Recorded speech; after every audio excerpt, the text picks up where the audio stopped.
Chapter 2683, Ancient Relic Resources, 1. The Dragon Clan belongs to the 5th generation of the Sumer people. They are separated from the Starry Sky Clan by an entire era. The two clans have never clashed head-on, but the White Dragon Prince still spoke very highly of them. The White Dragon Prince told Zhang Yi that the Starry Sky Clan was indeed once incredibly powerful, but it would be best not to tamper with their ancient relics carelessly, as they are bound to be fraught with danger. The Starry Sky Clan was nothing like the peaceful Yihan tribe. They were an extremely warlike people. Given Zhang Yi's current strength, going there would undoubtedly be extremely dangerous. Zhang Yi fell silent for a moment, then said, "But if I don't go and miss this opportunity, will there ever be another chance like this?" He looked at the White Dragon, a fleeting yet unmistakable resolve flashing in his eyes. White Dragon didn't answer immediately. He merely sighed softly. "If you're determined to go, then be careful." Although the Starry Sky Clan has perished, their ruins are far from ordinary. Those aren't ordinary civilizational ruins, they're combat ruins brimming with destructive power. If you manage to gain something, that would naturally be a good thing, but if you were to trigger a crisis within the Starry Sky Clan's ruins, the consequences would be unimaginable. Zhang Yi made his suggestion once more. "Could the Dragon Clan accompany us? We'd be satisfied with just 10 or 20% of the resources we obtain." But White Dragon shook his head indifferently, rejecting Zhang Yi's proposal. "We dragons have our own path, we don't need to rely on their strength. Leave this kind of ruin to you." His expression was calm, though he spoke of the Starry Sky Clan with a touch of nostalgia. There was not a trace of greed in his eyes. Zhang Yi couldn't help but feel a tremor in his heart. Is this the confidence of the Dragon Clan? The White Dragon's attitude clearly suggested he looked down on the Starry Sky Clan's ruins. After all, a race that had ruled the 5th era, subdued the Drucker divine race, and still preserved its heritage to this day, how could it possibly covet the scraps of a defeated race? Zhang Yi rubbed his nose, thinking to himself, "You're so high and mighty, so impressive, but I'm really broke." Zhang Yi said nothing more, silently pondering the White Dragon's words. In the end, he made up his mind and decided to go. Over the next few days, the Zepin Kingdom repeatedly asked Zhang Yi if he was willing to journey into the cosmos to explore the Starry Sky Clan's ruins. Aimnominakanushi's attitude was extremely sincere. He stated that Zhang Yi's space powers were indispensable for their journey. Without Zhang Yi's support, their current aerospace technology would be utterly incapable of reaching the Starry Sky Passage. After all, that 3.2 light-year distance, given their current technological level, would require at least several decades of flight to reach. By that time, the Starry Sky Passage would have already moved on to another location. After the other party asked him more than a dozen times, Zhang Yi finally agreed. He didn't fully trust these ancient races, but the power contained within the Starry Sky Clan's ruins was indeed tempting. "I can consider joining this endeavor, but we must discuss it thoroughly first." Hearing that Zhang Yi's stance had softened, Aimnominakanushi was overjoyed. He immediately replied, "Very well, I'll summon the representatives of the other races right away so we can discuss this together." Thus, Zhang Yi held a lengthy virtual meeting with the representatives of the 5 great clans. 3-dimensional projections appeared before him, and Zhang Yi looked at the familiar figures. Kong of the Celestial Clan, Guchuan of the Titan Clan, Kroba of the Wolf Fang Clan, and Zhu Shan of the Ironclad Clan. Upon seeing them, Zhang Yi cut straight to the chase. "You're asking me to leave Huashu Kingdom and head for the stars. You aren't trying to set me up, are you?" As he spoke, his icy gaze swept over the 5 people present. Aimnominakanushi and the other 4 looked utterly astonished. The representatives of the 5 great clans shook their heads in unison, insisting they had no such intention. Aimnominakanushi shook his head helplessly. "Lord Chaos, why would you think that? The Starry Sky is your domain, you possess the world's most advanced aerospace technology and warships. Wouldn't a conflict with you in the cosmos be tantamount to digging our own graves?" Kong Yi of the Celestial Clan spoke up, "We have no intention of betraying you, Chaos. Without your interstellar navigation technology, we wouldn't even have a chance to enter the Starry Sky Passage. We simply hope to share this treasure together." Zhu Shan's voice came from the side, only you, Zhang Yi, can grasp the profound mysteries of space abilities and build a spaceship capable of spatial jumps. Without you, we simply couldn't traverse such vast distances. Kroba of the Wolf Fawn clan added, we harbor no ill will toward you. If we were to actually harm you, we would only put ourselves in a bind. In that case, none of us would be able to escape. Hearing these words, Zhang Yi gained a clearer understanding of these races' true intentions. Though they appeared friendly on the surface, he never let his guard down. That would be for the best. He merely listened to their words without fully trusting them. However, when they claimed they lacked advanced interstellar navigation capabilities, Zhang Yi found that somewhat credible. Having been hidden in the underground world for hundreds of millions of years, they had to constantly evade crises such as tectonic shifts and attacks from other races, all while facing limitations on population growth. Technological advancement was virtually impossible, their capabilities could only decline. Even if they had once possessed an incredibly brilliant civilization, after hundreds of millions of years of underground hibernation, their interstellar navigation technology had long since deteriorated. Next, Zhang Yi put forward his demand. In that case, let's discuss the specific details of our cooperation. When I obtain items in the Starry Sky Passage, my share should be 30%. Upon hearing Zhang Yi agree to travel to the Starry Sky Passage, the representatives of the 5 great clans' eyes lit up instantly. However, when they heard him demand a 30% cut, this exorbitant request caused everyone's expressions to turn somewhat peculiar. 30% is simply too much. Zhu Shan said in a deep, booming voice, that's hard for me to accept. Zhang Yi smiled faintly, shrugged his shoulders, and said, without my aerospace technology support, you wouldn't be able to go there, right? Ain no Minakanushi furrowed his brow, but without my star coordinates, you wouldn't be able to find the exact location and entrance to the Starry Sky Passage, would you? After a heated exchange, the 5 major clans ultimately agreed to Zhang Yi's terms, deciding to grant him a 25% share. Having settled the details of this collaboration and agreed to depart in 3 days, everyone remained silent, strictly forbidden from leaking any information to the outside world. After ending the 3-dimensional video call, Zhang Yi leaned back lazily on the sofa. He wore a black loungewear set that hugged his figure, accentuating his perfectly sculpted physique and giving him the air of a dormant dragon. You're so easy to deal with, I wouldn't believe you if you said there were no traps. He smiled, narrowing his eyes. But really, can you tell who's the hunter and who's the prey? Chapter 2684, Ancient Relic Resources, 2. After concluding the meeting with the representatives of the 5 great clans, Zhang Yi immediately summoned the core members of the Tianhai Fortress for a discussion. Though called a discussion, it was essentially just a notification.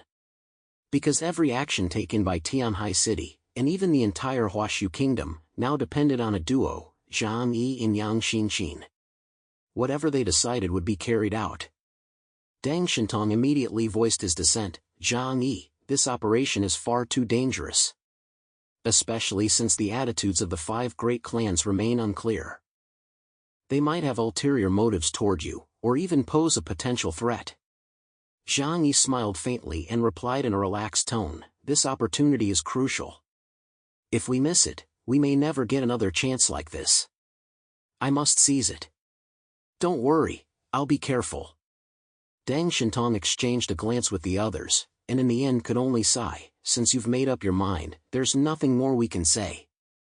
They had no choice but to trust Zhang Yi's judgment and make preparations for his safety. Zhang Yi spoke a few more words to them. Upon hearing this, everyone understood his intentions and thus ceased their objections. To ensure the safety of Huashu Kingdom after Zhang Yi's departure, Deng Shintong, Baili Changqing, Wu Di, and others were assigned to guard the kingdom. Nowadays, Huashu Kingdom possessed sufficiently strong defensive capabilities, regardless of whether Zhang Yi was present or not. Moreover, since the high-ranking members of the 5 great clans would accompany Zhang Yi into the cosmos, there would be no immediate danger in the short term. 3 days later, at dawn, Zhang Yi briefly exchanged farewells with Ho Tu and the others, bid goodbye to his companions in Huashu Kingdom, and set out. This journey was not merely for his own personal growth, but also for the future of Washu Kingdom, to find the power that belonged to them in that unknown cosmos. Seated in the cockpit of the Dreamer, Zhang Yi fixed his gaze on the vast depths of space ahead, his mind utterly composed. He knew this journey through the cosmos would be far from as simple as the outside world imagined. Every step he took would determine the future of the Washu Kingdom, and might even reshape the entire cosmic order. The Ain no Minakanushi and the representatives of the 5 great clans stood in the ship's cabin, casually discussing the starry sky passage they were about to enter. They felt a tinge of nervousness. This mission was crucial to the future of their respective races. Moreover, they harbored a faint sense of anticipation regarding the legendary ruins of the Starry Sky Clan. Although they knew full well it was dangerous, what if they could find treasure there? Zhang Yi had returned from Mars, bringing back a vast amount of resources and advancing their technology. They had witnessed it with their own eyes. How could they not be envious? The Dreamer departed the solar system and entered the vast, boundless depths of the cosmos. The ships of the 5 great clans were like small satellites orbiting around the Dreamer. Compared to the Dreamer, their size, shape, and technological level were practically negligible. In the presence of Zhang Yi's Dreamer, the ships of the 5 great clans appeared insignificant, like abandoned wrecks drifting through the cold, desolate cosmos. Liu Karen controlled its course from the cockpit. The technology for space shuffle had already been installed on the Dreamer. By folding space to make jumps, it was possible to achieve movement faster than the speed of light. The method involved repeatedly opening spatial corridors and then traversing the nodes within space. Zhang Yi, of course, provided the guidance for this technology, though it was supplemented by the expertise of the Yihen tribe engineers. 2 months of time passed in a flash, and the Dreamer carried them far beyond the solar system, into the depths of space. Zhang Yi did not let his guard down. On the contrary, he was more vigilant than ever. Although the leaders of the 5 great clans maintained a friendly facade toward him, he knew deep down that their intentions were far from pure. Zhang Yi was well aware that his power was now sufficient to shake the very foundations of a civilization. But this mission was different. He had to be cautious, especially given the 5 great clans' ambiguous attitudes. As time went on, the high-ranking officials of the 5 great clans gradually let their guard down aboard the Dreamer. They began to reveal bits of information in casual conversation. At first, they merely discussed the strange phenomena of the Starry Sky Passage, but as the conversation deepened, their remarks grew increasingly unsettling. Ain no Minakanushi, once we successfully reach the Starry Sky Passage, how do we lure chaos into that dangerous zone? As long as we eliminate him, we'll be able to explore these ruins without any reservations. Kong of the Celestial Clan looked excited, clearly brimming with anticipation for the Starry Sky Clan's legacy they were about to claim. Ain no Minakanushi chuckled lightly, seemingly unfazed by the question. The Starry Sky Passage is no simple place. It is filled with unknown dangers. The mighty god-level civilization that failed in its attempt to create a new universe harbors not only immense resentment but also countless unsolved mysteries. Even if we manage to enter that area, we may not necessarily emerge unscathed to claim the legacy. As for Chaos, while he is not powerful enough to strike fear into us, killing him would be no simple feat. Upon hearing this, Kong furrowed his brow slightly. Then wouldn't it be a waste of such a golden opportunity if we didn't lure him directly into the danger zone? The Starry Sky Passage is indeed fraught with danger. I advise you to proceed with caution. A hint of wariness tinged the tone of Ain no Minakanushi. The dangers of that place are far beyond what a civilization of our level can easily handle. We must not take risks lightly. We must be cautious. Even Chaos might not survive in that region. 6 spaceships navigated through the dark, desolate cosmos. Every day, they exchanged updates. On the warships of the 5 great clans, alongside night-level powerhouses in command, a contingent of elite warriors had also been brought along.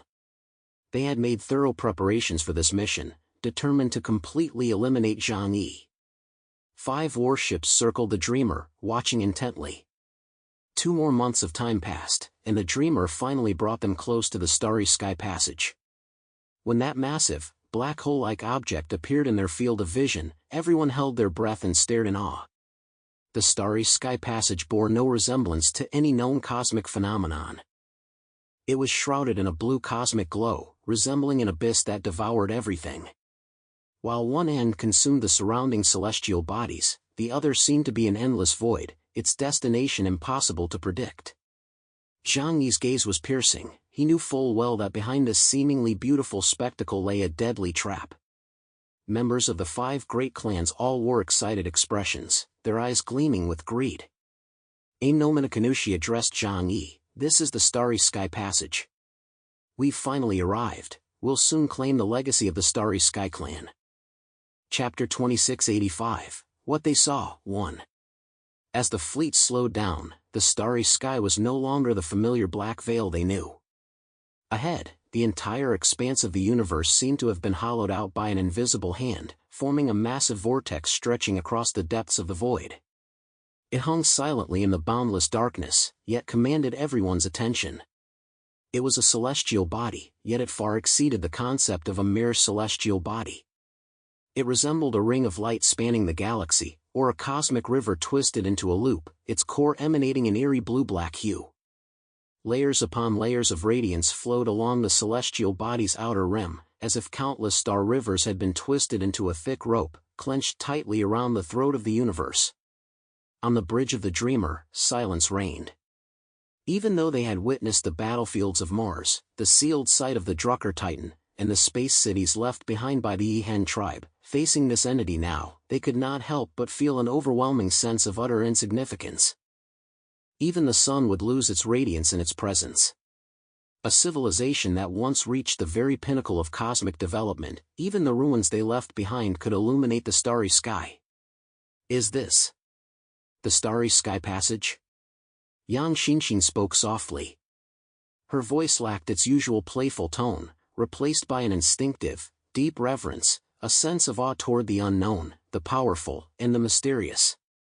In the presence of such a cosmic colossus, even speaking aloud felt like a sacrilege to humanity. Lu Karen's fingers tapped lightly on the control panel, yet her eyes remained fixed on the colossal form on the display screen. The blue light spread bit by bit within her pupils, as if it were about to swallow her whole. Data flooded the screen like a waterfall. Gravity readings fluctuated wildly, the spatial curvature displayed a twisted curve completely at odds with conventional patterns, energy fluctuations had even exceeded the upper limits initially set by human instruments.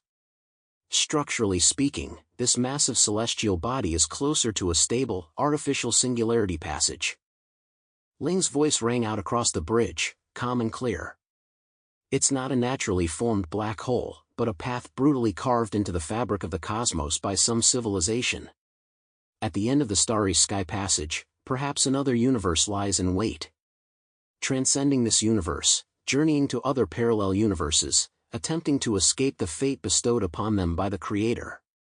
Over 2 billion years ago, a civilization that was once incredibly magnificent had actually reached this point. Zhang Yi leaned back in the captain's chair, his gaze piercing through the holographic screen as he quietly surveyed that path spanning the starry sky. His eyes widened, reflecting the massive, blue celestial body that resembled a cosmic vortex. Transcending fate.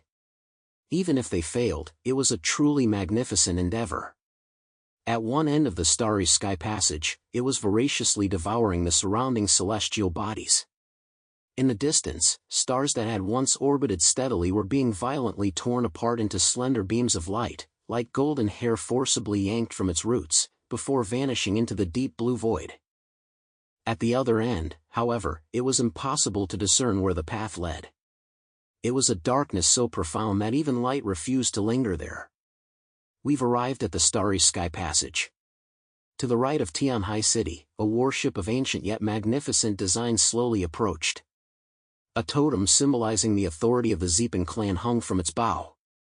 Anominokanushi stood on his bridge, his face pressed against the display screen, his eyes nearly ablaze with fire. We've finally arrived. His voice transmitted to the Dreamer via an encrypted channel. The uncontrollable excitement in his words was unmistakable. Through the aircraft-grade glass, he could see the Dreamer, a warship 10 times larger than their own, docked several hundred kilometers away. Nominakanushi's eyes were filled with calculation. Once they entered the Starry Sky Passage, it would be his home turf. Because they possessed far more intelligence, information they had never shared with Zhang Yi or the other 4 ancient civilizations.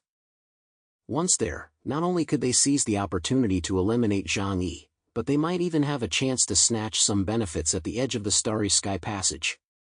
However, he lacked the courage to venture deep inside. In the presence of the Starry Sky Clan, he, a mere knight-ranked being, was no better than an ant. On the other side, the Celestial Clan's flagship illuminated its golden emblem.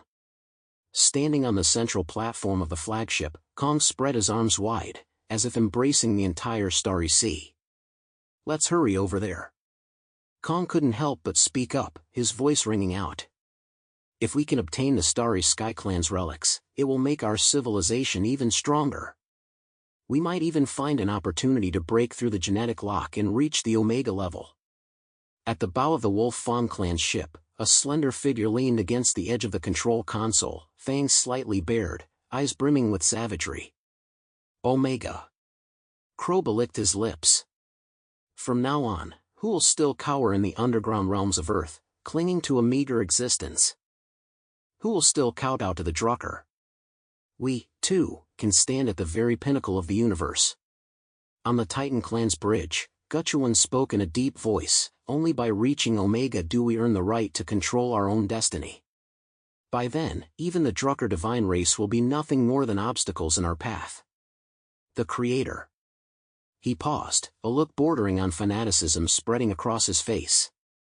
Even the Creator cannot decide the fate of an Omega-level warrior. Zhu Shan of the Ironclad clan gave a faint, cold snort. Dark red crack-like patterns emerged on his chest plate, the ancient markings of the Ironclad clan. "Ultimately, as long as we can obtain the Starry Sky Clan's legacy, we'll have the right to sit back at the table." He looked toward the direction of the Dreamer, his tone laced with both envy and resentment.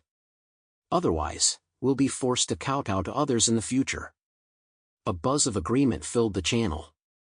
The representatives of the 5 great civilizations all had eyes burning with intensity, like a group of gold prospectors standing at the entrance to a vein, gazing upon the glow of gold. Nominakanushi took a deep breath, suppressing the rapid pounding of his heart, and turned to look at the Dreamer.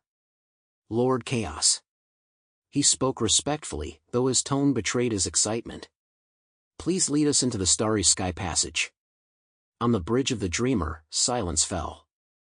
Lu Karen, Liang Yu, and Yang Xinxin all fixed their gaze on Zhang Yi, awaiting his decision. Zhang Yi rose slowly to his feet. He did not answer immediately, but instead gazed calmly at the vast stellar vortex for a few more seconds. In his eyes, that massive blue-black entity resembled a wound that had completely torn open the skin of the universe. The wound stretched for light years, its edges oozing the blood of stars, the flesh of nebulae, and the very debris of time and space itself. "So this is the Starry Sky Passage." He murmured the destination mentioned by the representatives of the 5 great civilizations, a faint, almost imperceptible curve forming at the corner of his mouth. The smile was faint, yet as cold as cosmic radiation. "We are already 3.2 light-years away from Earth. Then next, this charade should come to an end."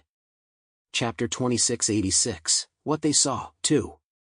It sounded like an offhand, inconsequential remark, spoken softly, yet clear enough to reach every ear on the bridge. Yang Xinxin turned to glance at him. There was no surprise in her eyes, only a smile that said, "It's finally about to begin." Lu Karen exhaled softly and pressed her palm against the energy interface on the main console. Silver-white mechanical structures extended from her wrist, instantly connecting to the source energy system of the entire Dreamer. "The main cannon charging circuits have been preheated," she reported in a low voice. "The antimatter chamber is stable, the annihilation field is on standby, and the quantum sight locking module is ready to activate at any moment." Ling's virtual projection lit up in midair. Her form appeared as though composed of countless blue specks of light, her eyes flickering with the cold glow of data.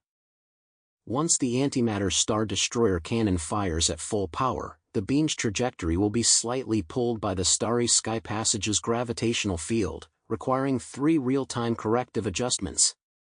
The estimated hit rate is 99.7%. Zhang Yi nodded. He looked up at the warships of the 5 great civilizations in the holographic projection. The Celestial Clan's flagship was entirely gold and white, its hull covered in ancient reliefs and divine runes, resembling a temple cruising through the cosmos. The warship of the Zeepan Kingdom had smooth, rounded lines, its hull enveloped in a viscous, aqua-blue energy shield, resembling a giant whale gliding through the deep sea. The Wolf Fang Clan's warship resembled a ferocious beast crouching atop a steel ridge, its bow shaped like a wolf's head, half mechanical, half skeletal. The Titan Clan's warships were rugged and massive, each armor plate resembling a block of metal rock shaped by the fierce blows of a hammer. The Ironclad Clan's warships, meanwhile, resembled an immense metal sarcophagus, silent, heavy, and impenetrable. The 5 warships were now slowly adjusting their formation, attempting to move closer to the Starry Sky Passage. They placed the Dreamer at the center of the formation, advancing as if surrounding a pivotal chess piece, or as if exerting some form of coercion, dragging the Dreamer along with them. In the eyes of the 5 great clans, Zhang Yi had already become a fish on the chopping block. Having arrived here through space travel, they no longer even needed to conceal their true intentions. For no matter how powerful Zhang Yi might be, he would not dare defy the will of their 5-clan alliance. They were all too aware of the Tsan tribe's technological prowess. Indeed, it was formidable, but over the course of billions of years, it had grown obsolete and outdated. The combat capabilities of the Dreamer, a warship primarily constructed by the Tsan tribe, were exactly as they had anticipated. It posed no significant threat. Lord Chaos, let's move in quickly. The voice of Aim no Minakanushi carried a hint of urgency, as if urging Zhang Yi toward the abyss.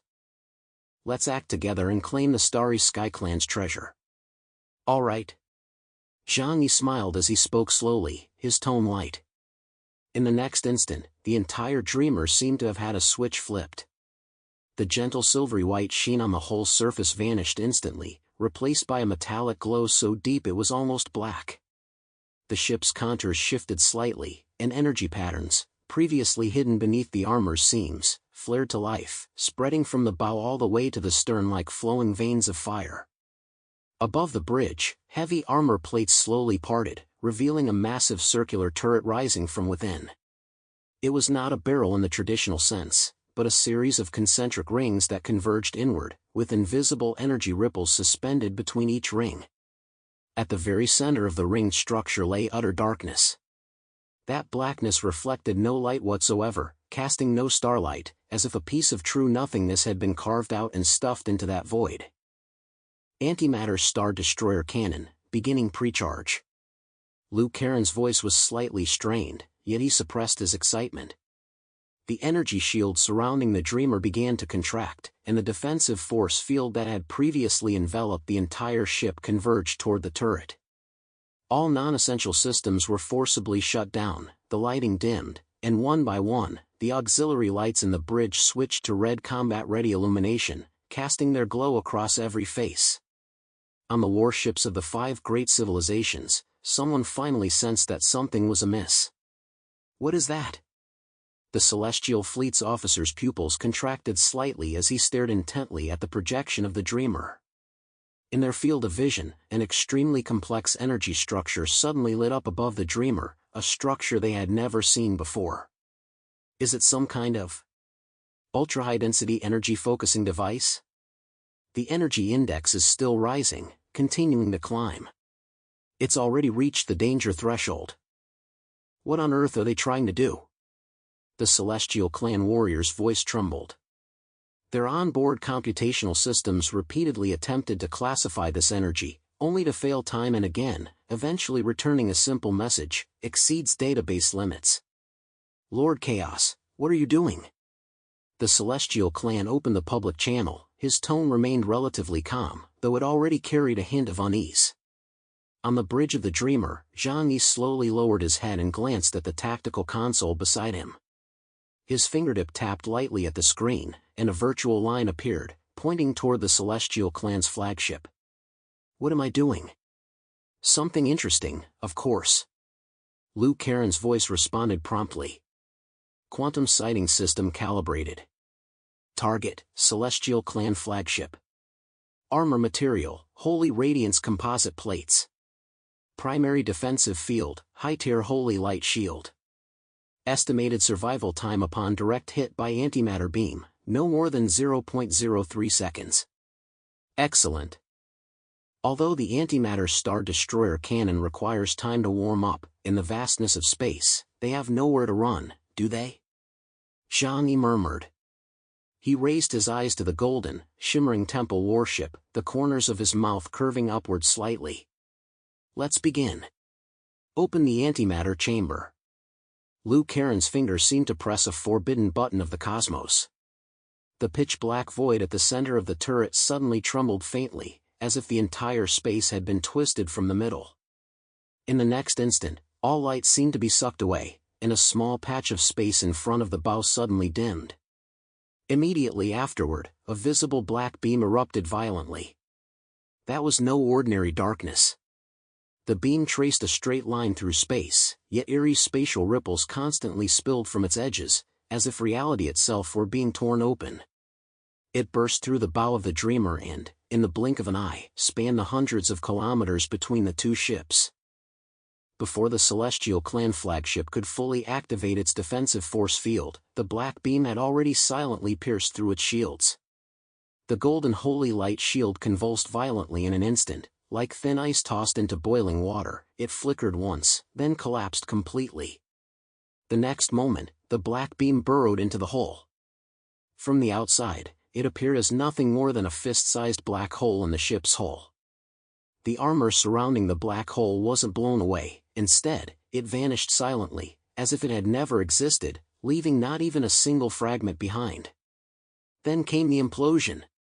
First, a slight tremor, followed by an instant of silence. It was as if the entire warship had been paused. Then, a massive black bubble suddenly swelled outward from the breach, and the entire hull felt as though it had been violently kicked from within. In that instant, the golden white hull was covered in cracks from stem to stern, energy conduits were torn apart, and the holy light core suddenly erupted in reverse. In the very next moment, all those cracks retracted inward, and the hull actually began to collapse toward the direction from which the black beam had just been fired. Chapter 2687, Open Fire, 1. The interior of the Celestial Clan warship was instantly torn apart. The metal-plated compartments, human bones, and flesh, in the antimatter annihilation field, produced no explosion, no flash of fire, they simply turned into a rapidly spreading gray mist, only to be completely obliterated. On the deck closest to the breach, a member of the Celestial Clan remained frozen in the posture of issuing orders. His mouth had barely opened when his entire body began to vanish, starting from the tips of his toes. His battle armor, flesh, and bones were erased without any transition, wiped clean like pencil lines erased by a rubber. The remaining members of the Celestial Clan didn't even have time to let out a scream.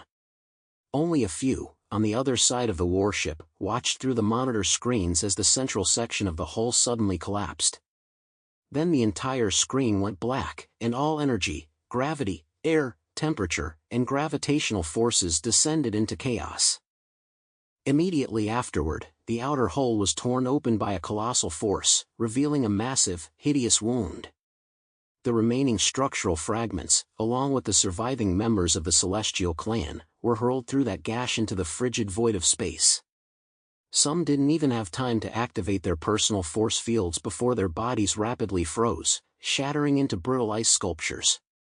Many more were struck directly by the annihilation shockwaves left by antimatter, leaving not even corpses behind. The public channel fell deathly silent. That flagship, once a symbol of the Celestial Clan's glory and a witness to countless battles, now resembled a hollow metal shell with a massive chunk bitten out of it, trembling violently in the deep blue glow of the Starry Sky Passage. Though that terrifying gash covered less than 1/10 of the ship's volume, the damage was catastrophic. The representatives of the 5 great clans collectively held their breath. The incident had occurred far too suddenly. Even though the Dreamer's antimatter Star Destroyer cannon was charging, none of the 5 great clans had anticipated that Zhang Yi would strike against them. The very next second, the shared channel erupted. Chaos. Have you lost your mind? No Minakanushi roared first, his voice nearly breaking with fury. What are you doing? Cease fire. Gutcha, one of the Titan clan, roared, we are allies. You've broken our pact. This is treason. This is a declaration of war. Roars of fury surged in from different channels, weaving into a chaotic tangle of curses and disbelief. Zhang Yi stood in the center of the bridge, listening quietly to the commotion. He didn't rush to respond, but instead cast a calm glance at the data. First shot, 100% hit rate. Liu Karen reported, we estimate that over 30% of the Celestial Clan's high-ranking officials were within the area of annihilation just now. Just a few stragglers remain. Yang Xinxin added, a few escape pods have been ejected, but they've been captured by the Starry Sky Passage's gravitational field and are being pulled toward the edge. Ignore them for now. Zhang Yi withdrew his gaze and finally spoke. His voice, transmitted through the public channel, reached every intact warship with unwavering clarity. Why did I attack? Of course, it's because I want to wipe you all out. His tone finally turned frenzied, his eyes gleaming with a hint of destructive glee. Do you really think I'm an idiot? You went to such lengths to lure me here, wasn't it just to kill me? Ha ha ha ha. I never expected you'd end up trapping yourselves in a dead end like this. Become corpses in this lonely, empty universe. You have nowhere to run. Zhang Yi finally no longer needed to hide his true self. He burst into loud laughter, mocking the foolishness of the high-ranking members of the 5 great clans. No Minakanushi clenched his fists, veins bulging on his face. The fact that Zhang Yi had uncovered his inner intentions filled him with uncontrollable rage. Chaos. You've misunderstood us, we never intended such a thing. It is you who have broken the pact. You are the criminal. Stop it now. Before we've completely given up on you, stop this and apologize. Zhang Yi let out a cold laugh. I don't believe a single word you say, not even a single punctuation mark. No one can snore peacefully beside my bed. Everyone understands this principle. Otherwise, why did you attack the Huashu Kingdom a few years ago while I was away? Now you're pretending to be some Charmike song and dance nomadic tribe. Are you trying to make a fool of me? I agreed to come here with you precisely so I could wipe you all out without being disturbed. Zhang Yi didn't care about the truth. He felt that the people of the 5 great clans posed a threat to him and might join forces to betray him. That was enough. Even if the 5 great clans suddenly turned kind and wanted to cooperate with him, he would still wipe them all out. Because he couldn't be bothered to guess at human nature, only dead enemies were the safest enemies. These fools actually thought they could bind Zhang Yi with a contract, unaware that in his eyes, such contracts were nothing more than worthless scraps of paper. He, Zhang Yi, had never been some great figure. He was selfish, cowardly, and insecure. To protect himself and those around him, he would stop at nothing. And since the target this time was someone who had once tried to destroy the Huashu Kingdom, he felt no moral qualms whatsoever. Those few short sentences were like dropping a red-hot metal ball into a vacuum. The other end of the channel erupted instantly. You dare! Chaos, do you really think a single Huashu Kingdom dares to stand against our 5 great civilizations? Zhu Shan's voice was deep as thunder, laced with an icy, murderous intent. Do you know what you're doing? You'll bring the catastrophe of annihilation upon the entire Huashu Kingdom. Zhang Yi chuckled softly. Of course I do. His gaze swept over the 5 warships. This opportunity is a golden one. Miss it, and it will never come again. He raised his hand and traced a light arc with his finger. 3 more dotted lines simultaneously appeared on the warships of the Wolf Fang Clan, Titan Clan, and Ironclad Clan. This is our chance to wipe out the core combat forces of the 5 great clans in one fell swoop. Main cannons, keep shredding them. Turn them into floating debris in the cosmos. Roger that. Liu Karen's voice sounded as if she'd pressed a rhythm key. She licked her lips with excitement. Only on a battlefield like this could she unleash the antimatter Star Destroyer cannon to her heart's content. On Earth, Zhang Yi wouldn't even dare to deploy such a devastating weapon, for fear of causing too much destruction. The antimatter Star Destroyer cannon recharged once more, and the space around the turret visibly warped. Ring after ring of energy spun at breakneck speed, as if squeezing the entire universe dry to condense into that single beam of black light. The warships of the 5 major races dared not hesitate any longer. Activate all defensive systems. Adjust course, spread out. Charge main cannons, lock onto the Dreamer. Fire immediately. We were originally planning to lure him into the Starry Sky Passage to kill him, but now we'll just focus our fire and blast him to pieces.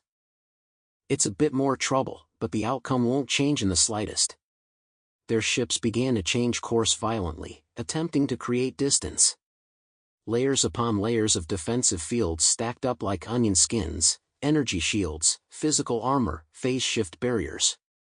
All the military technology they had accumulated over billions of years was now concentrated in a single direction. Ahead of the Dreamer, a second beam of black light erupted.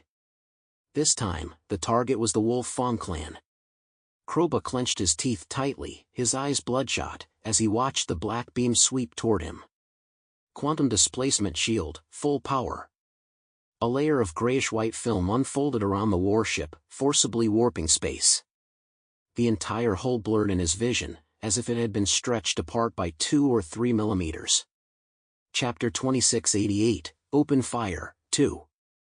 In theory, any attack fired from the outside would be refracted and deflected by this displaced layer of space. Until the massive beam of black light fired from the Dreamer struck it. There was no deflection whatsoever.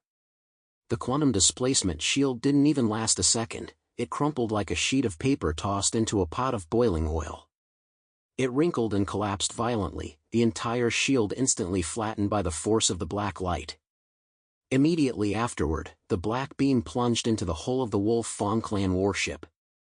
Unlike the Celestial clan ship, which was pierced clean through, the Wolf Fang clan's hull began to collapse layer by layer from the point of impact, its structure slowly disintegrating as if licked by flames. Compartments were torn apart one after another, rows of cryogenic chambers inside were overturned, sending shards of glass and cold air drifting into the air. The Wolf Fang clan warriors didn't even have a chance to scream, along with the cryogenic fluid, they were obliterated into nothingness. The control console beside Kroba exploded instantly, and a shock wave of antimatter grazed half his body. He instinctively raised his hand to block it, only to watch his arm vanish from the fingertips up. It wasn't severed, it simply dissolved into nothingness. Skin, bones, muscles, blood, not a single trace remained. The edge of the vanishing point was as smooth as if the universe itself had sliced through it. The excruciating pain came with a delay. Kroba let out a heart-wrenching roar, his fangs fully bared, his eyes filled with blood-red fury. Chaos. His roar echoed through the channel, nearly shattering the communication frequency.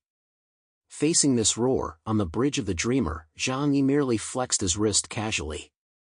Second shot, direct hit. The Wolf Fang clan warship has sustained 31% structural damage. Liu Karen reported swiftly. Parts of the main control deck remain intact, but propulsion and gravity systems have failed. We're expecting them to be fully captured by the Starry Sky Passage's gravitational pull within 10 minutes. In the distance, the Titan clan warship finally opened fire. Thick beams of energy erupted from its bow, encased in swirling rings of plasma, their might awe-inspiring. The Ironclad clan held nothing back either. One by one, black cubes ejected from the ship's hull, unfolding in the void to form floating fire platforms that unleashed a dense barrage of energy projectiles toward the Dreamer. For a moment, the entire starry sky seemed woven into a vast net by countless bands of light. Had this been the Tianhai City warship from 2 years ago, it would likely have been riddled with holes by now. But now, only a slightly dim, translucent shield rose around the Dreamer. Those energy beams and barrages, powerful enough to destroy cities, struck the shield, creating nothing more than ripples. The ripples spread to the edge of the shield, flickered gently, and then dissipated into the void. The energy output of their main cannons against our shields is equivalent to just 0.03 times that of a Star Destroyer cannon. Liu Karen's eyes shone with excitement as she delivered this brutally cold calculation. She watched the warships of the 5 great clans, struggling in desperation and attempting to concentrate their fire to destroy the Dreamer, with a hint of contempt in her eyes. You know absolutely nothing about the current technological level of Tianhai City. So, does that mean we can just stand here and take their fire for a few dozen minutes? Fatty Sue asked while munching on a wrap. Theoretically, of course we can. This is the latest energy shield technology. Liu Karen shrugged. But there's no need for that. Of course there isn't. Zhang Yi's tone was flat. We should just destroy them outright. Why waste time? Out here in space, this is our home turf. Once these warships were destroyed, the warriors of the 5 great clans, deprived of their foothold, would be doomed sooner or later. He raised his hand and locked onto another target. Continue the attack. The antimatter Star Destroyer cannon took a while to charge, requiring several dozen seconds each time. But Zhang Yi wasn't the least bit anxious, because his attacks could easily destroy the 5 great clans' warships, while their concentrated firepower could only scratch the surface of the Dreamer. Soon, that eternal black beam appeared once more. This time, Guchuan of the Titan clan did not roar in fury. He merely raised his head, staring intently at the beam of utter darkness, and for the first time, an emotion called despair flickered across his rugged face. He knew exactly what it was. It was not merely a weapon, but a death sentence for their entire civilization. I never expected this, Guchuan murmured. We've lived so carefully through so many eras, hiding in the underground world of Earth to survive until now, only to end up dying at the hands of our own descendants. The black beam pierced through the warship. The internal structure of the Titan clan warship was entirely different from that of the Celestial clan. There were no elegant corridors or soft lighting, only rough metal columns, armor plates stacked like mountains, and silver-white energy conduits winding through them like blood vessels. The antimatter beam struck one of the main energy conduits, causing the entire ship's lifeblood to reverse flow instantly. In one of the compartments, dozens of Titan warriors were conducting final inspections on heavy armor suits. Before they could tighten the last bolt, the entire compartment suddenly swayed slightly.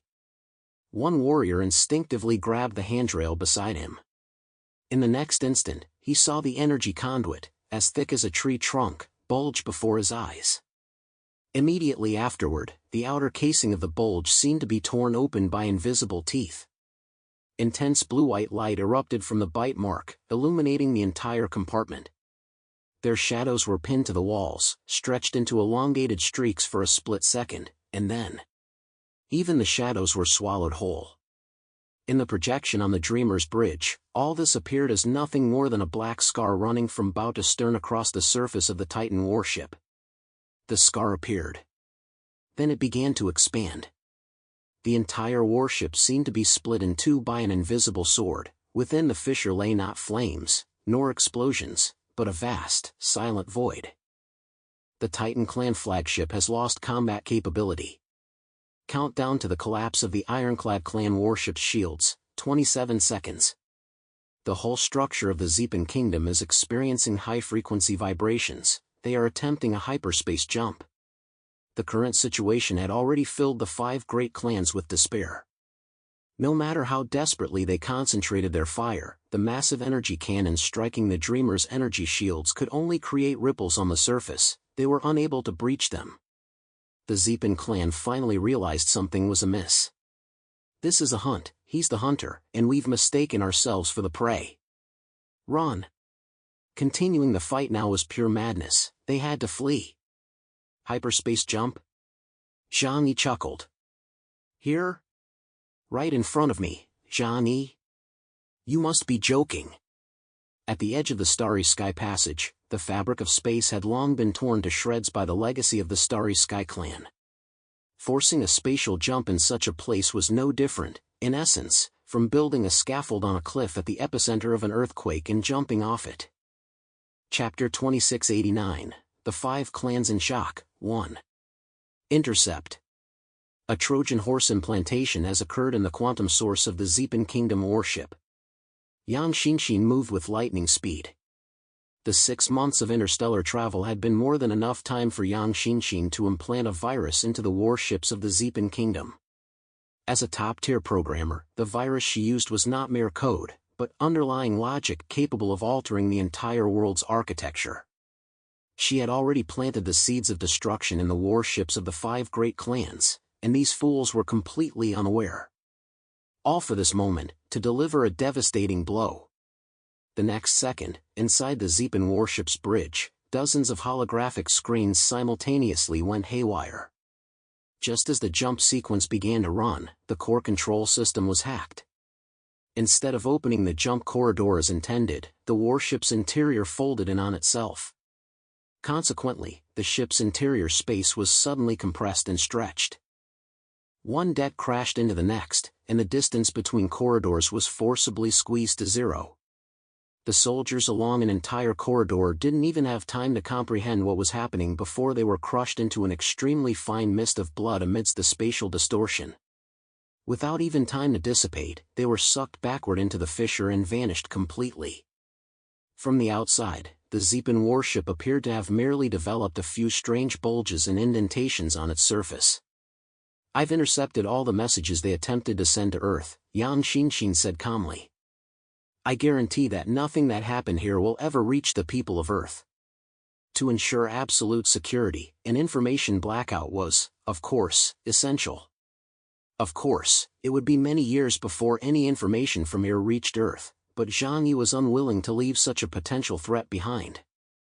He could not let anyone know that he had been the one to tear up the agreement and open fire on the 5 great clans. Immediately afterward, the 4th shot, a black beam, arrived silently. In the minutes that followed, the starry sky became a brutal stage. The 5 warships of the ancient civilization, once the pinnacle of Earth's underground world, stood before the Dreamer's antimatter star destroyer cannon and its supporting arsenal like a fleet of obsolete tanks being systematically dismantled by modern heavy artillery. There was no thrill of a single shot deciding the outcome, only a patient slaughter. After all, this was the antimatter star destroyer cannon's first combat deployment. It could not yet achieve the flawless, high-efficiency annihilation it was capable of. But Zhang Yi had plenty of patience. Seated in a chair before the space porthole, he sipped his coffee while patiently watching the fireworks display. The Dreamer wasn't in a hurry to obliterate all its targets. Instead, it was patiently testing the Star Destroyer cannon's capabilities. At times, the main cannon would simply disrupt the enemy's propulsion fields, causing them to be drawn closer and closer by the gravitational pull of the Starry Sky Passage. At other times, the Star Destroyer cannon would reduce its power, stripping away only half the hull, leaving the remaining half to slowly tear apart in the absence of gravity. The areas swept by the Star Destroyer cannon were eerily silent. No flames, no drifting debris, only a series of eerie voids, as if entire, intact puzzle pieces had been carved out of the hull. The edges of the voids were perfectly smooth, without even a trace of melted metal. Inside the voids lay utter darkness.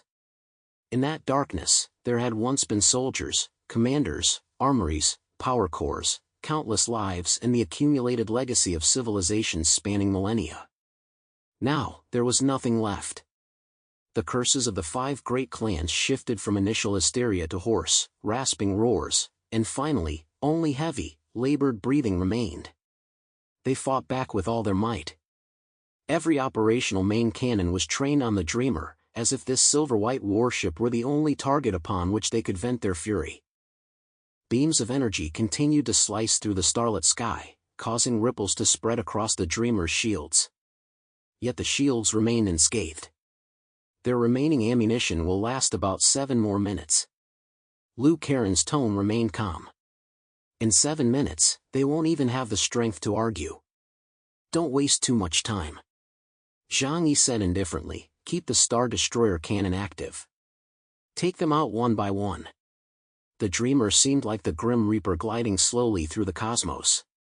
It was neither hurried nor impatient, neither chasing nor pursuing, it simply fired a shot at the perfect angle and the perfect moment. Each shot took away a portion of the hull, a portion of the crew, and a portion of their hope. The voice of Aim no Minakanushi finally grew weary and hoarse. Chaos. Are you really going to block the path completely? His voice was hoarse. Do you know what you're doing? Nearly all the high-ranking officials of our 5 ancient civilizations are here. If you kill us, will the ancient civilizations from other regions spare you in the future? Do you think I haven't calculated all this? Zhang Yi cut him off, a hint of impatience in his tone. Rest assured, after you're dead, no one will know I did it. Even if they guess, they'll have no evidence. White Dragon had already made his position crystal clear. What he needed was a sense of justice. Even if the whole world knew that Zhang Yi had annihilated the core forces of the alien race aboard those 5 warships, without evidence, they could do nothing about it. As for the other ancient civilizations, he gazed at the warships being gradually shattered and spoke softly. I don't intend to let them off easy either. Another streak of black light flashed past. The Ironclad clan's coffin-like warship finally split apart completely. The thick alloy plates snapped as if snapped in two by a giant hand, and countless black cubic defense modules inside were torn out along with them, then silently vanished into nothingness at the edge of the annihilation field. At the very last moment, the Ironclad clan's Zhu Shan activated the all-channel communication. His face appeared on the Dreamer's screen. His heavy helmet had shattered, revealing an aged face etched with metallic patterns. Chaos. He glared at Zhang Yi, his eyes bloodshot and filled with raw, unmasked murderous intent. You'll regret this. There are many things I regret, Zhang Yi smiled, raising his cup toward him. But this is clearly not one of them. The communication cut off. The ironclad warship fell into complete silence, with only fragments of shattered armor plates drifting slowly in the gravitational waves before being swallowed whole by the Starry Sky Passage. Soon, only the Zeepin clan's battered warship remained, stubbornly holding its ground on the battlefield. One side of the ship had split open completely, like a person with half its face torn away. Internal compartments were exposed to the vacuum, with a barely functioning local force field barely shielding the surviving crew. Ein no Minakanushi stood on the remnants of the bridge, with flickering electrical arcs and dim, flickering lights behind him. He stared intently at the Dreamer in the distance, hatred boiling to its peak in his eyes, yet suppressed deep within by an intense fear. Chaos. He took a deep breath, struggling to regain a semblance of composure. It's not too late to stop now. We can renegotiate. We of the Zeepin clan are willing to hand over all Jaman records, willing to surrender the Starry Sky Clan's coordinates, and even willing to submit to the Huashu Kingdom. Chapter 2690, The 5 Clans in Shock, 2. Hearing Ein no Minakanushi's plea for mercy, Zhang Yi sneered. Nonsense. Once I wipe you out, everything you possess will be mine. And as long as you remain alive, you'll only introduce more uncertainty. The face of Ein no Minakanushi turned deathly pale in an instant. Why? When he uttered that word, his voice no longer carried the air of a supreme deity, but that of a loser being ground into the dirt by fate. We've been extending goodwill for 2 years. We signed treaties, opened trade, and restrained our tribes from border skirmishes. We've done so much, yet you still intend to kill us?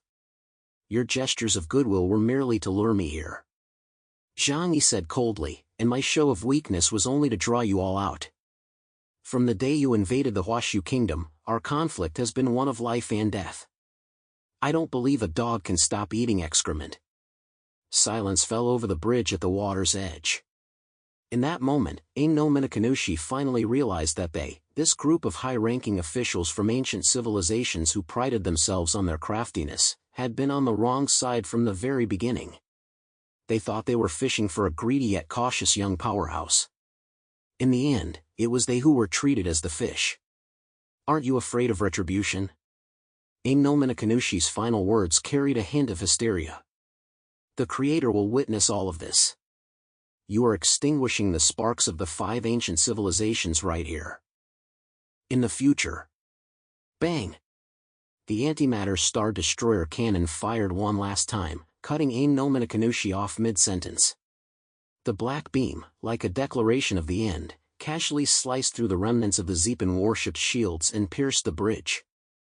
Aim no Minakanushi did not have time to finish his sentence, his voice cut off abruptly in the channel.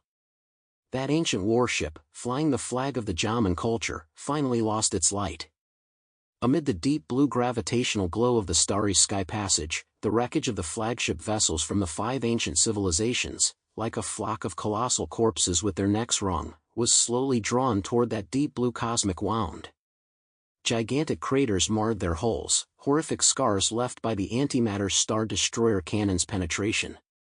And everything that happened here was actively blocked from external communication by the Dreamer, not a single signal was transmitted back to Earth. Upon their return, Zhang Yi could easily claim that the 5 great clans had perished in the Starry Sky Passage, while only they had managed to escape back. After all, wasn't the truth whatever he chose to say it was? All warship targets have been eliminated. Liu Karen delivered the final tactical assessment, peripheral communication noise is 0. The 5 great civilizations cannot transmit any substantive information back to Earth. Very good. Zhang Yi flexed his shoulders, as if he had just emerged from a relatively effortless training session. He narrowed his eyes, and a murderous intent flared forth. Next, we deal with the people.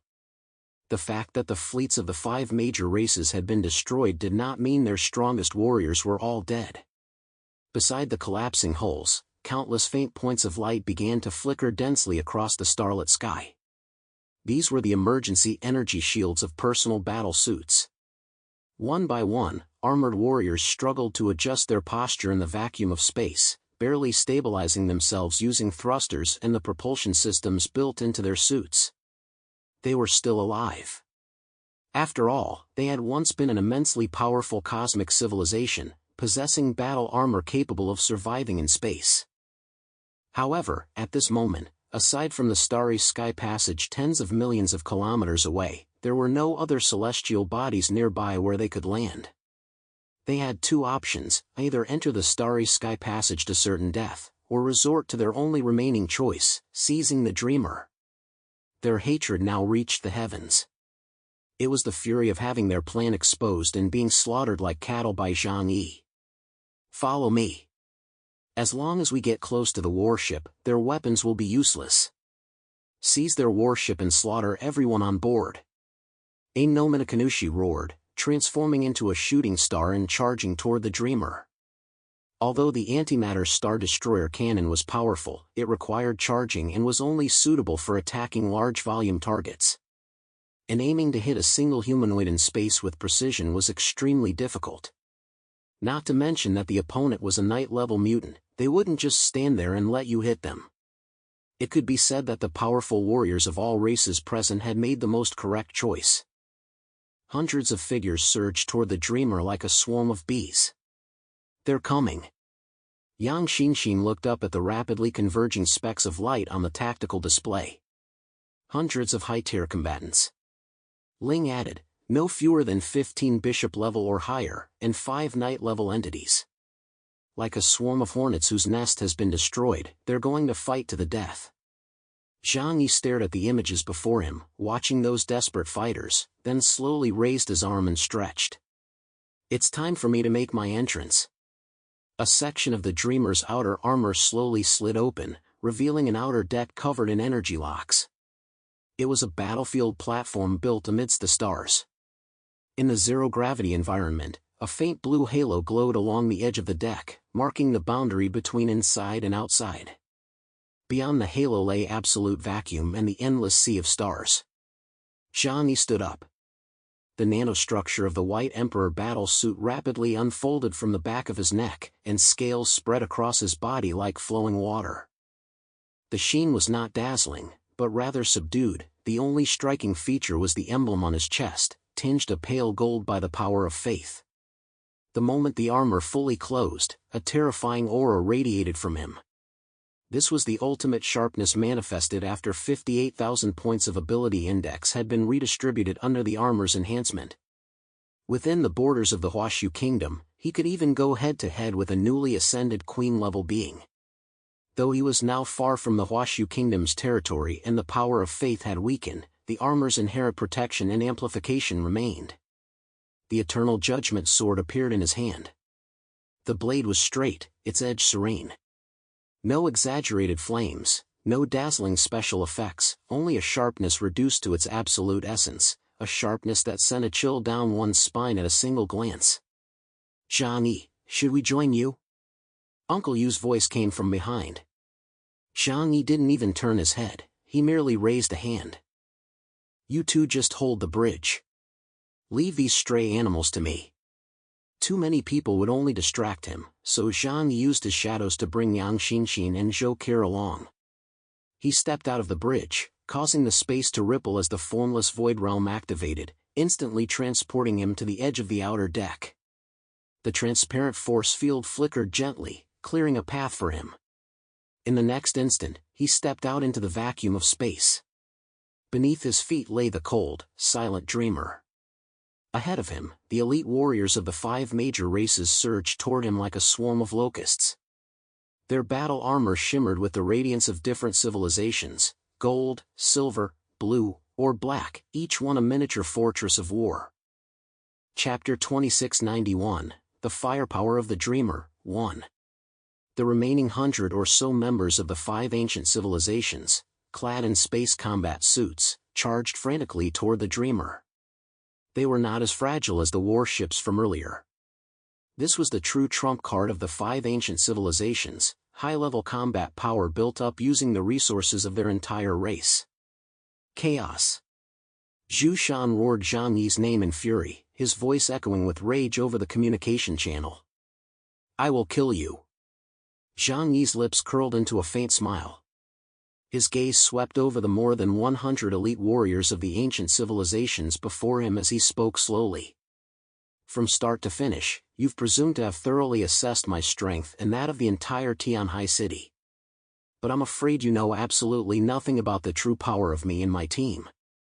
Zhang Yi slowly raised the sword in his hand. The Eternal Judgment Sword traced an extremely fine arc through the starry sky, as if countless tiny silver-white specks of light were gathering around its blade. He murmured, "Now, taste despair." No sarcasm, no roar. Just a statement as calm as still water. Yet in that instant, among the hundreds of powerful figures charging toward him, some felt their hearts skip a beat for no apparent reason. The top-tier warriors of the 5 great clans, leading over 100 powerhouses at bishop level or higher, closed in on the Dreamer from all directions. They weaved through the wreckage of shattered warships, using them as springboards to charge at breakneck speed toward the Dreamer, hundreds of kilometers away. Behind them lay flames that had not yet fully died down and twisted metal. Before them lay the colossal vessel, floating silently amidst the stars, like a blade of judgment streaking across the cosmos. Every warrior's battle armor was operating at full power. The Celestial Clan's light wings unfurled. The Wolf Fang Clan's energy fangs flashed with a cold light. The Ironclad Clan's heavy armor resembled a mobile fortress. The Titan Clan's bodies were wrapped in streams of ancient runic light. The battle suits of the Zepan Clan did not appear particularly heavy, yet Jaman-like patterns swirled across their chests, as if ready to open some forbidden door at any moment. "Charge in and seize that ship!" Someone roared, grinding their back teeth.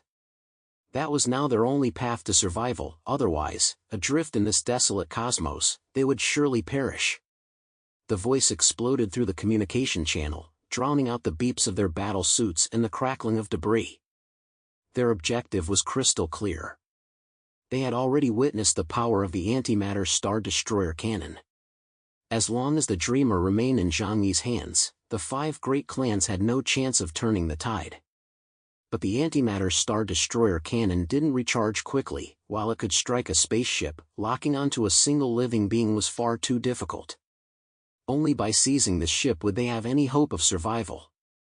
With over 100 elite fighters at their disposal, their chances of success were not low, just as pirates could hijack a 10,000-ton freighter with just a few small craft. Zhang Yi stood alone on the deck of the Dreamer. The thick, black deck stretched out beneath his feet. The gravity field had been adjusted to an extremely low level, making the environment here closer to the vacuum of space. Zhang Yi had now mastered his space abilities to perfection, allowing him to move freely even in the vastness of space. After all, he no longer needed to rely on walking, running, or flying to travel. Wherever his mind directed him, by using the formless void realm to compress and expand space within a 5-kilometer radius, he could teleport. The White Emperor battle suit draped over him, the faith-based patterns on its surface seemed to be triggered by distant starlight, as faint, flickering rays slowly flowed through the gaps in the armor. He held a sword in one hand, while the other hung loosely at his side, his fingers trembling ever so slightly, as if playing a zither, an elegance tinged with a powerful killing intent. The blade of the Eternal Judgment Sword was slender and long, with an extremely narrow edge. Against the backdrop of this blue starry sky passage, it appeared strikingly simple, even somewhat austere.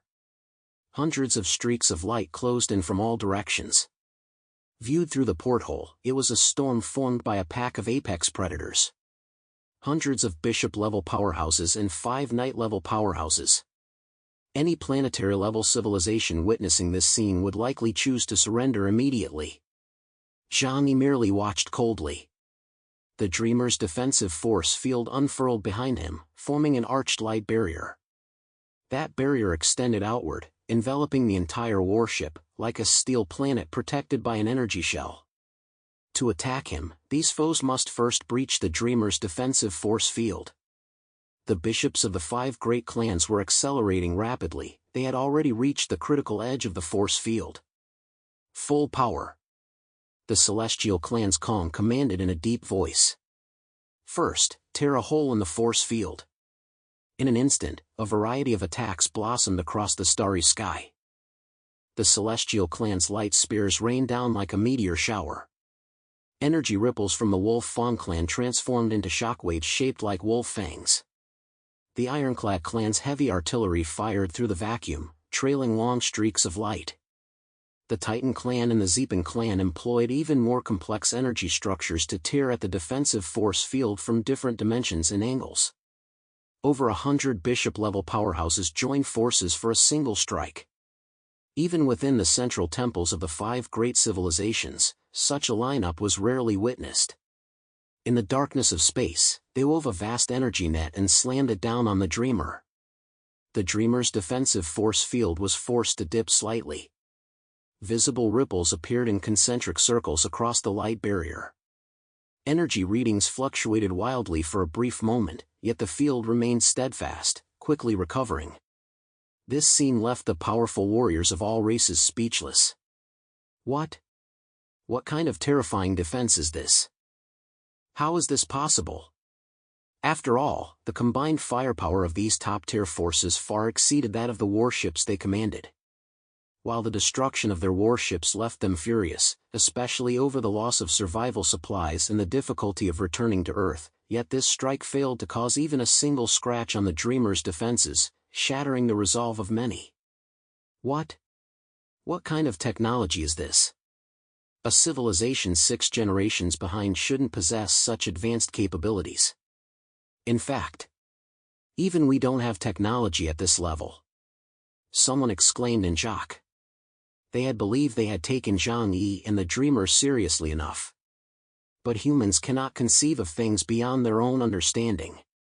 They had judged Tianhai City's level of civilization based on their own. Previously, they had assumed that the technology Zhang Yi had brought back from space could, at most, have advanced to a level slightly superior to theirs in just over 2 years. But they had never seen the Tianyu Palace of the Yihen tribe or the Heavenly Connection Tower of the Sand Raider civilization. They could not even begin to imagine the terrifying heights to which Zhang Yi had elevated Tianhai City's civilization. It was a level far beyond their own. I refuse to believe we can't break through his defenses.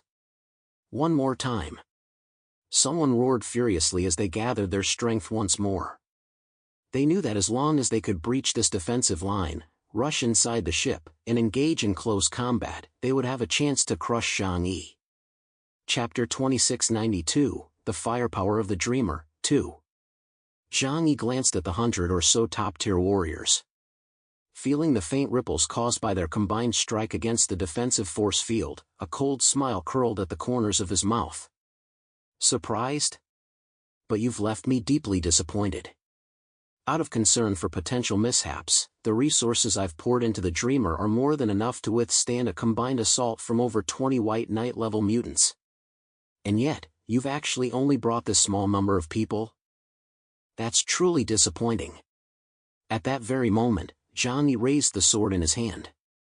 He lifted his hand gently. His movements were not swift. One might even call it somewhat lazy. Yet in the starry void, the instant that flash of sword light appeared, everyone's heart gave a sharp jolt. The blade stood upright. In his field of vision, the trajectories of over 100 bishop-level powerhouses were simplified into individual lines.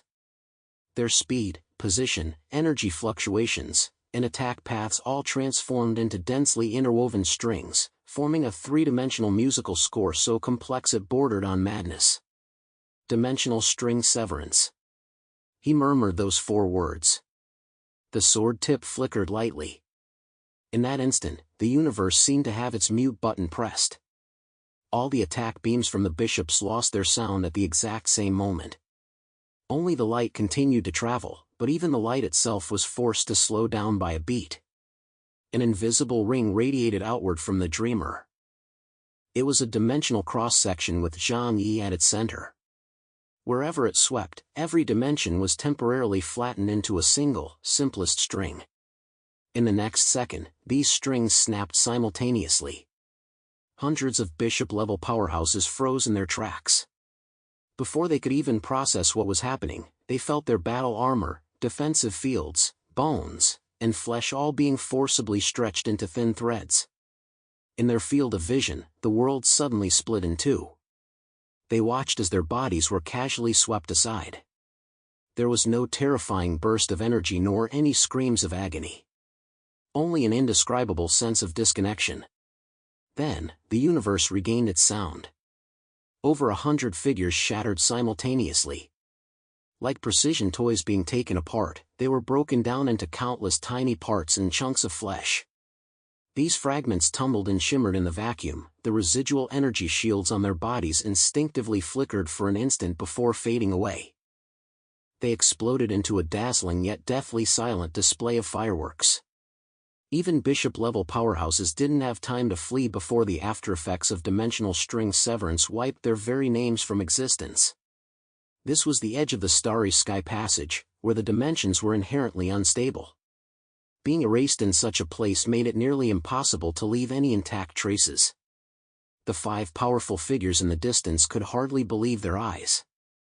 They were accustomed to death, accustomed to the bloodshed and chaos of the battlefield. But a scene like this, where over 100 peers of the same rank were all instantly wiped out in a single move in less than a breath's time, was something they had never witnessed before. No! Piercing screams erupted from the mouths of the 5 powerhouses.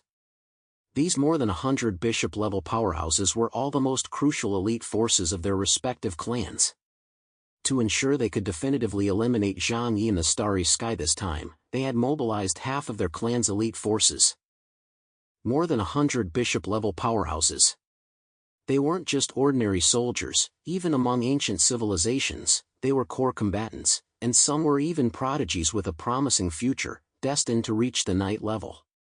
Yet these men, over 100 powerful warriors, were all wiped out by Zhang Yi in a single move. Complete annihilation.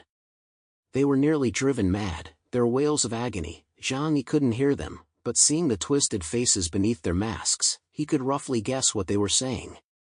The dimensional string severance acts upon three-dimensional space, causing dimensions to collapse and, in the process, severing everything existing within them. Therefore, whether he wipes out one person or 100 million makes no difference. This move relied heavily on surprise. Its lethality against opponents of equal caliber was limited, but it was incredibly effective against weaker foes. Chaos. You deserve to die, you truly deserve to die. I'll kill you, I will definitely kill you. Kroba froze midair, his snow-white fangs clenched tightly, looking like a madman. The mocking ferocity that had previously filled his eyes had vanished almost entirely, leaving only cold, endless rage and murderous intent. Zhang Yi gave his sword a light flick. Not a single trace of blood could be seen on the blade, the previous strike seemed as though it had merely brushed against the air. He turned and glanced at the defensive force field behind him. "Set the force field to maximum power," he said calmly. "Lock down the warship. Do not allow anyone to approach." The dreamer responded immediately. The force field instantly doubled in thickness, dark patterns flashing across its surface as it sealed the entire ship tightly. However, Zhang Yi remained outside the force field. He had to focus all his attention on fighting these 5. He could sense that after 5 years without a fight, these opponents had grown even stronger than before. Facing 5 enemies alone was no simple task, and Zhang Yi would not underestimate them. Especially since these were 5 opponents filled with rage, their fighting spirit pushed to the absolute limit. The dreamer was unable to land effective attacks on them. He had to take matters into his own hands. In the final stages of civilization's development, the highest form of existence is undoubtedly the mutant themselves, and this is the key to determining the outcome of war. Lu Karen gripped the control stick, furrowing her brow slightly. She knew what this meant. She glanced at the data, then looked up at the figure on the deck. "Brother, are you planning to?" she murmured. Fatty Sue leaned against the porthole, looking utterly bewildered. "Boss, there's no need for this. If we just turn around and make a run for it, aren't they as good as dead? Why go through all this trouble?" Uncle Yu shook his head. "Chun-Lei, don't you know Zhang Yi by now? Do you really think he'd be willing to waste the origin of 5 night-level mutants?" Fatty Sue blinked, then suddenly slapped his forehead. "Boss is still the same as ever, not wasting a single grain of rice." Zhang Yi didn't turn back. He took a step forward, stepping directly out of the protective force field and into the depths of the cosmos. In that instant, the void immortal robe slowly unfurled over him. Over the white Emperor battle suit, it seemed as though a faint layer of dark purple gauze had been draped. Patterns of the netherworld emerged at the edges of the gauze, like countless tiny symbols floating in an abyss. "Since you want my life." Standing outside the defensive force field, facing the 5 great powers, his tone was calm. "Then I'll give you this chance. Come on. Let's have a proper fight and see if you have what it takes."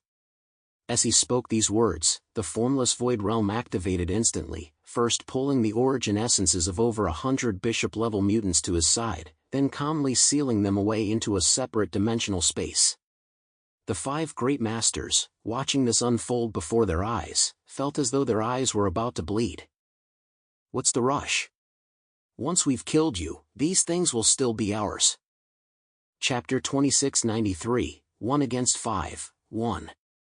A chilling, unsettling smile curled at the corner of the Celestial Clan warrior's lips. The light wings on his back suddenly unfurled, and his aura soared to new heights in the cosmos. "You stepped out of your defensive shield. Do you really think you can defeat all 5 of us on your own?" Kroba sneered, licking his lips. "You've got some guts. Too bad you're just too stupid." Zhushan clenched his fists tightly. His black power armor closed completely around him, transforming him into a mobile artillery platform. "Nice try, kid. You're so arrogant. Let's see how long you can last." Guchuan's golden pupils slowly contracted. He stared at Zhang Yi, as if Wang were to make the first cut on an exceptionally intricate masterpiece. Aim no Minakanushi lowered his eyelids. His expression remained gentle. But upon closer inspection, the murky glow deep within his pupils could no longer be suppressed. The 5 of them spread out across the cosmos. The distances between them seemed random, yet in reality, they formed a perfect hunting circle. No matter which direction Zhang Yi moved, they would instantly converge their fire, unleashing the most terrifying destructive force. "Attack!" Kong raised his hand first. In the next instant, all 5 unleashed their power simultaneously. Kroba's teeth emitted a crack sound, as if gnawing on bone, before he lunged forward and bit down hard in Zhang Yi's direction. In the next instant, the space before Kroba shattered. Pieces of translucent spatial fragments shattered like glass, then coalesced into a storm of shards before him. The edges of each shard were terrifyingly sharp, as if even a single touch could slice through a soul. Void Shatter Wave. He clenched his fangs. Countless spatial shards spread out across the cosmos, sweeping toward Zhang Yi like a torrential downpour. Each shard carried properties that countered space abilities. Had the Zhang Yi of the past encountered this ability trait, he would have been in serious trouble. Ordinary spatial barriers were as flimsy as a thin membrane against such an attack, easily pierced through. At the same time, Zhu Shan of the Ironclad clan raised his right arm. Circles of alloy lock rings opened up on his arm, revealing the black drive armor. Energy rapidly accumulated inside the barrel, forming a dark red energy sphere that kept expanding. Great Reincarnation Cannon. He spoke in a deep voice. Boom! The muzzle flared with blinding light. That dark red energy sphere was compressed to its absolute limit, then, like a gigantic sun, hurtled straight toward Zhang Yi at an unimaginable speed. This was not merely explosive damage, but a composite attack intertwined with gravitational distortion and shockwaves. A direct hit from this would peel away a layer of even a planet's crust. Chaos, you will pay for your sins. Die! Kong of the Celestial Clan spread his arms wide. Centered on him, the previously empty cosmos suddenly erupted into chaos. The once steady flow of antimatter began to spiral out of control, and cosmic radiation storms were drawn toward him. Visible energy storms swirled above his head, resembling furious cosmic serpents. Cosmic storm. The storm broke free from his control and swept toward Zhang Yi. Every fragment of debris in its path was torn to powder. Even light appeared distorted within that storm, as if violently twisted by an invisible hand. While the others struck, Guchuan was not idle either, his golden pupils suddenly flared. Heaven and earth rotation. An invisible ripple quietly spread out within his golden vertical pupils. The ripple rippled out in layer upon layer, circle upon circle, reaching Zhang Yi's side and wrapping around him like golden rings. This was not an attack targeting the physical body, but a distortion acting directly on his state. It was a power operating at the level of cosmic laws, even the void immortal robe would struggle to withstand it. Zhang Yi's abilities and multidimensional ability traits were all suppressed by a subtle degree. Meanwhile, the connection between the 5 great powerhouses was strengthened. Immediately afterward, Guchuan's second skill was activated without the slightest pause. Wheel of Time. A slowly rotating gear emerged from the depths of his pupils. The gear was composed of pure light, yet carried the essence of flowing time. The next second, a gear-shaped energy blade shot from his eyes, silently slicing through the cosmos. Its speed was not particularly fast, yet it eerily ignored all obstacles, heading straight for Zhang Yi's chest. Meanwhile, Ain no Minakanushi raised his hand. Rashomon. The cosmos behind him began to unfold layer by layer, as if a 9-story gatehouse had materialized in an instant. One door after another materialized from the void, each adorned with dense, swirling Jaman-style engravings. These doors did not attack directly, but instead overlapped around Zhang Yi, encircling him and sealing off all escape routes. Seal. He raised his other hand. 9 massive torii gates descended slowly from the depths of the distant cosmos, like 9 pillars marking forbidden territory. They formed an eerie circle around Zhang Yi, sealing off space while exerting immense pressure. A 5-man combined attack. Fragments of space sliced in from all directions. The Great Reincarnation Cannon crushed down from the front. A cosmic storm swept down from above. The Wheel of Time found a lethal angle from the cracks between time and causality. The Rashomon gates were like an invisible prison, intent on sealing everything within a tiny area. This combo, if landed on the main god of any civilization, would be enough to tear the opponent from their divine throne and smash them to pieces along with it. The moment they clashed, the 5 powerhouses launched their killing blow. There was no such thing as a feel-out phase. They knew Zhang Yi's capabilities all too well, which indirectly proved one thing: they had been planning for far too long to ensure Zhang Yi's absolute elimination here. There was just one unfortunate detail: the Zhang Yi they knew so well was the one from 5 years ago. Zhang Yi merely exhaled softly. At that moment, the void immortal robe unfolded completely. The layer of dark purple gauze transformed into a swirling shadow of the netherworld, forming a close-fitting shield around him. The shield appeared extremely thin, even more ethereal than the gauze that appeared in dreams, yet it gave off a sense of bottomless depth. The first wave to arrive was the space-shattering wave. Countless shards of space, upon making contact with the void immortal robe, did not emit a piercing screech. They merely paused briefly.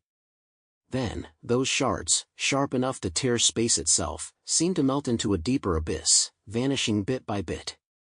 Like a sword dropped into inky seawater. Not even a ripple was stirred. Next came the great reincarnation cannon. That massive, dark red column of energy slammed violently into the surface of the void immortal robe. A blinding red light flared up from the depths of the cosmos. In that instant, even from a great distance, the Volt Shadow warriors aboard the Dreamer felt as though their sensors had been blinded by the flash. Yet beneath that blaze, the void immortal robe surrounding Zhang Yi merely indented slightly, then, in a manner utterly defying the laws of physics, slowly swallowed that energy whole. There was no recoil whatsoever. No shockwave.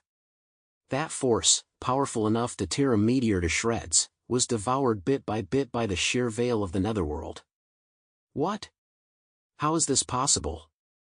Zhu Shan and Kroba's pupils contracted sharply, unable to believe what their eyes were seeing. The Zhang Yi they knew, the one with the ability known as everything under heaven, clearly didn't possess such formidable defensive power. During that battle back then, Kroba's void-shattering wave should have posed a massive threat to the dimensional gate. How come today, the same technique isn't working? Chapter 2694, 1 against 5, 2. A cosmic storm crashed down from above. Massive amounts of radiation, dark energy, and ion streams swirled chaotically. It was one of the Celestial Clan's most formidable domain control techniques. Civilizations had been completely obliterated by this very move in the past. The storm slammed into the outer layer of the void immortal robe with staggering force. But upon contact with the ethereal membrane of the void immortal robe, it was as if blocked by a wall from a higher dimension. The eye of the storm spun wildly as the cosmic tempest tore at that invisible membrane. Yet the membrane remained motionless, merely exerting a slow, compressive force that increasingly distorted the storm's structure. Eventually, it shrank into a tight ball like a wrung-out rag and vanished. Kong's pupils dilated slightly. My attack couldn't even shake your defense in the slightest? What have my efforts over the past few years amounted to? While he stood frozen in shock, Guchuan activated the Wheel of Time, and the wheel blade silently lunged toward Zhang Yi. It bypassed all frontal defenses, approaching from a seemingly unguarded angle on the side. The wheel blade itself didn't possess much physical impact. Its true terror lay in its ability to ignore defenses. In Guchuan's understanding, no matter what armor you wore, as long as you were affected by time, you couldn't escape this blade. Just as the wheel-shaped energy blade was about to graze Zhang Yi's chest, a pattern on his void immortal robe flickered faintly. It was a coordinate symbol from the netherworld. The next moment, the gear blade suddenly veered off course. It was as if someone in another dimension had reached out and casually nudged it aside. It brushed past Zhang Yi's side, carrying away a wisp of dark, ethereal mist. Those were fragments of time pulled away by the power of the netherworld. Still trying to play with time abilities against me? Zhang Yi's tone was calm. I'm truly sorry, but everything you've done up to this point is already clear in my eyes. As for the Rashomon Gate and the ceiling barrier, the 9-layered gate tower stacked layer upon layer around him, seemingly closing in. 9 torii gates descended heavily from the heavens, carrying an inescapable sense of oppression, intent on pinning this space down. Zhang Yi's form remained as steady as a mountain. He did not choose to brace against it head-on. He simply took a light step into the depths of space. That step did not appear to cover much distance. Yet the moment the formless void realm unfolded, the distance between him and all surrounding matter was redefined. In the eyes of the 5 great powerhouses, he had merely shifted a tiny step. But within the formless void realm, he had already moved from the center of the 9 Tori to the gap between two of them. Before the Rashalman's containment field could fully contract, he had already stepped beyond the boundary. The Tori fell, slamming down with a thunderous crash into that empty expanse of the cosmos. The sealing power pressed down upon that void, only to find it completely empty. The first combined attack of the 5 great masters was thus effortlessly diffused by the void immortal robe in the formless void realm. There was no earth-shattering backlash. Nor was there a fierce exchange of blows.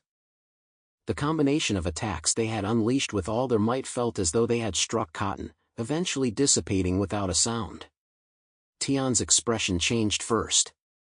His outstretched light wings trembled slightly. This defense. How could it be so powerful? Impossible. In that battle 3 years ago, I experienced everything under heaven, it was nowhere near this strong. He muttered under his breath, his voice hoarse. This guy. He's evolved further over the past 3 years. His grasp of spatial abilities far surpasses what it was back then, and he's mastered new powers. Zhu Shan's tone was extremely grave as he took a deep breath inside his armor. He felt his heartbeat pounding painfully against his chest. Based on his experience, it had been a long time since he'd encountered anyone capable of withstanding the great reincarnation cannon head-on. Let alone someone who, after taking his full power strike, didn't even leave a spark behind. As a pure brute force type mutant, he was at a disadvantage against Zhang Yi. In a one-on-one fight, he'd be nothing but a punching bag. That was why his mood was at its worst right now. Kroba's expression darkened as well. His gaze fixed intently on the faint veil of light surrounding the void immortal robe.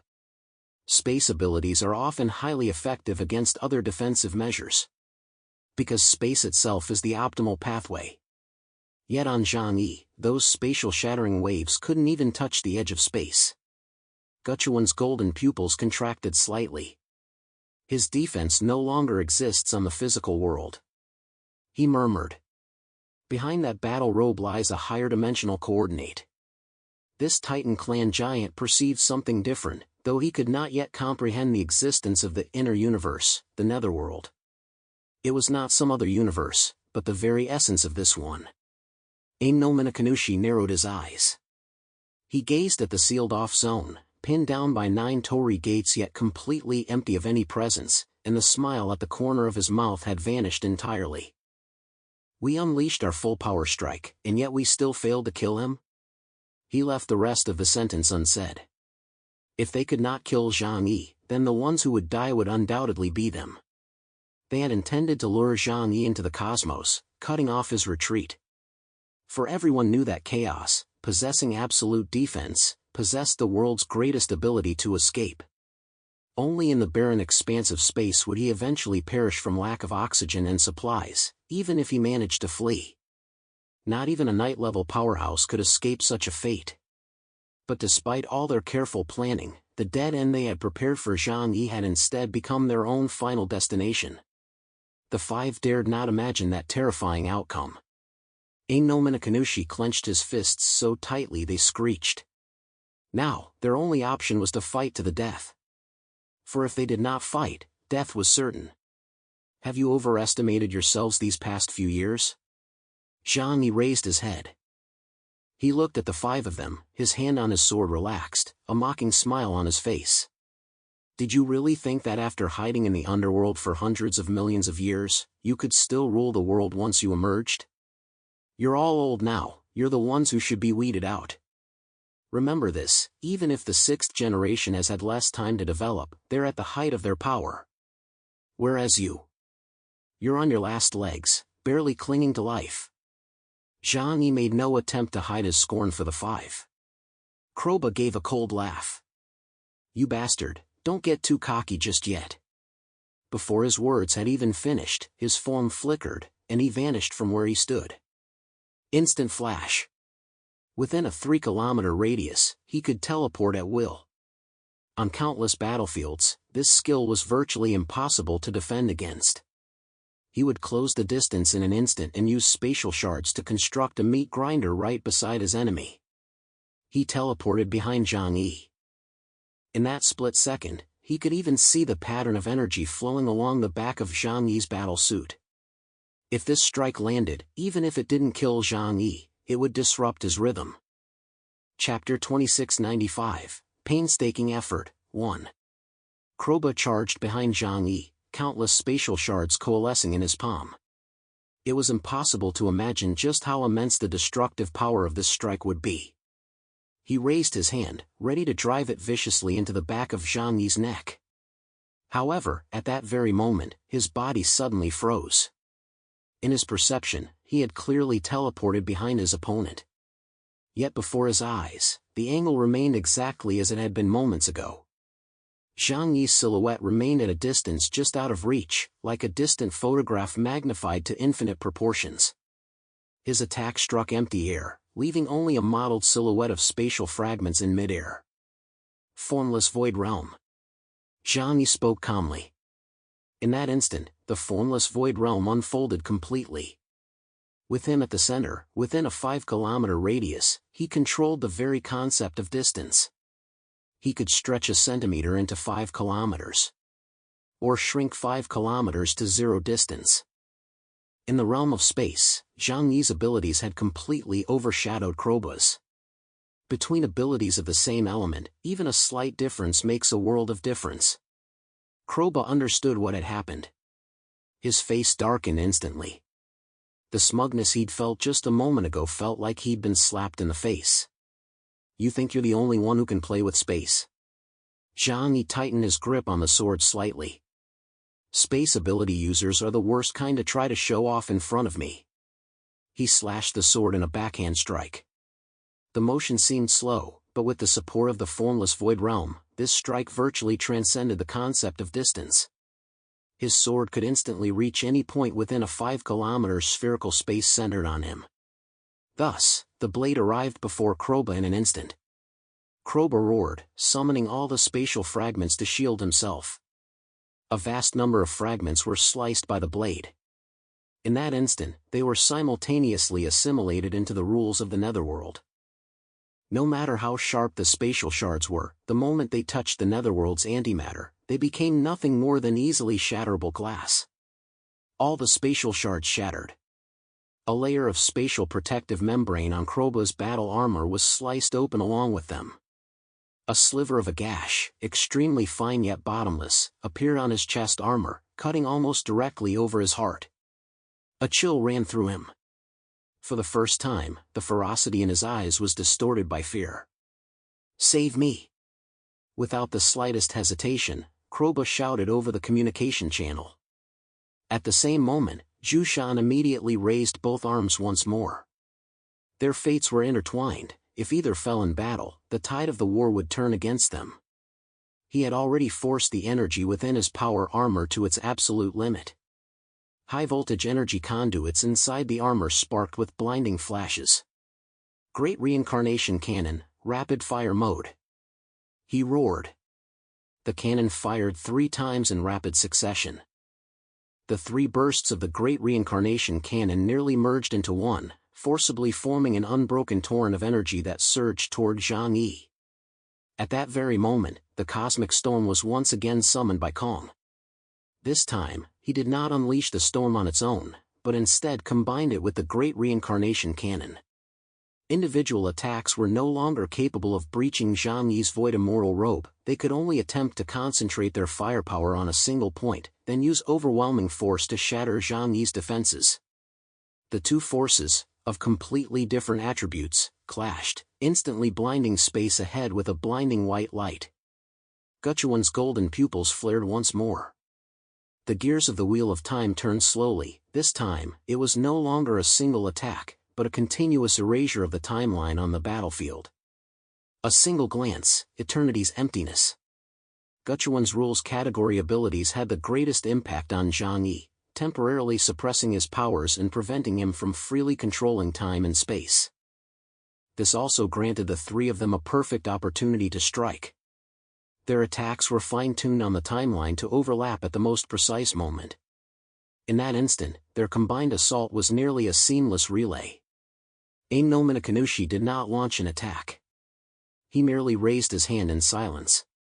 One after another, Rashomon gates formed seals all around Zhang Yi's body. The power of the seals imbued the entire space with an intangible texture, as if the void had turned into a viscous swamp, making Zhang Yi's movements increasingly laborious. "You've really gone to great lengths to deal with me." Zhang Yi sneered. Had this been the Zhang Yi of 5 years ago, during the grand assembly of 10,000 races, facing such a targeted ambush, he would surely have been doomed. For everything under heaven truly could not withstand such an assault. Alas, he was no longer the man he once was. The ceiling Tori moved slowly, cutting off his retreat as well. "Don't get too cocky. Where can you possibly hide now?" The Celestial Clan sneered. "Without the defensive shield formed by space energy, you're nothing more than a slightly more ornate flesh and blood body. Once I tear apart your dazzling void robe, you'll be weak and helpless, at our mercy." Zhang Yi watched the overwhelming torrent of energy bearing down upon him. The void immortal robe swirled slowly around him. This time, he did not let it absorb the entire attack for him. "You've been testing your combined techniques on me for so long." He raised his sword lightly. "It's about time you tasted the power of my blade." He was accustomed to fighting defensively, first confirming that the opponent's attack posed no lethal threat to him, then striking back. But what if the opponent's attack threatened his very life? No question about it, he'd run, of course. Massive black vortexes appeared one after another above Zhang Yi's body. The void immortal robe was the gateway to the netherworld. Dark, viscous antimatter flowed out like a torrent, spreading across Zhang Yi's white emperor battle suit, while the power of the netherworld gathered upon the blade. The blade of the eternal judgment sword turned pitch black, as if it had swallowed all light. Dark, swirling patterns emerged around the blade, resembling symbols that did not belong to this universe. "Netherworld burial." He murmured these 2 words, then slashed the long sword in a backhand strike, sweeping it across all directions. In that moment, the light of the universe dimmed for an instant. Even the blue glow of the Starry Sky passage seemed to dim. A bottomless darkness slowly spread from beneath his feet, like an abyssal coffin opening.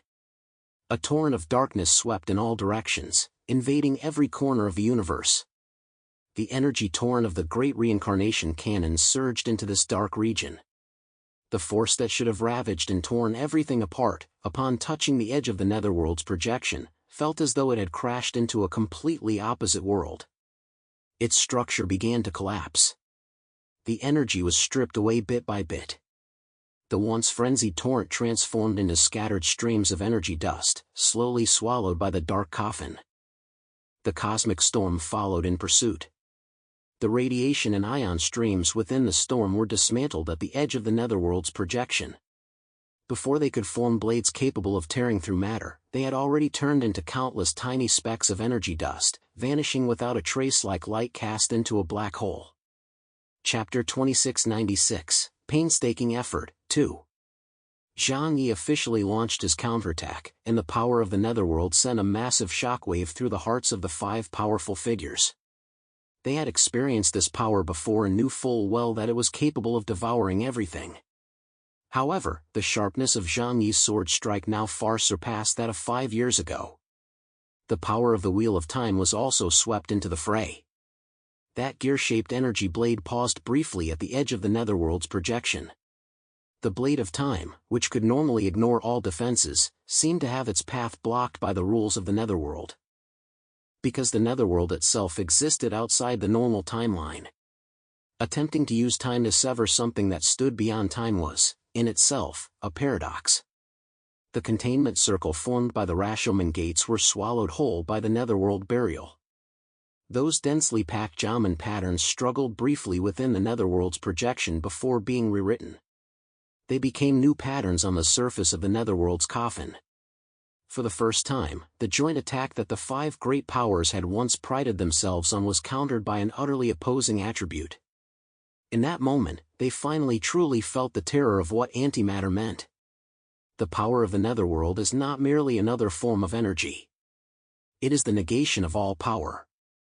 No matter how strong you are, no matter how complex you are, once you enter that realm, you must accept the fate of being erased. Is that all you've got? Zhang Yi gripped his sword and took a step forward. You think you can pin me down with a focused attack? As he took that step, the formless void realm contracted. Within a 5-kilometer radius, everyone's positions were forcibly drawn closer together. Their meticulously planned tactical spacing was disrupted. Kroba and Jushan suddenly found themselves in close proximity. The void's cosmic storm hadn't even had time to recharge before it was swept away by the aftereffects of the netherworld. For a moment, darkness eroded Guchuan's vision.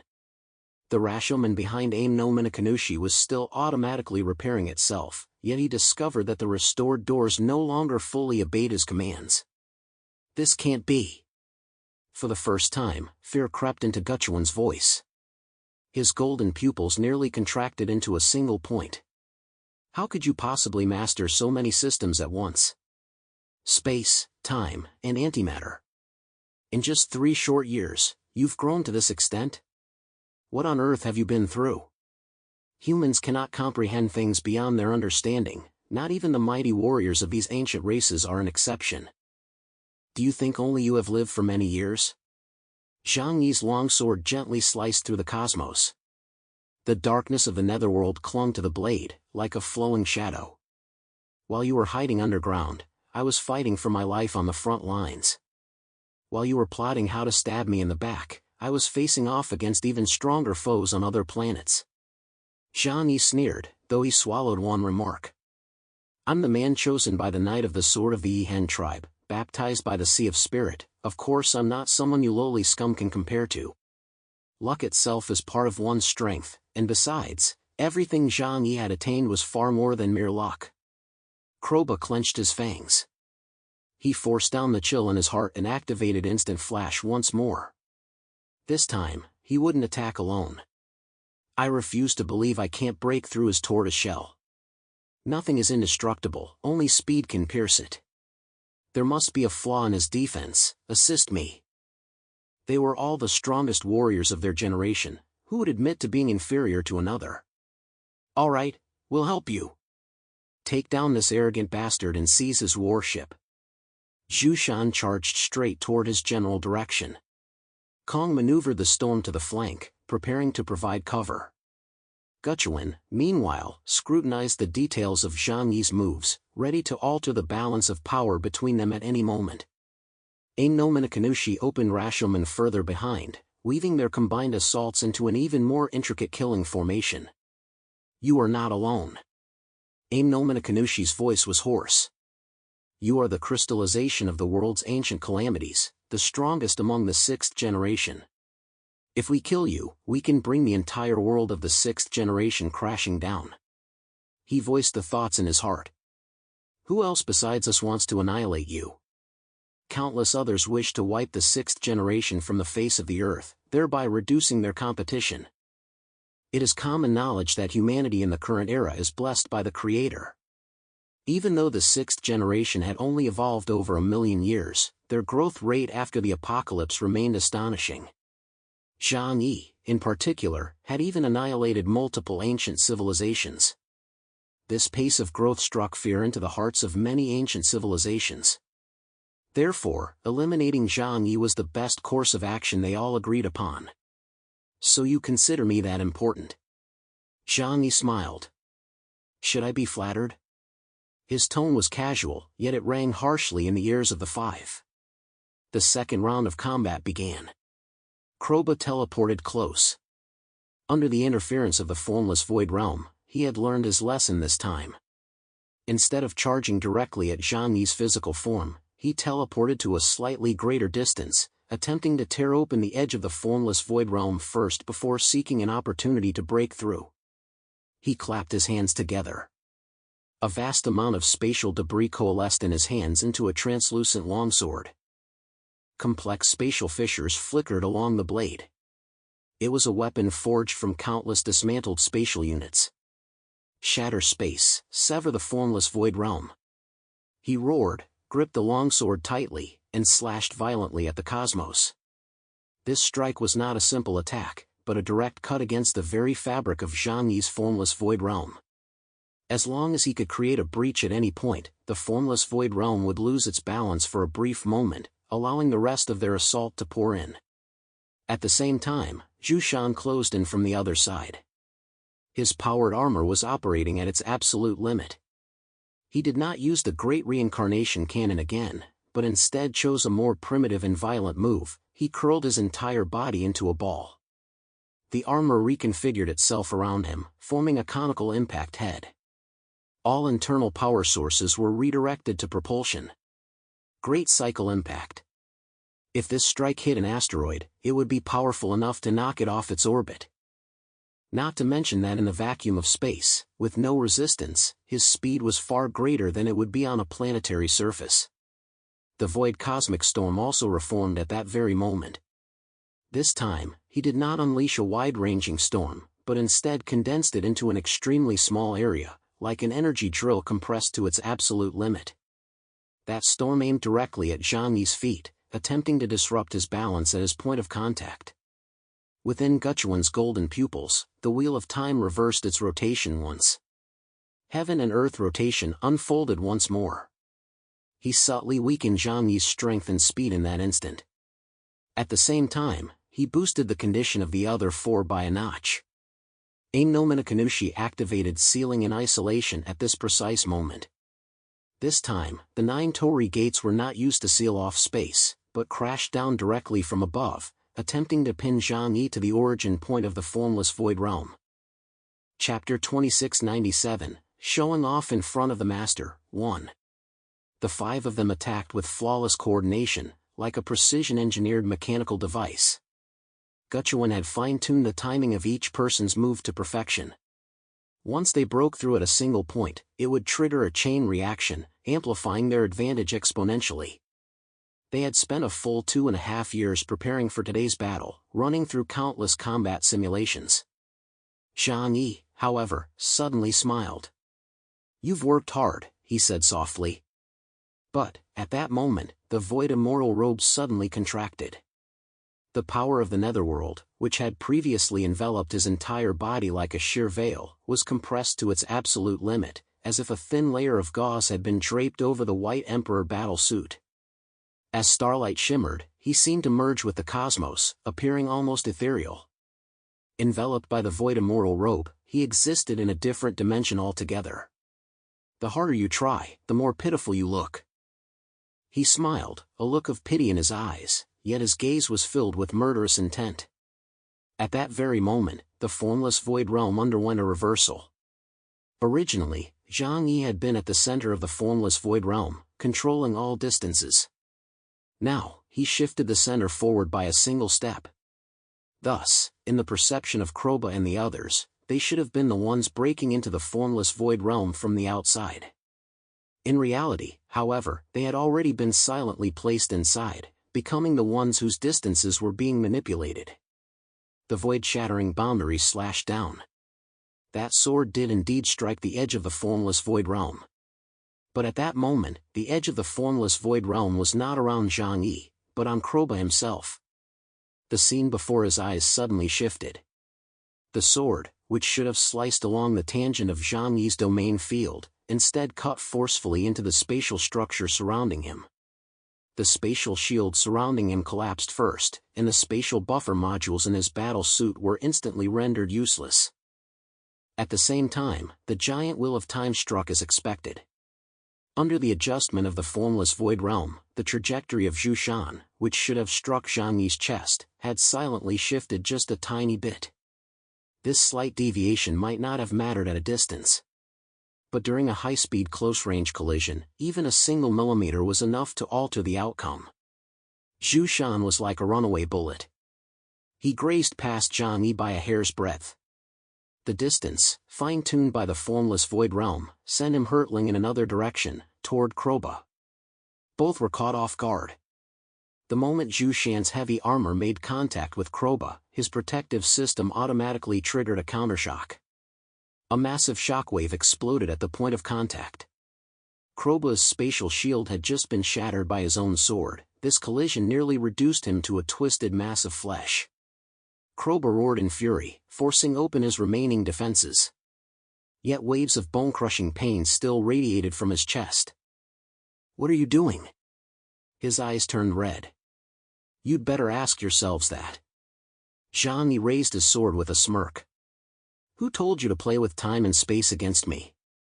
You're just showing off in front of a master." The miniature cosmic storm burst from the heavens had already arrived. It pierced the void beneath Zhang Yi's feet from below. He had expected to shatter his balance by attacking his foothold, but discovered that what he had pierced was not the void, but a corner of the netherworld's coffin. The storm drill plunged headfirst into the edge of the netherworld burial projection. That violent force, condensed to its absolute limit, had barely begun to tear when it was instantly sentenced to death by the laws of the netherworld. The internal structure of the storm was disrupted, all its energy disintegrated into chaotic fragments in an instant, swallowed by the dark abyss. He's actually reached this level.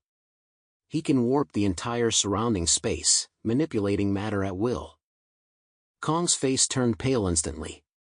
He had grasped the essence of the problem. Zhang Yi's ability was far more than mere teleportation. He could cause everything within that space to teleport, whether it was himself, other matter, or even an opponent's attack. Its trajectory would be warped. A domain. Centered on Zhang Yi himself, the area within a 5-kilometer radius was the absolute domain he could control. Guchuan's heaven and earth rotation also encountered a problem at this moment. He attempted to weaken Zhang Yi's state once more, only to discover that the status coordinates within the formless void realm had been reorganized. The status tags on Zhang Yi's body had become blurred. He could see Zhang Yi, but he could no longer use heaven and earth rotation to lock onto him and weaken his abilities. How is this possible? The golden pupil of the one-eyed giant Guchuan shone with a blazing golden light, but upon looking again, he found the image had become extremely blurry. It was clearly right before his eyes, yet he could not see it clearly, nor could he lock onto it with his abilities. Can't see clearly anymore? Zhang Yi's gaze swept over him. Do you think modifying attributes is such a big deal? That's just because you haven't encountered true high-dimensional rules in far too long. No sooner had his words fallen than the 9 torii gates of Ain no Minakanushi crashed down from above. No matter how strong your power is, as long as you're sealed, you won't be able to unleash it, will you? Subdue him! Ain no Minakanushi roared. The power of sealing and extinction pressed down, aiming to pin him completely to the spot. Zhang Yi raised his left hand. The patterns of the netherworld on his void immortal robe, compressed to their critical points, flashed briefly. Circles of dark ripples spread out from the palm of his hand. In that moment, the sealing torii gates seemed to slam violently into a massive, pre-existing coffin. Sealing sought to subdue his opponent, yet the opponent himself was the very embodiment of suppression. Rule collided with rule. After a brief stalemate, the sealing torii's patterns began to crack one by one, gradually being consumed by the netherworld burial. For the first time, Ain no Minakanushi revealed genuine astonishment. Watching the sealing ability that had made his name shatter before the rules of the netherworld, the gentle mask on his face fell away completely. Where on earth did you learn this power? His voice tightened. The netherworld should not appear in an ability user of your level. Ancient texts had mentioned the true nature of this universe. The Creator fashioned the physical universe, the sun, moon, and stars, matter and living beings. But the true primordial universe is nothing but endless void. It is as if the Creator had painted a magnificent masterpiece on a wooden plank. Yet ordinary people can only see the painting, not the plank itself. It is said that only beings of unparalleled power can touch this realm. For instance, Mammon, the sin of greed among the 7 thrones of the Drucker divine race. You know far too much. Zhang Yi shook his head slightly. It's just a pity that knowing a lot doesn't mean you're powerful. The 5 of them, who had been arrogant at first, gradually stopped laughing. Their expressions grew more and more shocked, one after another, and increasingly grave. They had to admit that they had vastly underestimated Zhang Yi's rate of evolution. 3 years is a brief span of time for their race. They had strived to enhance their combat prowess, each increasing their stats by over 1,000 points. Yet Zhang Yi, though his ability index had not changed significantly, had achieved a profound mastery of his abilities. With just a few points in his index, his overall combat effectiveness had surpassed the critical threshold. Chapter 2698, Showing Off in Front of the Master, 2. Krobla's fangs were coated in black blood oozing from internal bleeding. Despite his best efforts to control it, the injuries caused by Zhang Yi's force had already become extremely severe. Merely attempting to close in on Zhang Yi for a close-range ambush had nearly cost him his life. This sense of danger sent a chill down his spine. Cough. Cough. Inside his Zhushan power armor, alarms blared incessantly, warning him not to push himself beyond his limits, or the entire suit might shatter. The others weren't faring much better. Fine cracks had begun to appear on Kong Ye's light wings. A shadow crept around the edges of Guchuan's golden pupils, dimming their radiance, a sign that his vision had been corrupted by the Netherworld's backlash. Behind Aim no Minakanushi, 3 of the Rashomon gates had completely turned an eerie black, no longer under his control. They began to realize the problem. At first, they'd thought this was a 5-on-1 hunt. Now they realized the 5 of them had been dragged into a trap that had been set long ago. We can't let him control the pace any longer, Guchuan said in a low voice. We must force him to take our ultimate form head-on.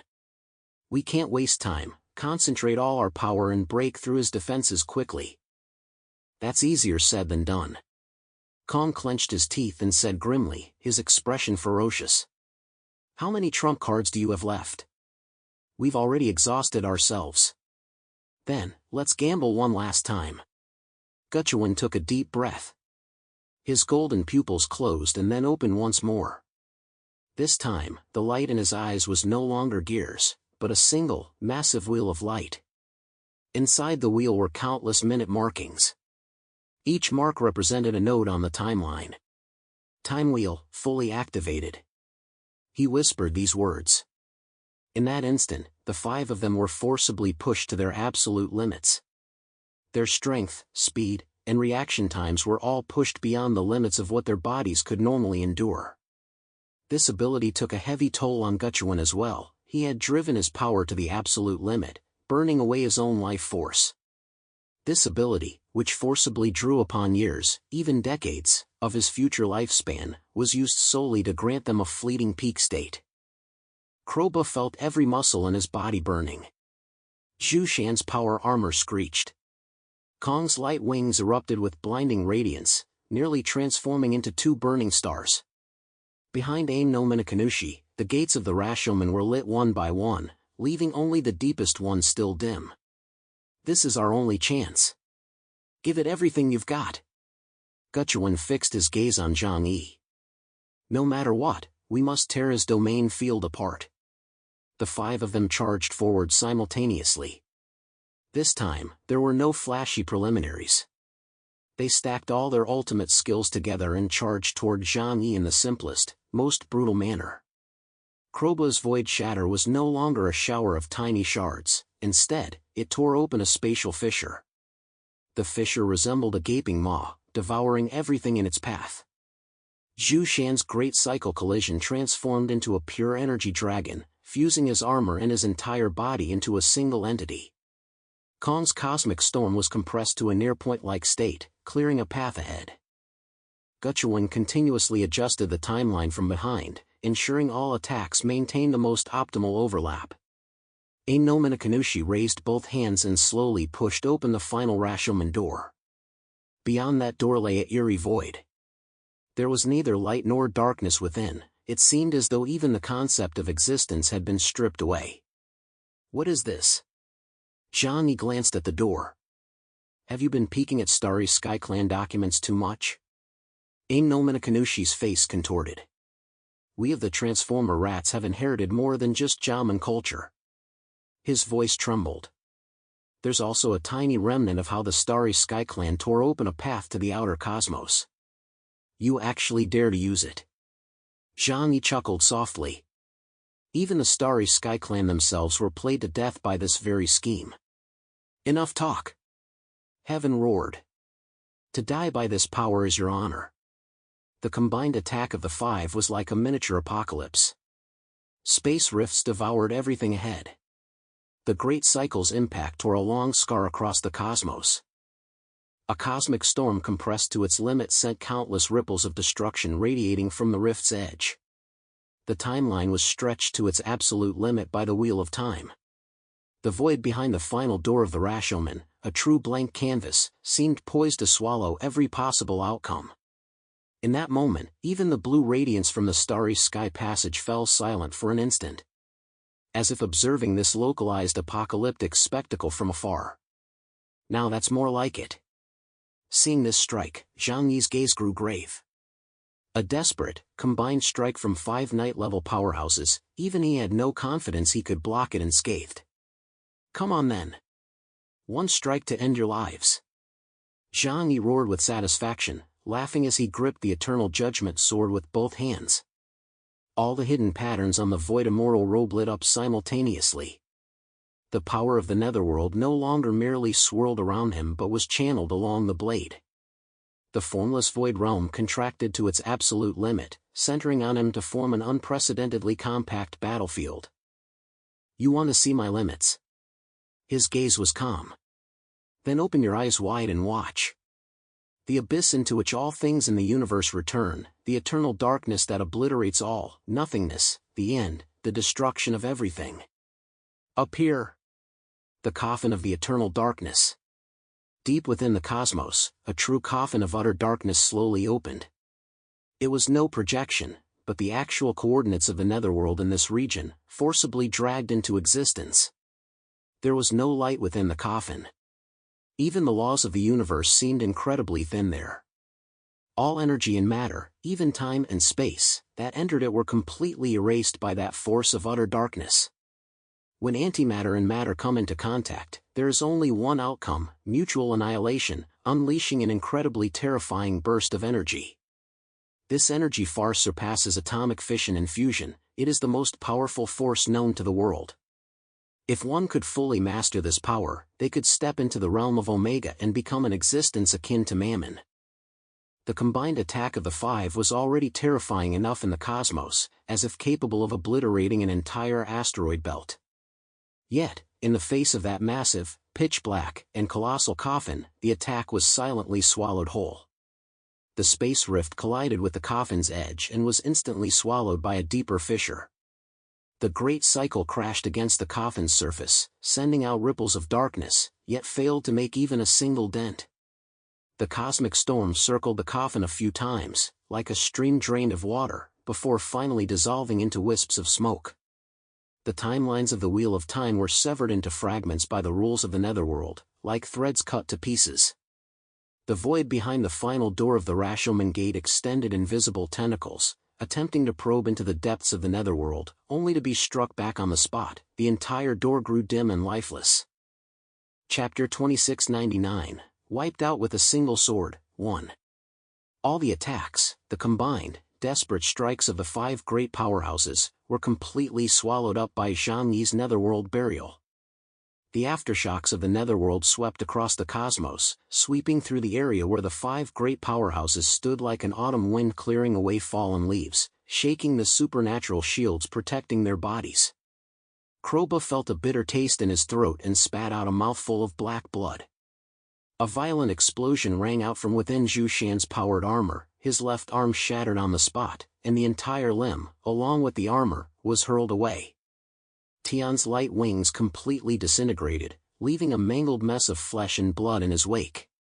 Guchuan's golden pupils instantly lost their focus, as if someone had roughly wiped them with coarse cloth. One by one, the Rashomon behind Ain no Minakanushi went dark, leaving only the outermost door barely holding its shape. The moment the netherworld burial unfolded in full force, the 5 of them were brutally thrust from the attackers' ranks into the ranks of the buried. Kroba coughed up blood in great gulps, his voice filled with despair amidst the sorrow. We were wrong. We were truly wrong. We thought we had taken you seriously enough. We had laid out an absolute killing trap to take your life, but our power cannot kill you. It cannot kill you. 2 streams of hot tears flowed from the corners of Kroba's eyes. he was not merely weeping for himself, but for the fate of the entire Wolf Fang clan. Because the signal in this region had been completely blocked by Lucaran, they were unable to transmit the news back to Earth. This meant their clan members were unaware that their assassination attempt had failed. When Zhang Yi returned to Earth, given his temperament, he would undoubtedly slaughter the 5 great clans to the last man. We shouldn't have provoked this guy from the start. Could it be that he is the legendary Super Earthling? Zhu Shan's voice was heavy, and as he spoke, a torrent of blood overflowed from the corners of his mouth. At the end of every era, the ethereal power of the entire clan is concentrated to give birth to one or a few powerful beings who will uphold the entire clan in the age. This is no coincidence, but rather the result of the deaths of billions, even hundreds of billions, of clan members. The energy released by their deaths concentrated into a tiny handful of individuals, giving birth to super-powerful beings.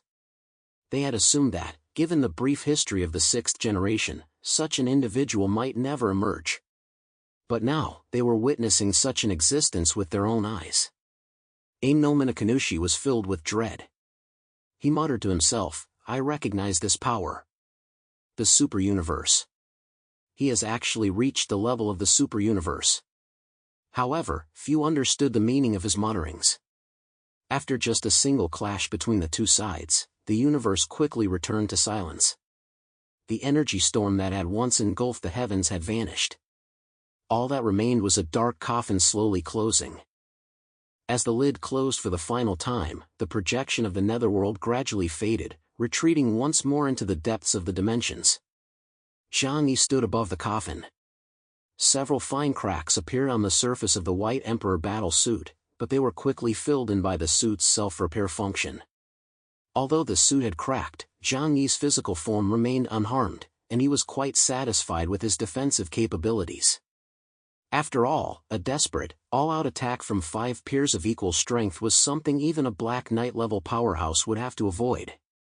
The void immortal robe transformed back into a sheer veil, draping over the battle armor. He gripped the eternal judgment sword in his hand, its tip lightly touching the sparse starlight of the cosmic void. The 5 powerhouses floated not far ahead of him, each looking utterly wretched. Krobla's chest was caved in, his battle armor shattered, exposing the jagged, broken bones beneath. Zhu Shan had only one intact arm left. His power armor was extensively damaged, leaking energy. Kong's light wings had vanished completely, leaving 2 gory, jagged gashes in his back. Guchuan's eyes were bloodshot, his golden pupils dull and lifeless, as if they might shatter at any moment. The Aim no Minakanushi's aura was chaotic. Behind him, the Rashomon stood as nothing more than a half-open, half-closed door, swaying feebly. They no longer possessed the arrogant swagger of moments ago. Gravely wounded, they were on the brink of death. Every face bore an unmistakable look of shock. That shock was more intense than the pain. Because before this battle began, they had never imagined that the 5 of them, fighting together, would be reduced to this state by a single chaos. Is this the result of your 2 years of arduous training? Zhang Yi slowly raised his head, a trace of scorn playing at the corner of his mouth. His gaze swept over each of the 5 in turn. Not bad. You're much stronger than you were at the Grand Assembly of 10,000 races. He paused. Then he added indifferently. It's just a pity that you aren't the only ones who keep getting stronger. Zhu Shan gritted his teeth, a flicker of defiance still in his eyes. Don't get too cocky. If you kill us here today, the 10,000 races of Earthstar won't let you off the hook. As a 6th generation race on the verge of extinction, you're at the eye of the storm. I advise you to let us go today. Though defeated, Zhu Shan refused to give up, foolishly hoping this tactic would persuade Zhang Yi to let them go. Rest assured. Zhang Yi sheathed his long sword. You ancient races never intended to spare me in the first place. Nor have I ever relied on your kindness to ensure the survival of the Huashu kingdom. What I rely on is strength. Ain no Minakanushi glared at him. His gaze held no trace of the false smile, only complexity and venom remained. Do you think winning this battle will let you control the future? You haven't even seen what the Starry Sky Clan truly left behind. perhaps we could discuss a partnership to jointly develop the Starry Sky Passage. Zhang Yi sneered. At a time like this, he would show no mercy to anyone. Better a single bird in hand than 10 in the forest. Killing these 5 night-level powerhouses first and seizing their origin was the only true path. Nonsense. After I've slaughtered every last one of you, I'll return to Earth and wipe out your entire race. By then, your treasures will be mine anyway. The 5 men turned pale with horror. This was precisely the scenario they'd feared most. Chaos, you dare. Just watch and see if I dare. Enough talk, all of you, die. Zhang Yi suddenly raised his hand and drew his sword. The void immortal robe and the netherworld burial resonated softly once more. A ring of dark ripples spread rapidly in all directions across the cosmos, like a violent dark storm. The formless void realm contracted once more, firmly locking the 5 of them in place before him. Anger and despair intertwined in the eyes of the 5 great powerhouses. Their expressions were twisted, their teeth grinding, yet the arrogance with which they had once looked down on everything had vanished. Kill! Even if I die, I'll take you down with me. Take me down with you? Do you even have the strength for that? Zhang Yi teleported over and slashed with his sword, causing great damage to Kroba, the already battered and scarred Knight-class warrior of the Wolf Fang clan. Kroba clenched his silver fangs and released a sudden wave of void-shattering energy, only to have it swallowed whole by the dark, ethereal netherworld sword light. Pfft! His body exploded right there in the cosmos. Had Zhang Yi not been afraid of wasting resources and intentionally spared his battle armor, Kroba would have been completely obliterated by that single strike. Chapter 2700, Wiped Out with a Single Sword, 2. Zhang Yi's single sword slash that killed Kroba sent the other 4 into a state of utter terror. They roared with fury and joined forces to launch a powerful offensive, but unfortunately, they were already spent and severely wounded. Zhang Yi, however, remained full of energy and possessed overwhelming combat power. Next up was Zhu Shan of the Ironclad clan. His abilities relied primarily on brute strength, a trait that Zhang Yi naturally countered. As Zhang Yi closed in, the Eternal Judgment Sword slashed down, leaving him no chance to fight back. His massive, iron-armored body was split in 2 right down the middle, a truly gruesome death. Yet his physical form was incredibly resilient. Even though his internal organs had scattered across the cosmos, he was not immediately obliterated. Zhang Yi raised his hand to seal the 2 men's origin into dimensional space, then pressed on without pause toward his next target. Chaos, are you really going to push us to this point? Kong of the Celestial Clan roared, his fierce exterior masking inner fear. We can negotiate. I am willing to have the Celestial Clan submit to you and acknowledge you as our king. Unnecessary. Thwack. A single, clean strike, another life taken. Gutchuin, the one-eyed giant of the Titan clan, remained the calmest of all, for as a fellow time-type ability user, he had already witnessed the inevitable outcome of his own death. No matter what he did now, he could not alter this result. He relinquished his life and accepted death with composure, though his gaze grew desolate in his final moments. The Titan clan was once truly magnificent, ruling over the entire Earth. At the height of our power, we established over 100 colonial planets across the galaxy. Alas, even we could not escape the fleeting passage of time and the withering of all things. Zhang Yi listened to these words with deep resonance. All things have their seasons, the budding of spring, the vigor of summer, the falling of leaves in autumn, and the withering of winter. Throughout history, every race has known its moments of glory, yet all must eventually face their decline. This might well be the fate awaiting the 6th generation in the future, but for now, Zhang Yi was racing against time. Farewell. With a single stroke of his sword, he beheaded Gutchuin and seized his origin. Only one remained, Aim no Minakanushi, the heavenly guardian of the Zepan clan. Zhang Yi stood amidst the cosmos, gazing at him coldly, his eyes holding the indifference of one looking upon a dead man. Aim no Minakanushi's limbs were ice-cold. He knew that no matter how he resisted, it would be futile. Chaos, keeping me alive is far more meaningful than killing me. I think we can talk. Zhang Yi, sword in hand, drifted through the cosmos as he slowly approached him. Very well, you still have some value. Now, if you strip yourself of your supernatural powers and sever your limbs, I might consider sparing your life. He'd take him back and have Yang Xinshin scan his mind. They should be able to extract some useful intelligence. After all, Zhang Yi was still quite interested in the Starry Sky Passage and the ancient Starry Sky Clan. The gaze of Aim no Minakanushi suddenly turned frenzied. Damn you, Chaos. Don't think I don't know what you're up to. I'd rather die than become your puppet. No sooner had the words left his mouth than his head suddenly exploded with a bang. Blazing energy incinerated his body into ashes. Zhang Yi sighed with a touch of regret. You knew Xinshin was here, so you didn't even want to leave a corpse behind, did you? Never mind. He absorbed the origin of Aim no Minakanushi, and with that, this hunt, and the counter-hunt, came to an end. In the depths of space, a deathly silence reigned. Having just endured a cataclysmic battle, this star system, once the meeting point of the 5 great clans, was now filled with violent energy turbulence. The shattered asteroid belt, like pebbles tossed in a massive tsunami, silently bore witness to the ferocity of the battle. 5 corpses, or rather, 5 indescribable masses of debris and ash, floated motionlessly in the void. Kroba, Zhu Shan, Kong, Guchuan, and Ain no Minakanushi. Each of these 5 names represented a ruler capable of making billions of beings tremble within their respective domains. They were the pinnacle of night-level powerhouses. But at this moment, they were nothing more than cold, hard spoils of war in Zhang Yi's eyes. Zhang Yi stood towering above this void. His gaze was eerily calm, devoid of any ecstasy after slaying powerful foes, holding only a matter-of-fact detachment. This detachment stemmed from his deep, instinctive understanding of the laws of the apocalypse. In this dark forest, there is never any such thing as negotiation, only devouring and being devoured.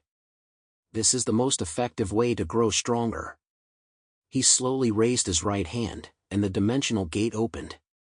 The remnants of the 5 night-level powerhouses were also collected by him.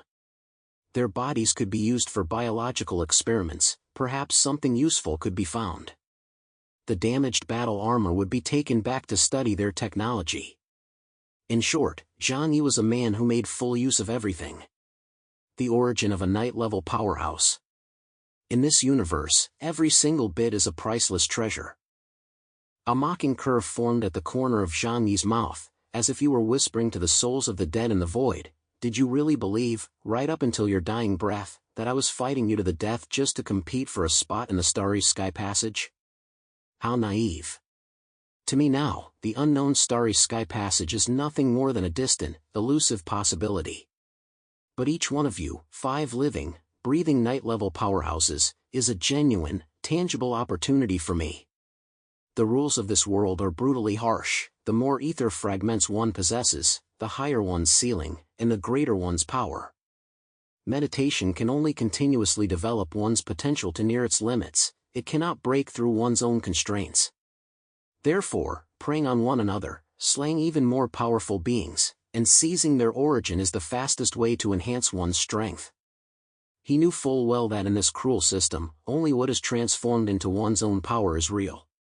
Everything else is an illusion. Having done all this, he felt no lingering attachment and returned directly to the Dreamer spaceship.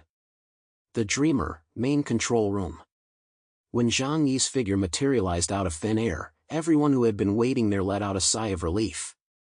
Although they had absolute confidence in Zhang Yi, they were, after all, facing a coordinated assault by 5 peers of equal strength. It would be a lie to say they weren't worried.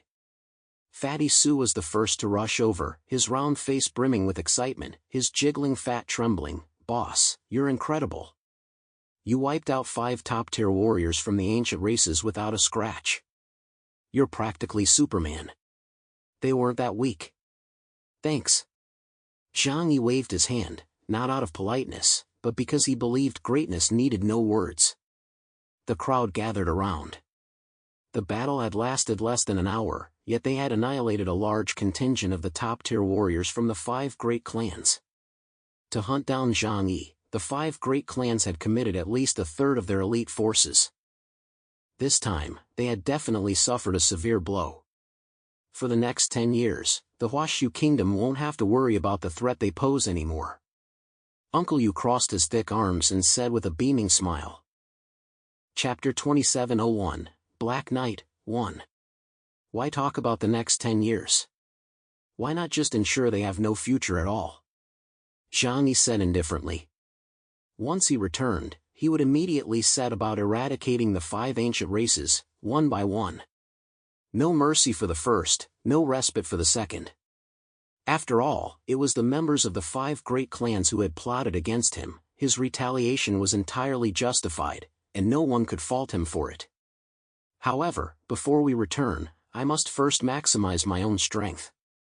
Zhang Yi wasted no words. He directly retrieved those dazzling origin essences from dimensional space. In an instant, the energy readings throughout the control room skyrocketed. Before the alarms could even sound, Liu Karen manually shut them down. Dozens of primordial origins, each radiating terrifying energy, were suspended within the chamber by Zhang Yi's space power, shimmering with a powerful glow. That power stirred the most primal desire deep within everyone's souls. These were origins capable of causing a quantum leap in one's life stage.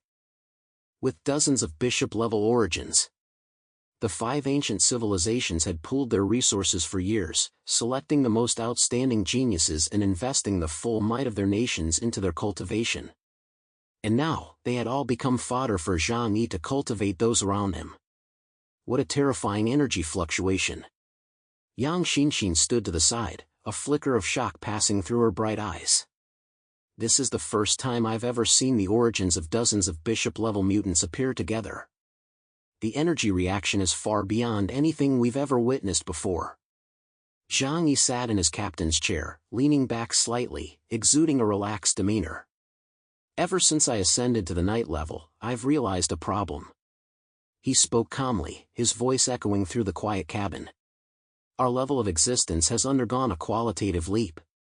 It's like an elephant. No matter how many ants it eats, it can't grow any stronger, it can only sustain its life. To me now, the origins of bishop-level mutants are like the flesh and blood of ants, they offer almost no benefit. Zhang Yi extended a finger, its tip wrapped in a thread of black power of the void. Over the past few years, I've devoured some bishop-level origins, but my ability index has barely increased. This has made me realize a cruel reality. To continue on the path of a knight, I must hunt down peers, or even stronger opponents. It's a pyramid-style predation. The higher you climb, the steeper the steps become, and the harder it is to find stepping stones. Hearing this, everyone felt a chill run down their spines. Liu Karen rested her chin in her hand thoughtfully and murmured, "The balance among the countless races can be maintained." Could it be that the top-tier races have not exterminated other groups? Precisely because they are waiting for the fruit to ripen before taking action?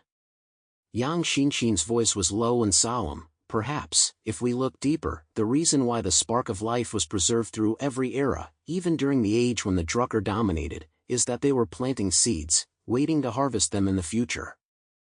These words sent a chill through the group, and they felt an immense weight of pressure. Zhang Yi also thought of the demonic mark that Mammon and Samel had imprinted on him long ago. It was a mark, much like the red string ginseng harvesters tie around unripe ginseng roots, simply to wait for the right moment to harvest. Don't dwell on all that nonsense. The way to resolve every problem is to become strong enough. Once you possess sufficient strength, all schemes and covetousness will crumble on their own. Zhang Yi said indifferently. Still, luckily, we've got 5 idiots walking right into our trap this time. Zhang Yi waved his hand. Same old rules, distribute according to need, but prioritize core combat power. Zhang Yi's gaze swept over the group, his eyes radiating an authority that brooked no argument. Kier, Flower, Teacher Liang, Uncle Yu, Fatty Su, and Karen. You may now absorb the bishop-level origin. As he spoke, he flicked his finger. 10 dazzling orbs of light shot out, each sinking into the bodies of the 4 people and 1 cat. That's 2 portions of bishop-level origin per person, enough for you to complete your accumulation at the life tier. Fatty Su, clutching the origin in his hands, was overcome with excitement. "Thank you, boss." As for Liang Yang, Zhang Yi gave her the weakest portion of the bishop-level origin.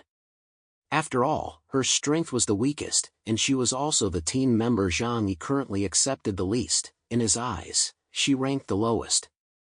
Liang Yang didn't dare voice any objections. In fact, she knew full well that if it weren't for Fatty Su's influence, she wouldn't even be qualified to receive this origin. Next, Zhang Yi turned his gaze to Yang Xinxin. As the team's strategist and the strongest damage dealer aside from Zhang Yi himself, she had always received the highest priority from him. "Xinxin, this one's for you." Zhang Yi pushed the golden, vertical pupil-shaped origin that had belonged to Guchuan toward Yang Xinxin. "This is the origin of a mental-type powerhouse. It perfectly aligns with your supernatural ability attributes. Once you absorb it, your mental control should reach an entirely new level." Yang Xinxin didn't refuse. She stepped forward, her fair palm gently cradling the golden glow, a faint smile appearing on her face. "I understand. Thank you, Brother Zhang Yi. I'll assimilate it as soon as possible." Lu Karen asked obediently from the side, "Brother, when do we start our closed-door cultivation?" "Now." Zhang Yi gazed intently at the remaining 4 clusters of night-level origins, the powers of Kroba, Zhu Shan, Kong, and Ain no Minakanushi. He had reserved only 4 portions of bishop-level origin. Since these 4 individuals were all of the same level as him, he wouldn't be able to fully absorb them all in a short time, but they would still significantly boost his strength. Zhang Yi issued his orders. "Everyone, go into seclusion. We're not going anywhere until we've fully digested the meat we've put in our mouths." The group nodded in unison, acknowledged the order, and returned to their rooms. They shut the heavy alloy doors tightly and began absorbing these powerful origin energies. The doors to the cultivation chamber were tightly sealed. Half a month later, with a deep, mechanical rumble, the doors to the cultivation chamber slowly opened. A suffocating sense of oppression instantly swept through the entire dreamer. This was not merely a leakage of energy, but a form of pressure originating from the very level of existence. It was akin to the instinctive fear lower life forms feel when facing higher life forms. Zhang Yi stepped out. His appearance seemed unchanged, but his eyes had grown even more profound, as if they contained 2 separate universes. The light and shadows within his left eye were twisted and illusory, holding a vision of the future within the next 5 seconds. His right eye was dark and profound, with the power of space surging within. He had already absorbed and assimilated the majority of the 4 night-level origin forces. He glanced at his palm, feeling the vast power surging within him. Ability Index, 61,000 points. Chapter 2702, Black Knight, 2. Finally. Zhang Yi exhaled deeply. "I've crossed that threshold." 60,000 points marked a massive threshold in night-level cultivation. Below 60,000 points lay the White Knights, who relied on powerful physiques and energy output. Breaking through 60,000 points meant officially entering the realm of the Black Knights. The Black Knights signified the beginning of touching the fundamental code of the universe. No longer merely using energy, they began to interfere with the rules of the universe, achieving the awakening and qualitative transformation of their own abilities. "Congratulations, Brother Zhang Yi." Yang Xinxin rushed over immediately. Her aura had undergone a dramatic transformation. "You've made significant progress as well." Zhang Yi saw right through Yang Xinxin's true state at a glance. 55,000 points? It seems that Guchuan's origin truly suits you. Yang Xinxin nodded. "This qualitative leap in my mental power has increased my brain's computational capacity by at least 10-fold. If I were to face a firewall like the one on an ancient race's warship again, I could breach it in just 1 second." As she spoke, her flawless white palm gently swept through the air. Space underwent an eerie transformation. The previously empty void suddenly shifted into layers of mosaic patterns before slowly reverting to reality. This is an ability capable of influencing the fundamental structure of the observable universe. However, at present, its range is still too limited, and its power isn't strong enough. Yang Xinxin said calmly, I suspect that if I can reach the Omega level, which symbolizes the infinite realm, I'll be able to transform a star into the purest form of energy. Zhang Yi nodded. We still have a long way to go. Let's take it step by step. Soon after, the others emerged from their seclusion one by one. Naturally, their rate of absorbing the origins couldn't match that of Zhang Yi and Yang Xinxin, who had undergone the baptism. However, since the total amount they needed to absorb was relatively small, and they had the meditation techniques taught by the Moon People, their progress was still quite rapid. Uncle Yu, Fatty Su, and the others all saw their ability indexes rise to between 30,000 and 40,000 points. Although they were still some distance from night level, on Earth, they were already powerful enough to dominate an entire region. But the most surprising one was Li Yang. This girl, who had originally been just an ordinary member of the Dragon Guardians, had her ability index leap to 32,000 points during this seclusion. Lu Karen held her electronic device, staring at Li Yang's data, and sighed with a complex look in her eyes. I work myself to the bone every day on research and development and modifying equipment, and it took me ages just to climb past 30,000 points. Sister Yang surpassed that just by going into seclusion. Yang Xinxin, however, merely remarked indifferently, it turns out this world really isn't short on geniuses. Sometimes, opportunity and natural talent matter far more than hard work. Among their group, the only one who could truly be called a world-class genius was Yang Xinxin. Whether it was Yang Xinxin, Lian Yu, or Zhang Yi, they were all merely geniuses among ordinary people, hardly outstanding even among a nation of 1.4 billion. In contrast, Li Yang was selected as an elite during the Xinjiang region's golden age, so naturally, her talent surpassed that of Fatty Su and Uncle Yu. But today, both Zhang Yi and Lu Karen rank among the top figures of the 6th generation. Even Uncle Yu and Fatty Su are now powerhouses in the 2nd and 3rd tiers. Opportunity, courage, and choosing the right path are actually more important than natural talent. Zhang Yi patted Lu Karen on the shoulder. Your value isn't measured by combat stats.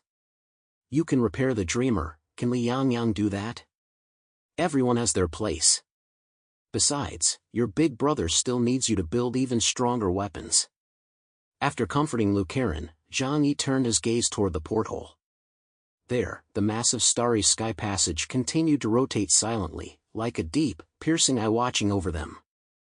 This colossal celestial body was still tens of thousands of kilometers away from Zhang Yi and his group, yet it appeared as if it were right before their eyes, as if it could swallow everything whole at any moment. What do we do next? Yang Xinxin approached Zhang Yi, gazing at the magnificent yet eerie Starry Sky Passage. Our strength has greatly increased. Should we go in and explore? According to the legends of the Zeepan clan, the Starry Sky Passage hides the legacy of the previous era's civilization, perhaps even the secret to becoming an Omega. The Starry Sky Clan, who once forced the Drucker people to survive on nothing but rocks and dirt, certainly harbored Omega-level beings. And as for how to achieve infinity, that was, of course, Zhang Yi's deepest desire. Zhang Yi furrowed his brow, his fingers tapping rhythmically against the windowsill. It was a habitual gesture he made when deep in thought. The temptation is great, but this place gives me a very bad feeling. Zhang Yi's spiritual perception had saved his life countless times. As a time-type ability user, he was exceptionally sensitive to the scent of danger, an instinctive foreknowledge of events about to unfold along future timelines. At this moment, gazing at that colonnade, a layer of inescapable awe shrouded his heart. That heart-pounding sensation hasn't faded, even now that I've ascended to the rank of Black Knight. In fact, now that my perception has grown stronger, it feels even more dangerous. Zhang Yi mused. But since we're already here, I wouldn't want to turn back and risk missing a major opportunity. What if there really is something inside that can end this damn apocalypse? He turned around and rubbed his fingers together in frustration. If I'd known, I shouldn't have killed Aim no Minakanushi so ruthlessly back then. I should have lured him over first, had you shoot him with an arrow, and taken control of him before anything else. This was merely Zhang Yi's grumbling. Given the 5 great clans' wariness of him, they would never board the ship to meet him alone. Are you talking about that guy from the Zeepan clan? Yang Xinxin asked. Exactly. Zhang Yi nodded. The Zeepan clan claims to have inherited the ancient Jiamen culture, and according to rumors, the Jiamen culture has intricate ties to the Starry Sky Clan. That old ghost must know the secrets of the Starry Sky Passage. Back then, caught up in the heat of battle and focused solely on seizing the origin, he'd simply disposed of the man.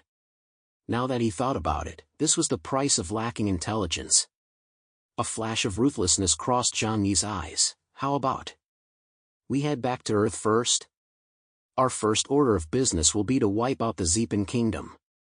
Even though the old man is gone, their database and those elders should still be there.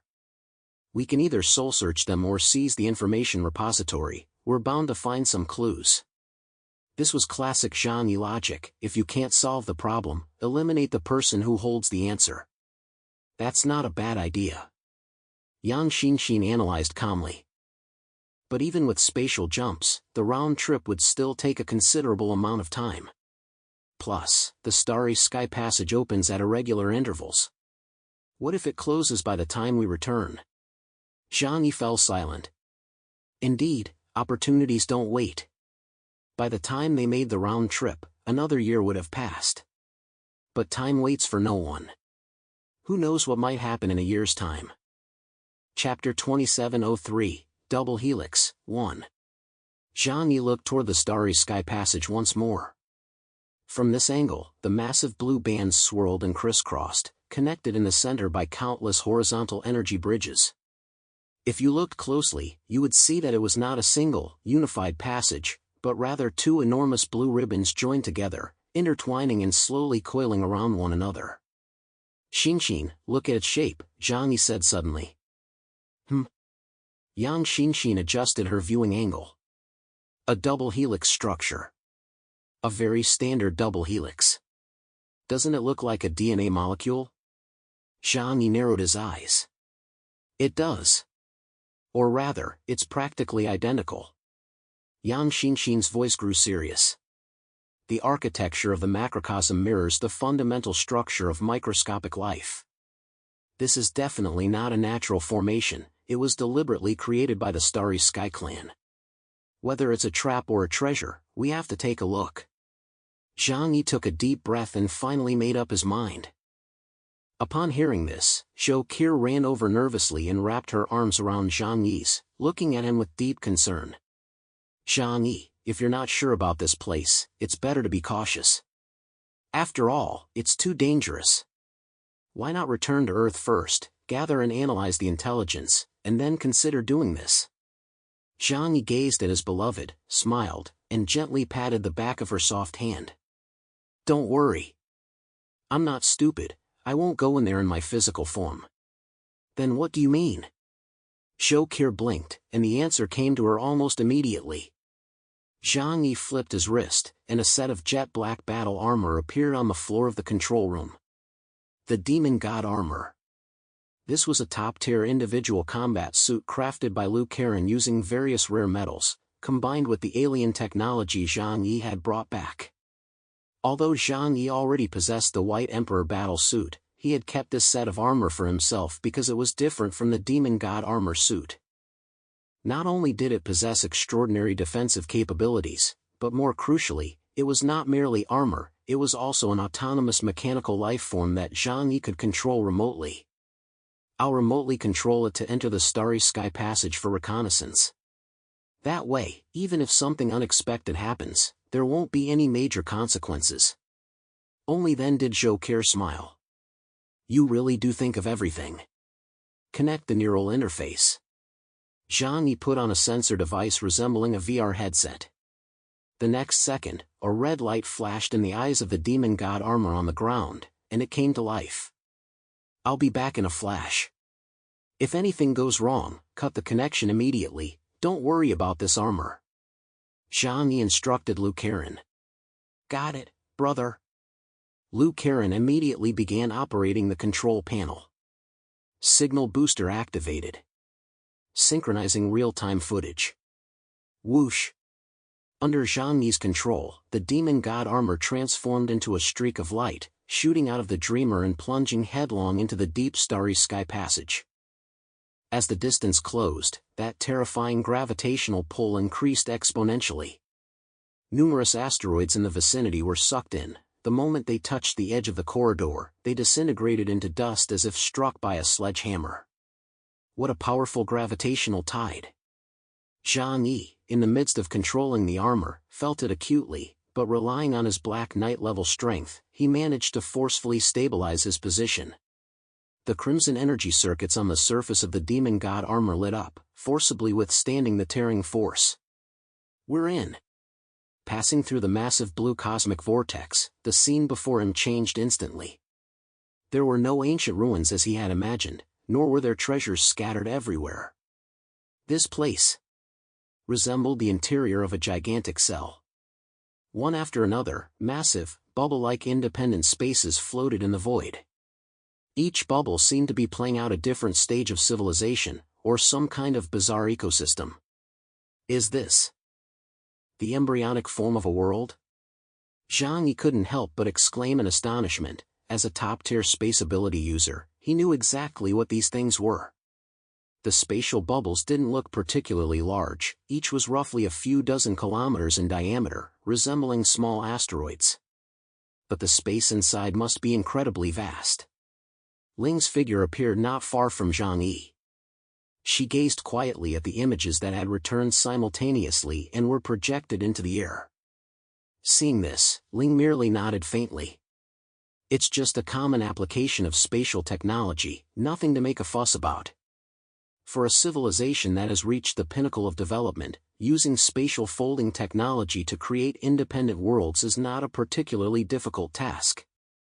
After all, in principle, this isn't truly creation, it's merely folding the fabric of the outer universe. To give an example, it's like folding a piece of cloth to form a special space. Ling offered only a casual comment on this technology, yet in the minds of the others, it stirred up a storm of astonishment. After all, this technology far exceeded their capabilities. Zhang Yi controlled the demon god armor, deliberately avoiding high speeds as he slowly approached a spatial bubble. Vaguely, he could actually observe some of the interior from the outside. The bubble worlds were not lifeless, they were alive.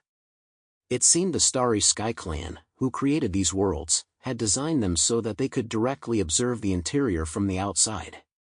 He saw some shattered worlds, as well as some wondrous worlds teeming with bizarre life forms. The Starry Sky Clan. They're trying to become gods. Zhang Yi exclaimed in astonishment. They're creating worlds, and life, at the same time. They create physical forms from organic matter, then steal ether fragments from the creator to infuse into them, forming entirely new life forms. He had seen Mammon and Samuel accomplish this before.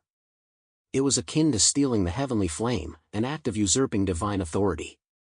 Yang Xinxin couldn't help but gasp in shock.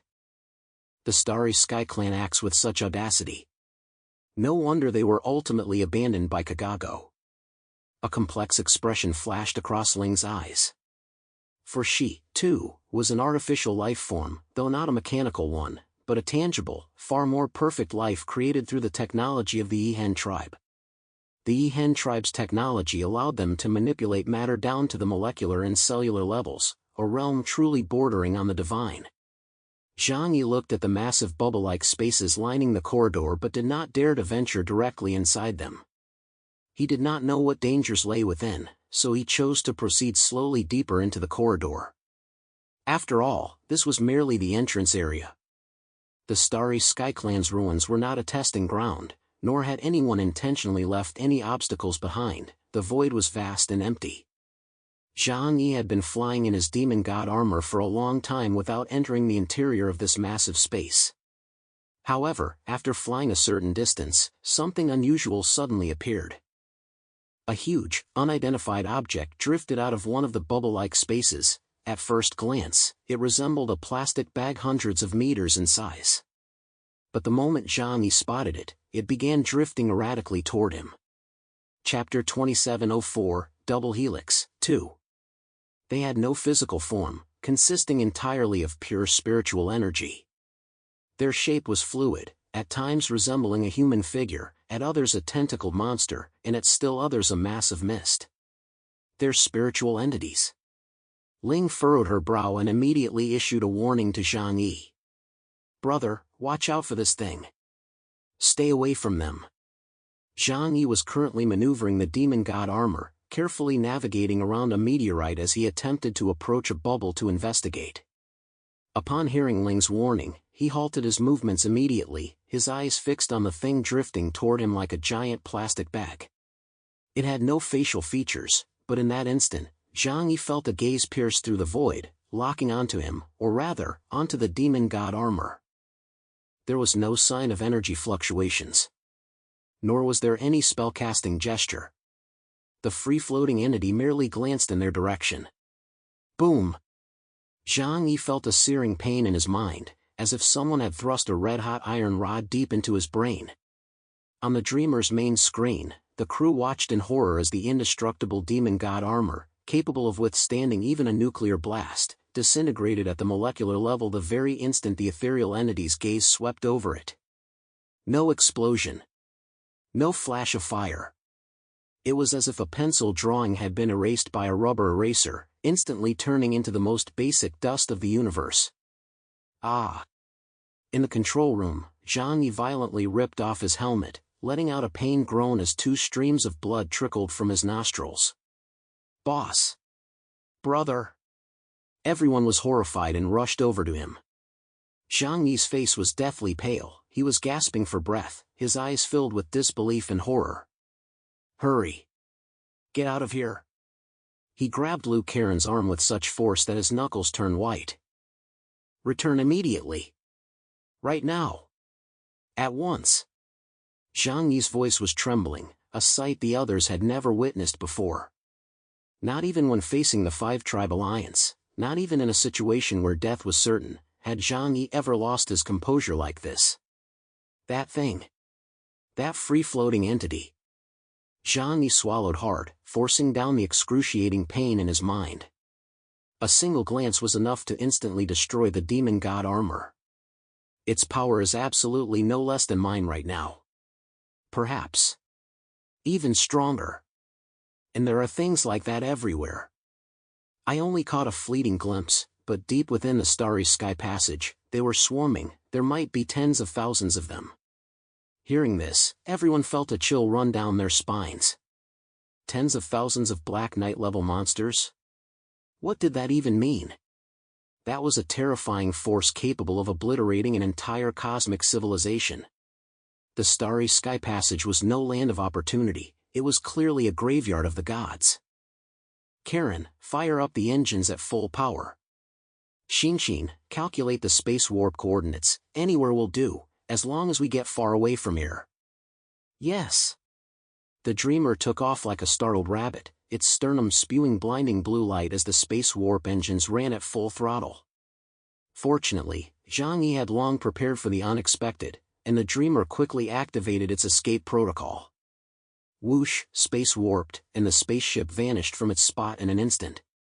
And just a few seconds after they disappeared. At the entrance of the blue vortex in the Starry Sky Passage, the energy suddenly surged violently. The scattered points of light began to converge, eventually coalescing at the entrance into a colossal pupil that spanned the starry sky. It was a pupil composed entirely of light, cold, ruthless, and aloof. It turned slowly, its gaze piercing through layer upon layer of space, fixing precisely on the direction where the Dreamer had vanished into the jump. It gazed for only a second before slowly fading away. As if, in its eyes, the Dreamer was nothing more than a slightly stronger insect, it had fled, and wasn't worth pursuing. Yet that fleeting gaze, transcending the causality of distant time and space, sent a bone-deep chill through Zhang Yi, who was already in the jump corridor, as if he had fallen into an ice cave. The Dreamer glided through the pitch-black cosmos. Outside, there was utter silence, only the starlight in the distance was stretched into thin threads, as if it had not yet recovered from the hunt that had just taken place. The lights on the bridge were dimmed to a minimum, with only a few holographic screens flickering. Everyone stared at Zhang Yi as if in a daze. Not long ago, they had witnessed Zhang Yi single-handedly annihilate the five-tribe alliance, yet now they saw him with blood streaming from his nose, staining the cabin floor red, his breathing ragged. Just how dangerous was the Starry Sky Passage, after all? Zhou Qi hurried over, her hands glowing with a milky white light as she placed them on Zhang Yi's back. Her immortal ability activated, healing all of Zhang Yi's wounds. "Zhang Yi, are you okay?" Zhou Qi asked anxiously. Zhang Yi took a towel from Liang Yang's hands to wipe away the blood from his nose and said calmly, "It's nothing serious.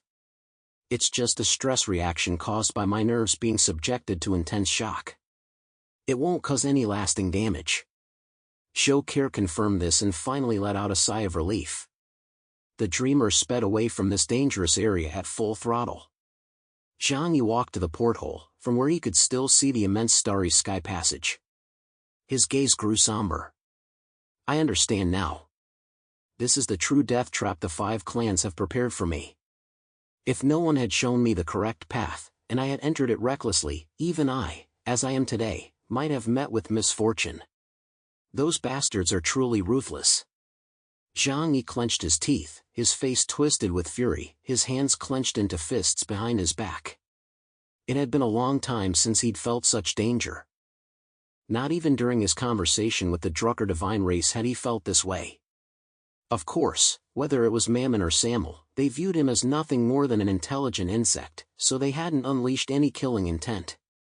But those disembodied spiritual entities from just now purely sought to annihilate every being that dared to trespass into the Starry Sky Passage. Those things, could they be the undeceased members of the Starry Sky Clan? Is this their true form, as spiritual entities?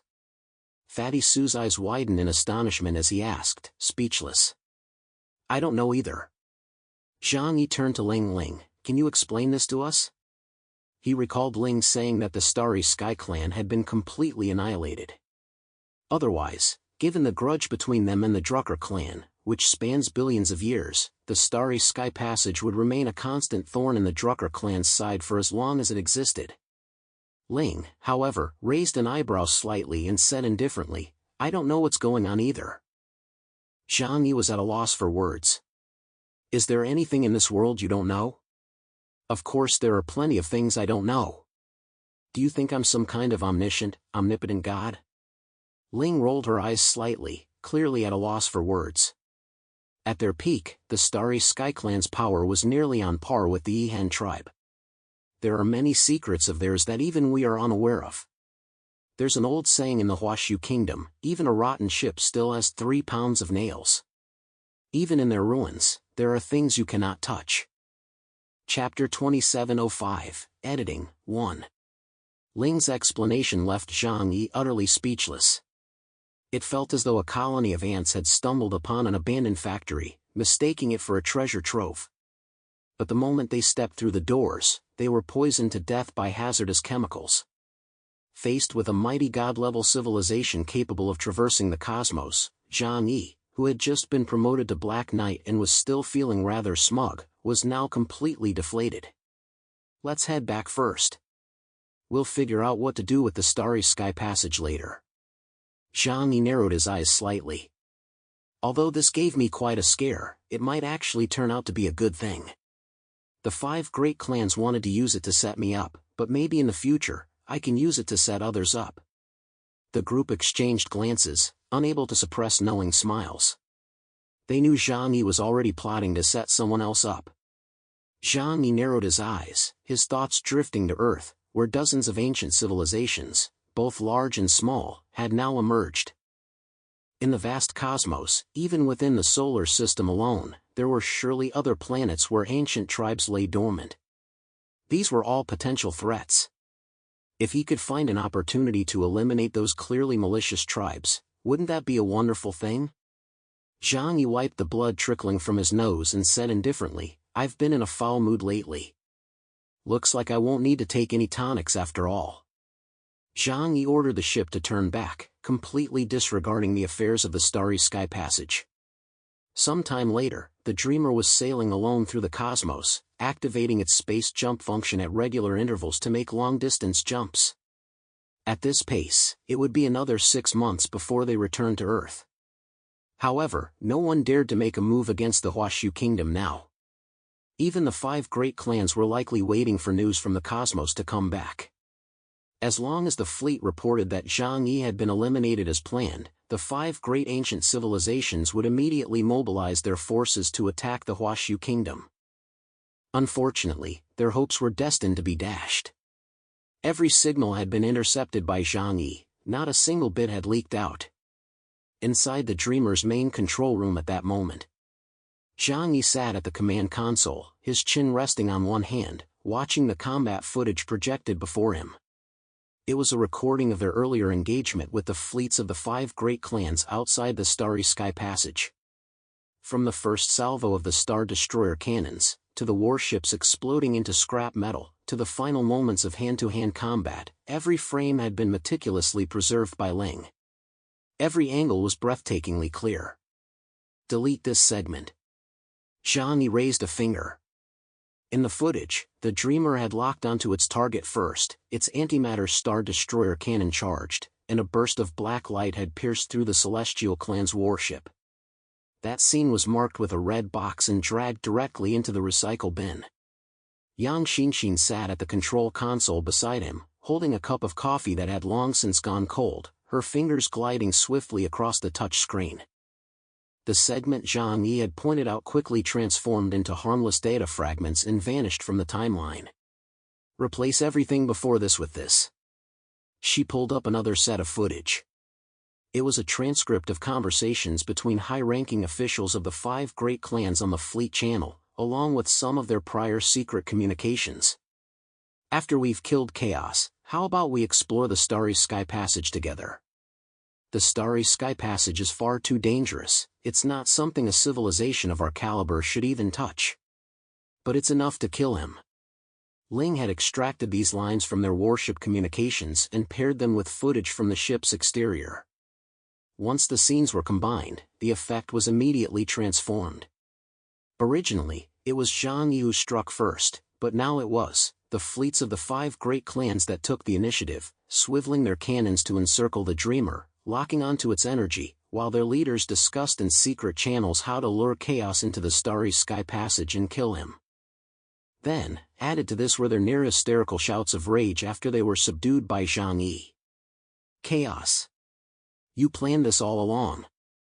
Are you trying to wipe us all out at once?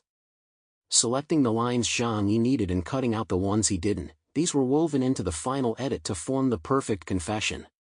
Yang Xinxin edited while a smirk played at the corners of her mouth.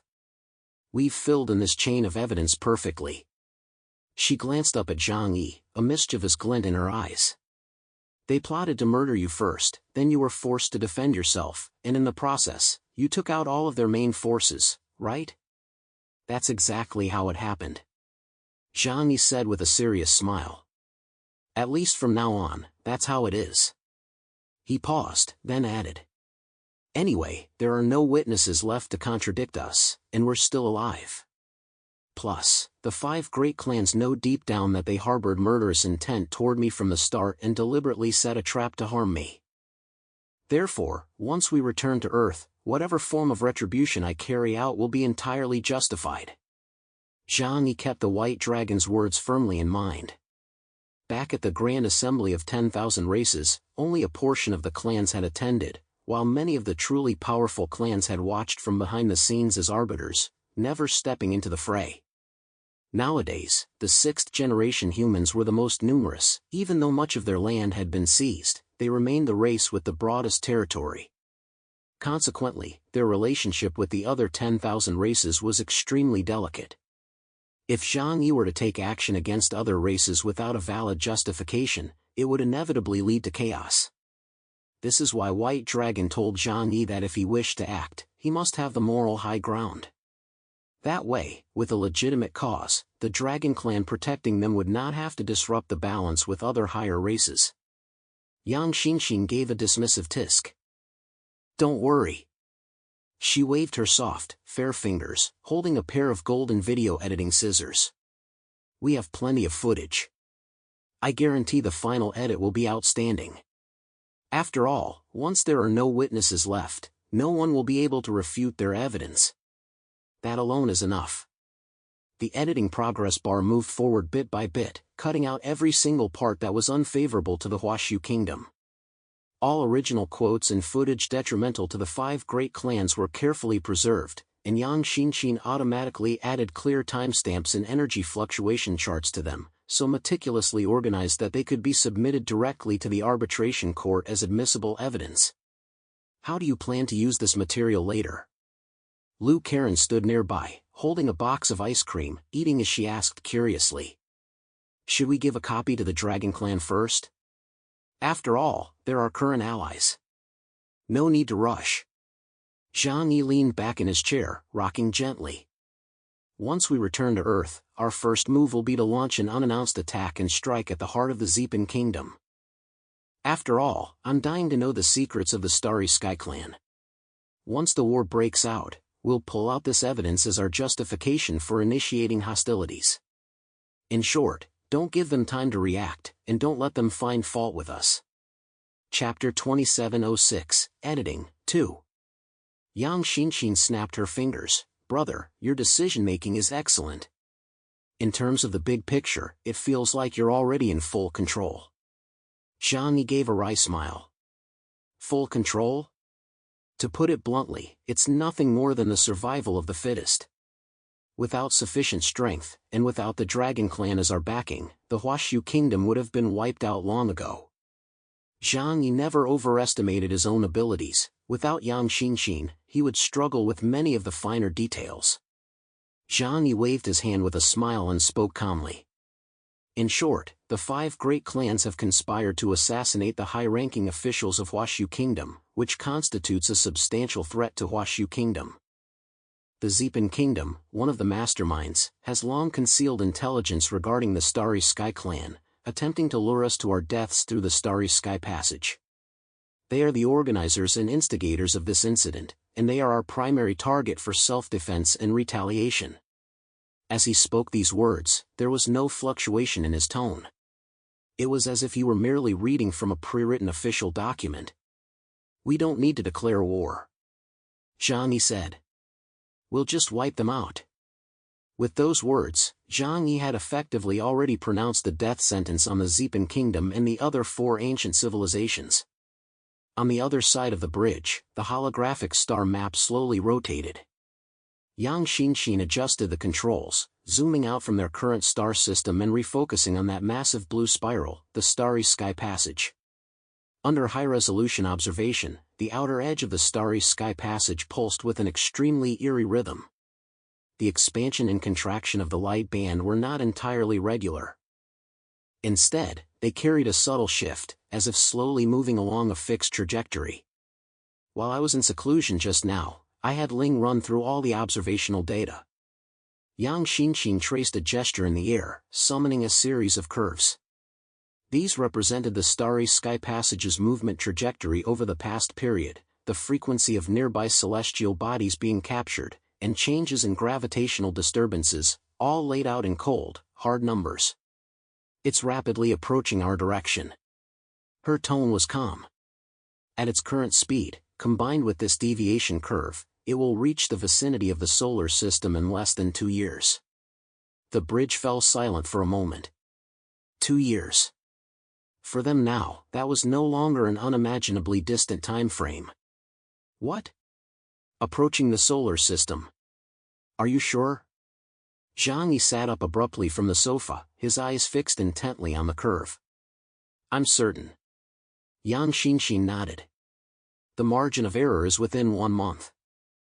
Unless the Starry Sky Passage's speed undergoes a significant change, such as actively decelerating or changing course, it will pass through the entrance to the solar system right on schedule. She paused here. And there's something even worse. She overlaid several trajectories. According to our simulations, there's nearly a 30% probability that it won't just pass by, but will collide directly with the solar system. A collision. Fatty Sue in the back row couldn't help but swallow hard, his now muscular frame, no longer merely fat, nearly toppled off the sofa. It's such a massive thing, if it really hits us, won't the entire solar system just be wiped out? Fatty Sue shivered uncontrollably. The Starry Sky Passage is an enormous celestial body, a passageway stretching for vast distances, giving it a colossal volume, more than twice the size of the Sun. With such a massive object entering the solar system, the probability of a collision is virtually 100%. Moreover, due to its immense mass, it would inevitably disrupt the entire solar system's equilibrium. When that happens, the true apocalypse will likely be upon us. Theoretically, that's correct. Yang Xinshin spread her hands. The Starry Sky Passage appears to be larger than the Sun. If it collides head-on, the entire solar system's orbits will be torn to shreds. The planets and moons you see now might all be shattered in the end, then sucked into its core, becoming part of those spatial bubbles we saw earlier. She spoke with restraint, without a trace of exaggeration. But precisely because of that, her words sounded even more chilling. Zhang Yi fell silent for a moment. For most cosmic civilizations, the destruction of the solar system would merely be a statistical entry in the annals of galactic deaths. But to him, that blue planet called Earth held far too much significance. He had indeed acquired the capability for interstellar migration, but once they left Earth, they would temporarily be unable to find new habitable terrain, making it impossible for their people to thrive and multiply. What are the odds it will enter the solar system? He asked anyway. Very high. In fact, if its trajectory doesn't change, it's almost a certainty it will collide. Yang Xinshin replied with a grave expression. Uncle Yu's eyes widened, but he couldn't interject at all. He lacked the expertise for such high-level matters and had no idea what advice to offer. Faced with a cosmic-scale catastrophe, humanity was essentially left with no choice but to passively await its demise. We can escape, right? We have spaceships, and we have enough energy. Fatty Sue forced a faint smile as he tried to reassure everyone. So, even in the worst-case scenario, we can at least prepare in advance. Zhang Yi rubbed the bridge of his nose. If he returned to Earth immediately, he could indeed take a portion of the group out of the solar system. However, first, he was unwilling to do that, and second, he didn't think the situation was quite that dire. Don't panic just yet. This is a bit strange. The Starry Sky Passage's return from the depths of the cosmos just happened to pass through the solar system. I don't believe that's a coincidence on a cosmic scale. Zhang Yi summoned Ling once more. Ling, what's your take on this? Ling's reply was concise and to the point. It's revenge. Revenge? Revenge against whom? The Druckers? Zhang Yi asked, furrowing his brow. No, against the Creator. Ling's answer left everyone looking astonished. Revenge against the Creator? Ling explained calmly, they failed to achieve true freedom beyond the universe. Just as they were about to succeed, they fell short at the very last moment. That resentment led them to harbor thoughts of revenge against the Creator. So, they're probably planning to destroy the Creator's testing ground after they become spirits. Ling looked at Zhang Yi as she spoke, but you don't need to worry too much. The solar system won't be destroyed. Ling's words were like a reassuring pill for everyone. Lu Karen looked at her with sparkling eyes and asked, Sister Ling, why is that?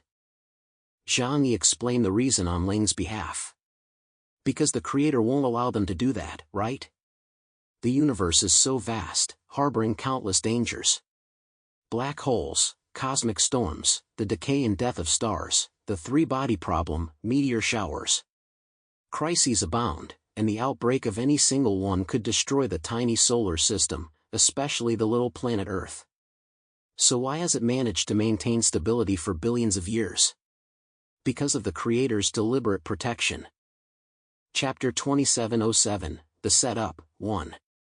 Earth is the center of the universe, protected by Kagago's will. Don't you know that better than anyone? Ling glanced at Zhang Yi.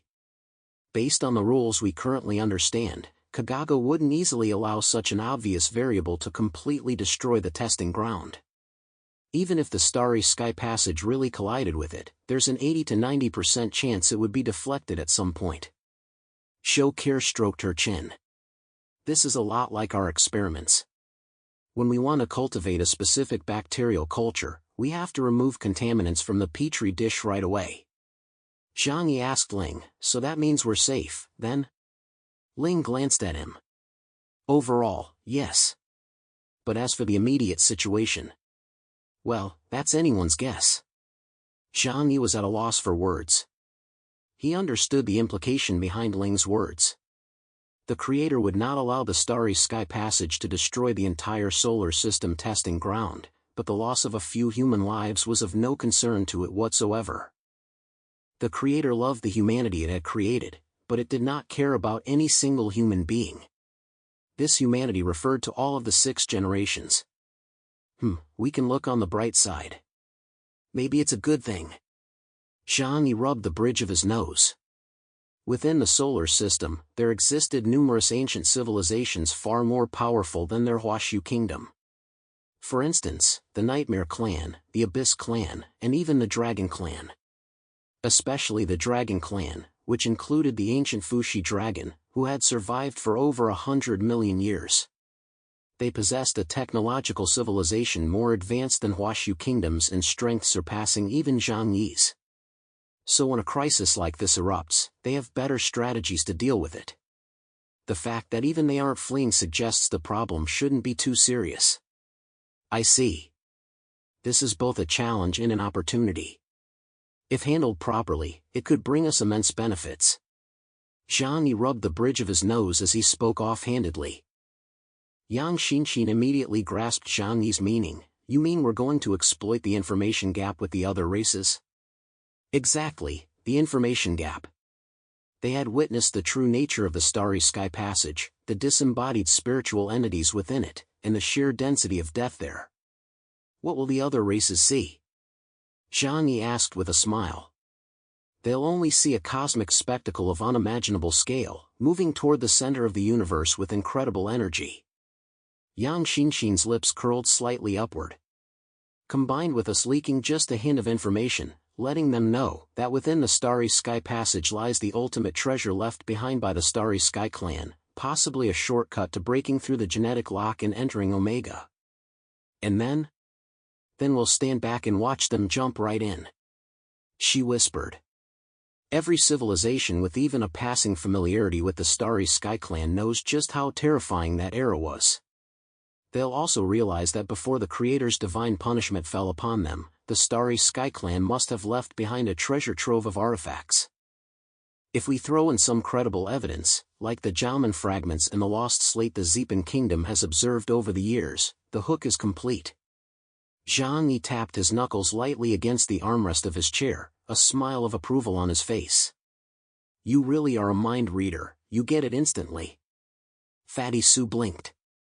Boss, are you planning to turn the Starry Sky Passage into a giant meat grinder? To wipe out those ancient civilizations that might pose a threat to us? With such a golden opportunity, why wouldn't we take it? Zhang Yi spread his hands in a shrug. Where does our biggest pressure come from right now? It comes from those ancient races who watch us rise, secretly wishing for our destruction. When there are no external threats on Earth, eliminating us is their greatest obsession. But once the Starry Sky Passage arrives, everyone's attention will be fixed on it. Those who want to survive will stay far away, those willing to gamble their lives will charge right in. Zhang Yi laughed as he spoke. He rubbed the back of his hand, his face taking on that familiar expression, the one he wore whenever he was plotting to trick someone else. What we need to do is tell them the story in advance. Story? What story? Boss, have you switched careers to become a novelist? I'm talking about the story of the Starry Sky Clan. Zhang Yi rolled his eyes. Then he tapped the air with his finger, summoning a new editing window. We already have a lost slate from the Land of the Marshes, along with the Jiaoman translation they provided. Once we get back and secure the Zipan Kingdom's database, we'll have a fairly complete picture of the Starry Sky Clan's legacy. We'll package it as a legend, half true, half false. His eyes lit up, as cunning as a fox's, yet hiding a sharp, icy killing intent. For example, before the Starry Sky Clan failed in their attempt to open a new universe, they compressed their entire civilization into the Starry Sky Passage, waiting for the next qualified civilization to inherit it. Only those races brave enough, powerful enough, and crazy enough are worthy of entering it and receiving the Starry Sky Clan's great legacy. It might even hold the secrets to ascending to Omega. Tell me, who could possibly resist such a temptation? Zhang Yi's face was etched with a dangerous smile. Sounds just like something you'd do. Fatty Su couldn't help but retort. Zhang Yi is still the same old Zhang Yi. We won't hold back against enemies, or potential enemies, who might threaten our survival. Zhang Yi spread his hands. All we're doing is renaming the slaughterhouse they left behind as a trial ground. He paused, then added. And while we're at it, we'll give it an even more intimidating name. Something like, the Omega Staircase. A strange silence fell over the bridge. Sounds like the kind of phrase those cults love to use. Fatty Su muttered. But it does sound pretty addictive. The more it sounds like a cult, the better. Zhang Yi, however, looked as if he found it perfectly reasonable. A true madman, upon hearing such words, would have his blood pressure skyrocket and would be itching to charge right in. Among the mutants of all races, who wouldn't want to become a transcendent, eternal being? Once you become an Omega, you'll possess the power to defy the Creator's laws. That's practically godlike. As long as we dangle such a temptation, even knowing the risk of death, countless people will rush in one after another. That's human nature. Zhang Yi closed his eyes, quickly running through the plan in his mind. 2 years later, the Starry Sky Passage arrived near the solar system. They had released the story of the Omega Staircase a year in advance. Paired with edited video evidence and fragments of information from the Zeepan Kingdom, they convinced the entire universe that the ultimate opportunity left behind by the Starry Sky Clan was hidden there. By then, everyone would believe they had uncovered the secret. Everyone would believe they were among the civilizations qualified to climb the staircase. But only those aboard the Dreamer would know what was truly there. Chapter 2708, The Setup, 2. Lure the heroes to their doom. Zhang Yi slowly uttered those 6 words. I will make them willingly fall into my trap. No matter how many powerful beings of the ancient races I can eliminate, as long as there is one less threat on Earth, our chances of survival will increase. As for the threat posed by the revival of the Drucker divine race someday in the future, that was an unknown. No one knew exactly when it would happen. But the ancient race's predatory gaze upon the Huashu kingdom was already imminent. Today, he could eliminate 5 tribes possessing night-level combat power, but what if, in the future, even more powerful tribes threaten them? The Dragon Clan's protection couldn't last forever, and once all the clans learned he possessed Ling's mortal form, some would inevitably set their sights on him. That was why Zhang Yi intended to lure them into the Starry Sky Passage. Even if he couldn't eliminate as many powerful enemies as he'd hoped, he could buy some time, leaving them no opportunity to deal with Huashu Kingdom. He opened his eyes, the coldness in his gaze unmistakable. This is an open trap. Even if they know the danger lies there, they'll still walk right into it. Zhang Yi smiled.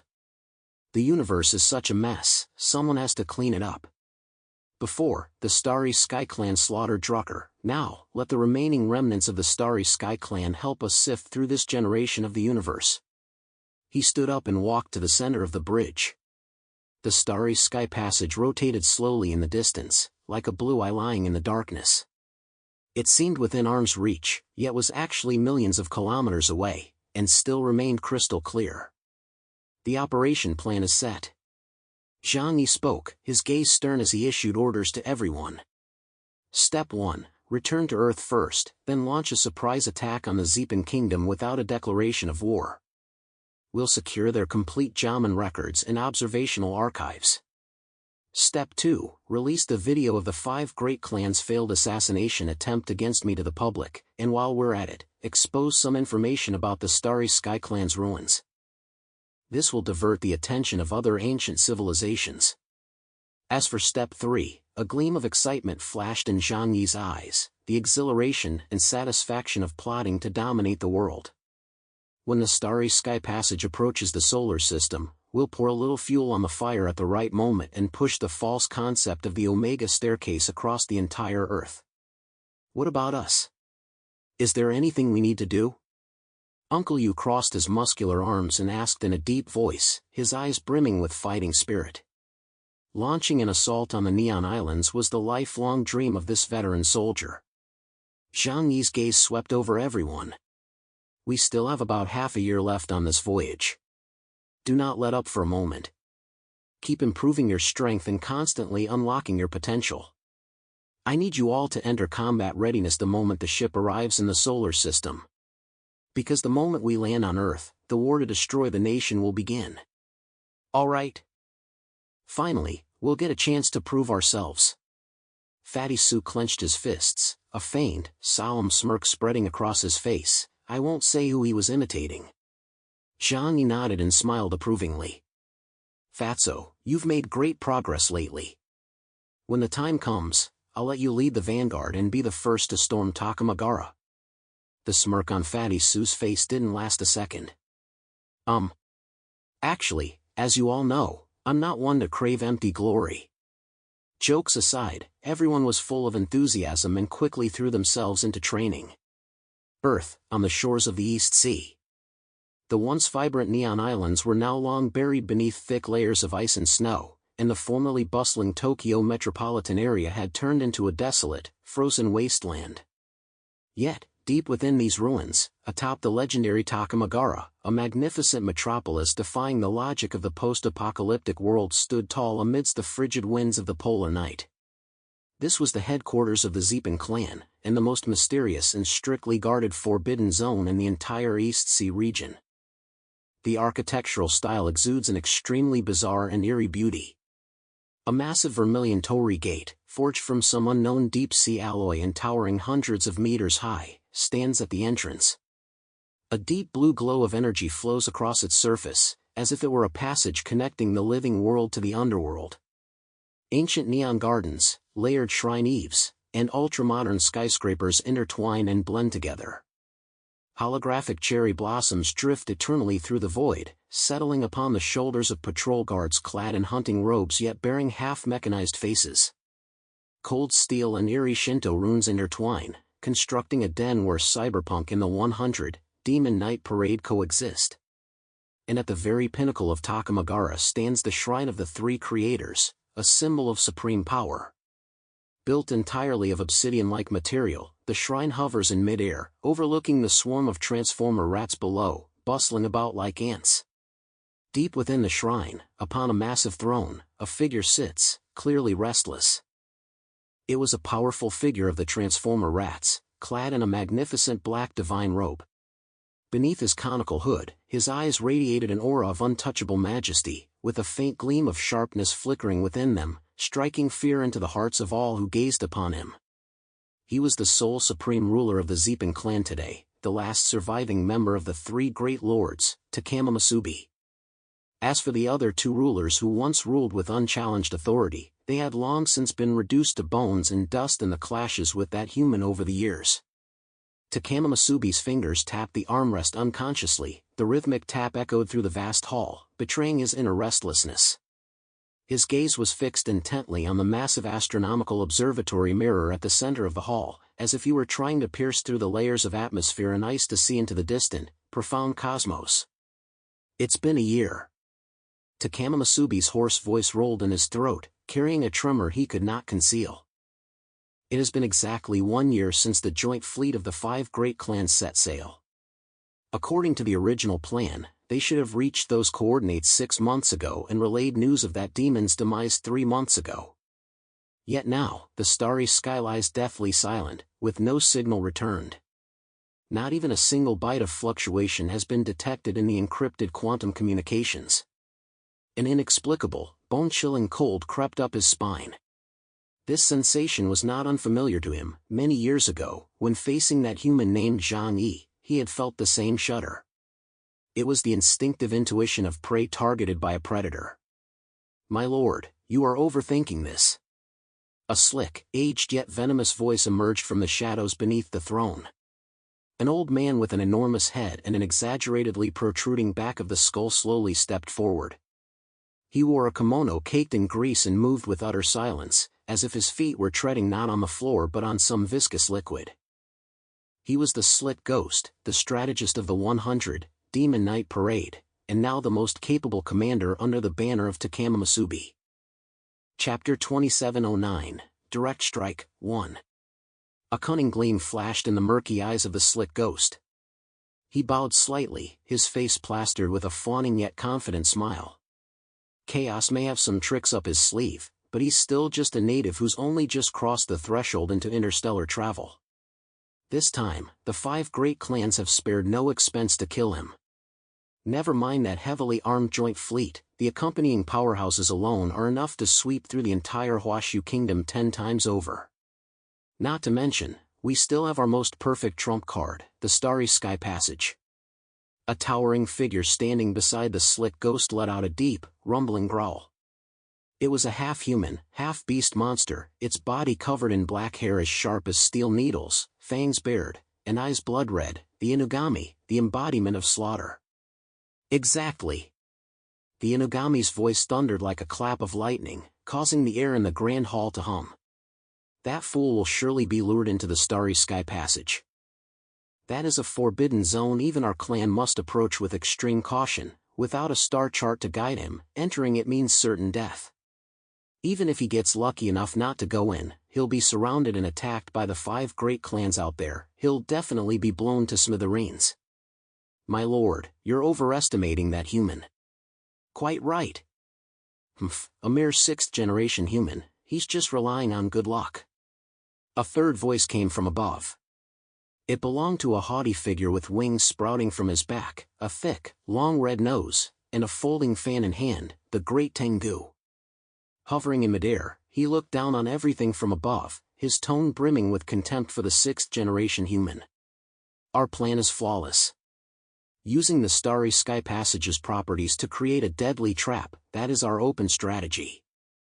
If he's greedy, he must die, if he isn't, he'll still die under this siege. No matter how you look at it, that chaos has already been reduced to cosmic dust. The reason we haven't received any news is likely because the fleets of the 5 great clans are dividing up his legacy, or because a cosmic magnetic storm has disrupted signal transmission. The words of the 3 great powers were logically airtight and brimming with confidence.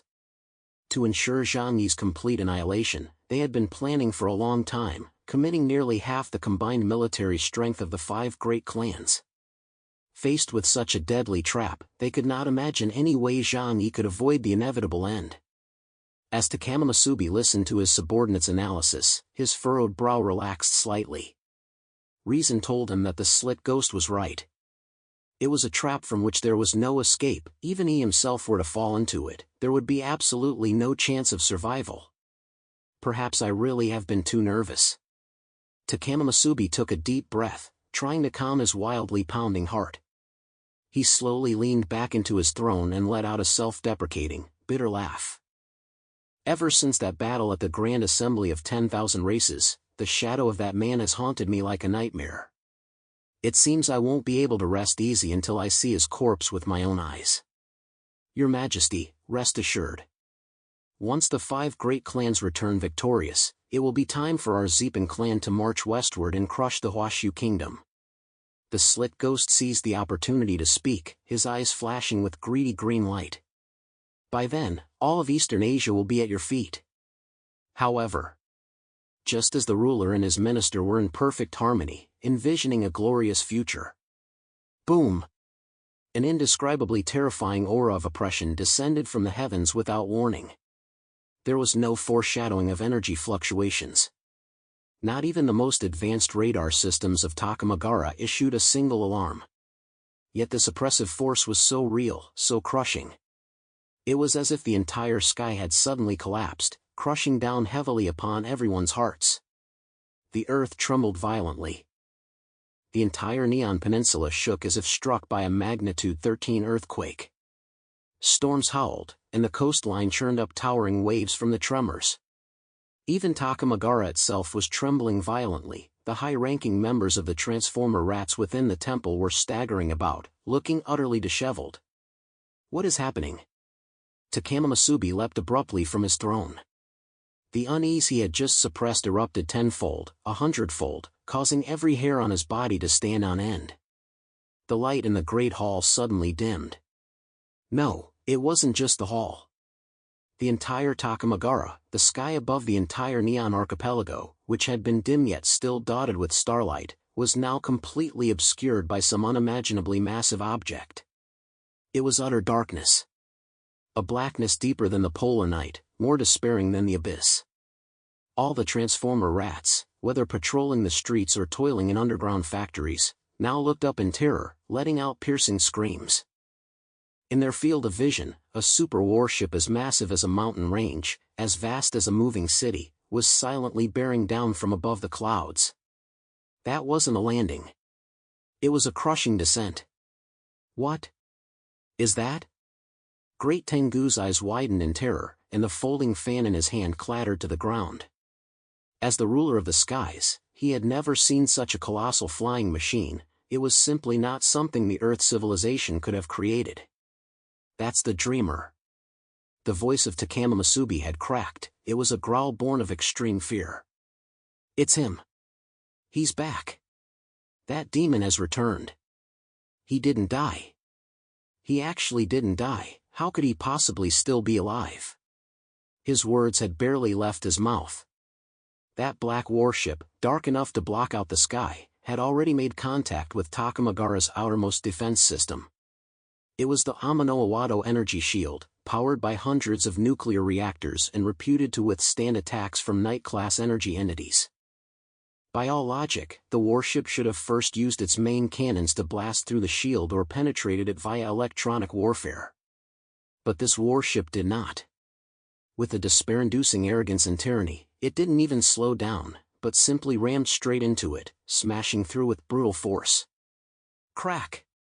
A shrill, ear-splitting sound instantly echoed across the entire archipelago. It was as if the sky had shattered. The sound pierced the eardrums of countless Transformer rats. That blue energy barrier, capable of withstanding the explosive force of tens of millions of tons, was as fragile as a thin layer of freshly frozen ice in the face of this interstellar warship from a higher civilization. The warship's pitch-black bow, like the sword of death, pierced through the shield with ease. Immediately afterward, the massive hull, carrying the inertia of hundreds of millions of tons, crushed down mercilessly. The energy shield shattered. Countless blue energy shards fell like a tragic, ethereal shower of light, yet this shower brought nothing but destruction. As the shield shattered, the entire island where Takamagara stood began to tremble violently. The earth split open, skyscrapers collapsed, and countless shrines and torii gates were reduced to rubble in an instant. The Transformer rats living on the ground floor had no time to flee. They were crushed into the ground, splattering into pools of multicolored liquid with a plop, plop. Chapter 2710, Direct Strike, 2.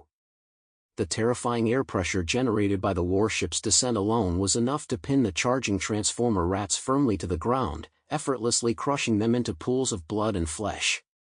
Immediately afterward, the shadow of the ship's hull, like a collapsing sky, engulfed them. Squeak! The piercing screams rang out only to be cut short abruptly. Thousands upon thousands of Transformer rats, along with their houses and streets, were instantly pulverized into mincemeat by the warship's indestructible alloy armor. Blood and severed limbs exploded amidst the rubble, staining the pristine ice plain crimson, only to be instantly vaporized by the scorching hot air blast from the warship's engines. It was a one-sided slaughter, the most blatant crushing of a lesser civilization by a superior one. At this very moment, inside the Dreamer warship, which had brought utter destruction upon the Zeppin clan. In the main control room, a massive holographic screen displayed the horrific scene below in a 360-degree, unobstructed view. Those once invincible defensive structures shattered like paper, and those hideous monsters were reduced to pulp in their despair. Lou Karen still held a half-empty energy drink in her hand. Standing before the porthole, she looked down at the hellish scene below, a smirk of the contempt and disdain characteristic of a tech geek curling at the corners of her mouth. Pfft, defenses of this level are as thin as paper. Lou Karen shook her head, casually tossing the empty bottle into the trash can with a crisp clink. This low-level one-way energy shield is as flimsy as the models I made in elementary school. It wasn't even worth firing the battleship's secondary cannons, let alone the main guns. She turned to look at Zhang Yi, who stood nearby with an impassive expression, shrugged, and smiled. Brother Zhang Yi, it seems we overestimated them. With defenses this weak, we might as well just switch to physical collision mode and plow right through. It'll save time and effort, and we can even level the ground for them while we're at it. This was a long-planned, undeclared war. By exploiting the properties of Space Shuffle and the Dreamer's current superior cloaking technology, the Zeepan Kingdom wouldn't detect the thing until the very moment the Dreamer descended upon Takamagara, let alone mount a defensive counterattack. But even if they had put up a defense, it wouldn't have made much of a difference. After all, Tianhai City's level of civilization had long since far surpassed the Zeepan Kingdom's current standards. Zhang Yi stood with his hands behind his back, his gaze fixed on the collapsing Takamagara below, his eyes devoid of even a shred of pity. Then let's just crush it. Zhang Yi said indifferently, let's completely flatten the nest these rats take such pride in. I'll make Takama Masubi know what true God's punishment really is. Roger that. Liu Karen gave a playful military salute, then issued her orders with feigned nonchalance. Seal off the entire continent. Don't let them leak a single piece of information. A massive electronic barrier swept rapidly across the entire Neon archipelago, completely paralyzing all communication. Cold electronic signals collided in the void, yet they were like cries in the deep sea, unable to produce even the slightest echo. Not only were they unable to seek aid from the outside world, but even communication among themselves had become impossible. They had been reduced to complete blindness and deafness. Inside the Takamagara shrine, Takama Masubi gripped the communicator in his hand with a death grip. He tried to contact the deep-sea outposts closest to the Neon Islands, even resorting to every possible means to reach out to the other 4 ancient civilizations of the Alliance, but the only response was a despair-inducing busy signal. Their signals couldn't even reach one another just a stone's throw away. They had been suddenly thrust back into the Stone Age. How could this happen? Our signal has been cut off. Takama Masubi's withered, aged face twisted instantly, and the starlight in his eyes trembled violently with fear. No, it's not just a cut-off. This is a physical blockade across all frequencies. That chaos, he didn't just bring back the warship, he also brought back electronic warfare equipment far surpassing Earth's technological capabilities. In that instant, a soul-chilling conjecture slithered into his mind like a venomous snake. Why was there no word from the joint fleet of the 5 great clans? Why was Zhang Yi able to return piloting an undamaged super warship? Why had even Aim no Minakanushi, renowned for her infallible strategies and peerless power, gone completely off the grid? We've lost. They've actually lost. Takama Masubi staggered backward, collapsing onto the throne that symbolized supreme power, his voice hoarse as if 2 pieces of coarse sandpaper were grinding against each other. The expeditionary force. I fear it has been completely annihilated. That was an invincible fleet assembled from the elite of the 5 great civilizations. And yet, it was wiped out by these surface-dwelling humans? An unprecedented sense of terror instantly overwhelmed his reason. But he was, after all, a tyrant who had ruled the Zeepan clan for countless ages.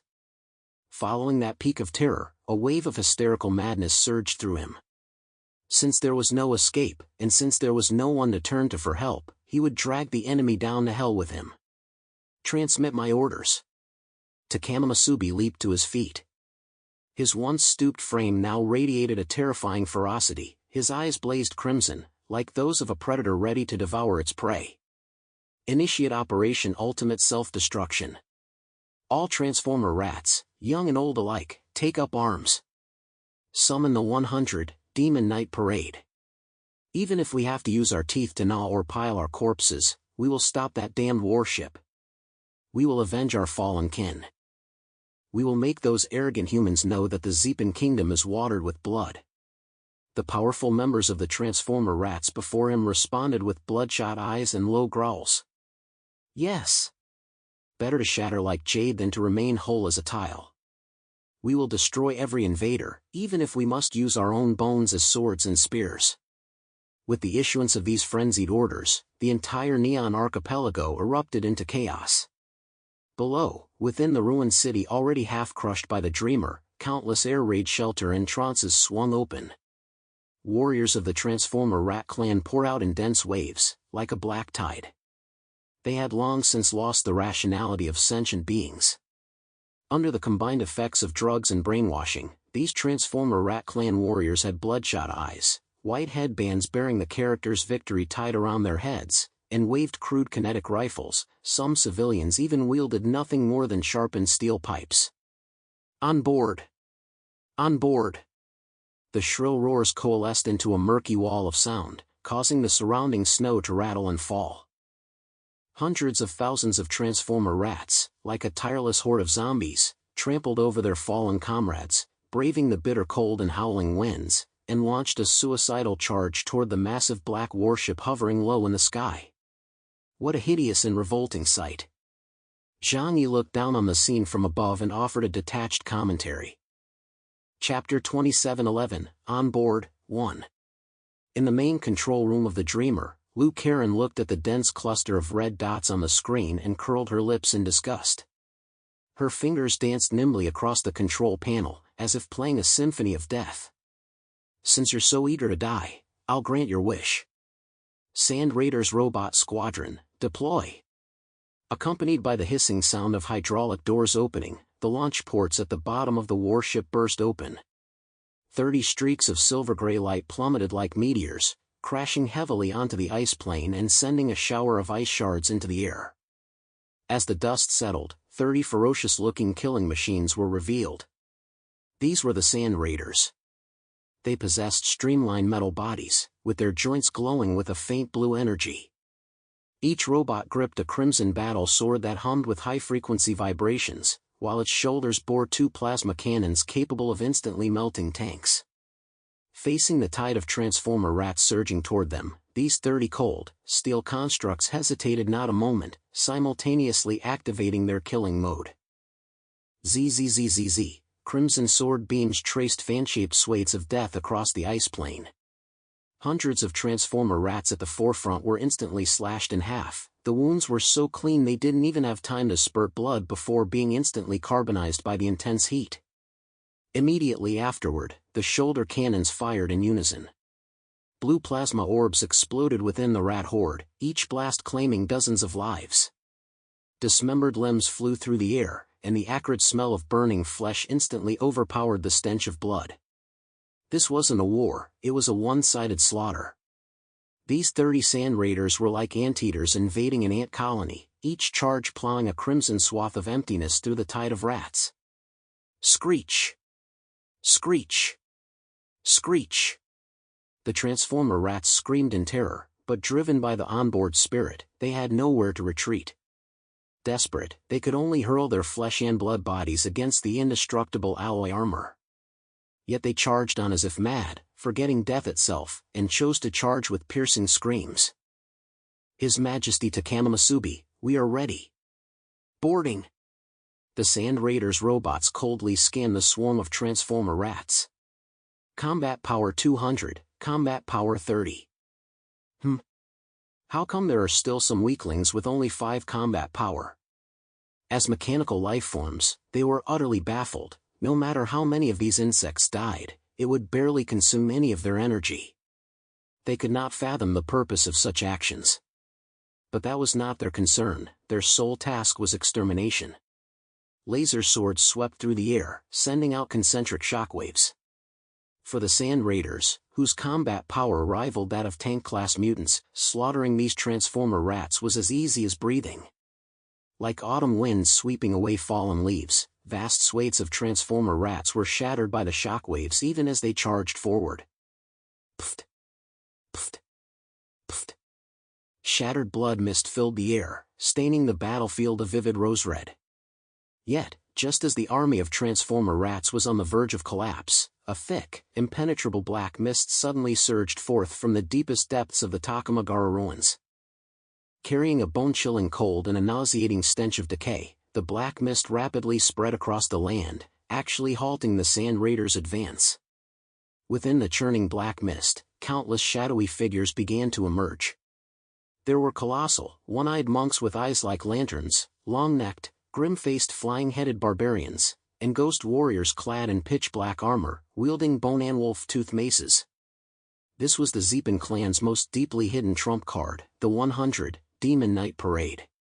When Zhang Yi and his companions first set foot on the Neon Islands, these beings had appeared as mere projections. But what had materialized now were their true forms, far more powerful and far more dangerous. But then again, were Zhang Yi and his companions of today even comparable to who they were back then? At the very forefront of the black mist, 3 terrifying auras surged skyward. In the center stood an old man with an enormous head and a sinister grin, none other than the Slick Ghost. His form flickered and shifted, as if merging with the surrounding black mist. To his left was a 5-meter-tall, half-wolf, half-human monster with bulging muscles and fur as sharp as steel needles, Inugami. An unknown viscous fluid still dripped from the giant blade in his hand. To the right stood a haughty figure with wings sprouting from his back, a folding fan in hand, and a red mask with a long nose, the Great Tengu. Hovering in midair, the wind and snow around him seemed to obey his every command. Invaders of Huashu Kingdom, do not run rampant. This shall be the place where your lives end. The Great Tengu let out a piercing shriek and swung his folding fan with all his might. Boom! A tornado laced with black wind blades roared forth. In an instant, the sky and earth dimmed, the storm descended from the heavens, engulfing an area spanning dozens of kilometers and instantly sweeping the 2 Sand Raiders into its vortex. The hard alloy armor emitted a teeth-grinding screech as it was sliced by the wind blades, and to everyone's shock, cracks began to appear. Seeing their own powerhouse take action, the Transformer rats, who had been scattering, let out excited shriek once more. On board! On board! However, this excitement lasted less than a second. Ha ha ha!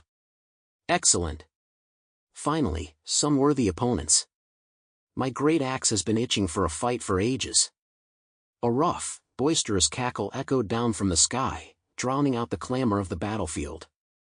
From the open hatch of the Dreamer, a figure leaped down like a meteor, crashing onto the ground with a thunderous boom. It was Uncle Yu. At that moment, he was clad head to toe in the demon god armor meticulously modified by Liu Karen, specifically, an upgraded version of the Terminator demon god armor previously worn by Zhang Yi. The dark red heavy armor was 10 centimeters thick, its surface engraved with crimson energy circuits, while searing tail flames erupted from his back. In his hands, he clenched a massive double-bladed battle-axe capable of splitting mountains and shattering rocks, its blades coiled with crimson energy streams. Boom! Uncle Yu crashed into the center of the battlefield with extreme ferocity. The massive shockwave instantly reduced hundreds of surrounding Transformer rats to pulp. The earth seemed to tremble at that very moment. The moment the Great Tengu laid eyes on Uncle Yu, his heart sank. He sensed an intense sense of danger. This was highly unusual, for as far as they knew, the only person in Huashu Kingdom truly worthy of fear was the Chaos Mutant, that Zashiki Warashi. Hotu, who could not leave his homeland, could only be considered half a threat. And where on earth had this guy come from? Who's this Birdman? Get down here! Uncle Yu wasted no words. The instant he touched down, the boosters beneath his feet erupted at full power. His entire body turned into a red afterimage, ignoring the slashing wind blades and charging straight toward the Great Tengu in midair. The Great Tengu's expression changed drastically. He hadn't expected this human to dare confront his divine wind head-on. Chapter 27:12, On Board, 2. The Great Tengu hurriedly waved his fan, attempting to create more wind walls to block the attack. Whoosh, whoosh, whoosh. Massive walls of wind seemed to descend from the sky, forming a transparent barrier around Uncle Yu. The powerful wind pressure created a vacuum around him as the walls slammed toward him. But times had changed. Now, after being forged on the interstellar battlefield and bolstered by Zhang Yi's vast resources, Uncle Yu's total combat power had long since surpassed 40,000 points. After all, the mere activation of the Terminator Demon God armor was equivalent to a superintelligent mechanical life form with over 30,000 combat points. "Break it for me!" Uncle Yu roared furiously. The battle axe in his hand, carrying the force of 10,000 tons of thunder, cleaved through the wind walls with a brute, unyielding force. The source furnace blazed fiercely, crimson energy converging upon the battle axe, then erupting from the blade as a massive crimson beam. Rip, that legendary fan, said to be capable of sweeping away mountains, was as fragile as a withered twig before the battle axe, instantly split in two. The axe blade, its momentum unchecked, slammed viciously into the Great Tengu's shoulder. Ah! The Great Tengu let out a piercing scream as half his wing, along with his arm, was slashed clean off, blood raining down like a shower. His once invincible body was smashed into the ice on the ground like a rag doll. This can't be. To think that I, Uchiha Tengu, who have ruled the world all my life, would meet such an end. Pfft. Is that all you've got? It's not even enough to warm me up. Uncle Yu spat, brandished his battle axe, and stood before the 100 Demon Knight parade like a war god. Those 100 demons, who had been putting on a spooky show and looked utterly terrifying, were now all left dumbfounded. They hadn't even been on the field for a minute, and one of their 3 leaders had been chopped to death with a single axe swing? Come on, you should have at least held out for a while. How are we supposed to fight now? At the same time, several figures leaped down from the warship. I really don't want to get off in a filthy place like this. Though Fatty Sue grumbled, his movements were anything but slow. The moment he touched down, he slammed both palms into the ground. Watch me freeze you all into popsicles. Frigid realm, ice burial. In an instant, the temperature of the already frigid ice plane plummeted. Countless sharp icicles erupted from the ground like blooming lotus flowers of death. Hundreds of monsters that had just charged forward were instantly pierced by the icicles, freezing into crystal-clear ice sculptures. They really were too ugly, they look much better frozen solid. Fatty Sue clapped his hands, a smug look on his face. On the other side, a ghostly black figure darted across the battlefield. Liang Yu was ruthless and didn't mince words. The moment she appeared, she drew her sword and struck. The tang sword in her hand had transformed into a blurry curtain of blades. She didn't rely on flashy special moves, only extreme speed and precision. With every swing of her sword, a high-level demon was decapitated. Her gaze was cold and distant. Amidst this battlefield where hundreds of demons danced in chaos, she seemed to be performing a solo dance, elegant yet deadly. Liang Yan split into 2 forms, the moon and the sun.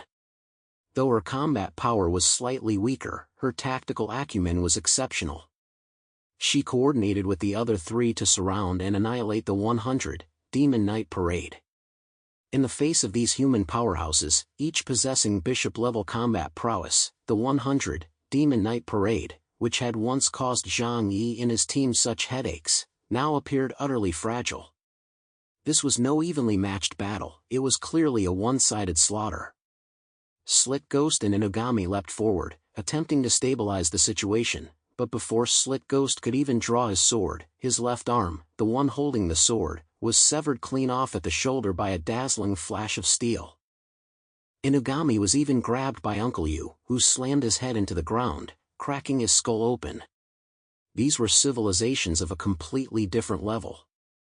Seeing that the battle below had been decided, Zhang Yi, who had been standing on the bridge the entire time, slowly withdrew his gaze. Shinshin, Karen, I'll leave this to you two. I'll handle that big guy inside their compound. 2 of the 3 divine kings had already been eliminated by Zhang Yi, so the last remaining one, Takama Masubi, needed to be dealt with as well. After all, a family should be kept in order. Zhang Yi said indifferently. The next moment, ripples rippled through the space before him. The formless void realm expanded, and his figure vanished from the spot in an instant. When he reappeared, he was already standing atop the shattered temple of Takamagara. A cold wind howled, and the oppressive aura of war made the surroundings feel even colder. Zhang Yi stood with his hands at his sides high in the sky, gazing coldly down at the powerful member of the Transformer rats before him, who was on the verge of collapse. Takama Masubi. Zhang Yi's voice was not loud, yet it rang clearly in his opponent's ears. It's been a few years. You look quite aged. What's the rush? Now that those two old fools are dead, are you in such a hurry to join them? Takama Masubi glared intently at Zhang Yi, who had appeared out of nowhere. He could sense the unfathomable aura emanating from the other man, as deep and abyssal as the abyss. That was not the aura of a mortal, it was the might of a god or demon who had truly been baptized by the stars and slaughtered countless powerful beings across the multitudes. The lifespan of the Transformer rats is not particularly long, but upon reaching Epsilon, all life undergoes a quantum leap in its life level, granting it a far more enduring existence. Take the three great families of the Zeepan Kingdom, for instance, they are all ancient monsters who have lived for hundreds of years. So, in their time, Zhang Yi appeared to them as nothing short of a monster. The frail little beast of yesterday had, upon their next meeting, become a peerless ferocious beast. Zhang Yi. Chaos. Takama Masubi ground out the name through clenched teeth, each syllable seeming to be squeezed from between his teeth. You actually came back alive. Not only that, but you destroyed my clan's legacy and slaughtered my kin. That was the price. Zhang Yi's expression was calm, as if stating a simple truth. From the moment the Zeepan clan decided to collude with the other four great clans and attempted to assassinate me in space, your fate was already sealed. I have come today to utterly destroy your entire Zeepan kingdom. To wipe this place directly off the map of Earth. Wipe it off. Ha ha ha. What a bold claim. Takama Masubi suddenly threw his head back and laughed maniacally, his laughter filled with madness and venom. He violently ripped the conical hat from his head, and the sacred hunting robe he wore was instantly torn to shreds. Beneath the tattered garments, what was revealed was no longer a human form, but an utterly hideous, massive, and monstrous Transformer rat head. The head was covered in tumors and black bristles, emitting a nauseating, fishy stench. He slowly drew a simple, black long sword from his waist. The moment the blade left its sheath, the temperature of the entire Takamagara seemed to drop several degrees. Chapter 27:13, The Kusanagi Sword, 1. The sword of Takama Masubi was simple yet majestic. The blade was as black as ink, reflecting no light, rather, it seemed to devour it. An overwhelmingly intense scent of blood emanated from the blade, as if countless vengeful spirits were wailing and howling upon its edge. Zhang Yi frowned slightly. He sensed an intensely unsettling malice emanating from the sword. It was certainly no ordinary steel, nor even a typical supernatural weapon.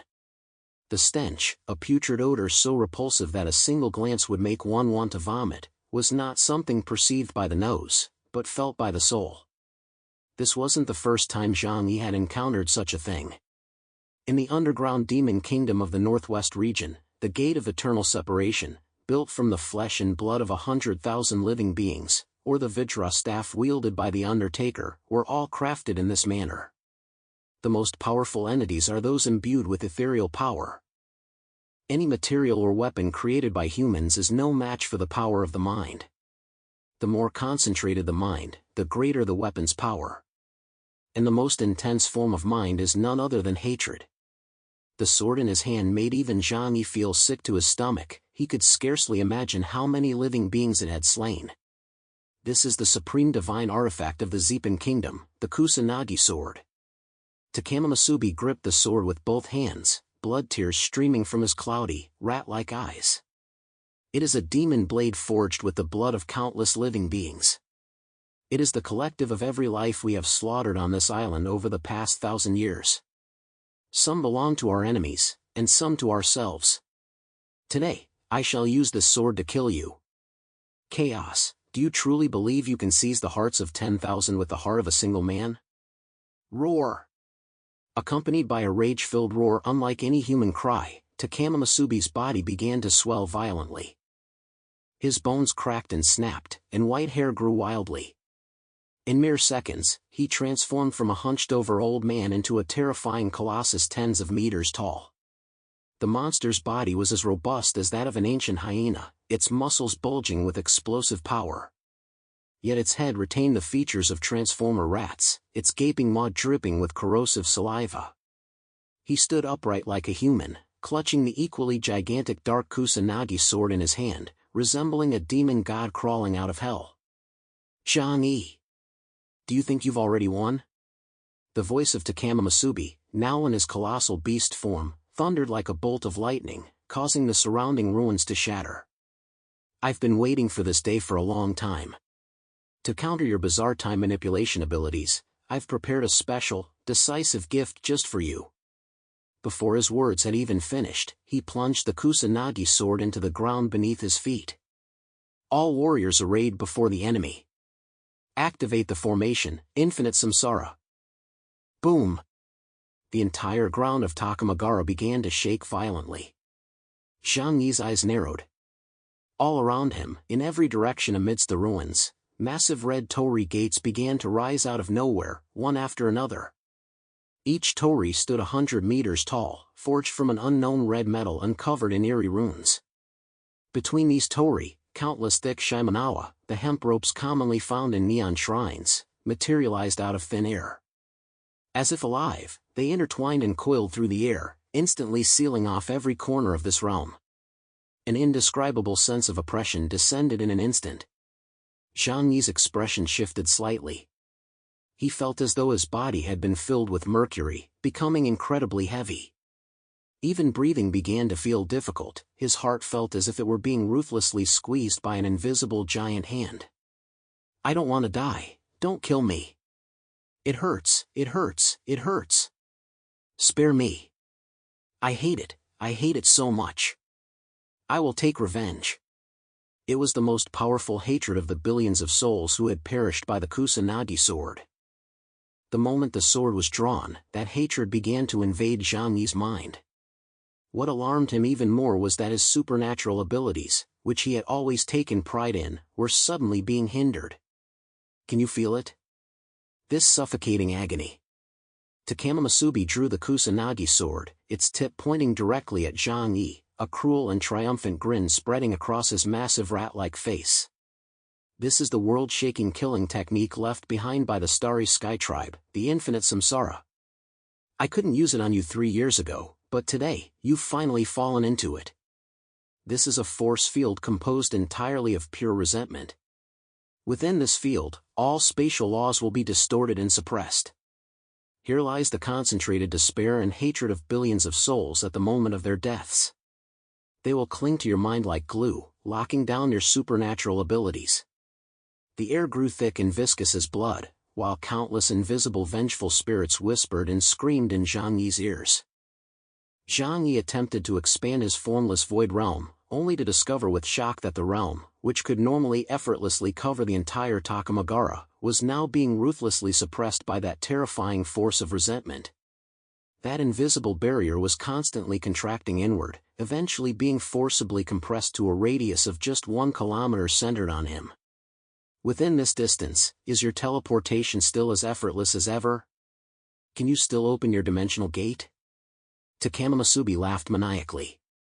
His massive body thrust off the ground, dragging the Kusanagi sword, which radiated an aura of destruction, as he swung it viciously toward Zhang Yi, who was trapped at the center of the formation.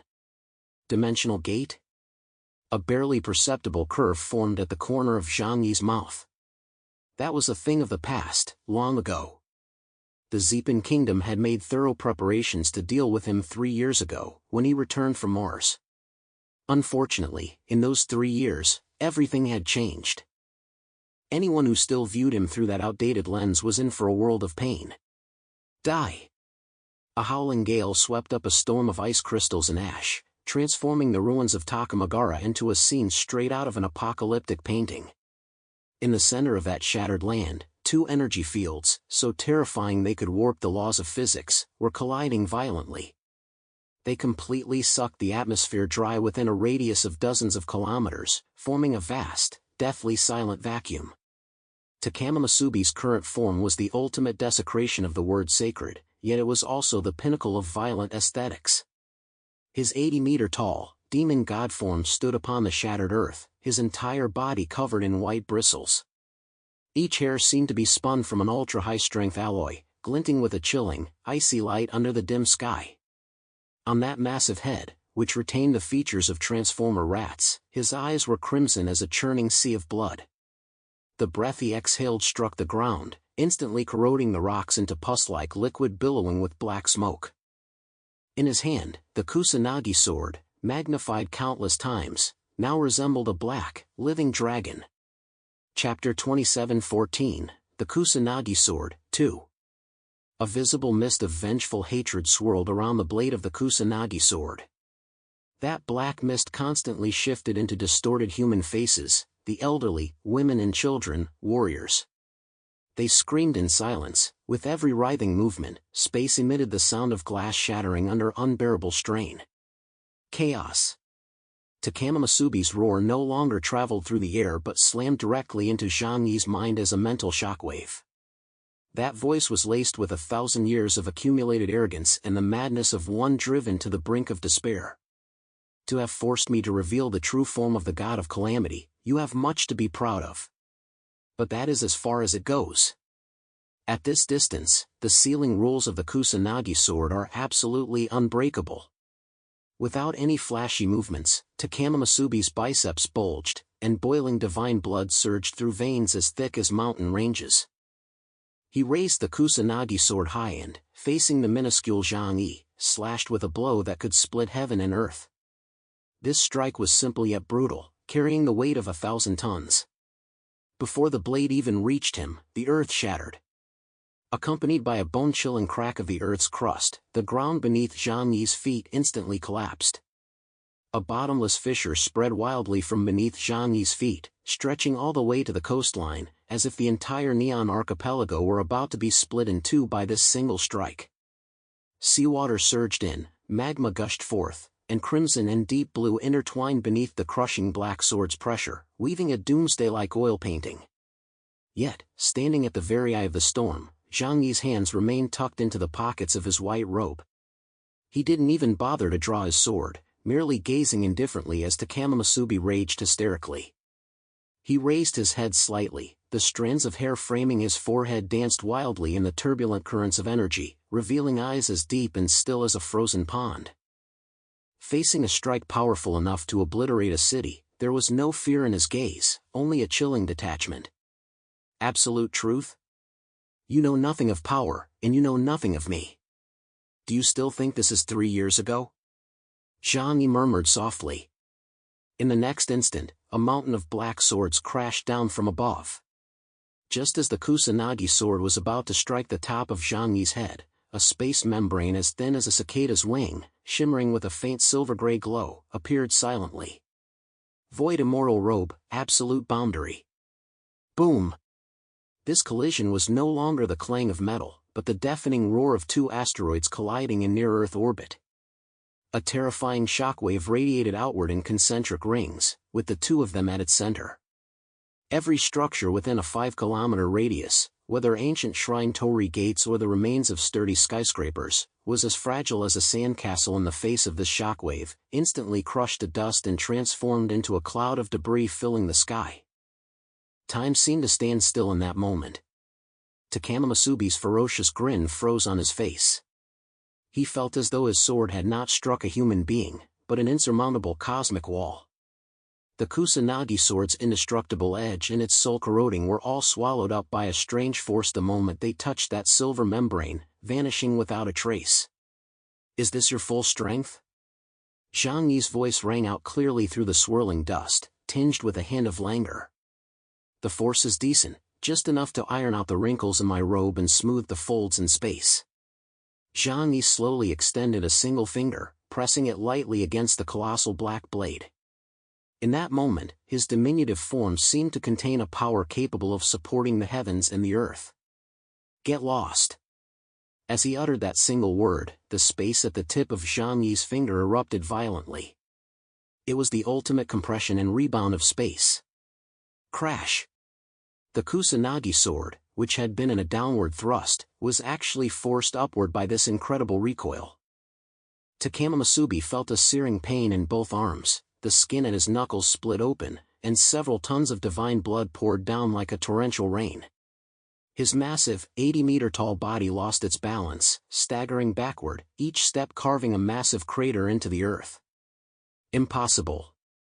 This is absolutely impossible. Takama Masubi steadied himself, the shock in his eyes swiftly transforming into savage murderous intent. The Kusanagi sword possesses the ability to seal supernatural powers. Your spatial defenses should have failed. You're a frog at the bottom of a well. Zhang Yi brushed imaginary dust from his shoulder, rose into the air, and looked the colossal beast straight in the eye. Do you think that by sealing the spell, you can seal the way? My spatial power is no longer a simple supernatural ability, it is now a law. It was a power fused with the netherworld, a force that devoured all things. Opening the door to the netherworld consumed no energy from Zhang Yi. The rage of humiliation completely consumed Takama Masubi's reason. Yet he was stunned, for Zhang Yi's power had changed completely from what it once was. But at this point, he had no choice but to fight to the death. He let out a roar that shattered the heavens, plunging the Kusanagi sword in his hand violently into the earth. Fine. A fine rule indeed. Then I'll show you what a god's domain truly is. Spider's Nest City. Hum. A strange, high-frequency vibration instantly engulfed the entire battlefield. In Zhang Yi's perception, the once open space suddenly became unbearably crowded. Countless strands of spatial spider silk, visible only to Takama Masubi, emitting a faint purple glow, wove themselves into a gigantic net spanning heaven and earth in an instant. These threads were not physical entities, but rifts in space. They were razor-sharp and connected countless spatial nodes. Oh ho! Space power, is it? Zhang Yi raised the corners of his mouth in a half-smile. Is this what you prepared to deal with me? Interesting. Chaos, here in my Spider's Nest City, distance holds no meaning. And there is no limit to speed. The figure of Takama Masubi suddenly became blurred. It wasn't because he was moving too fast, but because he was performing ultra-high-frequency spatial leaps hundreds of times per second. Whoosh! Whoosh! Whoosh! Whoosh! Thousands upon thousands of afterimages of Takama Masubi appeared in the sky. Each afterimage maintained a different attack posture, slashing, thrusting, biting, trampling.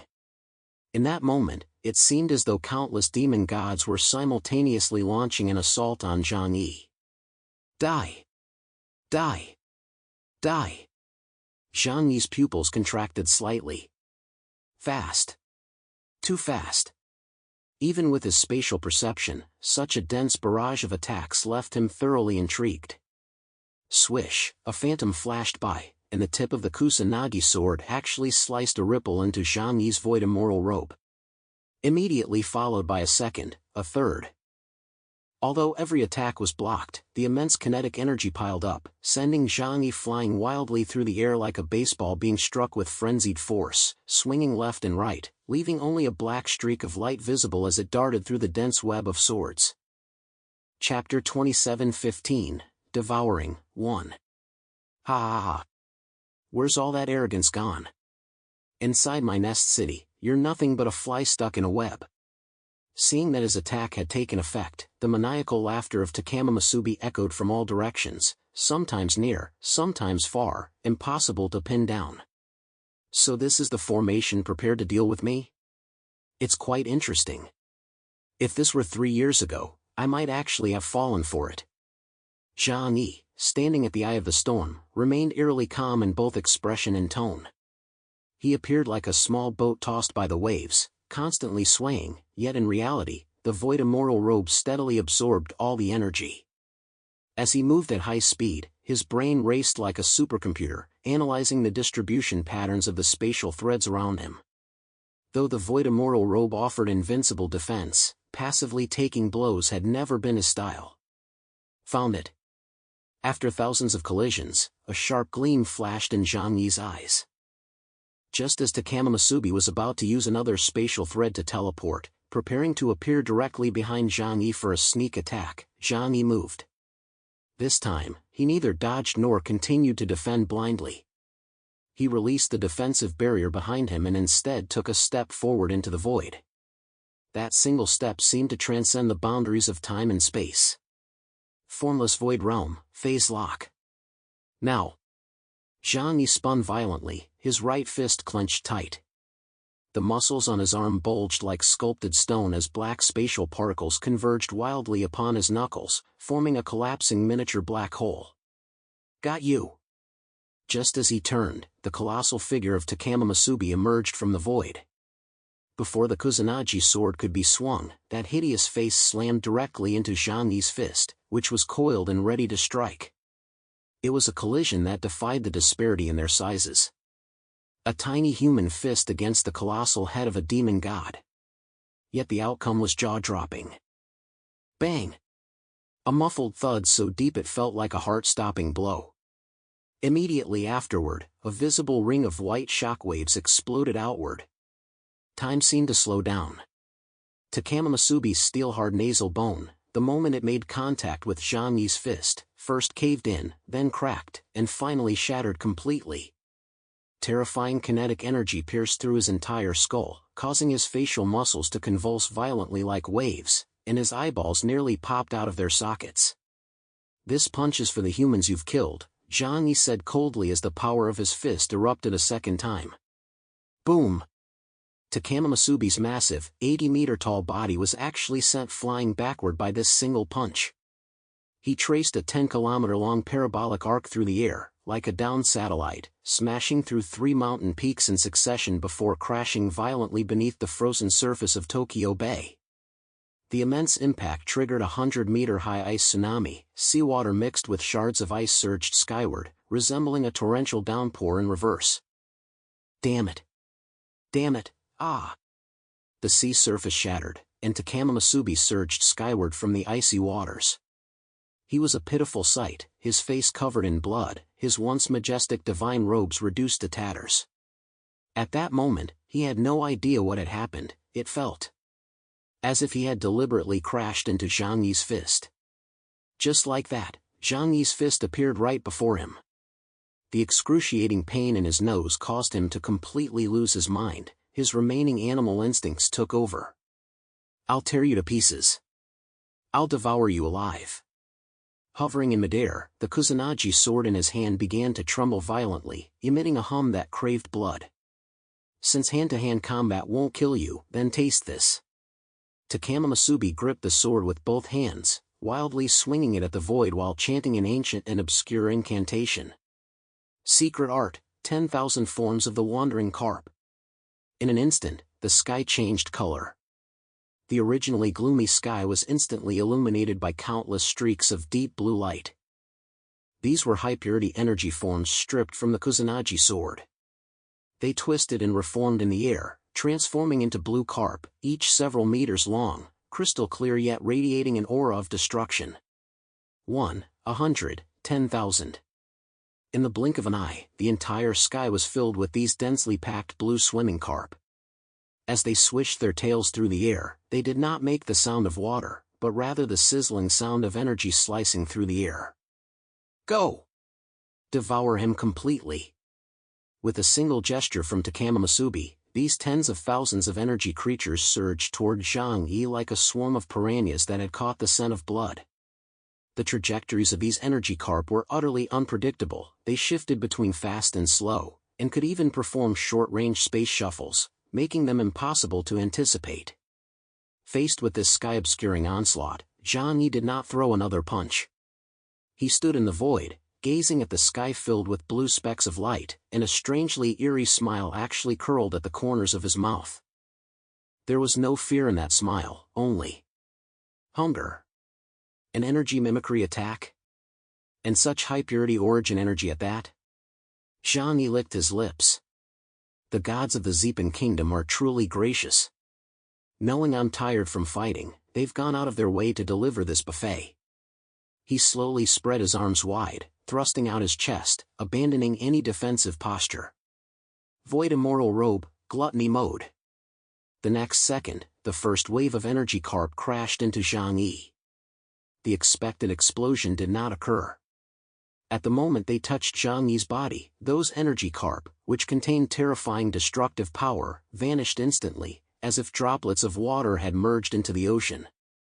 Immediately followed by the second wave, the third wave. Countless blue energy carp rushed one after another into Zhang Yi's body. Black vortexes began to appear around Zhang Yi's body. These vortexes were like greedy, gaping maws, frantically devouring all the surrounding energy. What? In the distance, Takama Masubi stood dumbfounded. He could clearly sense that the power he had released was not causing any harm. Instead, it was rapidly severing its connection to his physical form and becoming a part of his opponent. Zhang Yi thrived on confronting attacks from such pure energy entities. His physical defense was virtually invincible. Takama Masubi knew this, of course, but he never imagined Zhang Yi's defensive capabilities would be this terrifying. With a supernatural ability index of 61,000, Zhang Yi's defensive capabilities far surpassed Takama Masubi's limits. Even with the energy supply from the infinite samsara array, Takama Masubi could not match it. Tastes pretty good. It's a bit like deep-sea icefish, cool and very pure. Zhang Yi offered this chilling commentary as he used the void immortal robe to devour the swimming carp. As the devouring continued, the aura emanating from him rose at a visible pace. His originally black trench coat began to glow with a faint blue light, a sign of excess energy. Chapter 27:16, Devouring, 2. Not enough, still not enough. Give me more. Zhang Yi took a sharp intake of breath. Whoosh, a massive black funnel formed in the sky as Zhang Yi directly opened a passage to the netherworld. The remaining thousands of swimming carp were forcibly sucked into that vortex, completely beyond their control. Zhang Yi cast a mocking glance at Takama Masubi. Thanks for the feast. Is there more? In that moment, Takama Masubi felt a chill unlike any he had ever experienced. Looking at Zhang Yi, who was unscathed yet radiating an overwhelming aura, he finally realized that conventional methods would never kill this monster. Monster. You are the true monster. He took a step back, his hand gripping the sword trembling. But he had no way out. Behind him lay the last shred of dignity for the Zeepan clan. If not, I'll have to take action. Zhang Yi extended his right hand toward Takama Masubi, and a dark vortex appeared in the void at his palm. Instantly, a terrifying blue energy sphere rapidly took shape, transforming into a colossal energy ball. Total counterattack. Boom! Zhang Yi channeled the power of the 10,000 forms of the wandering carp into a single point, returning it all to Takama Masubi. When this strike was unleashed, Takama Masubi was completely taken aback. After all, Zhang Yi had returned every single one of his attacks. Returning to the essence, Zhang Yi's combat style had reached a realm where he could act entirely at will. This total counterattack, a technique he had mastered long ago, unleashed astonishing power when deployed at this moment. After all, the intensity of this move's offensive power depended entirely on the strength of his opponent's attack. Takama Masubi stood there with his mouth open in disbelief. Once he snapped out of it, he immediately tensed every muscle in his body and clung desperately to his Kusanagi sword to resist. The force of the technique was repelled by the Kusanagi sword, and his body was violently hurled backward. The recoil caused him to spit blood, and cracks began to appear across his skin. Gah! He looked utterly disheveled, his eyes filled with both rage and terror as he stared up at Zhang Yi, who hovered high in the sky. Zhang Yi seemed like a deity, judging him from on high. Since energy attacks are devoured, then I'll use rules. I'll use the laws of causality. I refuse to believe I can't hurt you. Takama Masubi bit down hard on his tongue, spraying a mouthful of golden essence blood onto the Kusanagi sword. With my divine blood as the catalyst, I sacrificed the lives of 100,000 beings from Takamagara. Activate the array, infinite samsara, hell of all things. Rumble, the entire world suddenly darkened. It wasn't nightfall, rather, space had been replaced. Countless massive red torii gates rose from the ground, towering like tombstones. The sky turned blood red, and the ground became a churning sea of blood. countless translucent vengeful spirits circled in the air, letting out piercing wails. A suffocating sense of oppression instantly descended upon Zhang Yi. This was the force field of willpower.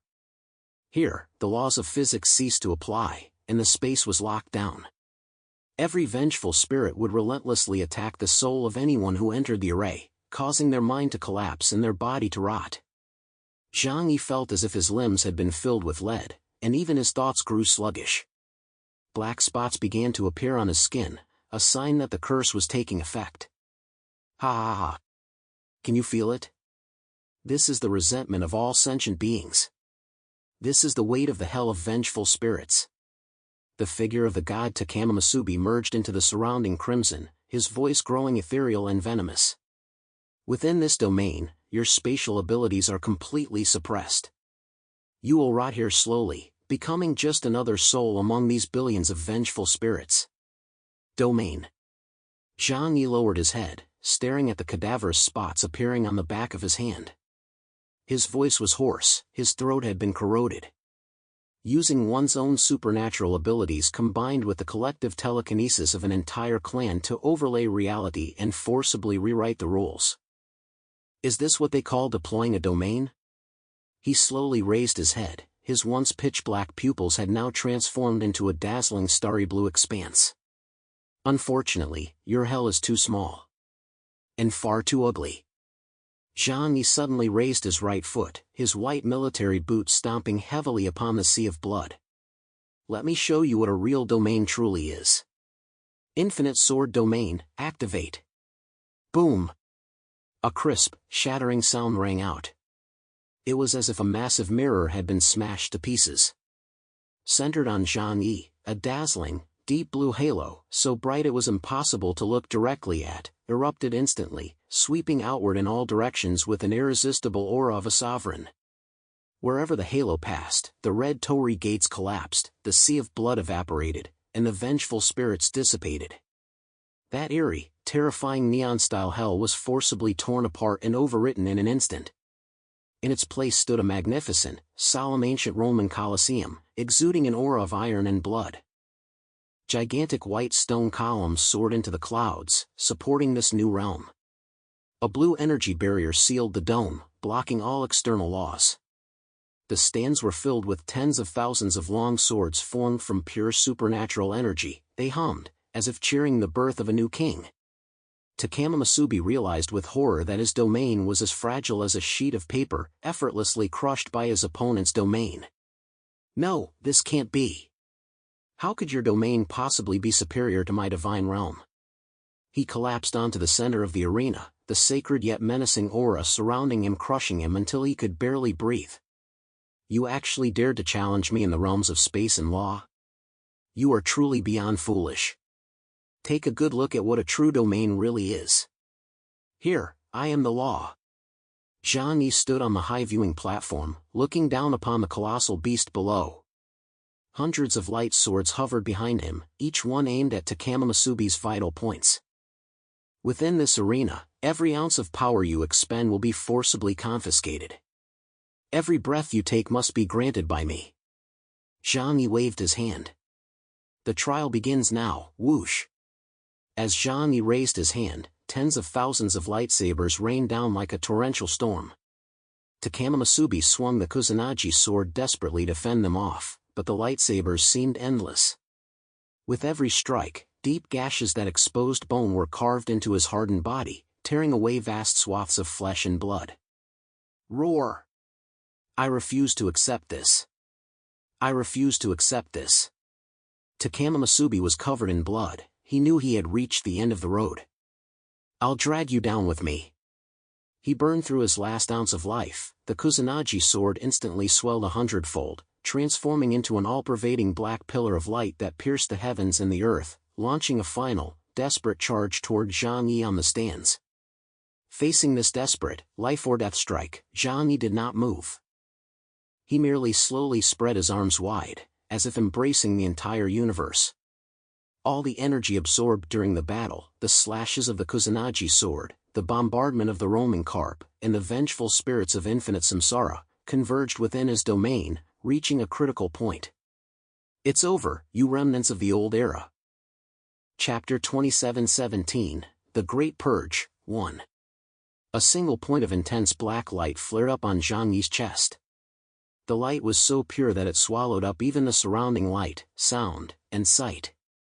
It shot rapidly into the air, hovering right in the center of the arena, transforming into a black sun dozens of meters in diameter. Proud as a demon god destined to end all things, it hovered above Zhang Yi's head. The sin of blasphemy, the black sun descends. This black sun did not emit intense heat, but rather released gravity and annihilation forces of the most terrifying magnitude. Kneel.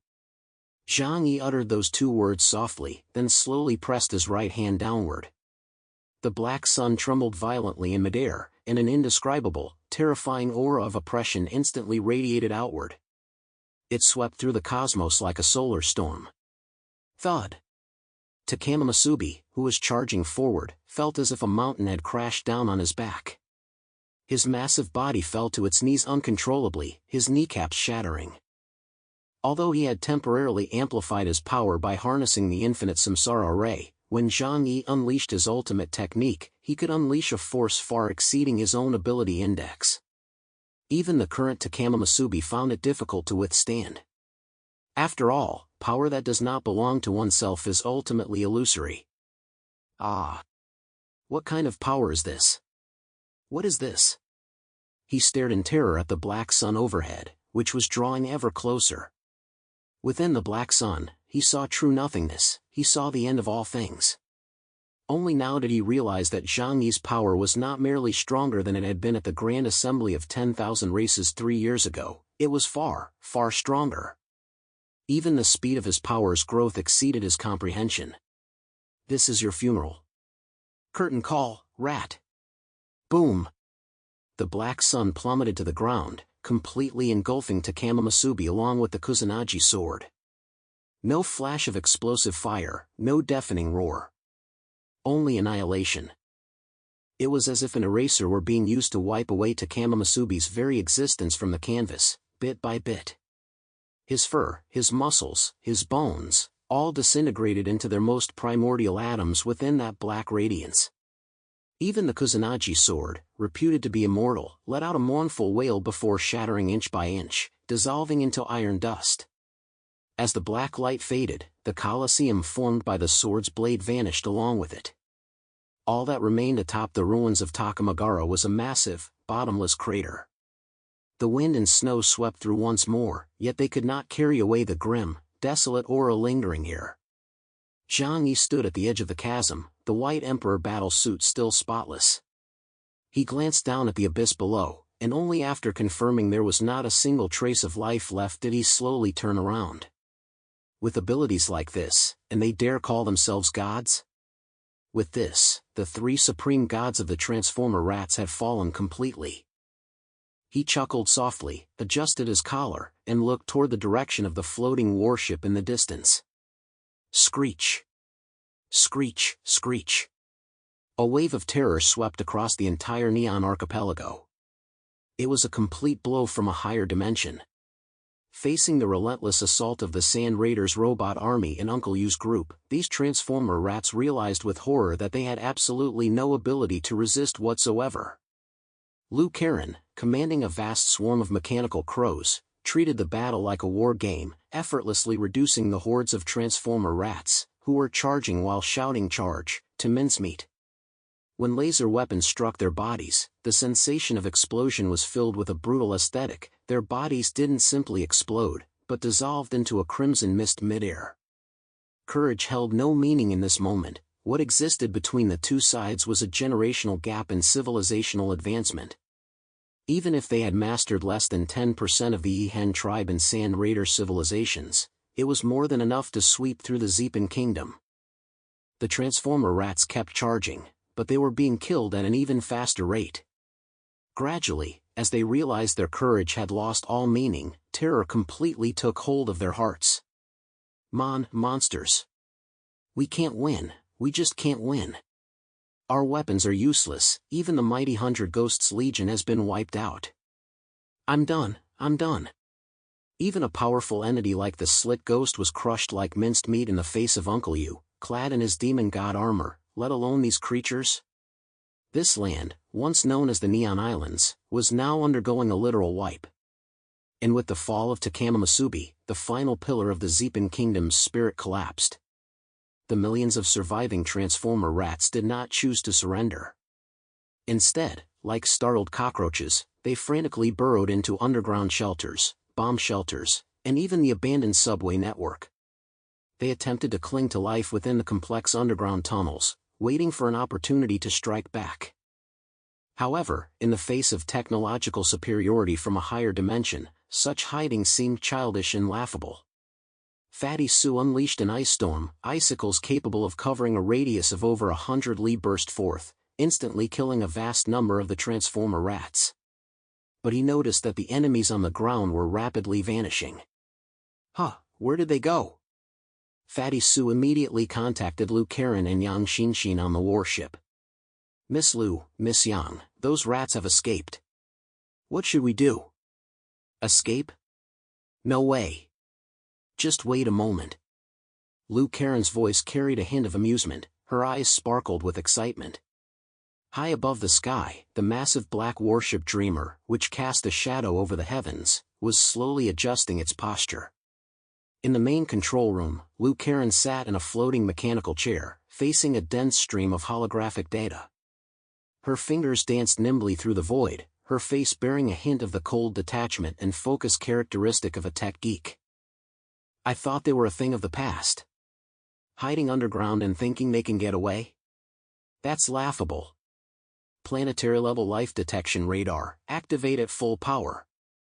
Lu Karen's voice was as calm as if she were reading a weather forecast. Scan depth, 2,000 meters underground. Biological signature locked, Transformer rats. Filter out friendly units. Dozens of massive light screens emerged from the Dreamer, spreading across the entire island like searchlights, then covering its airspace, territorial waters, and penetrating deep into the Earth. A true cosmic-level civilization is capable of scanning an entire planet. For the Dreamer to scan the entire island was no problem at all. Soon, the main computer transmitted its feedback. Beep, scan complete. Targets locked, 3,427,600 life signs. On the screen, the 3D map of the entire Neon Archipelago instantly turned semi-transparent. Countless red dots were densely scattered beneath the surface, some hiding hundreds of meters deep, others curled up in caves on the ocean floor. But in the all-seeing electronic eyes of the Dreamer, they were as clear as ink dots on white paper. Chapter 27:18, The Great Purge, 2. The game of hide-and-seek is over. A cruel curve formed at the corner of Lu Karen's mouth, the arrogance of a hunter. This was a pleasure unique to tech geeks. With a mere flick of the wrist, without spilling a drop of blood, one could effortlessly dictate the fate of countless lives. The sensation was as exhilarating as that of a god. Next up, Operation Rat Extermination. Do you enjoy playing whack-a-mole? Lu Karen licked her lips, then slammed her right index finger down on the control panel. Secondary weapon array, charge. Target locked, open fire. Click click click, from the warship's hull, hundreds of incredibly precise gun barrels swiveled out simultaneously. In the next instant, the entire sky was illuminated by a blinding light.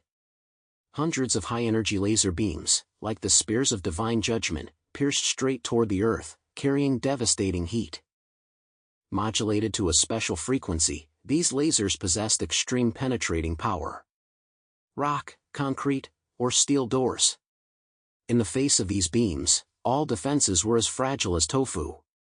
The lasers danced wildly like a light show, yet followed a precise pattern, sweeping diagonally across the Earth like indestructible swords.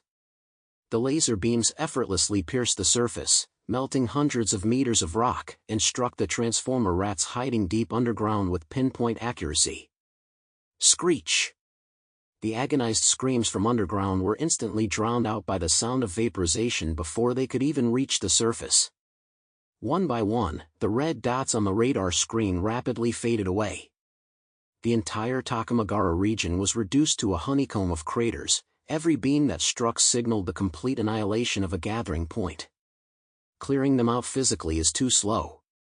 Yang Xinshin, who had been standing nearby, folded her slender white hands and gazed at the still dense cluster of red dots on the screen, speaking in a calm tone. While this barrage of firepower is spectacular, I don't care for this sense of indiscriminate destruction. Besides, we should race against the clock and end this battle as quickly as possible. Lu Karen shrugged and playfully stuck out her tongue. If you have a better plan, then by all means, Miss Xinshin. Yang Xinshin slowly walked to the edge of the warship. The doors opened, and a gale rushed in, billowing the hem of her thin robe.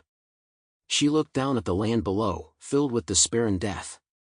Deep within her pupils, a faint, dark glow began to swirl. Since you lot are so fond of killing each other, I'll give you a hand. Yang Xinshin extended her pale hand and clenched it lightly toward the void below. Activate supernatural ability, Fallen Angel Puppet. Boom! A heart-stopping black mist surged out of a crack in the earth without warning. The black mist was so thick it seemed like liquid darkness, carrying an indescribable chill and eeriness as it swiftly engulfed the battlefield within a 100-mile radius. At the center of the black mist, a colossal figure slowly rose to its feet. It was a terrifying golem, standing a full 100 meters tall. It was not a solid entity, but rather a monstrous patchwork creature forcibly assembled from countless fragments of corpses and... Its face was a void, a black hole, yet 6 tattered wings made of white bones sprouted from its back. In the monster's terrifying hands, it held a massive longbow, also formed from the black mist, the longbow of judgment. Go forth and bring fear to every corner. Yang Xinshin's fingers traced the motion of drawing a bow through the void. At the same moment, the colossal fallen angel puppet drew its own longbow to full tension. The sound of the bowstring tightening echoed, click, click, click, and then, black mist surged madly along the string, eventually condensing into a golden arrow of blinding brilliance. That gold was not sacred, but possessed a bewildering, otherworldly quality. Crack! The bowstring trembled. The golden arrow flew from the string. It did not strike the ground directly, but exploded midair. That massive golden arrow instantly fragmented into millions of golden light needles, as fine as cow hair. They fell like a golden downpour covering the entire island, ignoring the obstacles of the terrain, ignoring the cover of shelters, and piercing precisely into the ground, embedding themselves into the bodies of every surviving transformer rat.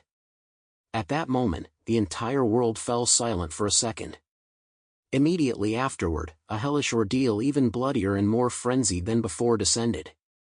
Screech!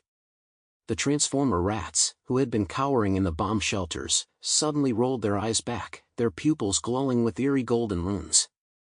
At all costs, kill every transformer rat within sight. This command was implanted into their brains, becoming the creed they were compelled to follow. Thus, comrades became enemies, and loved ones turned into prey. Without hesitation, without mercy.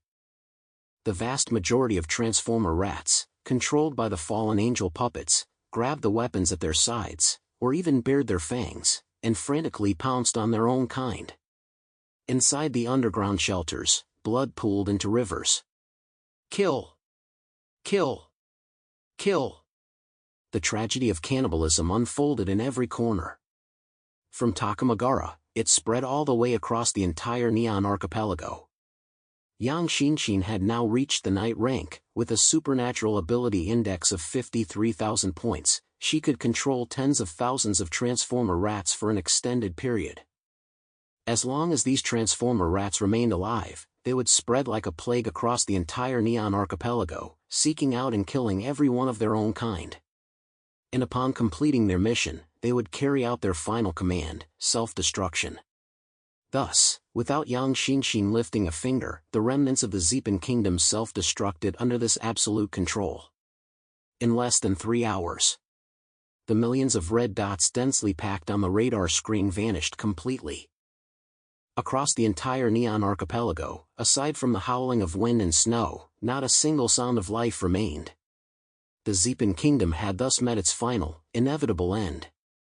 Lu Karen watched the scene unfold, utterly speechless. The gap in destructive power between a knight-level unit and a bishop-level unit was simply incomparable. Above the ruins of Takamagara, beside that massive meteor crater, Lu Karen and Yang Xinxin flew over in their battle suits, heading straight toward Zhang Yi, who had been waiting there all along. "Well done." Zhang Yi looked at the two of them and nodded approvingly. "Faster than I expected. Just a bunch of rats who only know how to hide in their holes. No challenge at all." Lu Karen pursed her lips, looking as though she hadn't had her fill. Zhang Yi smiled and said to her, "This is just the first battle. Once we're done here," he narrowed his eyes slightly and looked toward the west. "Those guys are probably about to make their move too. Just in time, it's about time to put an end to this farce." Yang Xinxin said, "In any case, let's handle the most urgent matters first." Zhang Yi nodded and turned to Lu Karen. "Order the mechanical forces to conduct a full search of the entire island. Especially Takamagara. Dig 3 feet into the ground if you have to, but find the data regarding the Starry Sky Passage." Chapter 27:19, The 5 Clans Unite, 1. Wiping out the Transformer rats was merely a passing whim. That's right, Zhang Yi could afford to be that arrogant now. However, the main reason he chose to launch a surprise attack and swiftly defeat the Transformer rats was to get his hands on the Jaman records they possessed. The Starry Sky Passage, that celestial body teeming with danger yet potentially harboring treasures, was what truly mattered to him. Lu Karen immediately mobilized the mechanical forces, launching a large-scale search operation in the Takamagara region. Surely something so important would be kept in the safest place possible. The entire topography of the Neon Islands, including their underground structures, had been thoroughly analyzed, and a vast number of mechanical life forms began their work. Just then, Zhang Yi received a message from Tianhai City. It came through an encrypted channel. At this moment, all signals across the Neon Archipelago had been blocked, leaving only Deng Shintong, Ho Tu, and their group able to contact him. Upon closer inspection, it was indeed a message from Deng Shintong. "Boss Zhang, you launched a lightning strike on the Neon Archipelago the moment you returned. You've really caused quite a stir. Half a day had passed since the battle began. Even though they could block signals, they couldn't escape the watchful eyes of the outside world. After all, the scale of this war was immense, and the entire island was trembling." Zhang Yi didn't think much of it. The matter was already settled, and he wasn't afraid of any reaction from any faction. "I still have some cleanup work to do here. We'll talk about it later. Things have gotten a bit out of hand." "Well, I'm not entirely sure what your situation is, but you should come back as soon as possible." Zhang Yi ended the communication with Deng Shintong and continued to wait patiently for Lu Karen to finish searching the data. He couldn't leave himself, mainly out of concern for any unexpected incidents. The mechanical forces worked with remarkable efficiency. They began excavating around the ruins of Takamagara and found something useful in less than half an hour. Lu Karen took a storage device from one of the engineering mechanical life forms. After examining it, she reported excitedly to Zhang Yi, "While clearing out the underground database at Takamagara, we discovered something incredible." Yang Xinxin stepped forward and handed Zhang Yi a crystal-like storage device that emitted a faint blue glow. This was found in the private chamber of the deity Takama Masubi. Although most of the data is encrypted, preliminary analysis indicates it is a top-secret archive regarding the ancient Jaman civilization. Jaman script is very distinctive. It looks like patterns imprinted on the earth with hemp rope, yet it evolved into a form of writing. Yang Xinxin's expression grew serious. It should mention the origin of the Starry Sky Clan, as well as certain cosmic secrets we've never heard of. Zhang Yi took the crystal, imagining the vast stream of information within, and furrowed his brow slightly. The Jaman civilization. That is the origin of the Zepan clan, and the closest clue to the Starry Sky Clan's secrets.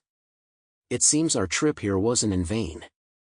Zhang Yi handed the crystal storage device directly to Yang Xinxin. "Karen, continue the excavation, then hand it over to Xinxin to decode it. This may hold the key to our future use of the Starry Sky Passage." "Understood." Just as the three stood atop the ruins, discussing their future plans. Across the distant ocean, a storm targeting them was brewing. This was a virtual conference space shrouded in absolute darkness. For massive beams of projection shot skyward, representing the 4 ancient civilizations surrounding the Huashu Kingdom, the Celestial Clan, the Ironclad Clan, the Titan Clan, and the Wolf Fawn Clan. The atmosphere was suffocatingly oppressive, the air seemed to have frozen solid. Confirmed? The first to break the silence was Mingwo, leader of the Celestial Clan. He possessed a face so handsome it bordered on the otherworldly, his form ethereal, as if he could blend into the atmosphere at any moment. Yet the pure white wings on his back now appeared somewhat dim. Though his voice was calm, the tremor in his tone betrayed the storm raging within him. Confirmed. The reply came from a giant clad head to toe in heavy black iron armor. It was the leader of the Ironclad Clan, Jianzhou. His voice was as grating as the screech of metal grinding against metal. We've received no intelligence from the interstellar fleet for 6 consecutive months, and now chaos has returned at the head of his forces, striking directly at the Zeepan Kingdom. This confirms it, the combined fleet of the 5 great clans, along with all their flagship vessels and super soldiers, have all been reduced to cosmic dust. There are no survivors. Not a single one. Bang! A massive rock fist slammed down on the conference table, shaking the entire virtual space. Klipsch, the 100-armed Titan clan leader, let out a thunderous roar. His 6 arms flailed wildly behind him, venting his fear and rage. How is this possible? That was the accumulated strength of our 5 clans over thousands of years. 5 knight-level powerhouses, over 100 bishop-level powerhouses. How much time would we need to cultivate so many such powerhouses? The explosion of mutants actually stemmed from the arrival of the Ice Age. With the deaths of 6 generations and the opening of the ethereal realm, the various races were finally able to give birth to a large number of powerful mutants. These remnants of the ancient era did not possess the absolute power of the Dragon Clan, which had maintained a leisurely existence for billions of years.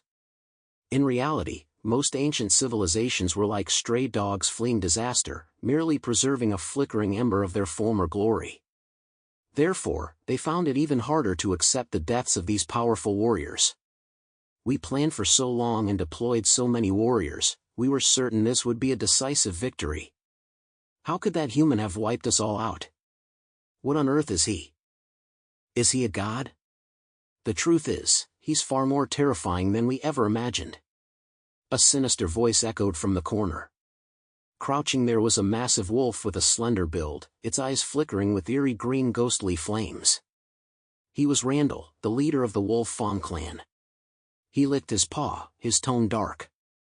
According to the intelligence we just received, the Zeepan Kingdom is gone. What do you mean, gone? Mingwo asked, furrowing his brow. Exactly what it says. Randall sneered, that chaos piloted his warship back to Earth. In less than half a day, he killed Takama Masubi, slaughtered the entire Zeepan clan, millions of people, and obliterated even Takamagara.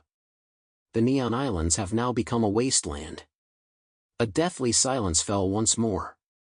These 4 overlords, who had once looked down upon the 6 generations of humanity and styled themselves as rulers, now all felt a chill that penetrated to their very bones. The encirclement had failed. Even before news of the siege had reached them, the enemy had already fought back to their homeland and annihilated an ally. The reason the 5 great civilizations were able to join forces was that the disparity in their power was not significant. If Zhang Yi could annihilate the Zeepan Kingdom in half a day, why couldn't he do the same to them? Chapter 27-20, The 5 Great Clans Unite, 2. A wave of intense fear gripped the hearts of everyone present. Next. It'll be us. Jianzhou said somberly, that chaos is a vengeful madman. We participated in the plan to hunt him down, he will absolutely not spare us. The Zeepan Kingdom is just the beginning. Then let's strike first. Klipsch roared, are we just going to sit here and wait to die? Of course not. Mingwo took a deep breath, forcing himself to regain the elegance and arrogance befitting the leader of the Celestial Clan, though his gaze now held an added edge of a desperate man's ruthlessness. Since we've already torn off the mask, there's nothing left to hold back. With our 4 races united, our forces are 10 times that of the Huashu Kingdom. As long as we capture the Huashu Kingdom before chaos reacts, and use those hundreds of millions of humans as hostages, he'll be afraid to act. Not only that. A cunning gleam flashed in Randall's emerald eyes. We must take the moral high ground. Immediately announced to all of Earth, Zhang Yi, a powerful figure of the 6th generation of humans, betrayed the Earth Alliance in space, actively attacked the exploration fleet of the ancient civilizations, and brutally massacred the Zeepan Kingdom. He is a savage demon. We are waging war to uphold peace and justice on Earth. The ancient races already harbor some resentment toward the 6th generation. We'll seize this opportunity to stir up their hostility toward them. Who knows? We might even be able to take this chance to wipe out the entire Huashu Kingdom, including Chaos, in one fell swoop. That's a good move. Jianzhou nodded. Though underhanded, it's effective. As long as we claim the moral high ground, we can bring most of the tribes dissatisfied with the 6th generation, and even many neutral factions, over to our side. The treaties signed at the Grand Assembly of 10,000 races were inherently unstable. Relations between the various tribes and the 6th generation were precarious, the superficial peace could shatter at any moment. After all, while the 6th generation's overall strength wasn't particularly formidable, they still controlled the largest territory on Earth, with a population of over 300 million. Even if they didn't say it aloud, the other tribes secretly wished the 6th generation would vanish as soon as possible. Just then, Mingwo, who had remained silent, suddenly lowered his voice and pointed at the void of darkness above their heads. And don't forget, we have that lord behind us. At the mention of that lord, the other 3 hot-tempered leaders instantly became as docile as quails, their eyes brimming with deep reverence, even more so than the fear they felt toward Zhang Yi. That lord has already spoken. Mingwo's voice carried a tremor.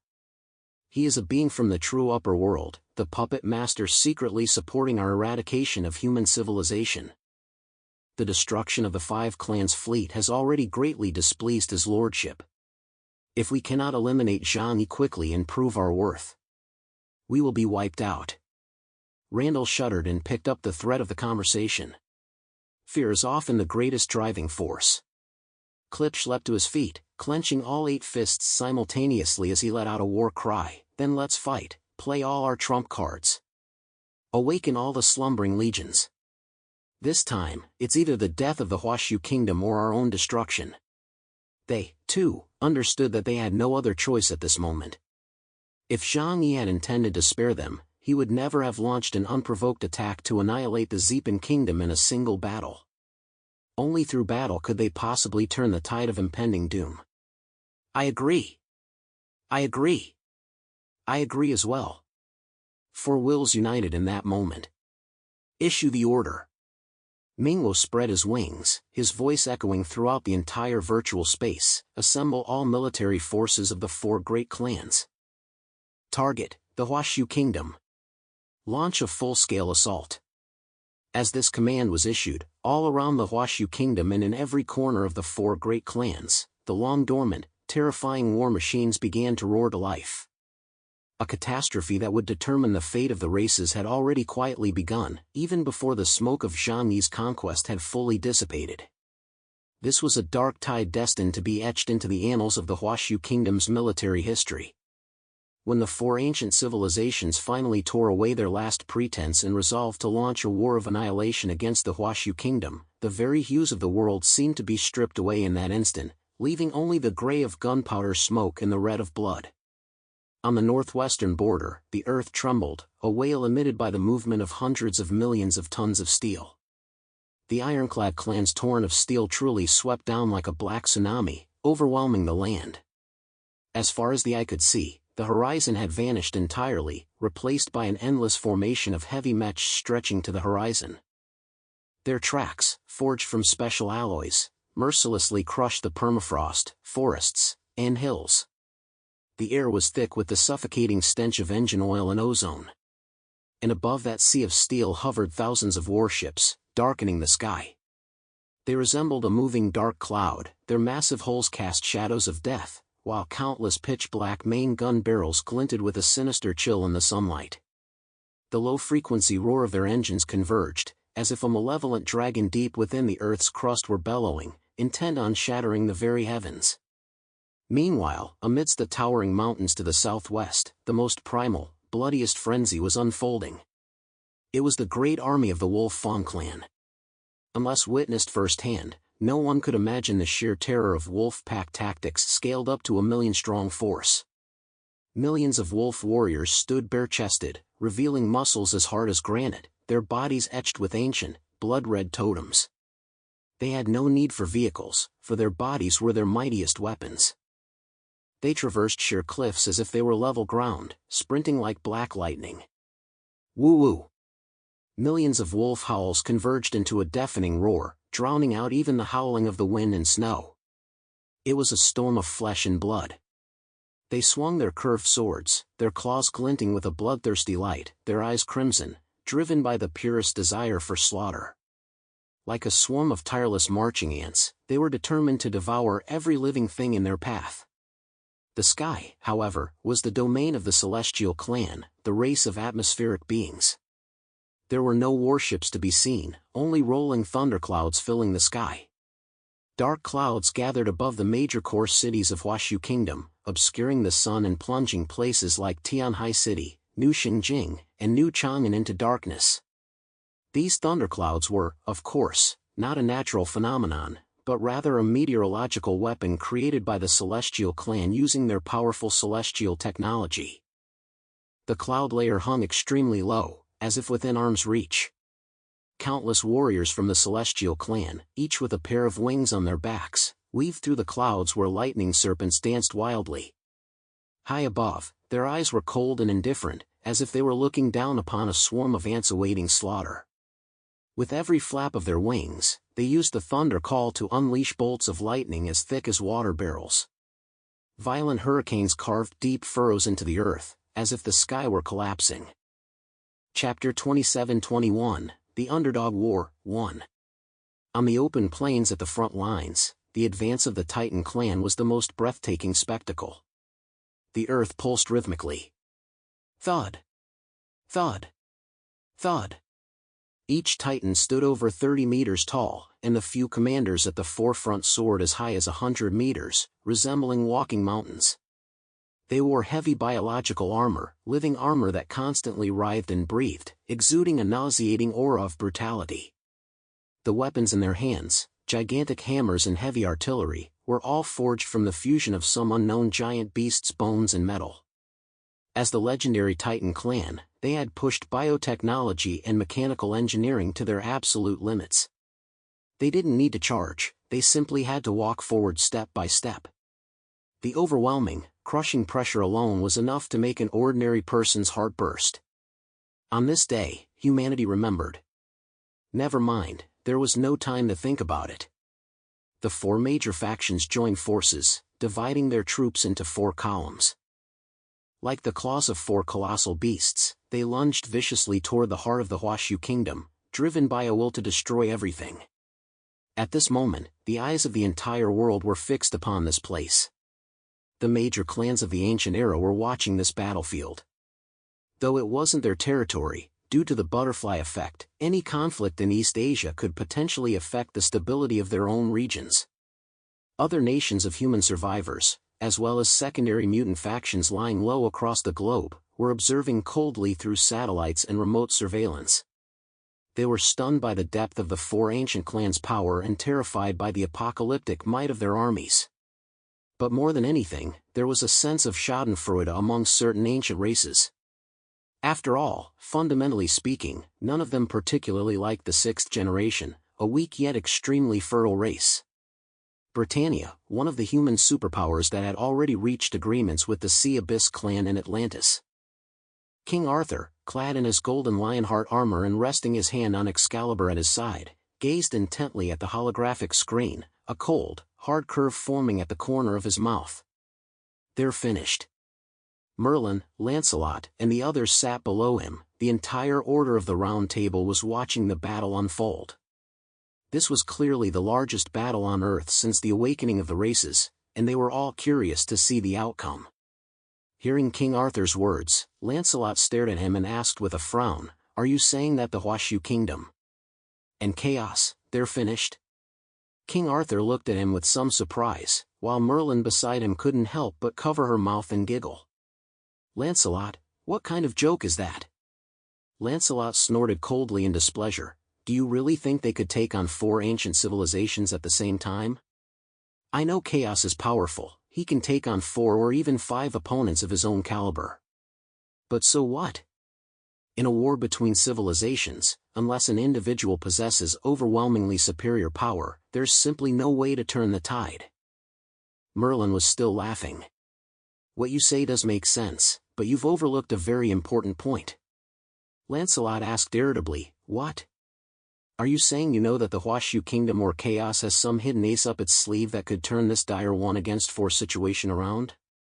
In their understanding, even in a one-on-one fight, the Huashu Kingdom would struggle to defeat these powerful ancient civilizations. Without Zhang Yi's support, the Huashu Kingdom would likely end up like the other nations, having most of its territory seized. "No, not exactly." Merlin shook his head. "Pfft, then what are you talking about? I don't know what trump cards the Huashu Kingdom holds, but..." He narrowed his eyes, staring at the satellite projections showing the vast battlefields across the region, and said slowly, "I understand that man. He's a guy who absolutely refuses to take risks. Once he starts making a move on his own initiative, he has at least a 300% chance of success." King Arthur nodded in agreement with a smile. Lancelot looked utterly baffled. "What you're saying actually makes some sense." He recalled his few encounters with Zhang Yi. That guy was so steady it made his scalp tingle. "But what the hell is 300%? King Arthur explained, "It means that Chaos doesn't just have a 1-to-4 advantage, he has a guarantee of absolute victory. He would never do anything that inflicts 1,000 wounds on the enemy while suffering 800 himself." Lancelot and the other knights of the Round Table below stared in disbelief, but upon closer reflection, given Zhang Yi's style of operation, it made perfect sense. How did they become so powerful? It seems that while we've gained a legacy from the ruins of ancient civilizations, they've gained even more. Columbia, Natural Science Research Center. Morgan Freeman, the chairman, resplendent in golden light, sat in a red leather armchair with an old money vibe, holding a cup of coffee as he leisurely watched the battle projection before him. In the Operations Command Center, there was also that white Labrador, along with several individuals clad in exoskeletons.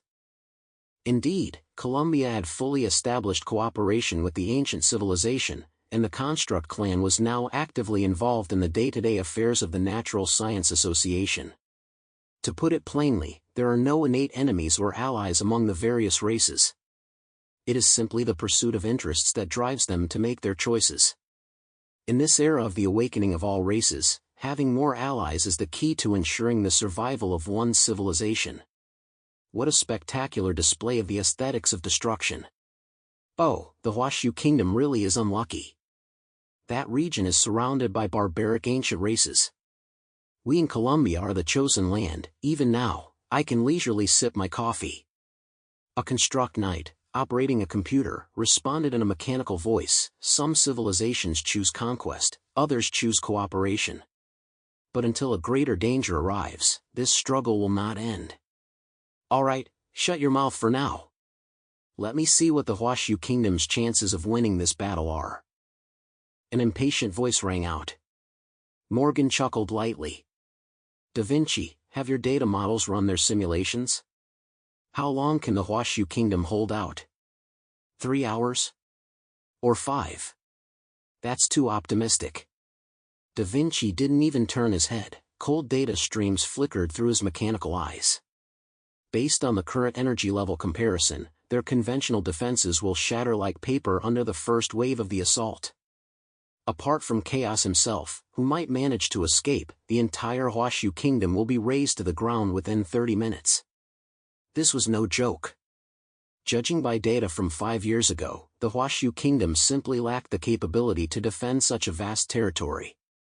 A vast territory meant it was difficult to defend. Chapter 27-22, The Underdog War, 2. Upon hearing Da Vinci's words, a flicker of change crossed Morgan's eyes. So, does that mean the Huashu Kingdom is doomed? Who knows? That guy's always been a mystery. I don't believe for a second he hasn't made any preparations. Da Vinci's dead fish eyes betrayed no emotional fluctuation. In any case, get ready for the show. Brian munched leisurely on beef jerky, glancing at Morgan and thinking to himself, I've got a backup plan, after all. The worst-case scenario is just relocating to the underground spaces of the Wulwan Empire. Of course, that's a secret between us brothers, I'm certainly not telling you. Morgan sat up straight and immediately sent a voice message to Zhang Yi. Lord Chaos, I've heard that your region is under attack from several ancient civilizations, and I'm deeply concerned. Though we're thousands of miles away and can't provide timely support, if the worst should happen, we're willing to take in refugees from the Huashu Kingdom. Morgan spoke with genuine sincerity. He knew that if the Huashu Kingdom were truly breached, Zhang Yi would immediately evacuate the elite forces from Tianhai City. In that case, Zhang Yi and other top-tier combatants, along with Tianhai City's talent and technology, would be highly coveted. Brahma, the golden temple on the banks of the Ganges. Emperor Indra sat cross-legged on a massive white elephant throne. A divine mark resembling a third eye had appeared between his eyebrows. Since returning from the moon, he had undergone a profound transformation, his power growing even more formidable. Meanwhile, the three-headed clan had emerged from the underground, officially revealing themselves to the world as a divine race. However, since Brahma already possessed a rich religious culture, its people accepted this transformation with remarkable speed. At that moment, Emperor Indra's third eye opened slightly, its golden pupil radiating boundless coldness and arrogance. Oh? Chaos again? I cannot see his future, I see only a void of chaos, as if the universe were just beginning, or as if all things were coming to an end. This time, what will become of the future of the Huashu Kingdom and the future of chaos? Across the entire Earth, the gaze of every civilization converged here. Some openly, and of course, others in secret. Under the watchful eyes of the masses, as the four great tribes launched their war, they also issued a joint proclamation, which was broadcast via quantum transmission to every civilization across the globe. On screen, the four tribal chieftains, Mingwo, Jianshou, Klipsch, and Randall, spoke with righteous indignation and deep anguish. They stood on the bridge of a massive warship, with a fully mobilized army arrayed behind them. The chaos of Huashu Kingdom has betrayed its oaths. During the sacred cosmic exploration mission, they tore up the Alliance Treaty, launched a cowardly sneak attack, and massacred the joint fleet of the five great civilizations. Furthermore, in a fit of madness, he launched a brutal and inhumane massacre against the Zipan Kingdom, causing the suffering of millions of lives. This is a trampling of peace on Earth and an insult to the dignity of all races. Today, our four tribes have joined forces to launch a holy war, solely to vanquish this demon and uphold justice. The Huashu Kingdom aided and abetted this evil, it must be punished as an accomplice. No mercy. These words were spoken with righteous indignation, as if they were the victims and the judges of justice. Whether anyone believed them was irrelevant, just as the White Dragon had said, all that was needed was an excuse. A basic semblance of decorum must be maintained among the myriad races. However, upon hearing this news, many races and human nations were deeply shocked. What? Interstellar exploration, chaos wiped out the five-race alliance. Aren't they asking for trouble? Daring to leave Earth with chaos, they didn't even know how they'd die. Don't speak so harshly. Chaos may not be the most generous, but he doesn't indiscriminately slaughter the innocent. It seems the five-tribe alliance tried to betray him, only to be killed in return. Haha, anyway, the details of what actually happened don't matter anymore. In this battle, the victors are justice, and the losers are evil. Let's just watch the show. With the proclamation's release, the trumpet call for the final assault sounded. Fire! Crush them! For the glory of our tribe! At that moment, the world fell silent. On the northwestern border, the main cannons of thousands of ironclad clan warships completed their charge simultaneously. Tens of thousands of high-energy particle cannons, capable of piercing through asteroids, converged into a shower of destructive light. Like a meteor shower, they arced in parabolic trajectories toward the border cities of Huashu Kingdom. Each beam carried devastating heat, enough to instantly vaporize a skyscraper. The sky was dyed crimson by the high-energy radiation, as if the world were about to end. Above the sky, the 10,000 thunder calls and storm hammers summoned by the Celestial Clan, carrying the might of world-ending destruction, slammed down upon the eastern coast, with Tianhai City bearing the brunt of the assault. It was not merely lightning, it was a waterfall of thunderous plasma.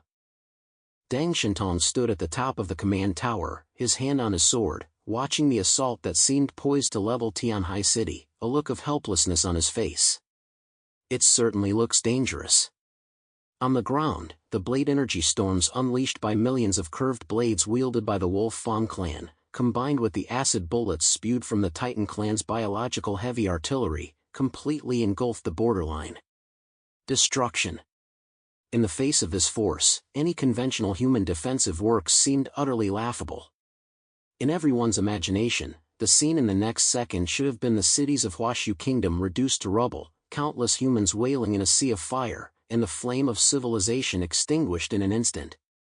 However, just as those earth-shattering attacks were about to touch Huashu Kingdom's territory, a crisp, ethereal, yet immensely powerful hum of energy suddenly echoed across the heavens and earth without warning. The sound seemed to come from the core of the earth, yet also from the highest heavens. In the central square of Tianhai City, located on the southeastern coast of the Huashu Kingdom but effectively the kingdom's capital, a gigantic crystal tower column, the Tower of Origin, standing 1,000 meters tall and entirely translucent, suddenly burst into a dazzling white light. This immense beam of white light shot straight into the sky, then dispersed like falling rain, instantly connecting to a vast energy reception network that covered the entire nation, a network normally invisible to the naked eye. In an instant, a miracle occurred. Along the borders of the Huashu Kingdom, above every city, and even over every inch of its territory, a previously transparent membrane suddenly materialized. It took on a faint hexagonal honeycomb structure, emitting a soft yet indestructible azure glow. This was the absolute defense force field covering the entire 10 million square kilometers of the Huashu Kingdom's land. Indeed, due to the expansion of its territory, the Huashu Kingdom's actual controlled land area had grown slightly, and it was predominantly flat plains. The ironclad clan's barrage of particle cannons pounded fiercely against the shield.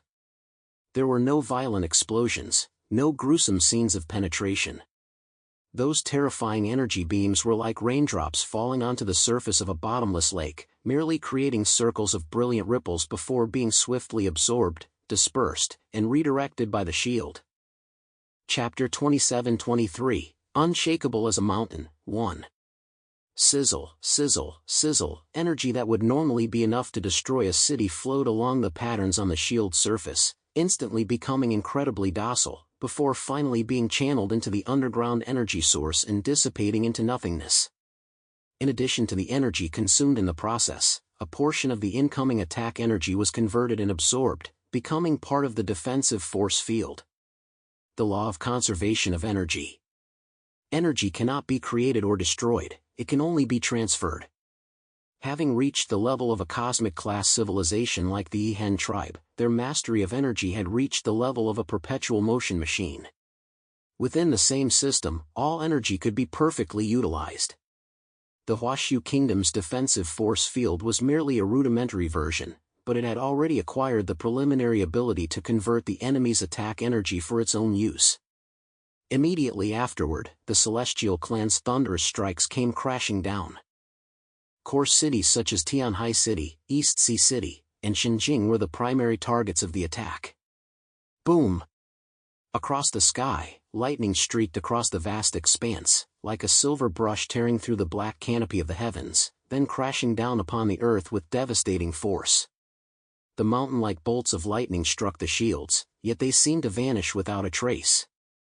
The shields even glowed brightly in response, as if mocking the lightning's impotence. The sword light of the Wolf Fang clan warriors shattered.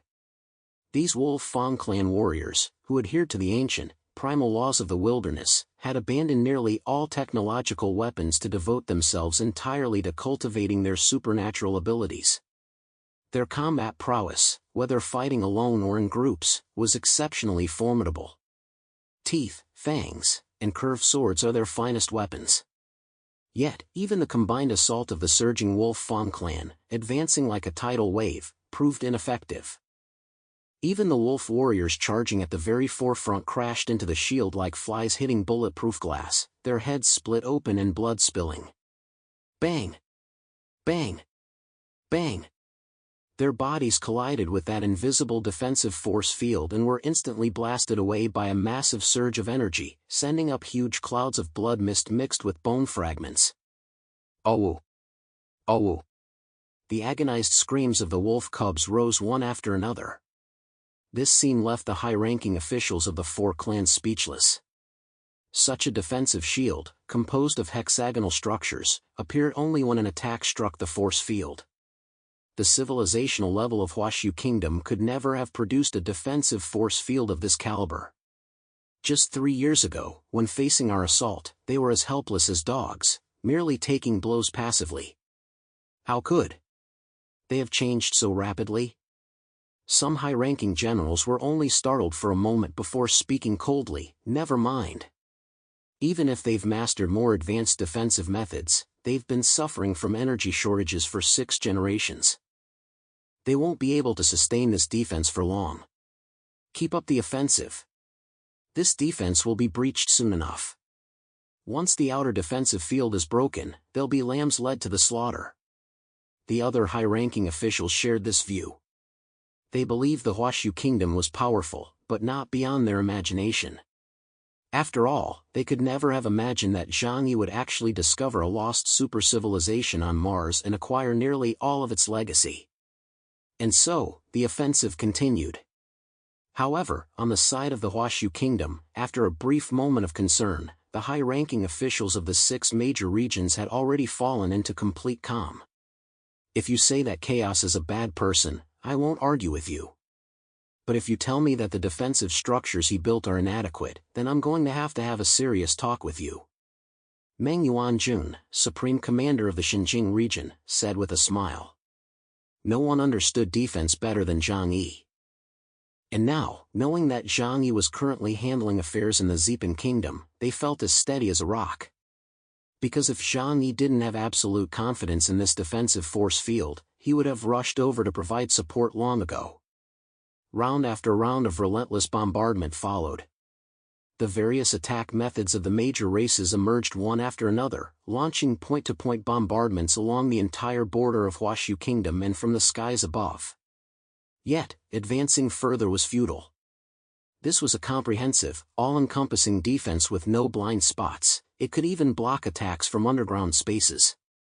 Their attacks failed time and again. Millions of troops launched continuous assaults for over 10 minutes, expending astronomical amounts of energy.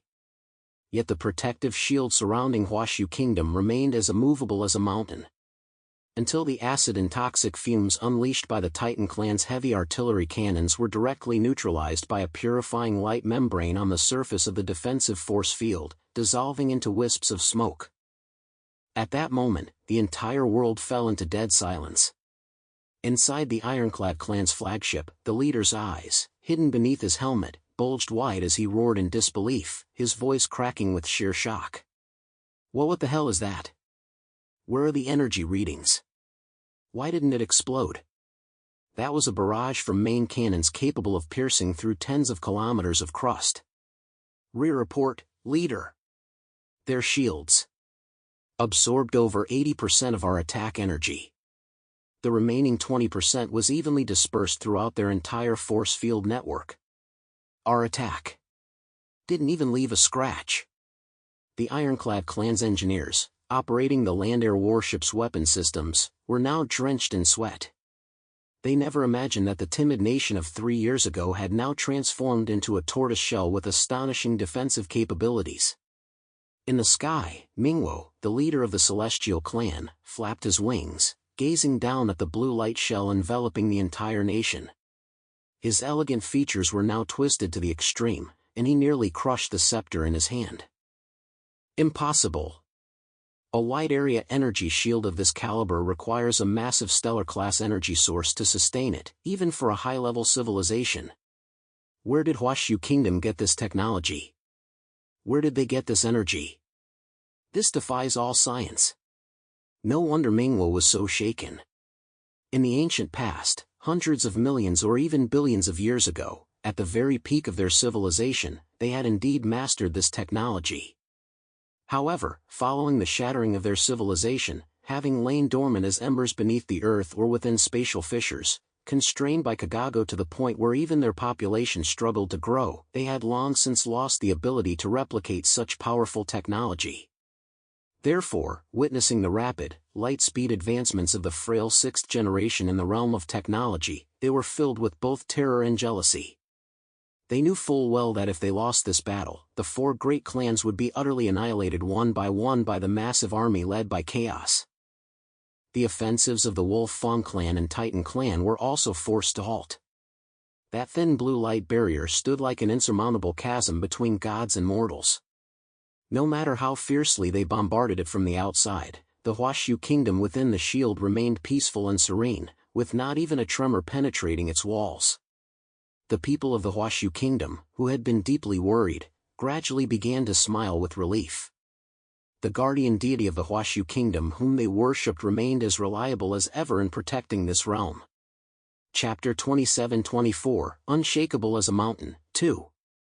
This grand spectacle of war was now being broadcast to every nation and tribe across the world through various channels. In Britannia, King Arthur's goblet fell to the ground, shattering into pieces. His face was filled with astonishment and melancholy. I know Chaos is very powerful now. He can turn the Huashu Kingdom into a force no weaker than the ancient civilizations. But he clasped his hands together, a bitter smile on his face.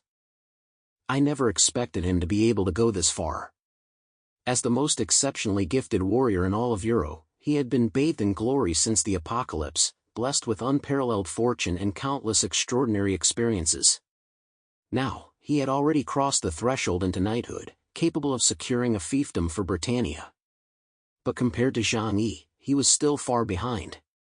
At the Columbia Natural Science Association, Morgan's smile froze completely, and the red wine in his hand spilled all over him. He turned to Brian, the white dog, and gave a wry smile. Do you think it's still possible for me to take back what I just said? In Brahma, the third eye between Emperor Indra's brows snapped shut, and he clutched his head in pain. Beside him, the three-headed serpent Vishnu stared at him. What's wrong? Are you still unable to see through his past and future?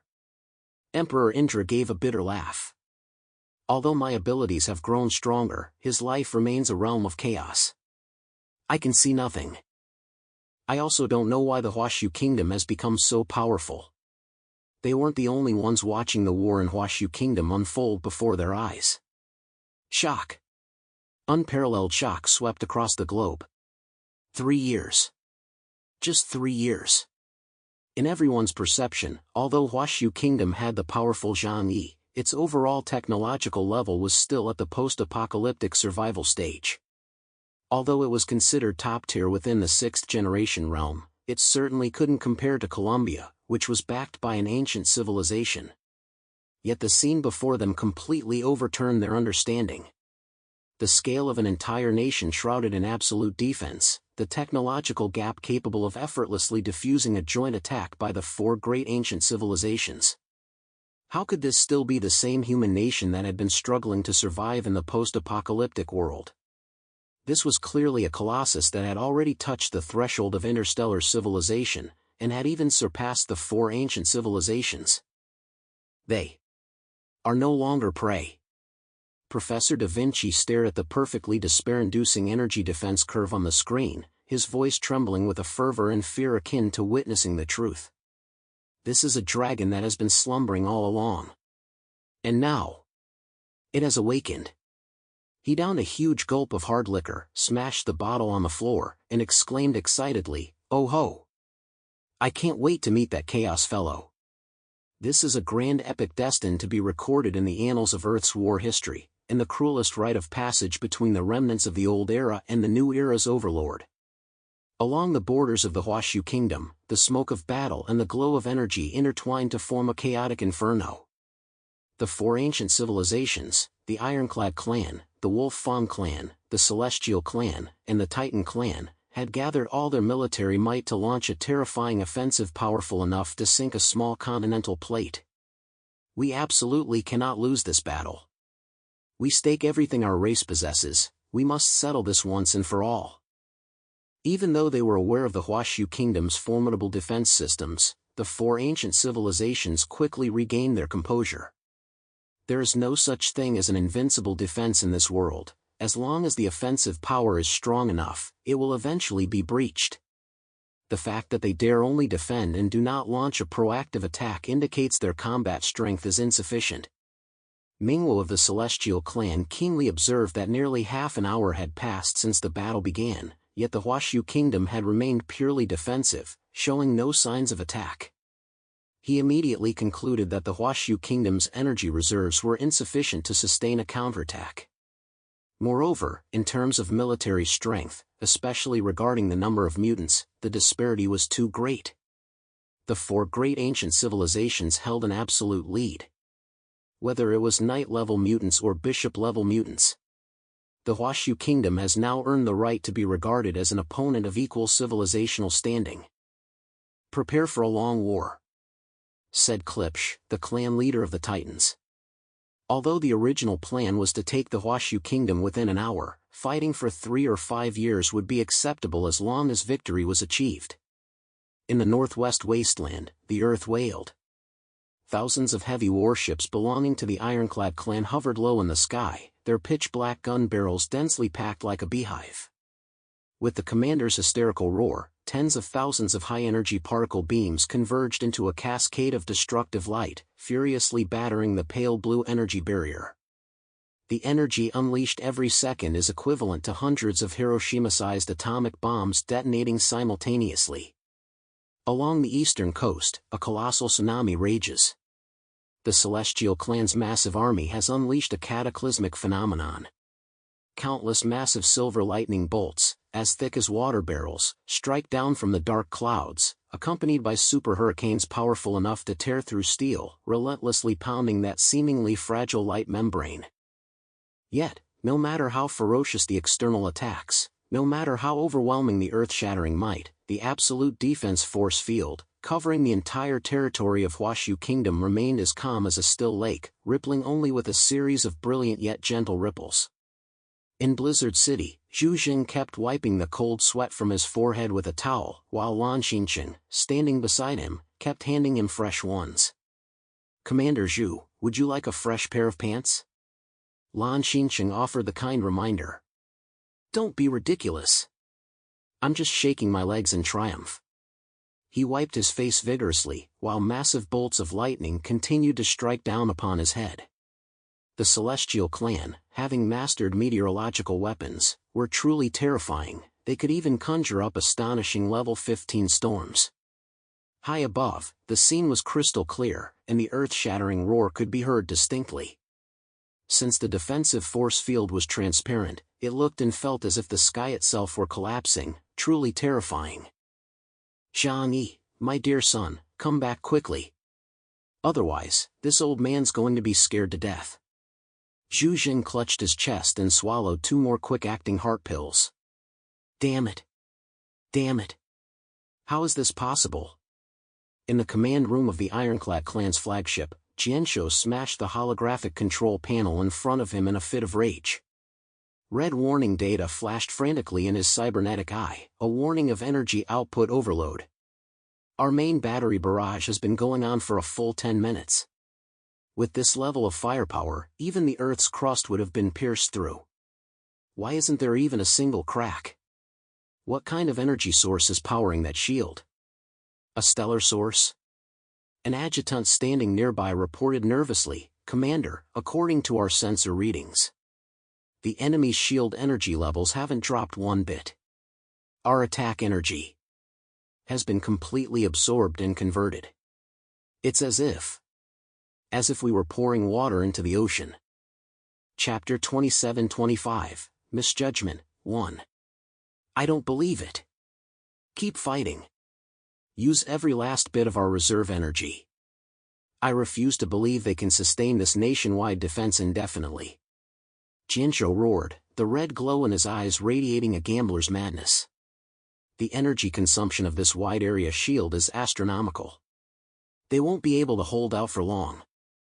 They were convinced that the energy sources possessed by the 6th generation were nothing more than the lowest grade fossil fuels, at best, mere scraps left over from their own era.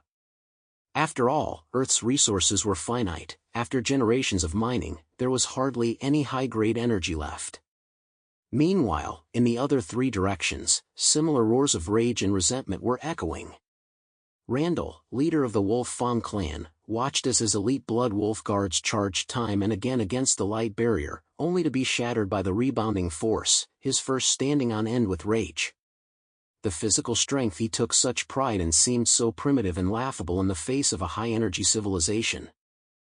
This was not their fault. Abandoning the development of high-tech weapons had indeed allowed their supernatural abilities to advance more rapidly and prevented the emergence of an intelligent machine crisis. However, what the Huashu kingdom was using was not their own power, but technology from the universe's most advanced civilization. This kind of multidimensional assault was something they had never anticipated. Mingwo, the leader of the Celestial clan, had a look of sheer agony on his face. He had originally intended to unleash divine retribution, forcing those foolish humans to kneel and beg for mercy. But now, his thunder and storms seemed to be merely tickling that massive shield. That sense of powerlessness left him, the proud darling of the heavens, feeling deeply humiliated. Far from weakening, the assault on Huashu Kingdom grew even more frenzied as the 4 major clans, driven by rage and humiliation, unleashed their fury. They began to play their trump cards, sparing no expense, all to tear open a breach in the defensive force field. Multicolored, destructive energies exploded above Huashu Kingdom, painting the sky like an overturned palette, dazzling yet deadly.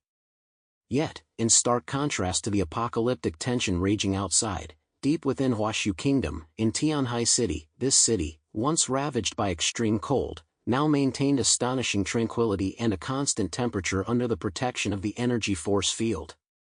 On the top floor of the city's tallest skyscraper, before a massive floor-to-ceiling window, Deng Shintong swirled a glass of amber-colored whiskey in his hand, clad in a well-tailored white battle suit, his entire body slumped lazily into the leather sofa. He watched the dazzling bursts of light exploding across the sky outside the window, as if he were enjoying a grand New Year's Eve fireworks display. Tisk, tisk, tisk. Truly spectacular. Deng Shintong took a sip of his drink, a signature, slightly roguish, confident smile playing at the corners of his mouth. If those old fossils knew that the attacks they fought so hard to unleash were being converted into heating energy for our city, I wonder if they'd have a stroke right on the spot. Beside him stood several key commanders of the Volt Shadow Troop. Lu Dehai, sporting a neatly trimmed full beard and clad in battle armor, had a fierce look in his eyes and was ready for combat. Hey, the tech that the Supreme One brought back is seriously top-notch. Old Lu might not know much about high-tech, but that transparent tortoiseshell is definitely tough. Those lightning strikes just now made my heart race just watching them, but I didn't even hear a single crack. Xiao Honglian wore a tight-fitting red combat suit that accentuated her voluptuous figure. She stood with her arms crossed, a fervent gleam in her eyes as she stared at the Celestial Clan warriors in the sky attempting to breach the defenses. Outdated. So outdated. Xiao Honglian snorted coldly, her tone brimming with contempt for the 4 great clans. I used to think they were high and mighty, invincible like gods. Now it seems they're nothing more than a bunch of barbarians relying on their physical gifts and a bit of ancient heritage. Compared to the advanced technology the Supreme One brought back, they're like primitives trying to hack through tank armor with stone axes. The best way to dispel the mystique is to possess it, and what's more, what they possess now is superior. Thus, the 4 ancient civilizations, once regarded as advanced, had been reduced to primitive races. Deng Shintong set down his wine glass, stood up, and walked to the floor-to-ceiling window. He tapped his finger lightly against the glass, as if striking those enemies outside through the air. After all, old Zhang has plundered the entire legacy of the mighty Sand Raider civilization on Mars, a legacy spanning hundreds of millions of years. A flicker of awe passed through Deng Shintong's eyes. Awe for Zhang Yi. You can't imagine the sheer magnitude of that resource and technological gap. The current Huashu kingdom, though small in population, has already achieved a qualitative leap in civilizational level. We and they are no longer beings of the same dimension. Ah, it's just a shame we can only watch right now. Lu Dehai rubbed his hands together, itching to get into the fray. When is the Supreme One coming back? Just taking a beating without fighting back, that's not the style of our Volt Shadow Troop. My greatsword's been itching for action for ages. What's the rush? Deng Shintong narrowed his eyes, gazing into the distance. Since the boss left the shield with us, it means he knows exactly what he's doing. Biting our tongues now is just to deliver an even harder blow later. When that spirit returns, that's when the nightmare for these old fossils will truly begin. Time ticked by, second by second. A full hour passed. The allied forces of the four great clans unleashed enough firepower to cover the entire land area of the Huashu kingdom 3 times over. Their warship engines were overheating, their supernatural warriors were exhausted, and their ammunition depots were running critically low. Yet the Huashu kingdom's defensive force field remained standing firm, its radiance not even the slightest bit dimmed. That blue light barrier stood like a wall of size, separating life from death, barbarism from civilization. The world's powers were watching this battle closely. Many had now shifted from initial shock to utter stupor and horror. The Golden Temple of Brahma. The Emperor Indra, who had been observing coldly from the sidelines, could no longer maintain his aloof, godlike composure. He leaped to his feet from the white elephant throne, his golden pupils contracting violently as he stared intently at the screen. This is far more than just a defensive shield. The Emperor Indra's voice trembled. Even with the power of the Trimurti bolstering Brahma's defenses, it is impossible for them to remain unscathed under such a concentrated barrage. What kind of power does the Huashu kingdom possess? Beside him, the three-headed leader of the three-headed clan, Vishnu, symbolizing preservation and order, slowly opened his eyes imbued with ancient wisdom. An extremely grave expression appeared simultaneously on all 3 of his faces. We misjudged it. We all misjudged it. Vishnu's voice was deep and resonant, as if carrying the echoes of history. Chapter 27-26, Misjudgment, 2. The civilizational level of the Huashu kingdom has already broken through the constraints of Earth and surpassed the boundaries of a Level 1 civilization. A Level 1 civilization? Emperor Indra was utterly stunned. As the heir to an ancient civilization, he was well aware of the classification of cosmic civilizations. A Level 0 civilization means it can only utilize the most easily accessible resources on the surface of its home planet, such as coal and oil. A Level 1 civilization, on the other hand, is known as a planetary-level civilization. At this level, a civilization can fully control and utilize all the energy of an entire planet, including geothermal, wind, and solar radiation, and can precisely control the planet's climate and geology. Your Highness Vishnu, aren't you overestimating the Huashu kingdom? Emperor Indra asked in disbelief. Are you judging them to have reached the planetary-level civilization based solely on a defensive shield? Isn't that a bit hasty? No, Emperor Indra, you haven't grasped the technical sophistication involved. Vishnu shook his head. He raised his long tail and pointed at the rippling blue light screen on the display. Look closely. When those attacks strike the shield, the force isn't absorbed uniformly across the entire surface. Instead, specific areas momentarily brighten. What does that mean? Emperor Indra, of course, didn't understand. A hint of longing and admiration for this technology flickered in Vishnu's eyes. It means this isn't a clunky security door that's constantly active and running at full power. It's an intelligent interception system backed by supercomputing power. Our three-headed clan ancestors, during the most glorious era of the Star River, once possessed similar technology, a defensive network deployed at the edge of the galaxy. Vishnu began to explain patiently, effectively lecturing all the high-ranking officials watching the demonstration. What appears to be a shield covering the entire nation is, in fact, composed of countless tiny energy nodes. Normally, these nodes remain in a low-power standby state, like sentinels in hibernation. Once an attack is detected, even if it's just a single laser beam or a bullet, the central AI instantly calculates the attack's trajectory, intensity, and properties. Then, it mobilizes the nearest energy nodes to form a high-intensity defensive unit at that exact point within 1,000th of a second before the attack strikes. Let me give you an analogy. Vishnu used an easy-to-understand analogy. Attacks from the four great clans are like countless soccer balls flying toward the goal. The Huashu Kingdom's defense system doesn't deploy a massive net in front of the goal that blocks all space. That would consume too much energy and drain the power supply in an instant. Instead, it places an omnipotent, infinitely fast super goalkeeper in front of the goal. Wherever the ball flies, the goalkeeper's hands block it.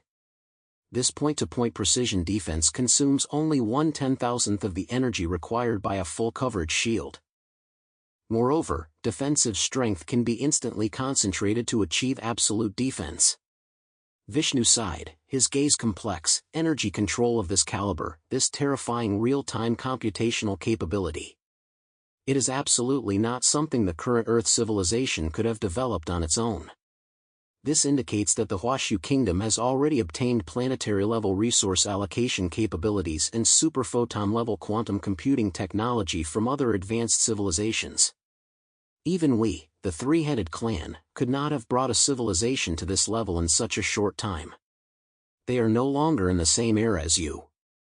Vishnu's conclusion struck like a sledgehammer, crashing down hard on the hearts of Emperor Indra and all the high-ranking members of the Brahma and three-headed clans who had heard the conversation. This meant that in the future, the three-headed clan could no longer look down on the Huashu Kingdom from a position of superiority, but would have to treat them as equals. A Level 1 civilization. In this post-apocalyptic wasteland, while everyone else was still fighting tooth and nail over a patch of land or an oil field, or gloating over the awakening of a powerful supernatural power, that man named Zhang Yi had already, without a sound, elevated his nation to the starting line of interstellar civilization. This was not merely a crushing superiority in military might, it was a crushing superiority in dimensions. Just as the entire world stood speechless, stunned by the Huashu Kingdom's wall of size, across the ocean, on the Neon Islands, at the ruins of Takamagara.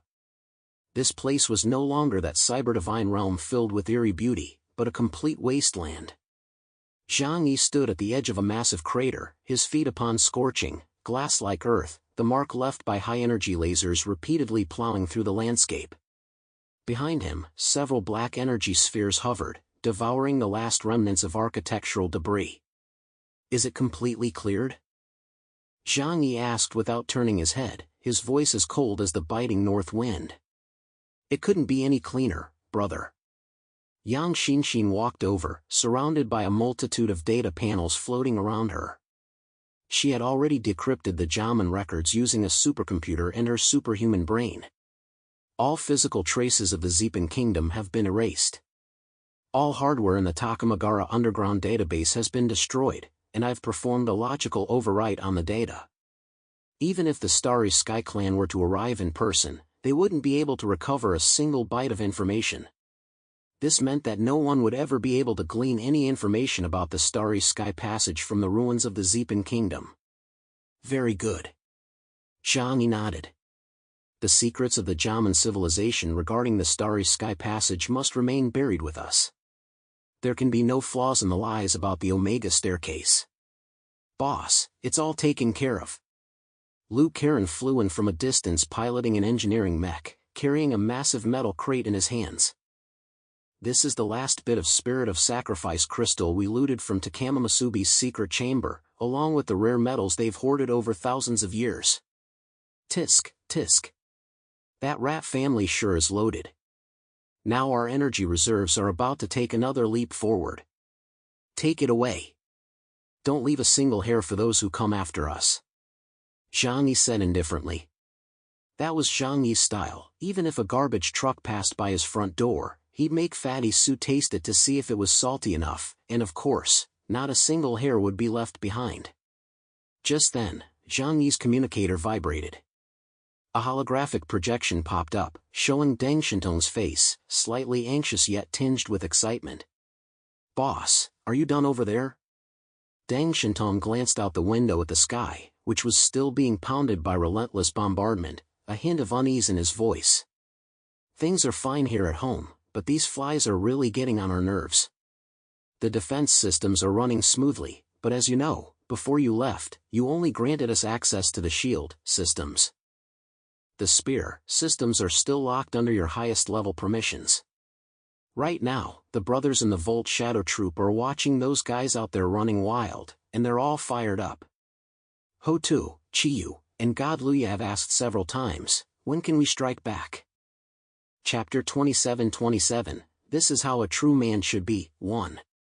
Upon receiving Deng Shintong's letter, Zhang Yi's lips curled slightly upward, revealing a meaningful smile. He had indeed kept a trump card up his sleeve. Although he had granted the Huashu Kingdom invincible defenses, all of its core offensive weapons, whether the 3 super warships, the planetary-class orbital cannons deployed at various strongholds, or the deeper-level strategic strike weapons, had been completely locked down by him. Only his biological iris and mental ripples could unlock them. This was partly out of caution. In this post-apocalyptic world, he never fully trusted anyone, but also a matter of control. He was the supreme ruler of the Huashu Kingdom, and only by doing so could he rest assured, free from worry of being stabbed in the back by people from other major regions. Tell everyone, they've worked hard. Zhang Yi turned around, gazing at the mighty and imposing Dreamer warship behind him, as well as his comrades, fully prepared for action.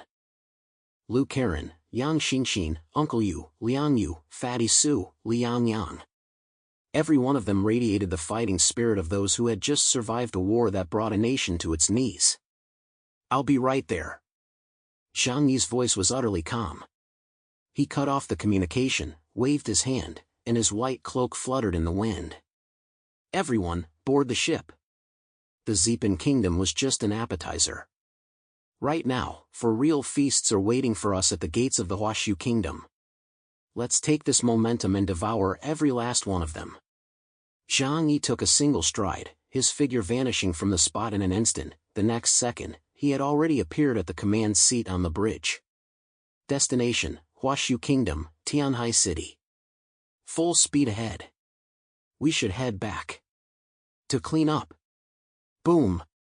The massive black warship, as vast as a steel metropolis, spewed deep blue exhaust from its engines, instantly breaking the sound barrier and carving a long vacuum tunnel through the atmosphere. It resembled a sharp sword returning to its sheath, or a demon dragon emerging from the abyss. Carrying the residual might of having just annihilated a civilization, it launched a charge of destruction toward those 4 ancient tribes, oblivious to their own peril. In every direction surrounding the Huashu Kingdom, artillery fire raged ceaselessly. The rumble of war machines made the entire region look as if it were on the verge of annihilation. The offensive by the 4 major tribes had been ongoing for 40 minutes. Although the Huashu Kingdom's defenses remained impregnable, this one-sided assault, where they took blows without striking back, led leaders like Jianzhou and Mingwu to a false conclusion. They believed the Huashu Kingdom was incapable of resistance and could only cower in defense. They have no ability to counterattack. Jianzhou roared excitedly. All their energy is being channeled into the shield, they simply can't spare any to fight back. If we just push a little harder, break through this tortoise shell, the hundreds of millions of 6th-generation humans inside will be lambs to the slaughter. Pass the order. Overcharge the main cannons of all warships. Prepare for a barrage, concentrate fire on a single point. Even if it means blowing our barrels apart, we'll blast that shield open. Warriors of the Celestial Clan. Let your blood boil. Summon the mightiest thunder and storms. The 4 great clans had gone completely mad. They were staking everything on a single, all-out assault. Energy fluctuations in the heavens and earth reached their peak, the air trembled as if the entire world were about to collapse in the next second. However, just at this critical moment, beep, beep, beep. A series of rapid, heart-stopping alarms suddenly sounded simultaneously on the radar screens of all the warships belonging to the four great clans. The alarms did not come from the front, but from above. From beyond the atmosphere, 10,000 meters up in the sky. High-energy reaction detected. A massive object approaching at hyperspeed detected. What is that? Everyone instinctively looked up. Above the pitch-black sky, the clouds were suddenly torn open by some terrifying force, revealing a massive gaping hole. A super warship, entirely pitch-black and seemingly from the depths of hell, engulfed in crimson flames and thunder of destruction, plummeted straight down like a black meteor. It neither slowed down nor made any attempt to evade the fleets of the four great clans. With a domineering force capable of crushing everything in its path, it crashed directly into the very center of the Tianhai City battlefield. And at the very bow of the warship, a black figure stood proudly. With his hands clasped behind his back, he looked down upon the teeming hordes of alien forces below, his gaze as cold as ice. That was Zhang Yi. That was the greatest combat power of the Huashu Kingdom. Since you've come, none of you are leaving. The voice echoed across the heavens and earth. The next second, the black warship did not open fire, instead, it rammed directly into a massive flagship of the Ironclad clan. Crack! Even the 1,000-meter-long flagship of the Ironclad clan, in the face of the Dreamer, a vessel retrofitted with Martian technology infused with the Yihen tribe technology, was as fragile as a plastic toy. Just a single collision.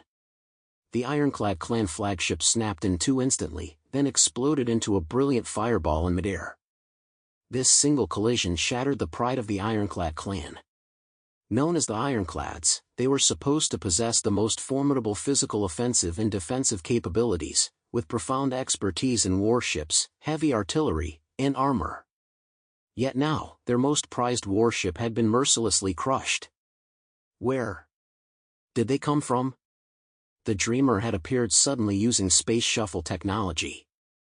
Combined with its powerful electromagnetic and optical cloaking systems, its arrival went completely undetected by the four great clans. Consequently, it caught the four great clans completely off guard. At that moment, the eyes of the entire world turned to the skies above Tianhai City. That man. He's back. Now this is getting interesting. This war has only truly begun at this very moment. Deng Shintong stood on the command tower, watching Zhang Yi, looking incredibly dashing on the Dreamer, and let out a long sigh. That's how a true man should be. The last shred of worry in his heart had now vanished completely. For the mightiest spear of the Huashu Kingdom had returned to its rightful place. High above Tianhai City, the Dreamer, a warship entirely black, as if forged from the dark gold of the underworld, floated silently above the clouds. Its appearance was like a pillar of stability, instantly silencing the clamor of the entire battlefield. Zhang Yi stood proudly at the bow, his white battle armor fluttering in the gale force winds thousands of meters above. His arms hung naturally at his sides as his indifferent gaze swept over the allied forces of the four major clans surrounding him. His long, fair hands were dry and powerful, with divine refinement chains coiled around his fingertips. He could draw the eternal judgment sword, capable of slashing through all, at any moment, or unleash the dimensional strings to tear apart any weakling. I love nothing more than mowing down the weak. Nothing beats a good slaughter, don't you agree? Zhang Yi curled the corners of his mouth upward, his thirst for blood already surging. At this moment, the eyes of the entire world pierced through the barriers of space, focusing upon this scene. Chapter 27-28, This is how a true man should be, 2. Whether it was the Round Table Council of Britannia, the Golden Temple of Brahma, the Natural Science Association of Columbia, or those ancient civilizations watching from the sidelines, all the powerful beings held their breath and watched intently. There were too many legends about the man codenamed Chaos, but they had seen too little of the truth with their own eyes. Especially regarding the downfall of the Zepan kingdom, Zhang Yi had imposed a complete information blackout. The outside world only knew that the powerful island nation had vanished overnight, yet no one had witnessed the process. That sense of unknown fear and mystery was what stirred the hearts of people the most. He hasn't seriously fought for 3 whole years. Just how powerful has he become now? Just how powerful must one be to annihilate the fleets of 5 clans with the firepower of a single warship? And judging by their condition, they emerged victorious with virtually no casualties. In the Round Table Council of Britannia, King Arthur stared intently at the screen. Excalibur at his waist trembled faintly, as if sensing the threat of a formidable foe. To single-handedly annihilate the Zeepin clan within half a day, even a veteran knight-class powerhouse like Takama Masubi couldn't escape. His energy fluctuations likely approach the legendary Black Knight tier, don't they? Morgan stroked his chin, his expression grave. If he has truly taken that step, the nature of this war has changed. For a civilization to possess a Black Knight-level mutant is the very foundation for it to formally take its place among the world's great powers. Civilizations below the White Knight tier must exist as vassals, much like most human nations today. Zhang Yi surveyed the scene with a haughty gaze as his voice boomed through the loudspeakers. You are the ones who started this war, so you must bear the consequences. But are you prepared for just how brutal that price will be? The armies of the 4 nearby tribes dared not press their attack. After all, against a knight-level powerhouse, ordinary weapons could hardly inflict any real damage. It was only a matter of time before Zhang Yi wiped them all out. They weren't fools. At a time like this, it was only natural for the leaders of their respective tribes to step forward and speak with Zhang Yi. Sure enough, as all eyes were fixed on the scene, a massive distortion of light appeared in the skies above Tianhai City. The flagship vessels of the 4 ancient tribes simultaneously projected colossal holographic images. The figures of the 4 leaders instantly materialized around Zhang Yi. To the east stood Klipsch, the leader of the Titan clan, a 100-meter-tall colossus with 100 arms swinging in the air. To the west stood Jianzhou, leader of the Ironclad clan, clad in ultimate armor and resembling a steel fortress, his red electronic eyes flashing with apocalyptic red light. To the south stood Mingwo, leader of the Celestial clan, with 6 wings on his back, bathed in sacred golden light yet with a grim and menacing expression. To the north stood Randall, leader of the Wolf Fawn clan, wielding 2 swords and possessing a single, icy-cold eye. The 4 leaders themselves were still far away, but their projections had arrived first. Their purpose was clear, to shift the blame for the outbreak of war onto Zhang Yi before he could speak, thereby securing the moral high ground. Chaos. You treacherous, despicable scoundrel. Klipsch's voice thundered like rolling thunder, his fury palpable to the naked eye. Our 5 tribes formed an alliance with you to explore the stars together. What a tremendous trust that was. Yet you ruthlessly attacked our fleet in the depths of the cosmos. You slaughtered every single member of the expeditionary force. Now you've gone completely mad, exterminating the Zeepin clan, sparing not even the elderly, the weak, or women and children. You are a criminal of Earth. A disgrace to civilization. Today, our 4 tribes have joined forces to uphold justice and avenge the dead with your blood. The other 3 immediately spoke up as well, shouting their furious rebukes at Zhang Yi. Their voices carried far and wide, intended for the ears of the races and nations watching the battle.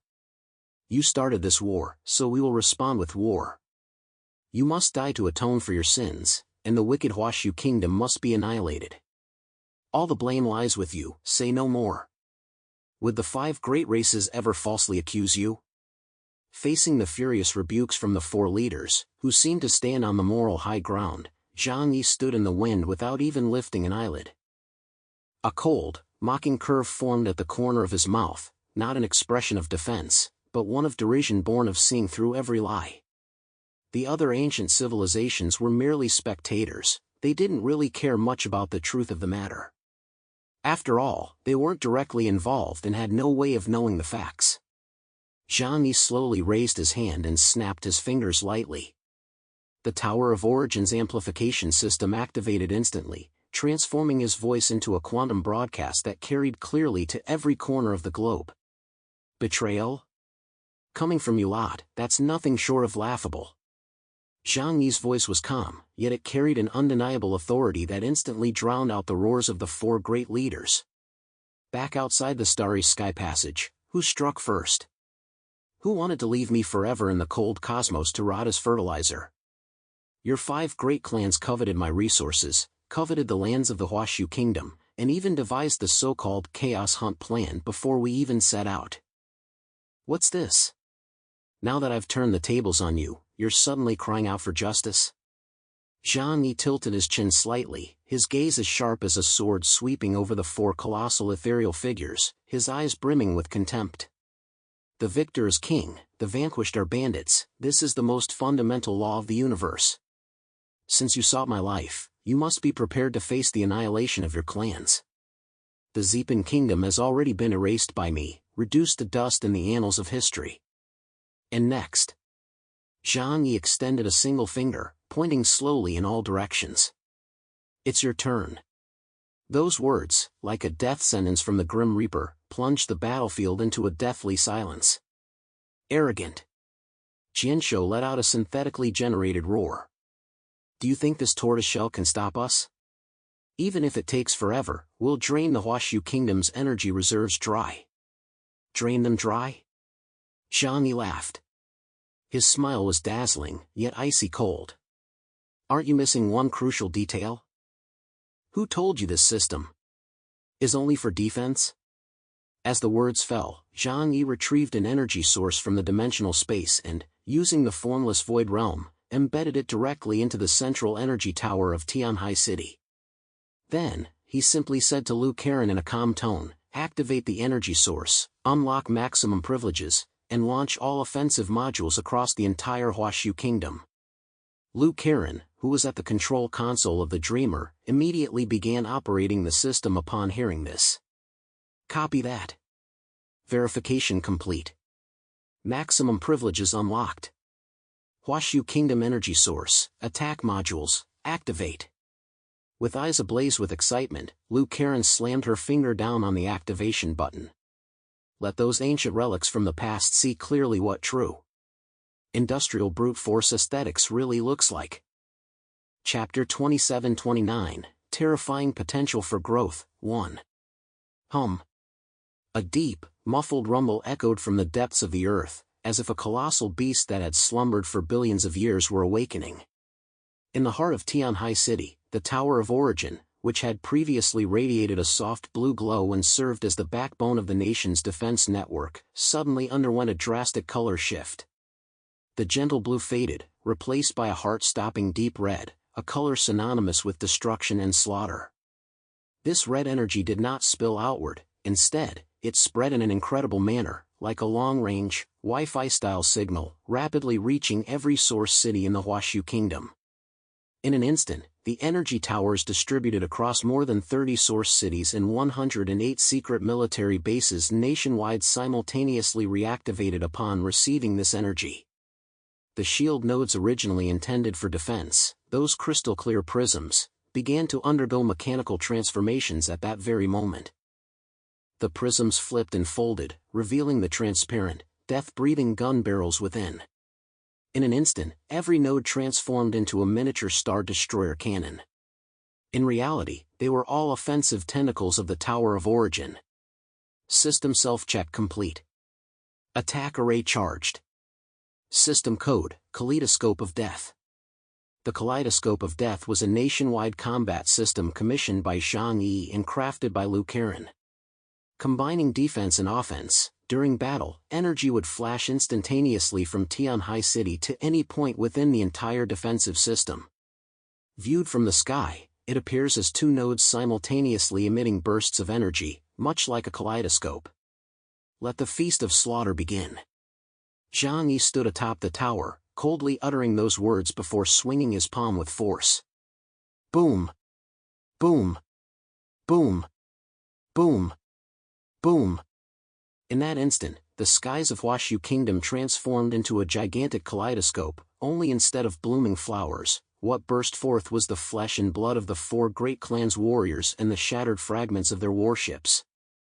Tens of thousands of deep red high-energy beams, like a downpour of blood flowing backward or magma gushing from the depths of hell, rained down furiously upon the allied forces of the alien races, striking both sky and earth. This was no longer a simple defensive counterattack, but a saturation strike of the highest order. Whoosh, whoosh, whoosh. High-purity energy beams swept out from the tops of the energy towers, slicing through the warriors of those ancient civilizations as easily as cutting through tofu. Even when they struck warships, mechanical lifeforms, or battle tanks with a certain level of technology, they tore them apart with almost no hesitation. On the northwestern battlefield, the Ironclad clan's commander was about to order the next round of main gun salvos when he suddenly noticed a sea of red filling the radar screen. Well, what is that? Before he could react, the beams of destruction had already arrived. Those deep red beams were no ordinary lasers, but antimatter disintegration rays fused with technology from the Martian ruins. The Ironclad clan's vaunted steel tide met with utter annihilation in the face of this force. Bathed in the red light, the shields of those heavy warships shattered instantly, as if they were nothing more than a thin sheet of rice paper. Immediately afterward, the supposedly indestructible alloy hulls began to melt and warp, finally disintegrating at the molecular level. There were no violent explosions or flashes of fire, only vast swaths of warships vanished without a sound, turning into a sky full of metallic dust. On the ground, a formation of tens of thousands of heavy mechs was engulfed by a web of beams descending from the sky.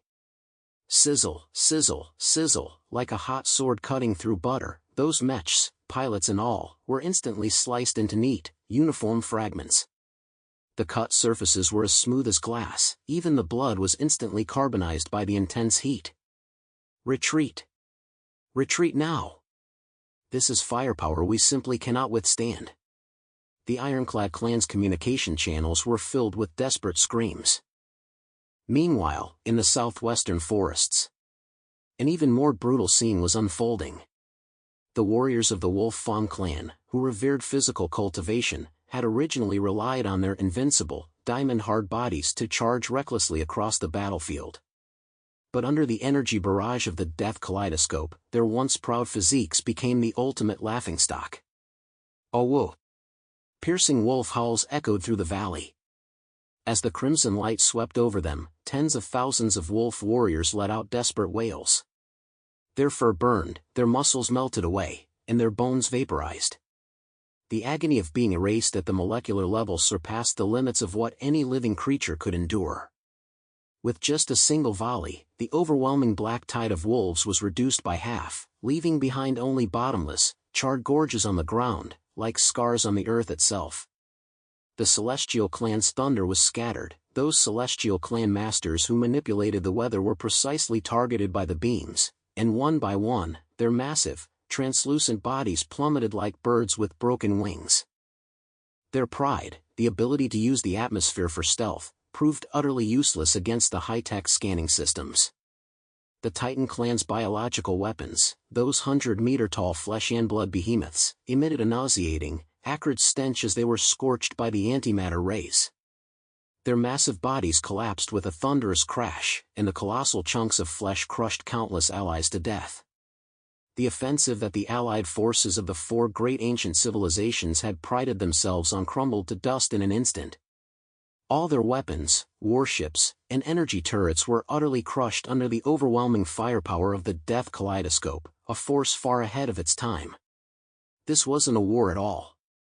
It was a purge.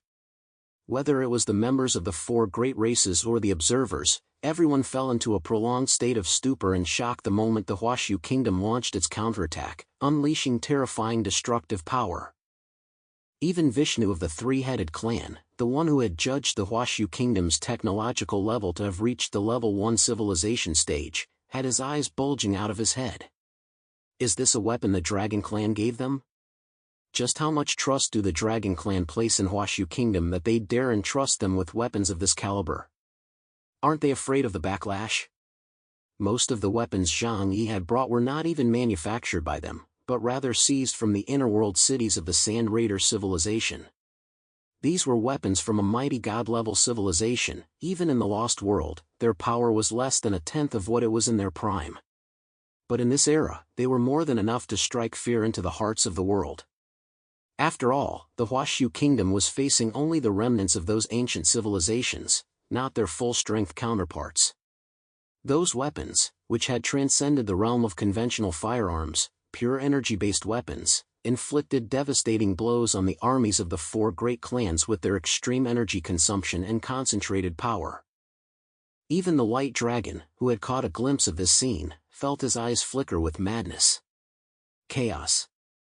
This guy reminds me of some terrifying entities. Hearing this, the Black Dragon, Yuan Jing, crossed his arms and asked curiously, "Are you referring to the Drucker?" The White Dragon nodded. Exactly. In this little rascal Chaos, I sense the same madness as the Drucker, and terrifying potential for growth. Chapter 2730, Terrifying Potential for Growth, 2.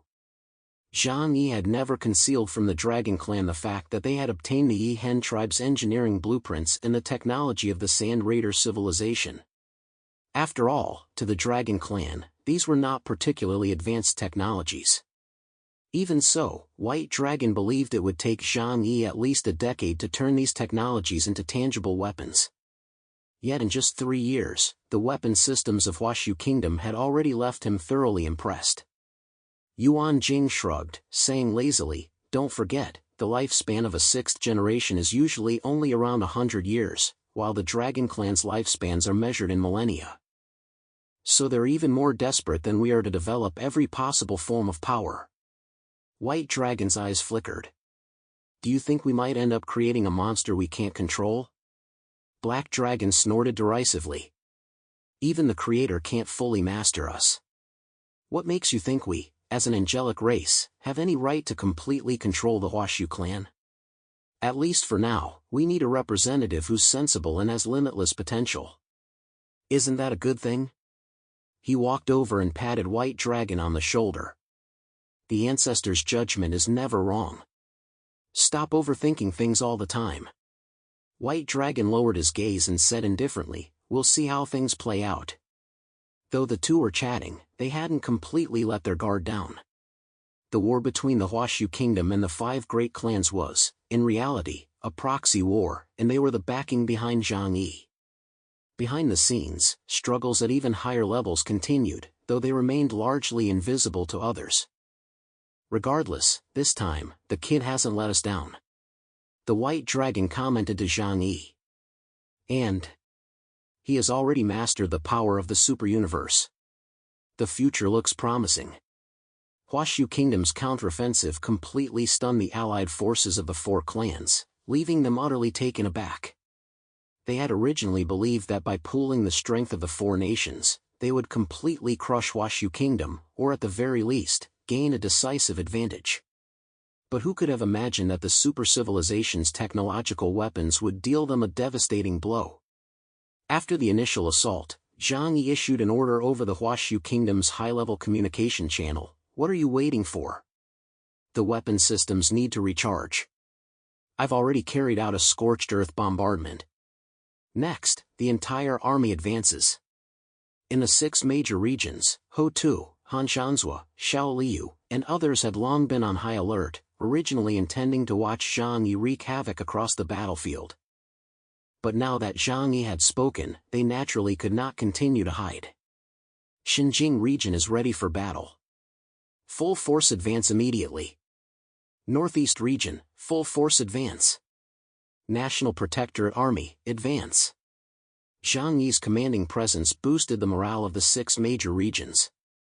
The mutant forces, which had long been poised for action, instantly surged onto the battlefield. Over the years, they had benefited from the peaceful environment Zhang Yi had created. With resources brought back from various ancient civilizations and the mature meditation systems for enhancing supernatural abilities brought back from the lunar civilization, their strength had increased tremendously. The number of Epsilon-level mutants nationwide had increased by more than 20 in just 5 years. They had been training and preparing for years, always ready to fight for their country and achieve great deeds. Counterattack. The armies of the 6 major regions of the Huashu Kingdom seized this once-in-a-lifetime opportunity. In the Xinjiang region, Hota remained seated within the Earth God's temple, though a vast, impenetrable domain had formed around her. She closed her eyes, refraining from intervention, and waited silently for something to arrive. Shan Daowen took his leave. Xidagarba King, now with a supernatural ability index of 40,000, fastened a command sword to his waist and walked slowly out the doors of the Earth God's temple. Amidst the wind and snow, the 12 Zodiac generals stood, their faces brimming with battle intent, while outside the courtyard doors, the military formation of the 36 heavenly spirits was arrayed. "Let's go! The battle for the nation's fate has arrived, we have no choice but to fight to the death." Daisheng, the heavenly jet star, activated his ability. Space warped, instantly teleporting everyone to the battlefield where they were most needed. Thanks to the spatial network established long ago, Daisheng could transport personnel across the nation via over 100 spatial nodes. In the Jiangnan region, Zhuyu's eyes burned with a fervent longing for the origin of the alien races. Wielding a battle sword disproportionate to his stature, he was the first to charge out of the defensive force field. Zhu Rong Tuyunlai, along with the newly promoted Epsilon Thunder god Li Guoqiang and Goddess of Lightning Chen Xiaoxiao, followed closely behind, leading the Yan Yunwei into the fray. The mutant forces from all major districts had waited for years. Finally, they could fight to their heart's content. Those human warriors who had once been crushed by the 4 major clans were now like caged tigers unleashed, roaring as they broke through the encirclement and unleashed their pent-up fury upon the fleeing enemy forces. In truth, Zhang Yi didn't need their help. He could have relied on the Death 10,000 Flowers mirror weapon system to wipe out the entire 4-clan alliance on his own. After all, the technological level of this weapon system was far too advanced. Yet, he still chose to let the mutant forces carry out the most primal charge. This wasn't because Zhang Yi was being stingy, trying to conserve energy. Rather, having witnessed the downfall of countless civilizations, he understood a fundamental truth: civilizations that rely too heavily on technology and artificial intelligence never meet a good end in the end, just like the Sand Raiders and the Zanyuan tribe. For a cosmic race to reach its full potential, it must break through its own limitations and ascend to a higher dimension at the level of the ether. This requires individuals to constantly fight, battle, and then refine and evolve. He intended to use this battle as a training ground to temper the Huashu clan's mutants. The 4 clans coalition had nearly half its forces wiped out by Zhang Yi in a single wave of annihilation. However, those who fell in battle were mostly cannon fodder. The powerful mutants, especially those from the 4 clans who had reached the Epsilon realm, would certainly not die so easily. Therefore, they still retained formidable combat strength. Upon seeing the Huashu Kingdom's troops charging onto the battlefield, they immediately sensed their opportunity had arrived. Wave after wave surged forth from multiple regions surrounding the Huashu Kingdom, colliding mercilessly with the 4-clan alliance. The 4-clan alliance, which had still clung to the delusion of their own invincibility and the weakness of the 6th generation, displayed a massive collapse in the brief moment following the clash.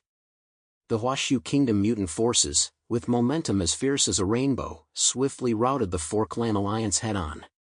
Upon closer inspection, it became clear that the Huashu Kingdom's mutant forces included over 200,000 mechanical life forms. These were the Zanyuan tribe mechanical life forms that Zhang Yi had partially discarded, each possessing top-tier Delta-class combat power. Since they were fearless of death, they posed a significant challenge even to Epsilon-level mutants. Coupled with the addition of those colossal mechanical life forms, standing 600 or 700 meters tall, veritable moving steel cities, they posed a fatal threat to the battle formations of the 4 ancient civilizations. Although the Zanyuan tribe entered the fray earlier, this did not imply that their civilization was weak. Strictly speaking, in terms of raw combat power alone, the Zanyuan tribe, possessing a highly advanced mechanical civilization, was stronger in one-on-one combat than any single clan among the 4 clans. Chapter 2731, Firepower Supremacy, 1. On the main battlefield, the well-prepared army of the Huashu Kingdom easily gained the upper hand. After all, the 4 major clans had launched this attack in haste. But Zhang Yi had been preparing for this even before he set off for the cosmos. The prepared against the unprepared, the advantage is mine. This can't be possible. Watching his own troops fall like mowed grass, the Titan clan leader Klipsha's 8 arms trembled violently, and the weapon in his hand nearly slipped from his grasp. The level of civilizational development in Huashu Kingdom. How could it have advanced to this extent in just 3 short years? This density of firepower, this efficiency in energy utilization, even at the height of our clan's power, we couldn't achieve this. This is a completely unreasonable, dimension-lowering strike.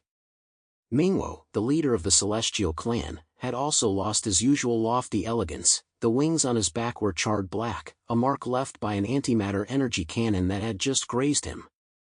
Since the Celestial Clan's battlefield was closest to Tianhai City, they too had endured the fierce barrage from the Tianhai Fortress and the Dreamer. Only now did he begin to grasp why the combined forces of the 5 fleets had failed to defeat Zhang Yi. We've been deceived. That chaos, has he transported all of Mars' resources back here? He possesses a technological leap we cannot comprehend. Calm down.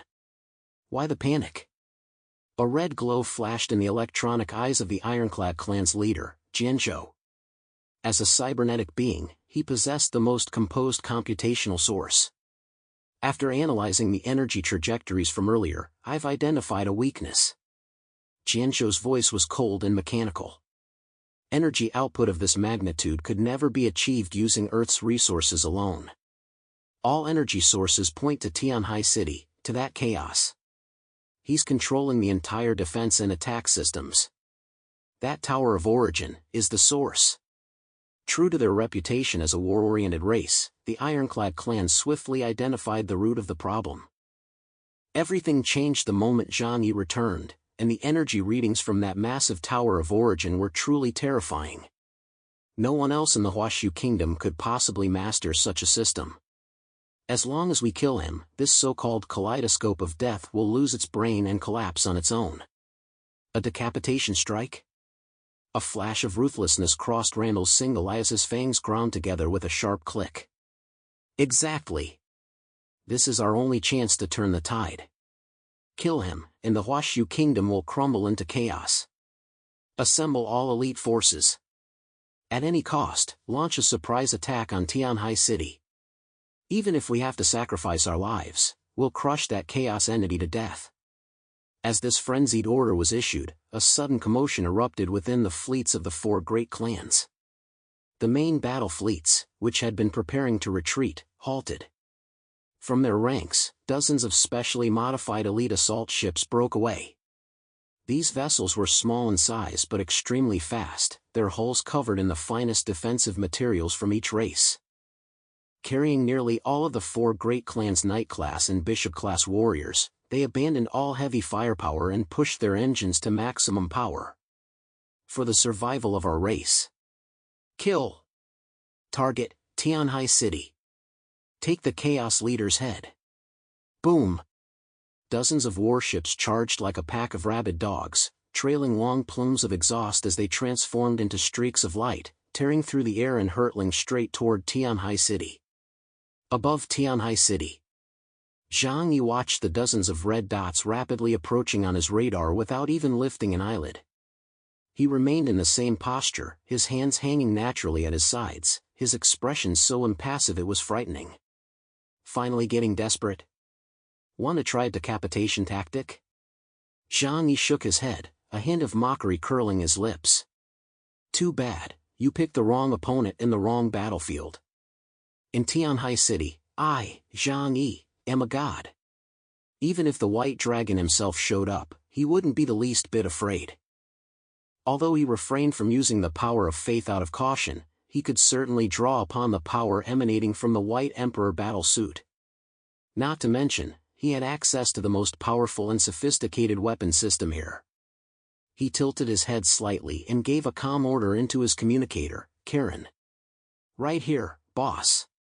Liu Karen's excited voice came through the communication channel, the background filled with the crisp click-clack of a crystal block keyboard. Something big is coming. I need to stretch my legs.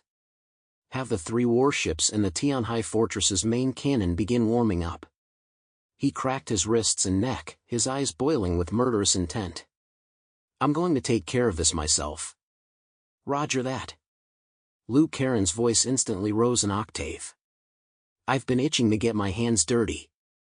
It's about time I showed these old fossils what true firepower phobia really means. With Liu Karen's command, the entire Tianhai city seemed to come alive.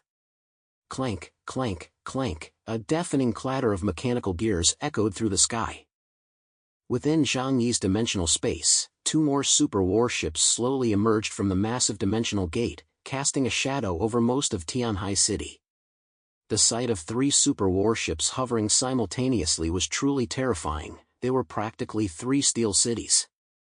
Three floating islands rose slowly into the air, eventually transforming into three fully armed super aerial fortresses, locking onto the approaching warships.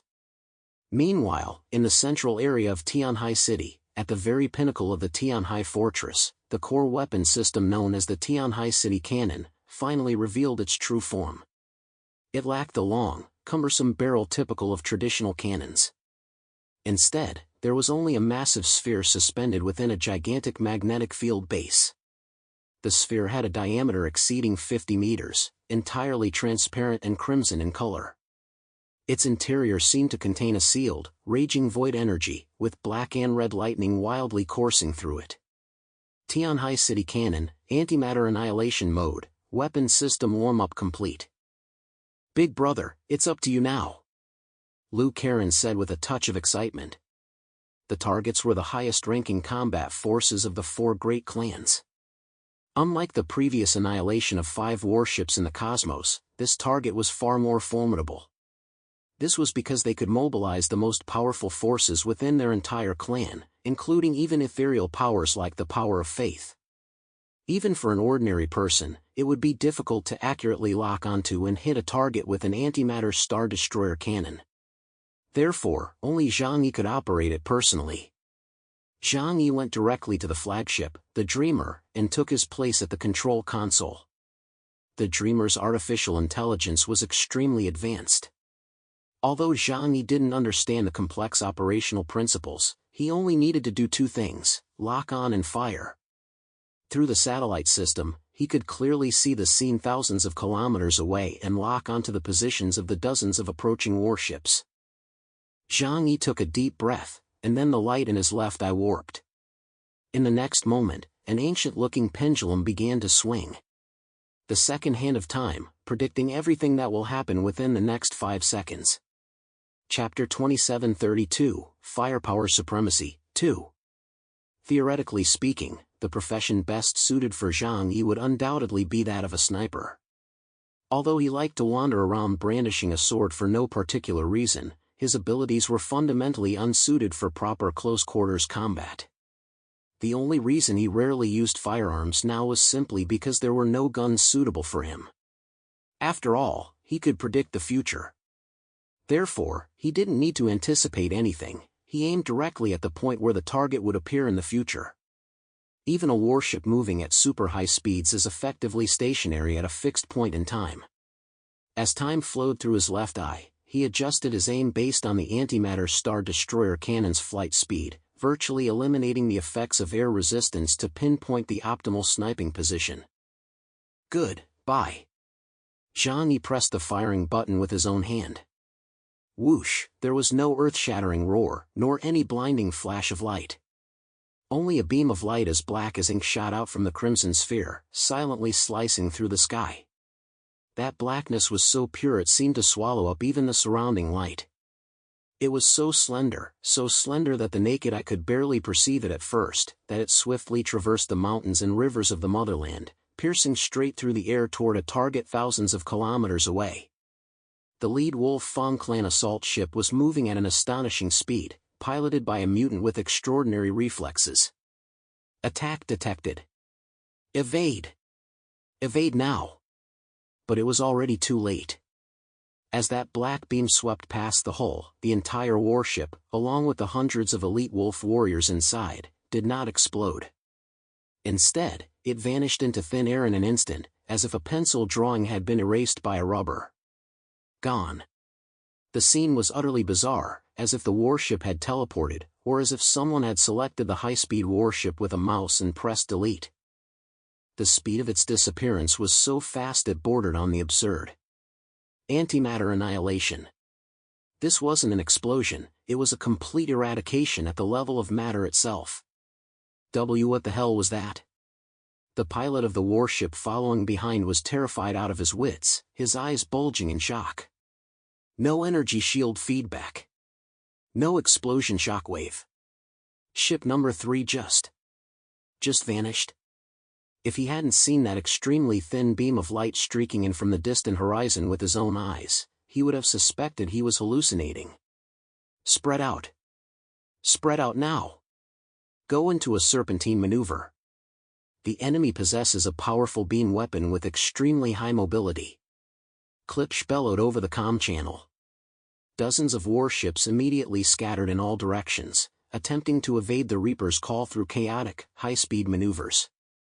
But they had underestimated the power of the antimatter Star Destroyer cannon, especially since Zhang Yi was personally operating it. Liu Karen's fire control radar was powered by a supercomputer, with processing speeds billions of times faster than biological limits. As a result, the system could precisely lock onto the position of every warship. Run? Where do you think you're running? Liu Karen's fingers flew across the controls. Locked. Locked. All locked. She was Zhang Yi's best lookout, providing him with the most precise coordinates. You're doing great. Zhang Yi praised her while waiting for the antimatter Star Destroyer cannon to recharge. Boom. Boom. Boom. Streams of black death rays interwove in the sky to form a web of death. The interval between each shot was roughly 20 seconds, but when the attack struck, not a single warship could escape its fate of annihilation. After all, this was equivalent to a Black Knight-level powerhouse launching a full-power, ultra-long-range sniper strike against them. No matter how fast those ancient warships were, no matter how skillfully they maneuvered, under the lock of the second hand of time, none could escape their fate of destruction. One warship after another vanished silently in midair, leaving not even debris behind. The sky grew empty. That eerie vanishing sent a chill to the very marrow of one's bones, far more so than the explosions that sent flesh and blood flying. Is this divine retribution? This silent vanishing caused many spectators to instinctively pull their cloaks tighter around themselves. They felt an intense chill. Many asked themselves, if they were the ones targeted, could they withstand the impact of that single shot? Even Emperor Indra, the master of time manipulation, fell into a long silence. He had already used his 7 treasure golden steps 6 times against Zhang Yi. Facing him again, he felt certain of his own demise. King Arthur, Morgan, and the others shared this sentiment. In the Holy See's Cathedral, the newly appointed Pope George Wiggins, clad in a robe of white and gold, sat upon the white sacred steps. His pale golden eyes fixed on the shifting light and shadow on the screen, and a faint flicker of emotion crossed his face. Though no one stood behind him, a voice speaking in ancient, foreign tongue echoed from behind. This human supported by the Dragon Clan is quite intriguing. Could he be the chosen one of the 6th generation? Wiggins' brows immediately furrowed as he replied in the same ancient tongue. Impossible. The chosen one, the Messiah, it can only be me. Only I can end the suffering of the cycle of eras and lead the entire world, all races, and all life toward transcendence. From the void, a soft chuckle echoed. Ha! But you've already taken far too much time. Wiggins' hands, as white as jade, rested on his knees. His physique was as perfect as a Michelangelo sculpture. His eyes cast downward as he spoke calmly. I can feel it. It's coming soon. It will happen in this very era, there can be no mistake. The voice sounded again. By the way, the ruins are returning. Oh, is that so? Wiggins pondered for a moment, his gaze involuntarily turning toward the cosmos. His expression shifted repeatedly, becoming inexplicably complex. Has it really been that long?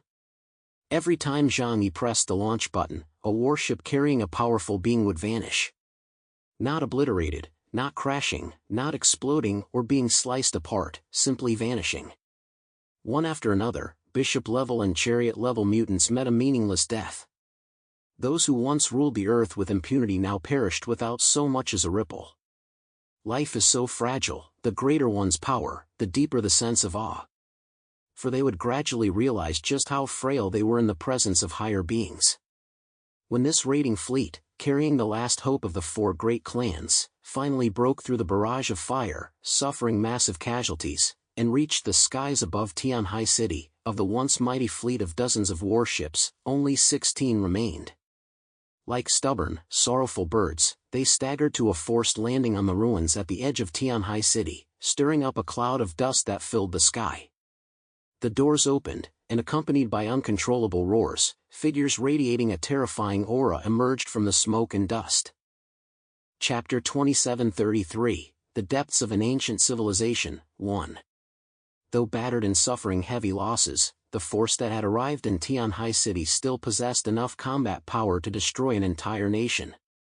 They knew that eliminating Zhang Yi would not be so easy, so even though so many powerful warriors had fallen in vain along the way, they could accept it.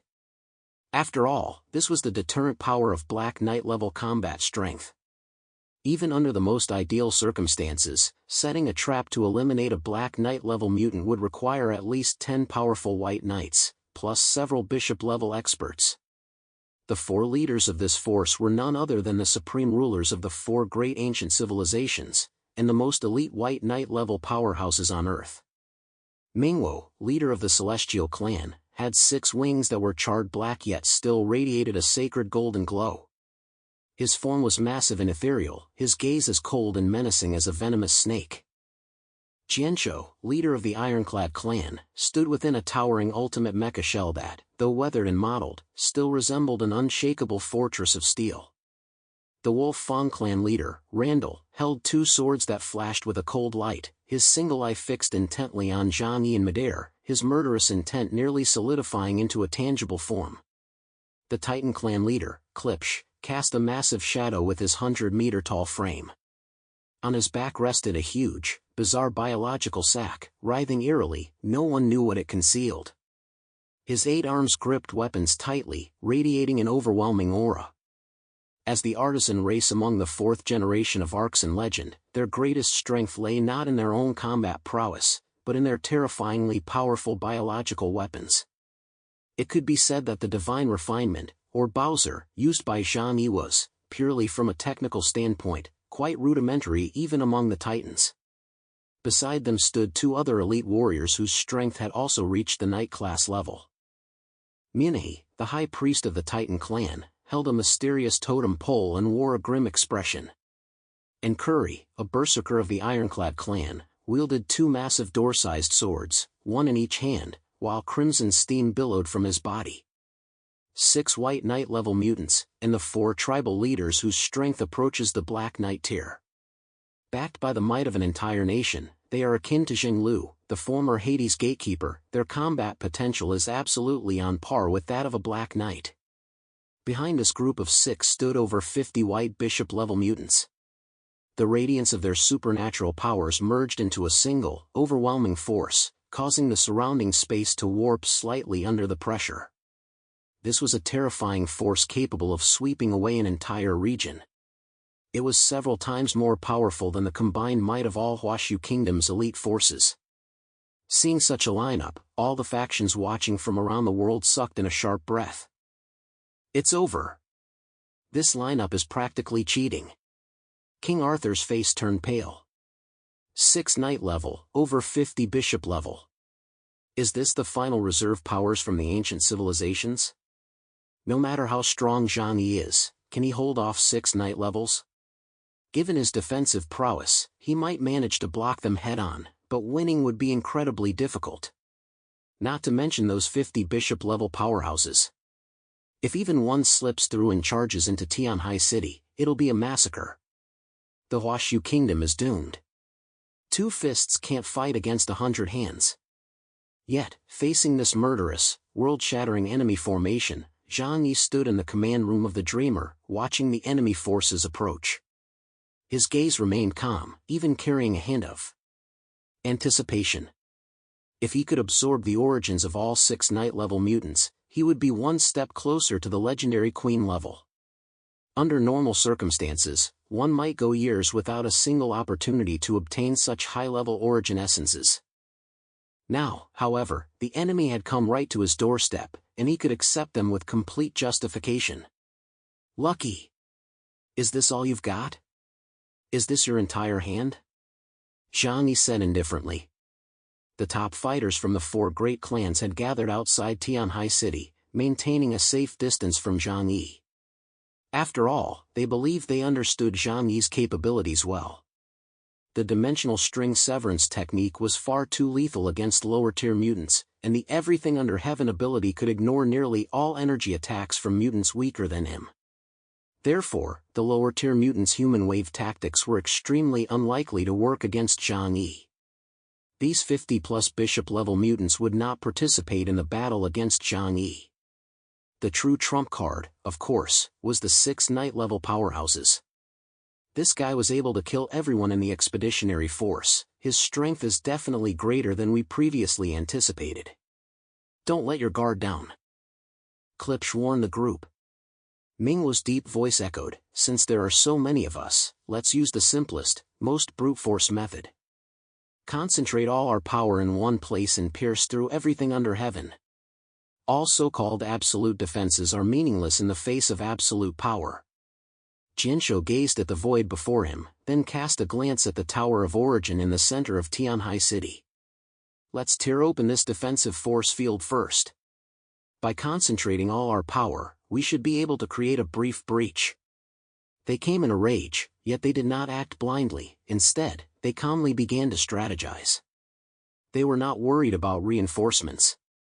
Because in the entire Huashu kingdom, there was only 1.5 people truly worthy of being considered their opponents. Zhang Yi counted as 1, Hotu counted as half. Seeing that the enemy had already arrived outside Tianhai City, Zhang Yi knew the antimatter Star Destroyer cannon was no longer an option.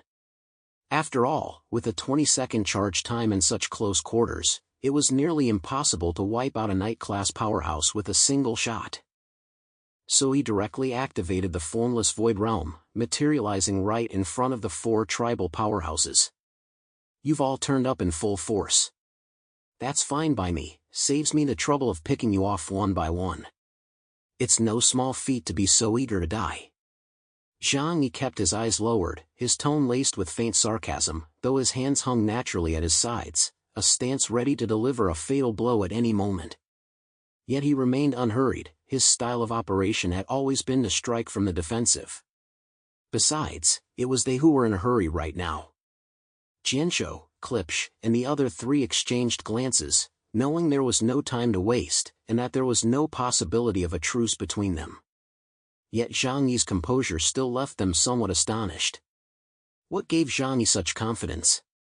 Klipsch's voice echoed from afar, Chaos, your crimes are heinous, you have betrayed our trust.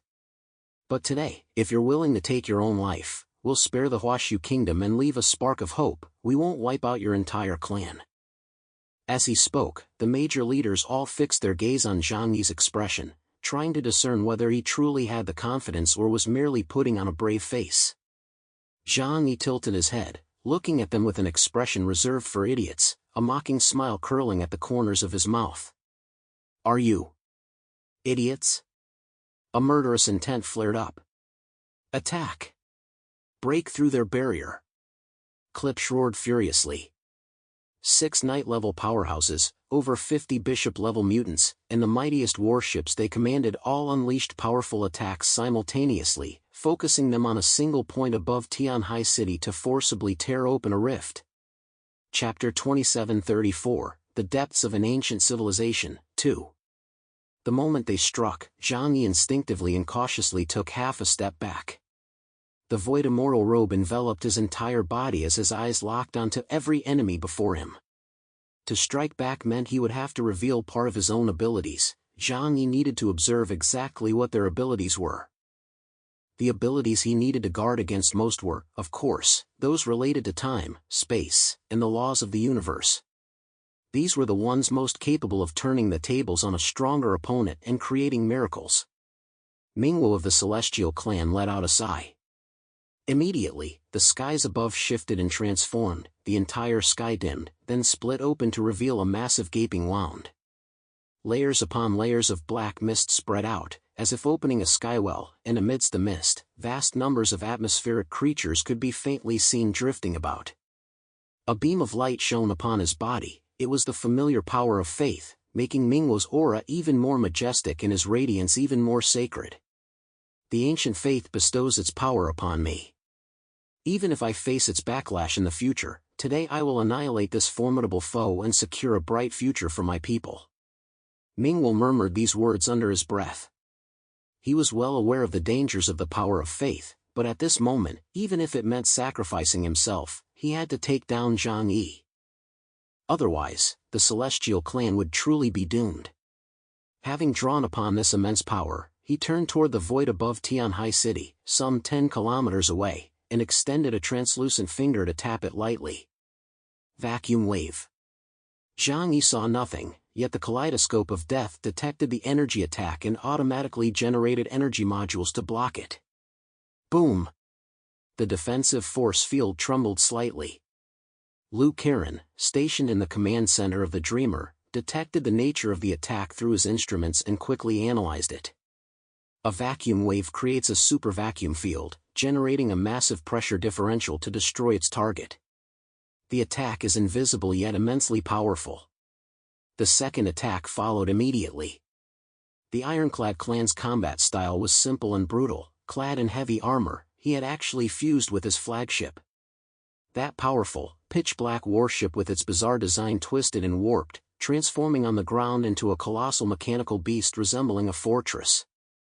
With sharp, angular edges yet multiple massive energy barrels, it resembled a giant howitzer. Its barrels were aimed at Tianhai City, and its attack struck almost simultaneously with Mingwo's. Boom! An attack of pure energy instantly pierced through more than 10 kilometers in the form of a beam, then exploded violently against the defensive force field. The attack from Randall, the leader of the Wolf Fang clan, the One-Eyed King, was even simpler. He merely swung his curved sword, slashing a colossal crescent-shaped blade across the vast distance. He was clearly holding back, not using his full power. Klipsch of the Titan clan swung his warhammer and slammed it down into the void. Space warped, and the shockwave struck the same spatial node on the outer layer of Tianhai City's defensive force field. The others joined the fray one after another. Though they did not display the full extent of their abilities, they were able to gather some crucial information. "Brother, we can't hold them back anymore," Lu Karen said to Zhang Yi with a grave expression. The defensive force field's capacity naturally had its limits. After all, it was currently under simultaneous attack from multiple battlefronts.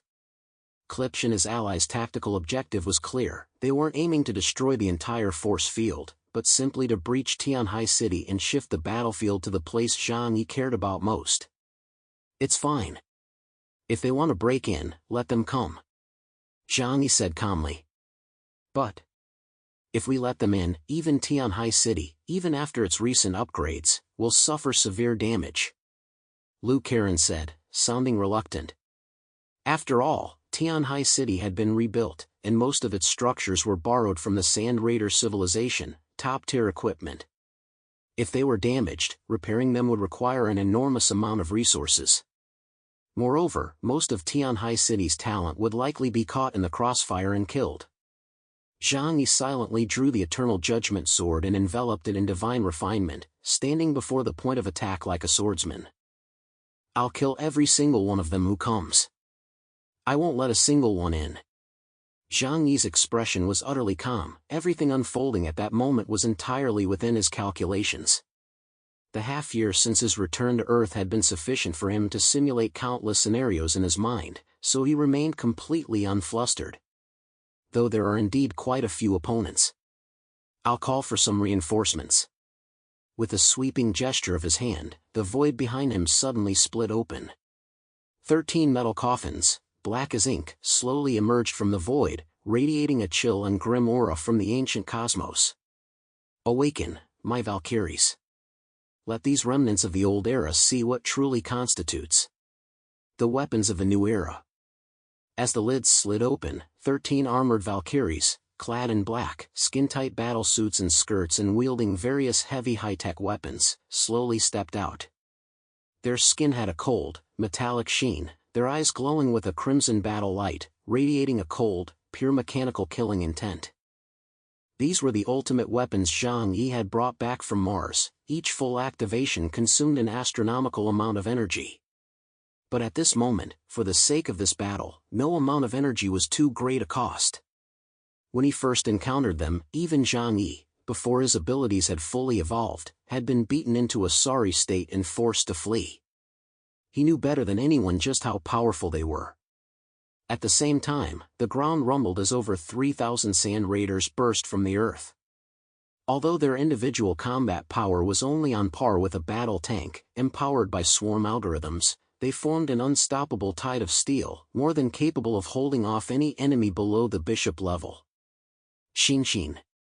Zhang Yi called out in his mind. "I'm here, brother." Yang Xinxin's voice remained as cool as ice, as if the desperate situation before them were merely a complex math problem. "You'll be in charge of commanding the entire battle. I'll follow your orders." "Understood." On the holographic glasses before Yang Xinxin, countless data streams raced through her system, constructing thousands upon thousands of battlefield simulations. "We just need to use our trump card to launch an asymmetric strike. The probability of victory is 100%. There's a 95% probability that our casualty rate will stay below 10%. Excellent. I'm very satisfied with that answer." Zhang Yi smiled, his left fingers twitching slightly as his eyes fixed on the defensive force field ahead, which was about to be breached. That terrifying energy concentrated in one spot formed a monstrous shockwave outside the force field, like a vicious electric drill desperately trying to pierce through the barrier. Zhang Yi knew it was only a matter of time before a breach was torn in the defensive force field. "Issue the battlefield separation order." Yang Xinxin's voice rang out in Zhang Yi's mind, clear and decisive. "Brother, I'm leaving those 4 leaders to you. Though it will be difficult, I believe you have what it takes to emerge victorious. We can't help you isolate them, after all, you're bound to be their primary target." Chapter 2735, The Mechanical Legion, 1. Yang Xinxin continued to warn Zhang Yi, "Although we currently lack detailed intelligence on the abilities of these 6 Knight-class opponents, it appears that the one-eyed wolf of the Wolf Fang clan possesses time-based abilities. You need to be especially careful. However, their mastery of time is unlikely to surpass yours. After all, big brother, you've returned from beyond time itself. Also, regarding Klipsch of the Titan clan, that strange backpack on his back is suspicious. This is a race skilled in creating biological weapons. He might just pull out some bizarre ultimate weapon." Zhang Yi nodded, gripping his longsword tightly, his gaze sharp. "Don't worry. I've been waiting for them to come and fight." Yang Xinxin calmly continued making battle arrangements. "We'll divert our forces to help you hold off the attacks from 2 bishop-level opponents. Leave that Titan wielding the totem pole to me. His ability is likely a rule domain. As for that massive brute with the dual swords and that group of bishop-level minions, hand them over to the 13 battle maidens and the sand raiders. While we can't guarantee victory, stalling them for half an hour won't be a problem." Combined with Tianhai City's kaleidoscope of death combat system, the advantage is ours in this battle. Zhang Yi nodded. "Excellent. It's settled then." At that moment, the 4 leaders below could no longer contain their murderous intent. "Zhang Yi, since you refuse to come on and die, we'll come in and kill you." Klipsch roared, and the 6 Knight-level powerhouses erupted simultaneously. Terrifying energy fluctuations, like tangible hammers, slammed violently into Tianhai City's defensive force field. Rip! The energy shield, capable of withstanding a nuclear explosion, was finally torn open by a massive gash under the combined assault of the entire decapitation core. Zhang Yi's gaze instantly sharpened, yet there was not a trace of fear. "Kill!" The 6 Knight-level mutants charged ahead, rushing through the breach like 6 demon gods and holding it open to prevent it from closing. Meanwhile, over 50 bishop-level mutants surged through the gap like a pack of wolves and tigers, poised to unleash carnage within the city. However, what greeted them was a hail of bullets and laser beams. 3,000 Sand Raiders had already established a defensive line. They charged fearlessly toward the 50 bishop-level mutants, forcibly halting their advance. At the very forefront of the line, 13 armed battle maidens, like 13 razor-sharp swords, instantly sliced through the enemy ranks, targeting the ironclad clan berserker, Curry. The interior of Tian Hai City was no ordinary structure. Setting aside the defensive force field of the Death Kaleidoscope, the various districts of Tian Hai City were already bristling with massive, transparent weapon towers, all on high alert. The moment those powerful alien warriors charged in, the towers locked onto them and unleashed a powerful barrage of fire. A massive web of fire interwove across the skies above Tian Hai City. Humph! A bunch of scrap metal, you think you can block our path? Destroy them all. The ironclad clan berserker, Curry, possessed an ability index as high as 52,000 points. Wielding 2 giant swords as wide as door panels, he unleashed a torrent of frenzied red steam from the cracks in his armor, his entire body resembling a runaway meat grinder. Storm Whirlwind Strike.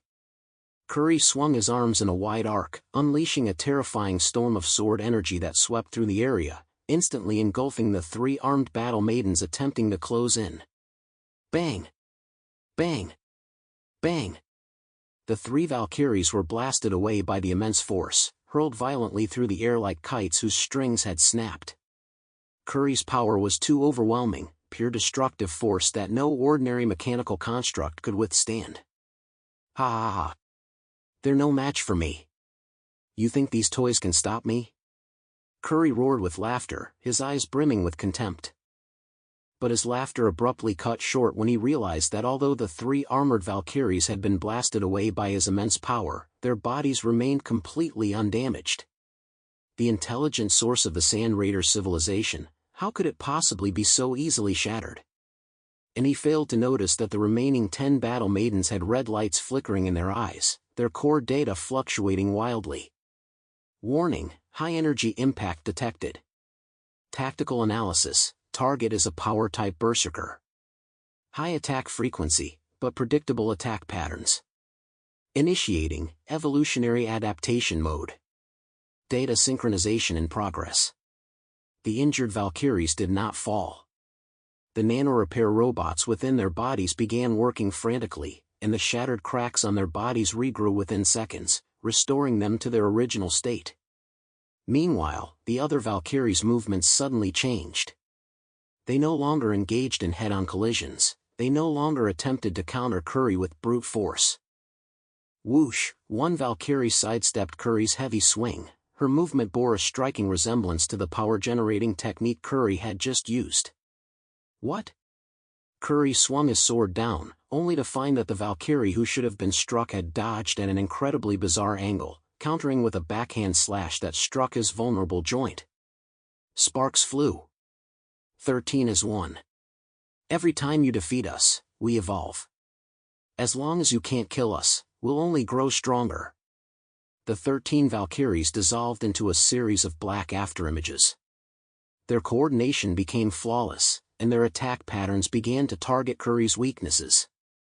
Some feigned attacks, some held him in place, and others delivered the finishing blow. Curry's expression turned grave. He found himself trapped in an inescapable quagmire. No matter how he swung his massive sword, these cold, mechanical beings would perfectly parry his blows, leaving deep gashes across his body. They aren't mutants at all, they're mechanical life forms. But how could there be mechanical life forms in this world capable of standing up to night-level mutants?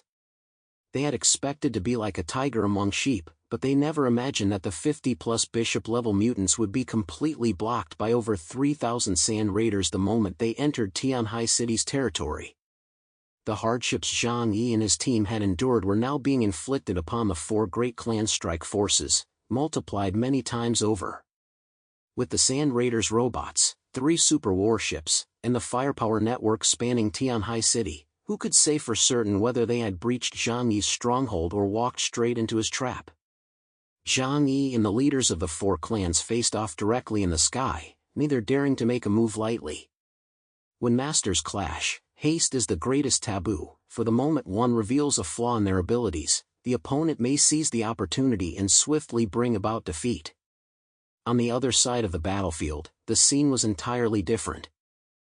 Yang Xinxin materialized from the warship, hovering behind Zhang Yi, her gaze icy as she fixed it on Minahi, the Titan clan warrior holding the totem pole. Let's move to a different battlefield. Shall we make room for them? Chapter 2736, The Mechanical Legion, 2. Yang Xinxin said to Minahi with a calm tone. The two exchanged a glance and quickly reached a tacit understanding. In terms of strength, Minahi lagged far behind the four clan leaders and Zhang Yi. Forcing his way into this battle would likely result in his immediate elimination. Moreover, he knew that Yang Xinxin, a rules category ability user, was an unstable factor. Leaving her by Zhang Yi's side presented a massive variable. Therefore, the best option was king against king, general against general. All right. Then let's fight somewhere else.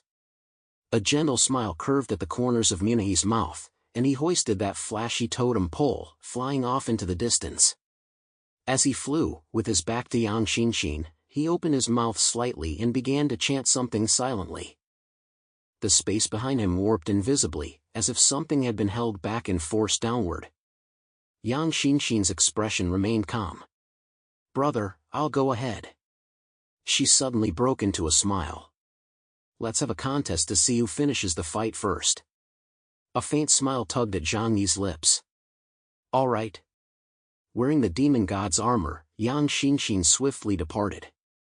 Soon after, she and Minahi arrived together over a distant stretch of ocean off the coast of Tianhai City.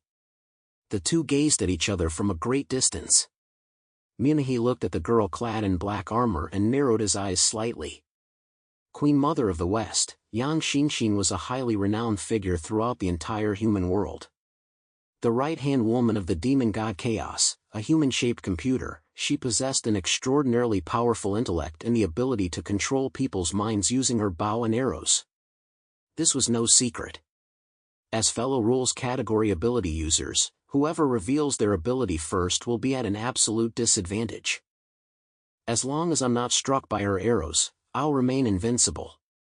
A gentle smile still lingered on Minahi's face. Yang Xinxin stared at him with a cold gaze. I rarely engage in such a foolish duel with anyone. But doing it once in a while doesn't seem so bad. She slowly raised her right hand. Her fair, delicate fingers were slender, graceful, and supple. Emerge, fallen angel puppet. Hum. Black mist began to rise, billowing and swirling through the vast space behind her. A colossal fallen angel puppet, stitched together from fragmented corpses, appeared behind Yang Xinxin, its head hanging low and 6 wings spread behind it. A hazy, dark aura shrouded its entire body. Though its 6 wings were shattered and decayed, exposing the bones beneath, they shimmered with a bizarre, otherworldly glow.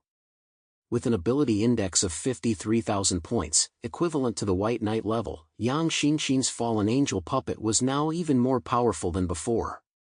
The moment Yang Xinxin's fallen angel puppet appeared, before the longbow of judgment could even be drawn, Minahi's eyes flashed sharply. I won't give you a chance to draw your bow. Now, step into my domain. Rules category, Infinite Labyrinth. The totem pole in Minahi's hand slammed violently downward into the void. Complex, twisted multicolored patterns rapidly spread out from beneath his feet, enveloping space in every direction. The light and shadows twisted and swirled, like colorful serpents winding through the air. It was dizzying, as if one had fallen into an illusion, almost making one want to vomit. The space around Yang Xinxin instantly warped, and the skyscrapers vanished. She watched it all unfold. Setting traps in the air in advance. It really is an interesting ability. The fallen angel puppet spread its 6 wings and arms, firmly shielding Yang Xinxin within its body. Yang Xinxin, for her part, raised both hands. Strands of black thread coalesced in her palms, like a jump rope. With her head bowed, she began to weave a diamond-shaped net structure. Mimetic virus, barrier.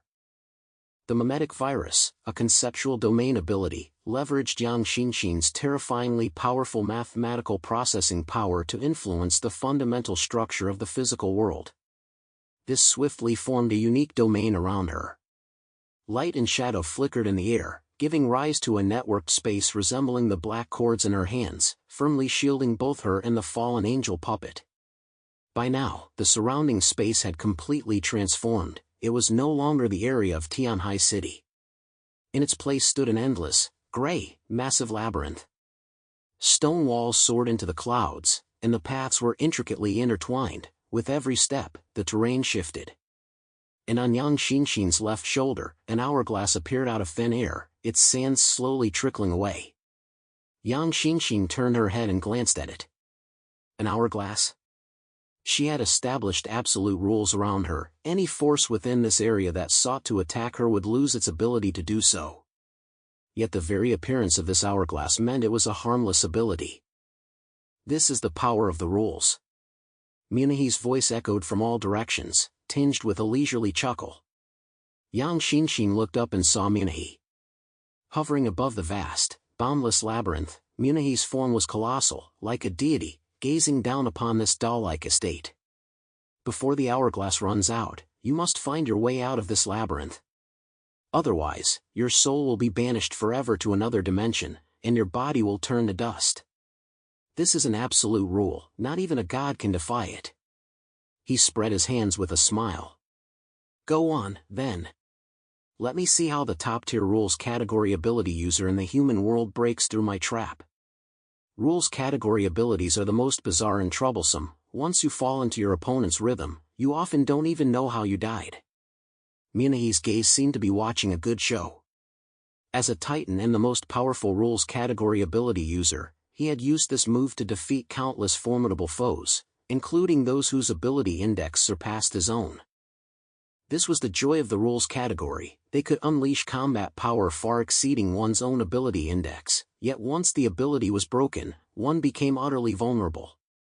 This extreme contrast between immense potential and utter vulnerability was the dangerous game most cherished by high IQ ability users.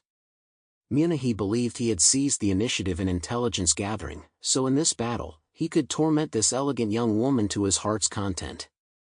However, Yang Xinxin looked at the hourglass on her shoulder. Far from showing fear, she actually curled the corners of her mouth upward, revealing a sneer. A maze? What a boring game. And to think I had even a shred of hope for your abilities. Minahe's brows immediately furrowed. He was deeply dissatisfied with Yang Xinxin's reaction. But he soon broke into a smile. It seems you haven't grasped the reality of the situation yet. The infinite maze is no ordinary labyrinth. It possesses three distinct characteristics. First, it is immense, covering an area no smaller than a human nation. Second, its internal structure changes every minute. Third, certain death. Unless one's ability index exceeds Minahe's by more than 5,000 points and uses absolute power to defy the rules, anyone inside is doomed to die once the hourglass runs out. Even if one's ability index exceeds his by 5,000 points, forcibly breaking through the maze will still result in severe injury. If you think this is just a simple maze, you couldn't be more wrong. Chapter 2737, Above the Rules, 1.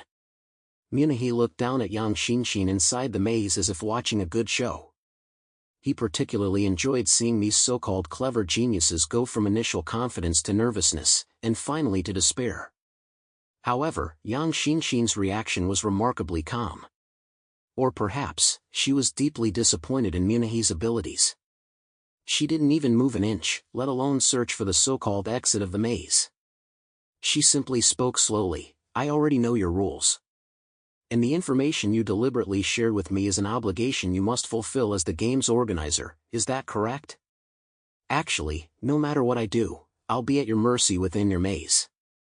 In other words, as long as I choose to join your maze game, I'm bound to lose. Minahe's eyes flickered, and he thought to himself, how clever. Then he laughed. You're right. Informing you of the game's rules is an obligation of an ability user.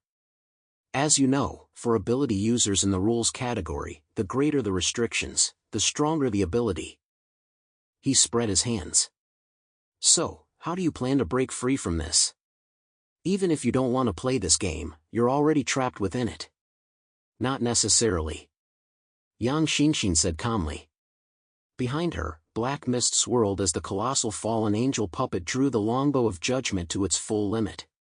Minahi raised an eyebrow, unimpressed. This was his domain. Even if she tried to use the longbow of judgment to alter the area's rules and render part of the maze ineffective, it wouldn't affect the entire labyrinth. The labyrinth could self-repair and reshape its terrain at regular intervals.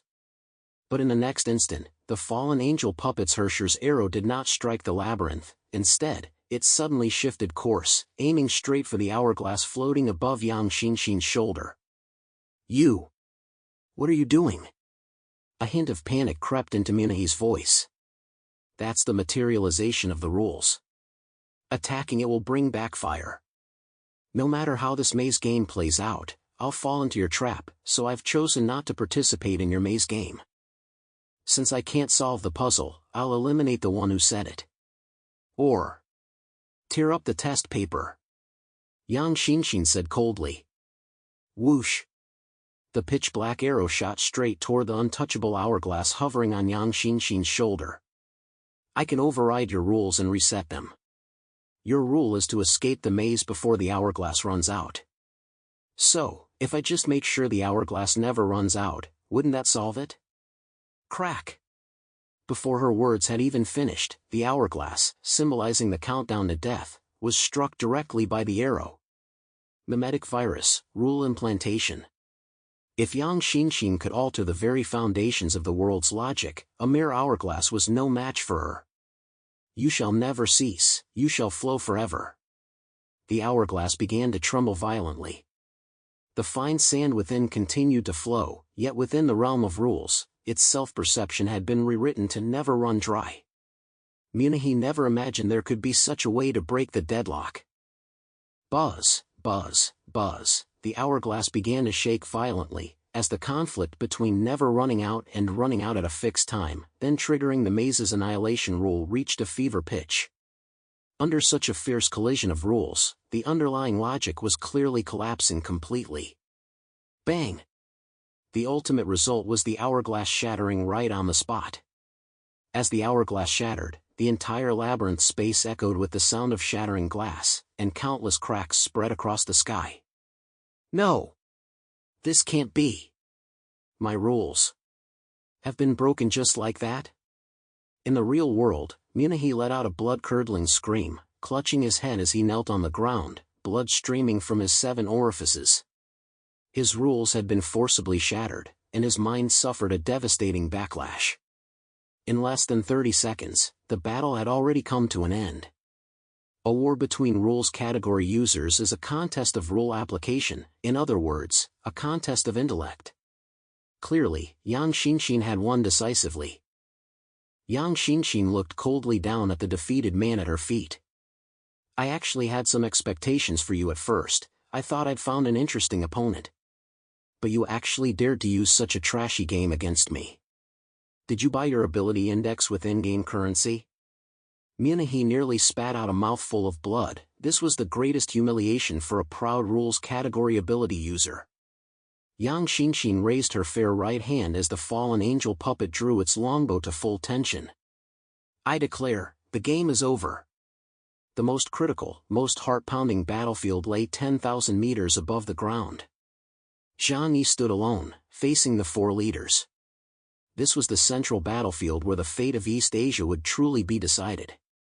Zhang Yi stood with his sword drawn. The 4 powerful figures did not split up but joined forces to confront him. If he unleashes that terrifying killing move, Blink in the Sky, he can at most instantly kill one of us, but he'll also be left in a state of weakness for a while. The 3 of us nearby must strike immediately and join forces to finish him off. Although he can foresee the future, we're playing with our cards on the table, no flashy abilities. We'll simply crush him with overwhelming power. The 4 had already mapped out their strategy, their eyes gleaming with a resolute ferocity. They knew that someone would die in this battle, perhaps one or even more of the three would fall. But even if all four were to die in battle, they must eliminate Zhang Yi. Because Zhang Yi's growth was far too rapid, if he were allowed to continue developing like this, sooner or later the four great clans would suffer the same fate as the Zepin kingdom. I'm the youngest here, so I'll go first. Randall, the leader of the Wolf Fang clan, struck first. As the fastest assassin, a deathly gray beam burst from his single eye. Eye of Astonishment, Absolute Stasis. This move had an extremely short cooldown, but its effect was utterly devastating. The target under his gaze would have their mind and body forcibly frozen for 1 second. The moment Zhang Yi was locked in his gaze, the blood in his body ceased to flow, his breathing halted, and everything except his thoughts came to a standstill. My chance has come. Randall grinned savagely as his figure transformed into a black bolt of lightning, his curved sword slashing a full 1,000 times in 0.1 seconds. 1,000 blades in a flash. A dense web of sword light wove itself into a cage of death, each strike targeting Zhang Yi's vital points, completely enveloping the motionless Zhang Yi. Die! This is absolute speed. 1 second passed. Time resumed its flow. Randall sheathed his sword and stood, turning back with a face full of confidence, expecting to see Zhang Yi's body torn to pieces. Zhang Yi lowered his gaze and murmured softly, eyes of astonishment, can they forcefully control a single second? It's certainly a tricky ability. In that case, I absolutely cannot let him lock his gaze on me. He suddenly smiled, that's simple, isn't it? After all, the second hand of time can see 5 seconds ahead. Chapter 2738, Above the Rules, 2. Time is indeed absolute, but human intent is not. Zhang Yi faced this battle with utter confidence. Although he couldn't foresee the abilities of the four opponents in advance, by utilizing the second hand of time, he could anticipate their attack methods and gather intelligence during the course of the battle. 5 seconds, in a clash between top-tier masters, could mean the difference between life and death. And so, just as Randall was about to unleash his eyes of astonishment on Zhang Yi once more, you seem to be a bit slow. A detached voice, ghostly and eerie, rang out from behind Randall. Randall's wolf-like fur stood on end instantly, and an unprecedented chill shot straight up his spine. Zhang Yi had appeared behind him at some unknown moment, a ring of complex silver runes slowly rotating within his eyes. The second hand of time. I saw the next 5 seconds. 3 seconds before you decided to activate your ability, I had already left that position. Zhang Yi raised his hand, causing the space around him to collapse as black energy gathered upon the Eternal Judgment Sword. You're fast, but in the face of the seer, you're as slow as a turtle. Die. Boom. A terrifying dark sword beam slammed directly into Randall's back. Dark Realm Current, this strike, possessing absolute offensive power, struck Randall's back. True to his reputation as the king of the Wolf Fang clan, who places great emphasis on tempering his body and strengthening his spiritual power, Randall concentrated his supernatural energy on his back at the last possible moment and forced himself to withstand the blow. Yet his body was still violently hurled backward. A muffled groan escaped his lips as a large mouthful of blood spurted from the corner of his mouth. Randall. The other three leaders were horrified. Zhang Yi was right nearby at that moment, but what astonished the trio most was how he had managed to appear behind Randall without a sound. They were familiar with the ability to perform space shuffle. During the process of teleportation, there was always a visible action of opening a dimensional gate. Though this moment was extremely brief, for a master, there would always be enough time to issue a warning. But this time, Zhang Yi's teleportation occurred without the slightest delay. They sensed vaguely that something had slipped beyond their control. Zhang Yi had undergone a marked change in his abilities since the Grand Assembly of 10,000 races. Vishnu, who had been watching the battle, suddenly widened his eyes, a dark glow flickering in his gaze. Could it be? Impossible. He couldn't have reached the threshold of the super-universe so quickly. Experts see the subtleties, others might not grasp what Zhang Yi's strike just now signified, but to Vishnu, possessing Black Knight-level combat prowess, it was crystal clear. Emperor Indra asked in surprise, "Super universe? What kind of power is that?" Vishnu lowered his head, gave him a deep look, then said in a solemn voice, "It's similar to what you obtained from the moon. But this guy's mastery of that power far surpasses yours." Emperor Indra still didn't quite grasp it and pressed for more details. Vishnu explained as he watched the battle unfold. "You should have realized this long ago. All energy in this world originates from the force Kagago unleashed when he detonated the cosmic singularity, as well as the ether fragments he split off and imbued into every sentient being. The source of power is the ether. Therefore, no matter how many different types of mutants with unique abilities exist in this world, they will ultimately converge on similar paths. Fire, ice, storms, time and space. The further one travels along these paths, the closer they come. And the super-universe signifies the enlightenment of one's own power, transforming it toward the ultimate laws. From flame to combustion, from freezing to the freezing of all things, from storm to the control of spatial particles, from the use of time and space to the mastery of time and space. Simply put, it is a qualitative transformation of ability. A shift toward the most primordial and most powerful energy. The Dragon Clan once had a term to describe this power. They called it the Tao. We call it the super-universe. It signifies the qualification to transcend the fundamental laws of the universe and touch the primal laws. Vishnu narrowed the eyes of his 3 serpent heads. And this is also the most crucial threshold for transcending the Knight level and reaching the Queen level. Strange, so very strange. Even for us ancient races with a complete historical lineage, without innate genius or immense fortune, it would be difficult to reach this stage. Yet he managed it in less than a decade. Chaos, what kind of experiences has this fellow gone through, and who is guiding him from behind the scenes? Vishnu muttered to himself repeatedly, unable to hide the shock in his heart. Emperor Indra fell silent. Thinking of how he had received a portion of Samuel's blessing upon the moon, the slight trace of arrogance he'd harbored in his heart instantly dissipated. On the battlefield, Zhang Yi, who had used the formless Void Realm to teleport directly and launch a surprise attack on Randall, sent shockwaves through the 4 of them. They had imagined that Zhang Yi's combat strategy would involve first unleashing everything under heaven, then using Space Shuffle to maneuver and launch a surprise attack, followed by a single, decisive strike with Blink in the Sky. But they never could have imagined that all of Zhang Yi's abilities had already been upgraded. He had reached an entirely new dimension. Attack together. Don't give him a moment to breathe. The Celestial Clan leader, Mingwo, roared furiously as the 6 wings on his back suddenly spread wide. These were massive wings, spanning over 100 meters, transparent and light, capable of fluttering through the atmosphere as if floating. And as his wings flapped, dazzling white beams shot skyward, actually drawing in sunlight from the cosmos at an altitude of 10,000 meters. Viewed from a cosmic perspective, one would see an immense prism forming within the air. Light was warped, creating a gigantic lens that twisted and concentrated vast amounts of sunlight streaming toward Earth. Divine technique, Starry Sky Prism. Within the atmosphere, countless transparent air prisms instantly coalesced into shape. They were not meant to refract rainbows, but to focus. Mingwo gathered all the sunlight within a 100-mile radius into a single point. After being layered and compressed through tens of thousands of prisms, it finally formed a pure white pillar of light over 100 meters in diameter above Tianhai City.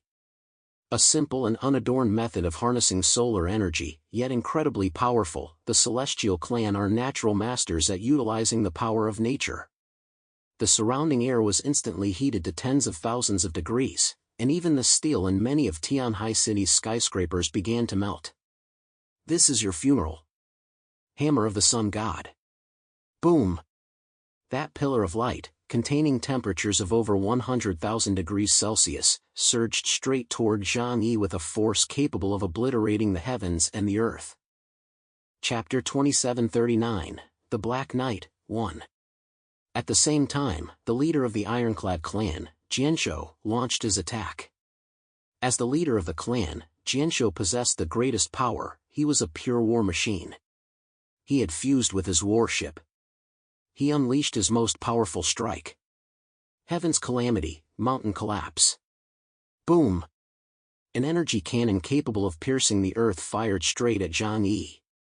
Its power was so immense that merely grazing the air caused the entire ground of Tianhai City to tremble. The mere fact that these two had moved caused Zhang Yi's expression to grow serious. The strength of these two was undoubtedly far superior to that of the powerful figures from the 5 great clans he had faced before. However, considering they were backed by the combined might of their entire tribes, this was quite understandable. Zhang Yi didn't hesitate for a moment, gripping the Eternal Judgment Sword with both hands. He let out a low shout, "Dark Realm Current." Centered on him, a massive spatial black hole suddenly appeared. Zhang Yi stood at the very center of the black hole. Within the black hole, viscous, pitch-black antimatter energy surged forth like a tidal wave, coiling around Zhang Yi's body and wrapping itself around his Eternal Judgment Sword. Without a moment's hesitation, he swung his arms, causing the sword to generate twisted dark vortexes all around him. At the same time, the White Emperor battlesuit shone with a dazzling radiance, like stars twinkling in a dark night sky. It resembled the negative energy matter constantly being born and annihilated within the Dirac Sea. Solar light, reaching hundreds of thousands of degrees, condensed into a single beam and shot fiercely toward Zhang Yi from the heavens. The powerful energy cannon fired by Jianzhou, a human-machine hybrid, also struck the dark vortex where Zhang Yi was located from nearly the same direction. The void trembled. Even Zhang Yi, whose power had already reached extraordinary heights, felt a slight pressure as he blocked this strike. However, the phrase absolute defense was not given the title for nothing. Though the void trembled and massive ripples spread across the surface of the White Emperor battlesuit, he still steadfastly withstood the combined assault of the two. Immediately afterward, another night-level powerhouse struck as well. Klipsch, the leader of the Titan clan, swung all 8 of his arms in unison, his massive hammer tracing an eerie trajectory through the air. Wish-fulfilling companion. Klipsch's hammer was a forged artifact and a symbol of the artisan race. It could forge any substance in this world, including energy forms, and even space itself. He swung his black warhammer with all his might, actually warping space itself in an attempt to seal off all of Zhang Yi's escape routes. Zhang Yi's vision blurred. The surrounding space twisted like a crumpled rag, and the light warped as well, so everything he saw appeared distorted, as if viewed through a funhouse mirror, losing its original form. Space ability users, if you lose your sense of spatial orientation, you'll find it hard to act, won't you? Klipsch's muffled voice echoed through the surrounding space. Zhang Yi realized this and immediately laughed. It really is a powerful ability. Without a clear sense of spatial orientation, he would struggle to pinpoint coordinates and thus unleash his power. Using the formless void realm would result in distance discrepancies, and that could indeed be fatal. But Klipsch's tactics didn't end there. As a craftsman, his combat skills weren't top tier, yet the biological sac behind him suddenly burst open. A suffocating, oppressive aura spread out, followed by a roar that shook the heavens and the earth. Zhang Yi's vision blurred as the space ahead suddenly darkened. A colossal creature burst forth from the biological sac behind Klipsch, soaring into the air and twisting and coiling in a dizzying display. It was a world-sized serpent, over 2,000 meters long, its scales shimmering with a kaleidoscope of colors. Even as it soared through the air, it seemed to obscure the sky before him, so immense, so elongated, that it was nearly impossible to take in its entirety at a single glance. No such colossal creature had ever been born naturally in this world. Not even the Dragon Clan or the sea monsters of Atlantis had ever displayed such a massive form in Zhang Yi's sight.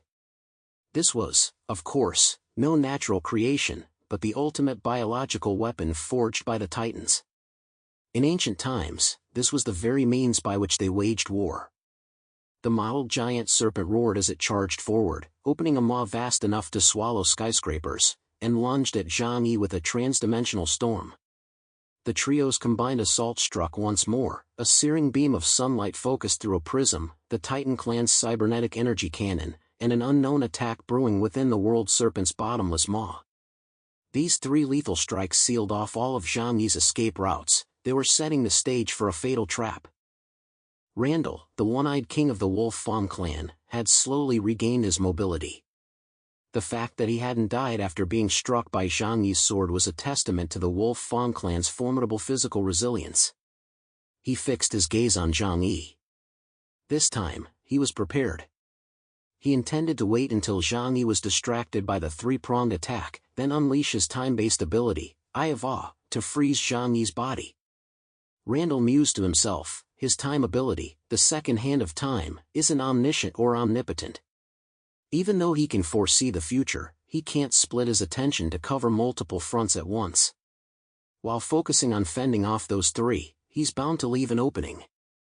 I only need one chance to kill him. Quite interesting.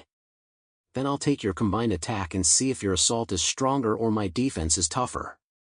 Facing this earth-shattering onslaught, Zhang Yi not only did not retreat but took a step forward, the White Emperor battlesuit shimmering with a starlit radiance. He spread his arms wide, actually allowing that pillar of sunlight, powerful enough to vaporize steel, to strike him. The terrifying combined attack failed to burn him in the slightest. First, the black hole surrounding Zhang Yi swallowed up the majority of it. The remaining power was then absorbed entirely by the white battle armor, like flowing water. A dazzling white light erupted around Zhang Yi's body, and his aura surged higher and higher. Those familiar with him knew this was him gathering strength, preparing for his ultimate move, Sin of Blasphemy.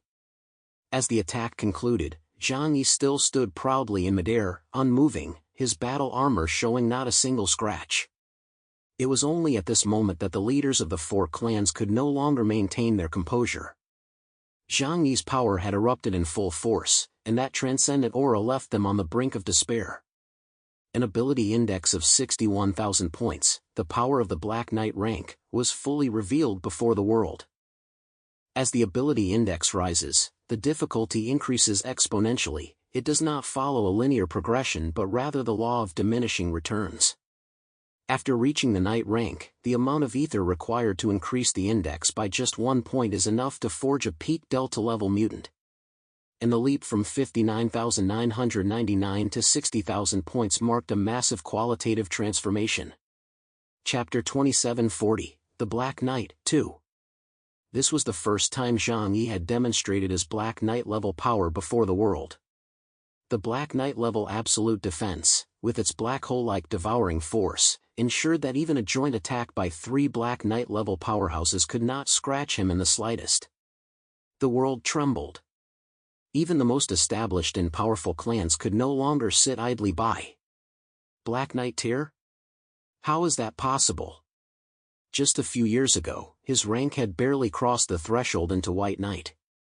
In just 5 short years, his ability index has surged by a full 10,000 points. This is nothing short of a miracle. For us, the abandoned races, even those with extraordinary talent require centuries of cultivation to reach this level. Has the 6th generation, despite facing the end of an era, remained the system's favored child all along? No, that can't be right. Even if he's been favored by the Creator, Kagago has never directly intervened in human evolution. How could he have improved so rapidly? Could it be that he encountered some extraordinary opportunity? Countless races gazed at Zhang Yi with intense curiosity. They were convinced he must have had some extraordinary encounter. Even some races that had previously been indifferent to this battle began to harbor different thoughts. King Arthur, Morgan, Saladin, and the others felt a bitter ache in their hearts amidst their shock. They knew that a tragic, impenetrable barrier had already risen between themselves and Zhang Yi. It wasn't that they lacked genius, nor that they were deprived of divine favor.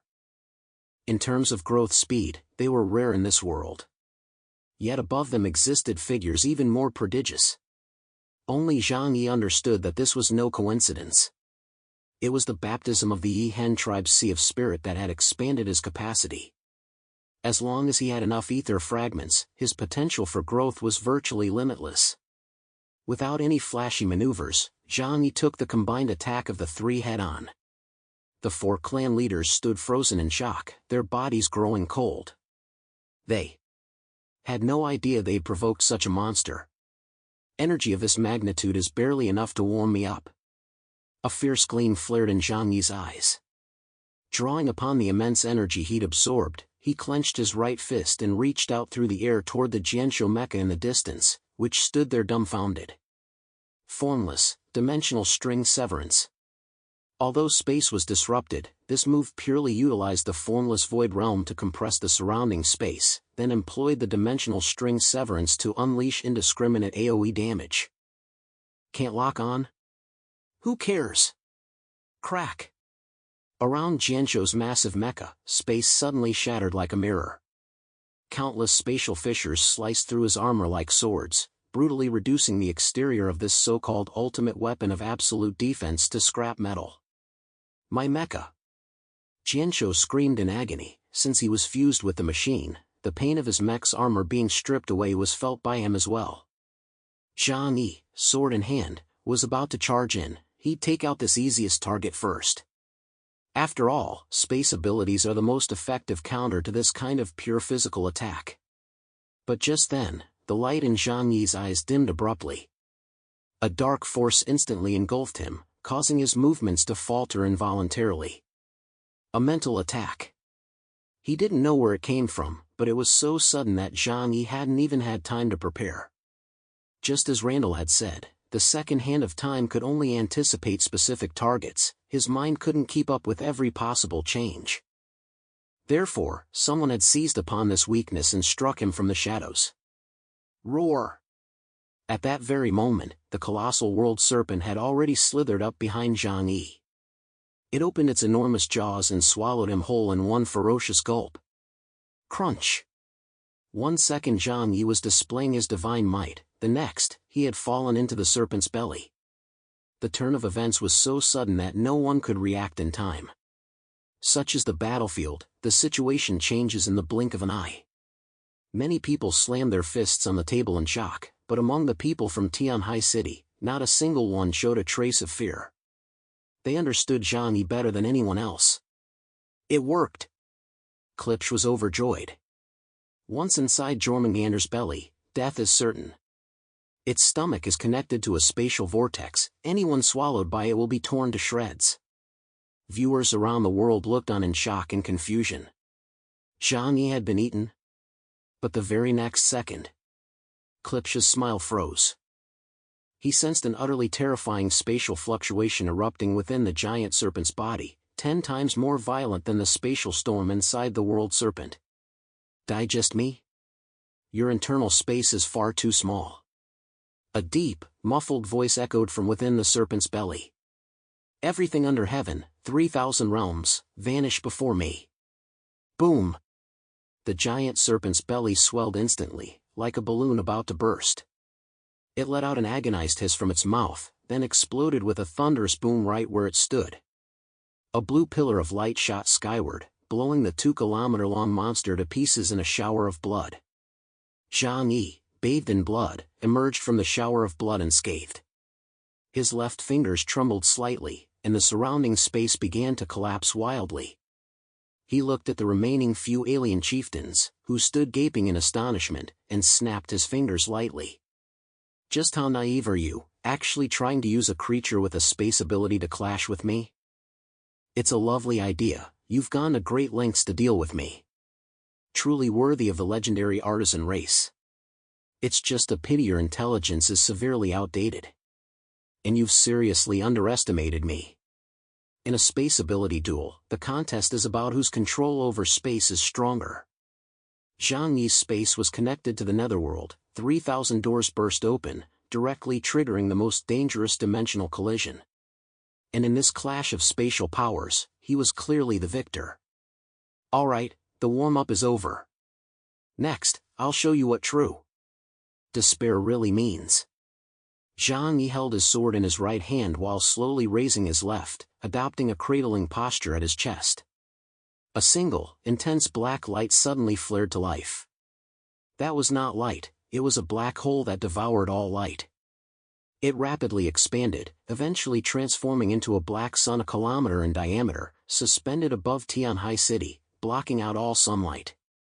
Ultimate technique, Sin of Blasphemy, Descent of the Black Sun.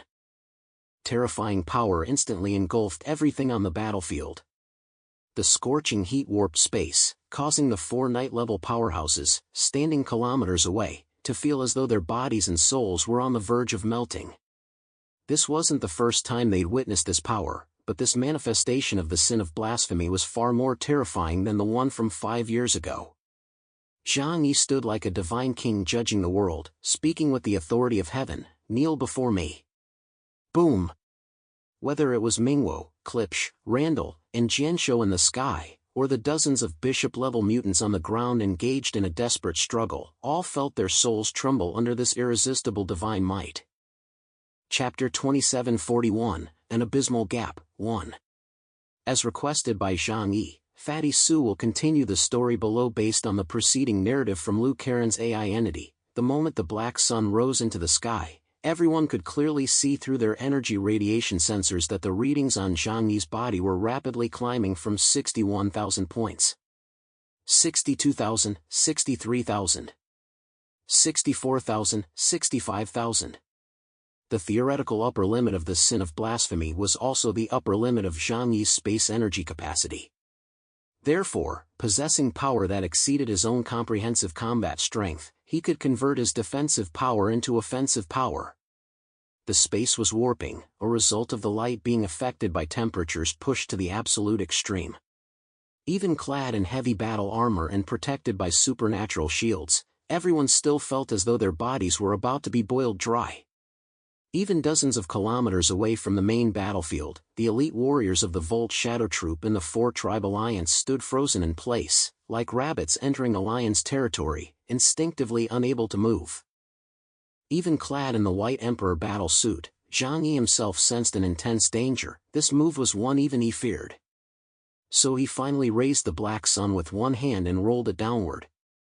The dark radiance indiscriminately engulfed everything, instantly enveloping the 4 night-level experts. No. Randall didn't even have time to scream before the black light arrived in an instant. All color vanished, the entire area centered on Zhang Yi was left with nothing but endless darkness. As the black sun, capable of devouring all things, slowly faded into nothingness, the smoke of battle above Tianhai City seemed to be swept away by this extreme gravitational pull. Clarity returned to the heavens and earth, but in its place was a deathly silence. The supreme leaders of the 4 ancient civilizations, Mingwo, Jianshou, Klipsch, and Randall, now knelt in the void in an utterly humiliating posture. Their bodies were shattered beyond recognition, the divine forms, mechs, or totemic powers they once took pride in had been reduced to fragments under the crushing weight of the Sin of Blasphemy. Even more terrifying was their mental state. The arrogance that had once made them look down on the 6th-generation humans as mere ants had vanished without a trace, replaced by deep fear and confusion. How? How could the gap be so vast? The Celestial Clan leader, Mingwo, had only the broken skeletal frames of his 6 wings remaining. He gagged up transparent blood in great gulps, his gaze unfocused as he stared at the white figure ahead, whose clothes remained not even slightly rumpled. It was only at this moment, when the shadow of death truly loomed overhead, that they suddenly realized just how utterly wrong they had been. They had always believed that the human who had appeared stunning yet still somewhat immature at the Grand Assembly of 10,000 races 5 years ago had merely survived until now through sheer luck and the protection of the Dragon Clan. They thought that by pooling the combined strength of the 5 great clans, they could easily crush him. But reality was so cruel. In fact, as early as 3 years ago, when that man returned from Mars, he had already possessed strength that surpassed theirs. The reason Zhang Yi didn't strike against them back then was simply that he didn't have a 100% guarantee of a decisive victory. He simply didn't want to pay the heavy price of going to war with the 5 clans.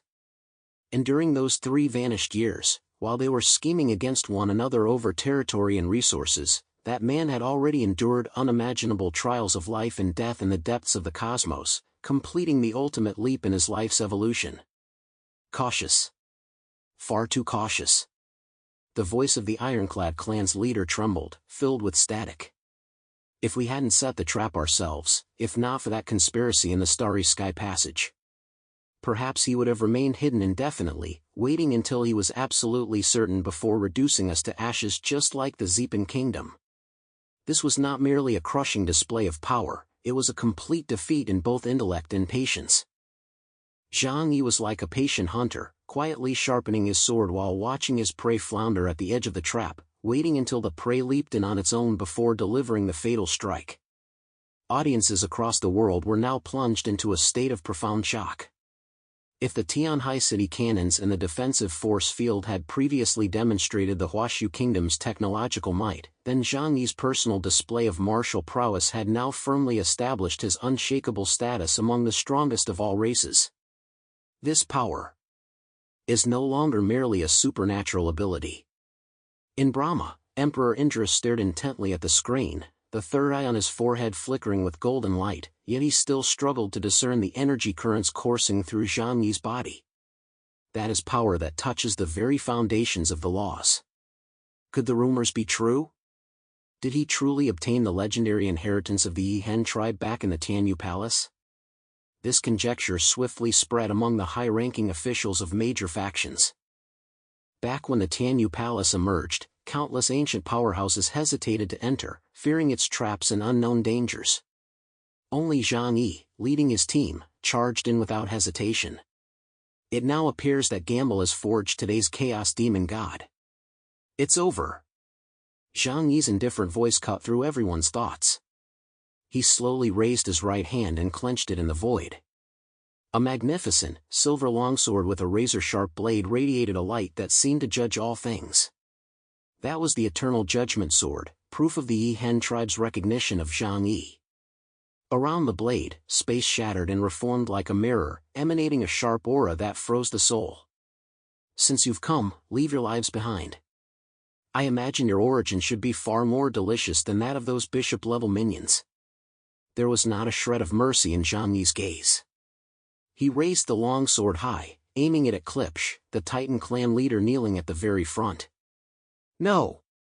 Zhang Yi! You can't kill us! Klipsch roared in terror, his 8 arms flailing in vain. We are the spark of an ancient civilization.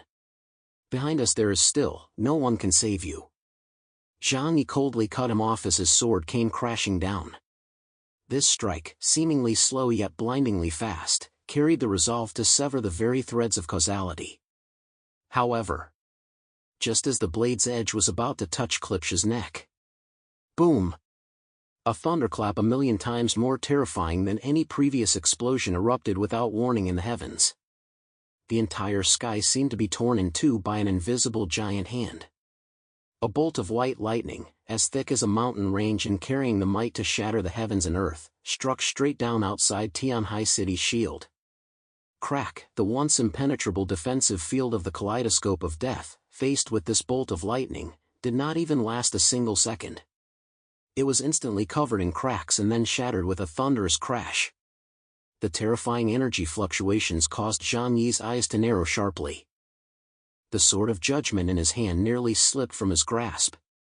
His attack had been interrupted, and he instinctively retreated backward.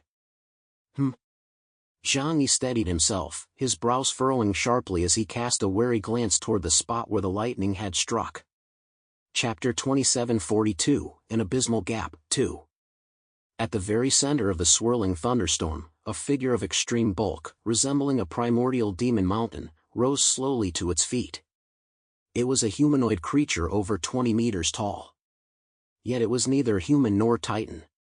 Its entire body was covered in thick, metallic sheened blue scales, each etched with ancient, mottled patterns. Its head was streamlined, bearing distinct reptilian features, narrow, elongated eyes with vertical golden pupils radiating brutality and majesty. A thick, powerful tail swung casually behind him, each strike against the air triggering a sonic boom. He simply stood there, doing nothing, yet the overwhelming aura of a top predator, rooted deep in his very bloodline, made it difficult for every living creature present to breathe. Even the 4 great leaders, who had been so arrogant just moments ago, upon seeing this figure, disregarded their own injuries and scrambled to their knees, trembling uncontrollably. My lord. You finally arrived. Zhang Yi narrowed his eyes, feeling that heart-stopping pressure. Far from feeling fear, a sense of relief, one he had long anticipated, welled up within him. So you've finally decided to show yourself? You who hide behind the 5 great ancient civilizations. The ruler. Among the spectators from across the world, some ancient beings who had lived for eons let out cries of disbelief the moment they saw this figure. That appearance. That aura. Is that the Tyrannosaurus clan? Good heavens! One of the rulers of the 5th era. That is the archenemy who has clashed with the Dragon Clan for countless ages, Qin Sang. The Tyrannosaur clan. This was a terrifying race capable of bringing about Ragnarok during the 5th generation. If the Dragon Clan represents mystery, majesty, and order, then the Tyrannosaur clan represents ultimate power, destruction, and conquest. Though both races share a common origin, they have taken 2 opposite paths, much like the present-day Huashu Kingdom in Colombia, blood relatives yet mortal enemies. Strictly speaking, all reptilian races are blood relatives. For example, the Dragon Clan, the Wulan clan, and the Nash clan. During the 5th generation, reptilian creatures were chosen by the Creator to inhabit ether fragments, where they grew and evolved. However, over the course of a long historical process, they later diverged into different subspecies. The relationships between them are roughly analogous to the hundreds of nations that existed on Earth before the apocalypse. Therefore, although they share the closest blood ties, their relations cannot be described as harmonious. In fact, relations between some races are quite terrible. For example, the Dragon Clan and the Tyrannosaurus clan, the most advanced races of that era. If the 6th generation were to evolve over hundreds of millions of years following a normal historical trajectory and develop into an interstellar civilization, they would likely develop distinct biological differences and branch into numerous subraces, much like the Tyrannosaur and Dragon clans. Over the ages, the Tyrannosaur and Dragon clans fought to shatter the starry skies in their struggle for dominance over the 5th generation civilization. This is not an exaggeration, but a true depiction of reality. At the height of their power, they undertook massive interstellar colonization, and cosmic wars were as commonplace as daily meals. And this powerful figure before them, named Qin Sang, was none other than the renowned warlord of the Tyrannosaur clan, a true superpower. Have you 6th generation insects had enough of your antics? Qin Sang spoke slowly, his voice like the clanging of metal, causing a stinging pain in one's eardrums. His golden vertical pupils swept coldly over Zhang Yi, as if you were looking at a slightly stronger ant. You have torn up the peace treaty and attacked other races. You deserve to die 1,000 deaths. There was no unnecessary chatter. The moment Qin Sang appeared, he raised his massive, scaled hand and unleashed a punch, aimed not only at Zhang Yi but also at Tianhai City behind him. World-destroying Thunder Hell Dragon Fist. Boom! The moment that fist struck, the heavens and earth lost their color. The space within a 100-mile radius instantly collapsed. Endless thunder was compressed into a single focal point by this punch, then erupted violently. This was no ordinary lightning, it was a destructive thunderstorm powerful enough to shatter molecular structures. The power of this strike far exceeded Zhang Yi's earlier descent of the Black Sun. Qin Sang intended not only to kill Zhang Yi, but to wipe out the entire Tianhai City, along with the hundreds of thousands of humans within it. We're doomed. Deng Shintong and the others on the ground turned deathly pale. An attack of this magnitude was simply beyond their capacity to withstand. Zhang Yi's pupils contracted sharply, but he did not dodge. Instead, a mad smile curled at the corners of his mouth. You've finally shown yourself. Just as the devastating thunderstorm was about to engulf Tianhai City, at the very last moment, whoosh, the space surrounding Tianhai City suddenly twisted in an extremely bizarre manner. It was as if a flat sheet of paper had been folded. The thunderstorm, powerful enough to destroy a city, vanished abruptly just as it was about to strike Zhang Yi. The next second. Hundreds of kilometers away, over the waters of the East Huashu Sea, space ripped open. Boom! The vanished thunderstorm materialized out of thin air above the ocean and slammed violently into the sea. Towering waves surged skyward, the seawater instantly vaporized, and the massive shockwave even triggered a massive tsunami. Who is it? Qin Sang's eyes narrowed as he abruptly turned to look at a certain point in the void. There, in the sky that had previously been empty, space rippled like water. Two tall, imposing figures slowly stepped forward.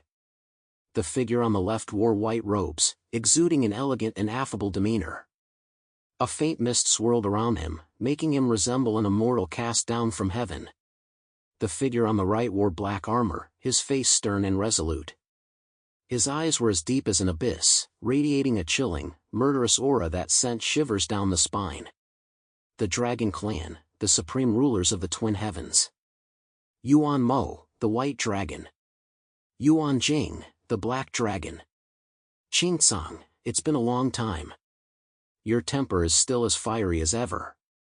Yuan Jing, the Black Dragon, smiled faintly, a touch of mockery on his face. Though he appeared calm and unconcerned, he subtly diffused the terrifying pressure emanating from Qin Sang. However, running amok in the territory under the Dragon Clan's protection and attempting to destroy my allies' home, don't you think you're taking us a bit too lightly? Yuan Mo said nothing, merely silently drawing the double-edged sword from his waist and gripping it in his palm. The standoff between these three peerless powerhouses caused the very currents of the heavens and earth to freeze. It was only at this moment that observers across the world finally realized the truth. So that's how it is. This isn't a war between the Huashu Kingdom and the 5 great civilizations at all. This is nothing but a proxy war. The 5 ancient civilizations are pawns of the Tyrannosaurus clan, while the Huashu Kingdom is an ally of the Dragon Clan. This is, in fact, yet another clash spanning hundreds of millions of years between the 2 top powers of the 5th-generation civilization, the Dragon Clan and the Tyrannosaur clan. Qin Sang looked at the two who had appeared. A flicker of apprehension crossed his golden vertical pupils, but it was overshadowed by fury. Yuan Mo, Yuan Jing. Are you of the Dragon Clan also willing to completely sever ties with my Tyrannosaur clan for the sake of these lowly 6th-generation humans? Chapter 2743, The Proxy, 1. Qin Sang pointed at Zhang Yi below and roared, it was the Huashu Kingdom that was the first to tear up the peace accord of the 10,000 races. That scoundrel named Chaos launched a cowardly ambush in space, slaughtering the elite fleets of the 5 great clans, the Celestial Clan, the Titan Clan, the Zeepan Marsh Clan, the Wolf Fang Clan, and the Ironclad Clan. Now he has annihilated the Zeepan Kingdom and severely wounded the 4 great leaders. Such a brutal, unbridled scourge that disrupts the balance must be eradicated. I am upholding justice and order for all the major clans of Earth. If we do not eliminate him and destroy this kingdom, won't there be endless war among the 10,000 clans, with everyone slaughtering one another? If you attempt to stop me, you will be declaring war on all the ancient civilizations. Qin Sang's words rang out with authority, as if he stood on the moral high ground. However, faced with this accusation, White Dragon Yuan Mo merely smiled with contempt. Justice? On what grounds do you presume that your so-called order is the correct one? After his laugh, Yuan Mo's gaze grew sharp. He fixed his gaze on Qin Sang and spoke slowly, everyone knows full well who was the first to tear up the agreement. If it weren't for your instigation from behind the scenes, even if those 5 clans had 100 times the courage, would they dare to lay a finger on chaos in outer space? This crying thief act is far too clumsy. The White Dragon's stance was crystal clear, among all the races of Earth, who didn't know that Chaos was the Dragon Clan's lackey. To target him was to target the Dragon Clan. Humph. That's just empty talk. Qin Sang snorted coldly, folding his arms as a terrifying aura swirled around him. You claim the 5 clans struck first, where's the evidence? No eyewitnesses, no physical evidence, this is slander. But Chaos annihilated the Zeepan Kingdom, that is a gory fact, irrefutable. Twisting black into white is what their clan has excelled at for 6 generations. Today, even if the 2 supreme sovereigns of your Dragon Clan were here, I would still annihilate him if there were no evidence. The atmosphere was tense, and a major battle was about to erupt. Just then, White Dragon Yuan Mo tilted his head slightly and exchanged a glance with Zhang Yi behind him. Zhang Yi, since there are those who won't give up until they see the Yellow River, let's make sure they die with a clear understanding. Upon hearing this, a mocking smile, one he had long prepared, curled at the corners of Zhang Yi's mouth. He nodded politely to White Dragon and Black Dragon, "Yes, your excellencies." Then he turned his head, gazing at the powerful member of the Tyrannosaur clan. Out of the corner of his eye, he swept over the gravely wounded leaders of the 4 clans, while also looking toward the distant horizon, where high-ranking officials from various clans and nations had been watching this battle unfold. "You want proof? Fine, I'll grant your wish. As it happens, I'd also like to let all our friends on Earth Star to judge for themselves who's really causing the destruction." Zhang Yi contacted Liu Karen. "Karen, play the evidence we've prepared." "Roger that." Liu Karen had been ready all along, so without any delay, she quickly projected the prepared video. The next second, the dreamer above Tianhai City fired another beam, but this time, it wasn't an attack, it was a holographic projection. This projection connected to all the satellites in the orbit of the Huashu Kingdom. Moments later, an enormous, crystal-clear image appeared in the sky. It was massive enough to ensure that anyone who wasn't blind could see it clearly, even the blind could hear the accompanying audio. It was a view of deep space. Beside a colossal blue double helix structure, 6 starships, 1 large and 5 small, sailed slowly, almost motionless relative to one another. Suddenly, within the image, the fleets of the 5 great clans revealed their ferocious intent. Their cannons charged as they encircled the lone dreamer. Immediately afterward, a meticulously restored audio recording echoed across the globe, "He's finally here. Drive him into the Starry Sky Passage as planned, he's as good as dead. Chaos must die, and the Huashu Kingdom is about to perish. Exploit the Starry Sky Passage's properties, let him die without a proper burial." Much of the dialogue was recorded during Zhang Yi's battles with the 5 great clans' elite warriors. Among the myriad races, there were no shortage of advanced civilizations, so they could naturally discern that these were not synthesized voices. Then, the scene shifted to show the 5 great clans' warships opening fire. The footage had obviously been edited and was not the original. From the images, it appeared that the 5 great clans' fleet had initiated the attack. Yet those voices undeniably exposed the 5 great clans' true ambitions. The facts were clear, the evidence irrefutable. This was a complete and utter murderous trap, and Zhang Yi was merely a victim forced to fight back. The entire world was in an uproar. So it really was the 5 great clans who struck first. How shameless. They actually have the nerve to come here and turn the tables. It makes perfect sense. The 5 great clans have surrounded Huashu Kingdom, allowing them to occupy the most fertile lands that will serve as fertile ground to nurture 7 generations to come. They simply had to fight for it. Too bad they didn't realize they weren't just kicking a regular slab of iron, they were kicking a red-hot iron block with their bare feet. Public opinion shifted instantly. Although the various races didn't care much about the truth, they shared an unspoken understanding, righteousness. Only with a just cause could one speak with conviction. This was also a means by which civilizations of medium or lower strength protected themselves, so they would do their utmost to uphold it. The group that hates aggressors the most in this world is undoubtedly this coalition of small and medium-sized civilizations. Qin Sang stared at the massive projection in the sky, his expression darkening to the extreme. He hadn't expected that Zhang Yi could have preserved such a complete video record under those conditions. No one but Zhang Yi knew what had happened in the depths of the cosmos. Now, as Qin Sang looked at the footage again, he could only see it was riddled with holes. For instance, according to the plan, the 5 clans were supposed to lure Zhang Yi into the Starry Sky Passage and then use its dangers to kill him. They weren't foolish enough to travel light years out of their way and strike before reaching the end. This is a forgery, Qin Sang said in an icy tone.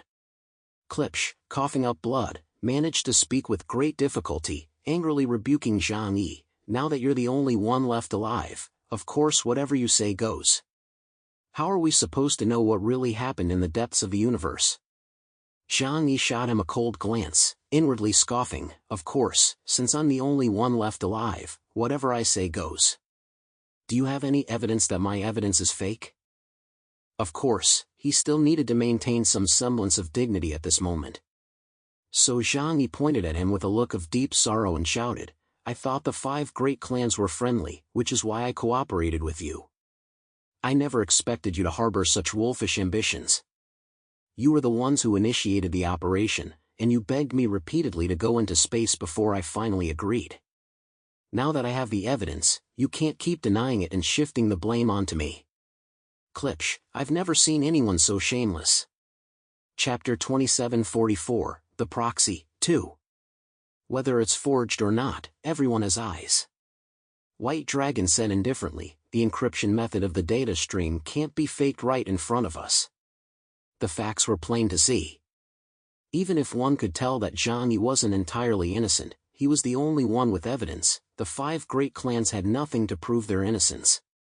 Besides, they were feeling quite uneasy inside. After all, they had indeed plotted to trap and kill Zhang Yi, though their plan ultimately failed. However, just as everyone's attention was fixated on the conspiracy of the 5 great clans, some deeply scheming figures from ancient civilizations and the upper echelons of human realms, such as Vishnu and Emperor Indra, King Arthur, Morgan, and members of the Construct clan, and even certain entities from the Abyss, kept their eyes fixed intently on the massive celestial body in the background of the footage. That was the Starry Sky Passage. Moreover, in a seemingly casual segment of the video, Yan Xinxin had deliberately left in a line or two of seemingly inconsequential dialogue. As long as we get our hands on what's inside, we'll have a chance to ascend to the Omega tier. That is the Omega staircase. The Starry Sky Clan's treasure. We must join forces to claim it. Though these lines flashed by in an instant, and the audio was even somewhat muffled, to the ears of those ancient powerhouses who had been stuck at their bottlenecks for countless years, however, they rang out like thunderclaps. The Starry Sky Clan. A treasure? The Omega staircase? Could it be that the 5 great clans' ambush on Chaos was merely a side mission? That their true objective was to monopolize the secrets within the Starry Sky Passage? The existence of the Starry Sky Clan is no secret. They are the most dazzling race in the history of the universe. That's right, they may not be the strongest, but they are certainly the most dazzling. For they are the most formidable warrior race among the 4th generation Ark species. They were a warrior race specifically created by the Creator to wipe out the Drucker people, and every member of their clan possesses formidable combat capabilities. At the height of their power, the Starry Sky Clan nearly drove the Drucker to extinction. During that era, the Starry Sky Clan produced numerous beings who reached the Omega realm. This is common knowledge, however, their sudden downfall into the depths of the cosmos later became a mystery unknown to outsiders. Yet their strength is something any race would covet. Omega, the highest realm of existence in the cosmos, approaching the domain of the gods. It is said that upon reaching this realm, one achieves eternal immortality. Even if assimilated by the ether, one retains an independent will. Having attained this realm, one possesses the power to stand against even the world-shattering 7 kings of the Drucker. Throughout history, who would not wish to reach this realm of existence? That is eternal immortality. A seed called greed was planted silently in the hearts of the powerful from all races at that very moment. The Starry Sky Passage? I need to investigate that.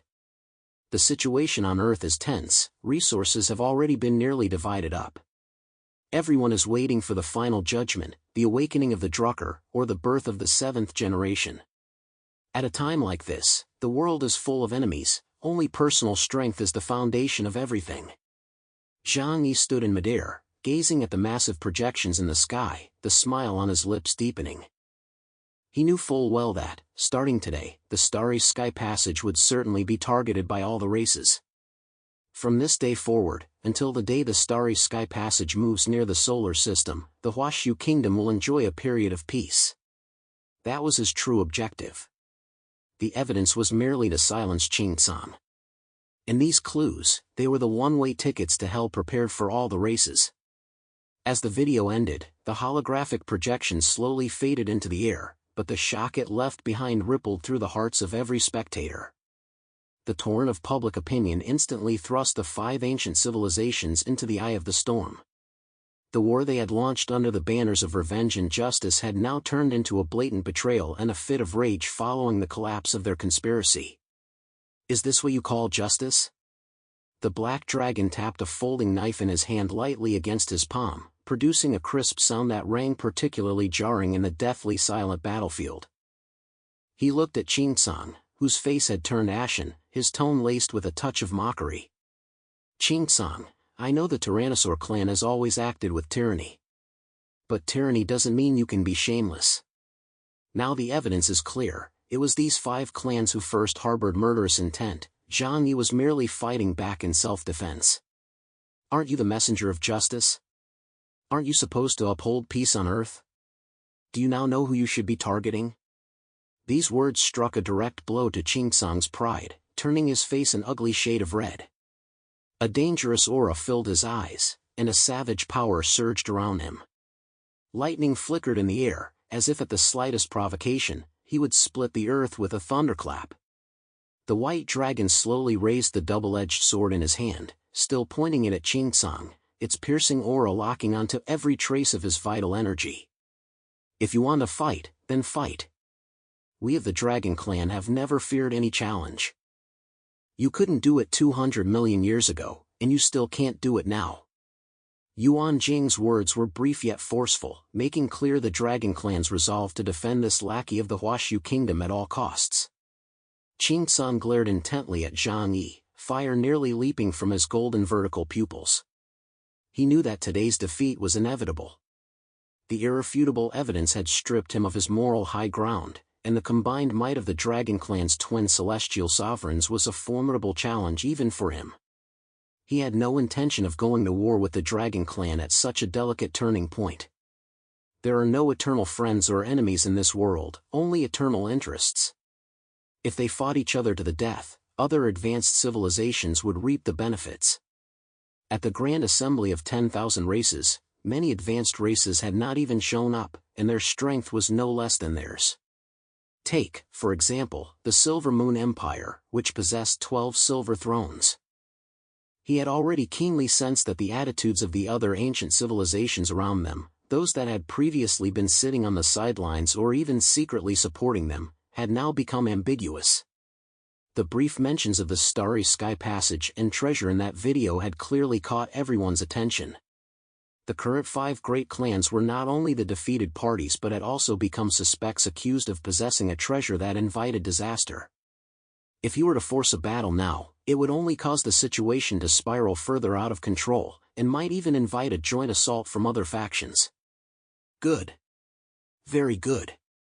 Qingsong, in a fit of rage, burst into laughter. His laughter rolled across the sky like thunder. To the 2 representatives of the Dragon Clan, in this battle, my Tyrannosaur clan will not intervene, but neither may you participate. He withdrew his fist, powerful enough to crush mountains, and the violent thunder surrounding him slowly subsided. Chapter 2745, Irrefutable Evidence, 1. The situation, which had been on the verge of exploding, grew eerily calm due to the intervention of the Dragon Clan's twin heavenly sovereigns and Zhang Yi's devastating counterattack with that video evidence. Qingsong withdrew the thunder that had filled the sky. Though his golden vertical pupils still burned with a fury capable of incinerating the heavens, he took a slow step back. Since the evidence is irrefutable, my Tyrannosaur clan has no interest in engaging in such petty, relentless bickering. Today's battle ends here.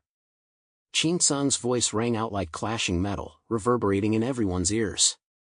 He turned to look at Yuan Mo and Yuan Jing in the distance and said coldly, "Yuan Mo, since you wish to protect him, I shall grant you this favor. In this war, I, Qingsong, will no longer intervene directly. But your Dragon Clan must not participate either." Having said this, he crossed his arms, standing like an immutable, ancient mountain in the distant void, adopting the posture of a bystander. Yet, subtly, he had assumed a stance of confrontation with the twin heavenly sovereigns. This scene left all the spectators across the world utterly baffled. What's going on? Qingsong actually backed down? Something's off. Given the current situation, chaos has already gained the absolute upper hand. The 4 great leaders are gravely wounded and near death, and the bishop-level mutants have suffered heavy casualties. If Qingsong doesn't intervene, this allied force of the 4 clans will surely be wiped out by chaos. Could it be that the Tyrannosaur clan is really that reasonable? Or do they have another ace up their sleeve? Even White Dragon Yuan Mo furrowed his brow slightly, while Black Dragon Yuan Jing tapped the folding knife in his hand gently against his palm, a flicker of doubt crossing his eyes. However, Zhang Yi, standing at the center of the battlefield, showed not the slightest sign of relaxation. His eyes, capable of piercing through time and space, slowly shifted away from the 4 great leaders and turned toward the seemingly empty void at his side. There was nothing there, only the cold wind carrying wisps of gunpowder smoke. Yet in Zhang Yi's perception, a mass of malice, thicker than the abyss itself, lurked there. Ha! Zhang Yi suddenly let out a cold laugh. The eternal judgment sword in his hand shifted slightly, its tip pointing toward that void. Since you're already here, what's the point of hiding? Do you want me to invite you out? Zhang Yi's voice wasn't loud, yet it carried a chill that pierced the soul.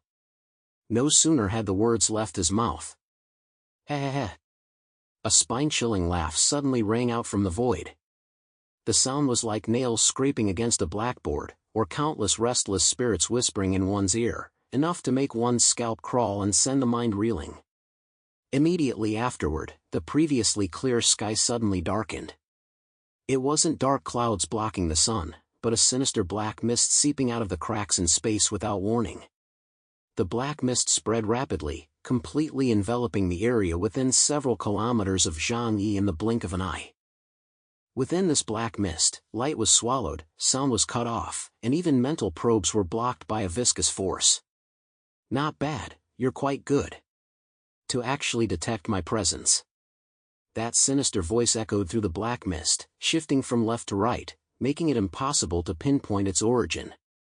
It seems those 5 years of wandering and wasting away in the starry void have indeed made you much stronger, Chaos. Zhang Yi stood in the center of the black mist, the White Emperor battle suit emitting a faint glow, keeping the black mist that sought to corrode his flesh at bay. His gaze was calm, as if he had long anticipated who the visitor was.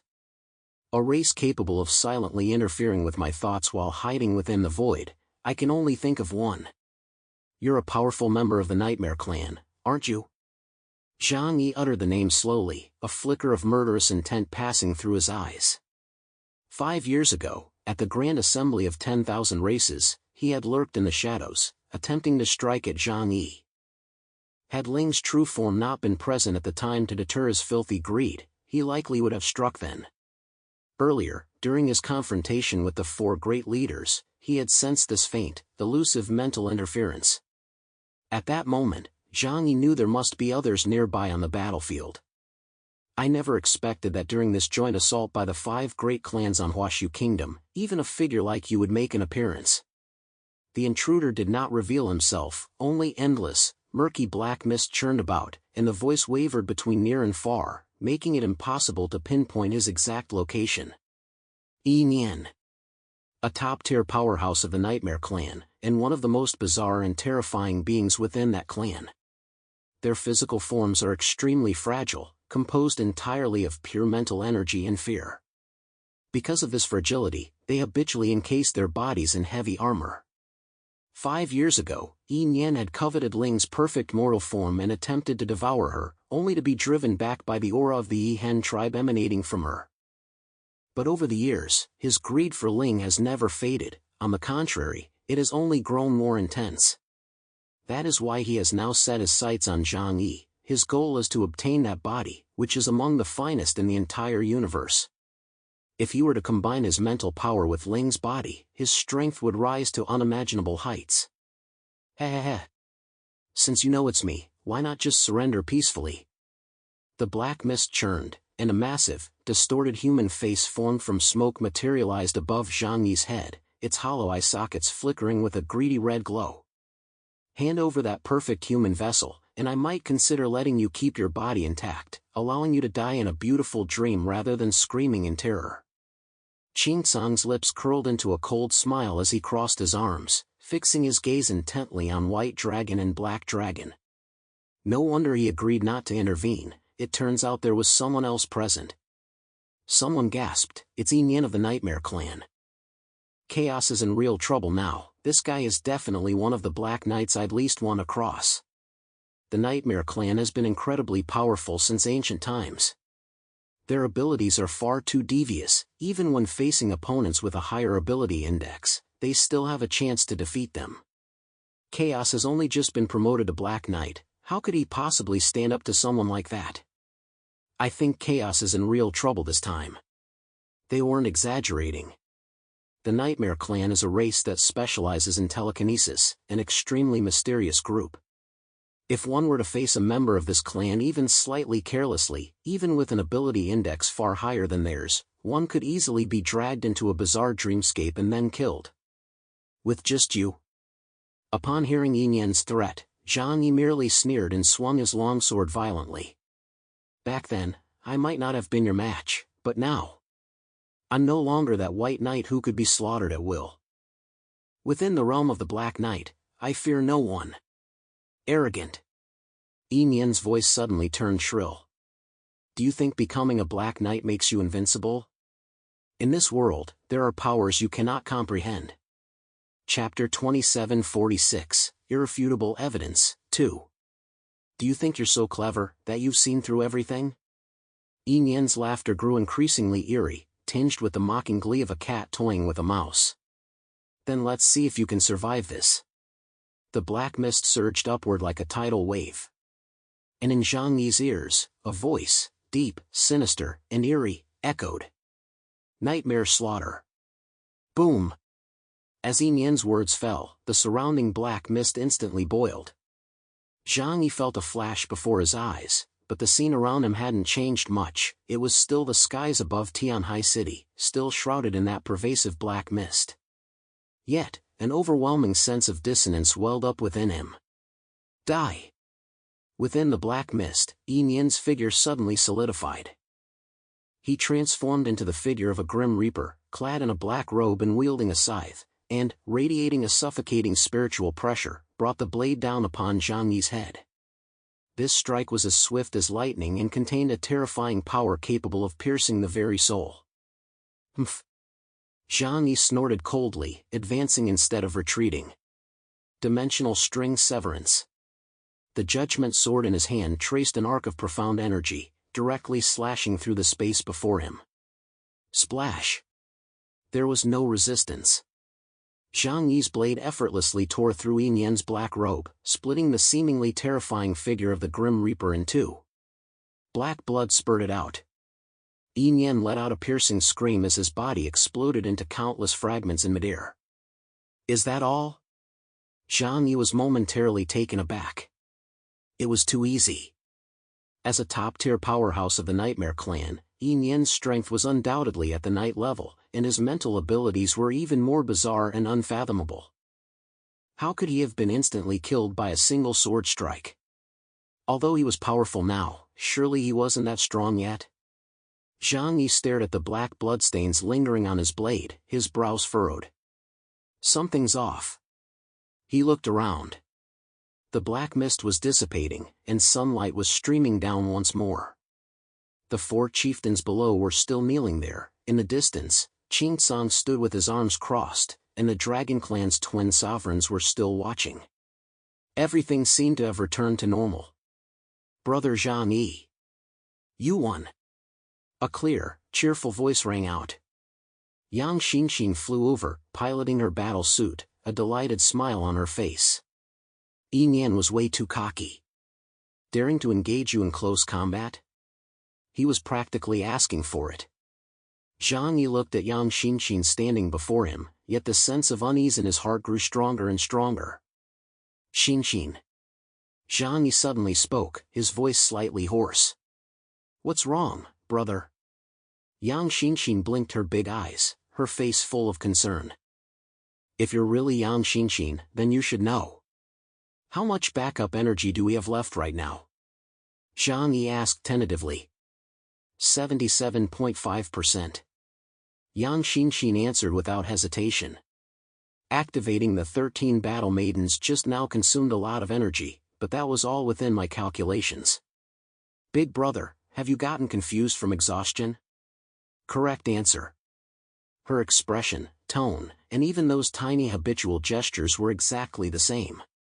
Yet, the unease in Zhang Yi's heart not only failed to subside but grew like wild weeds. It's going too smoothly. Everything is going too smoothly. Zhang Yi muttered to himself. He snapped his head up and looked at Yang Xinxin, a flash of gravity crossing his eyes.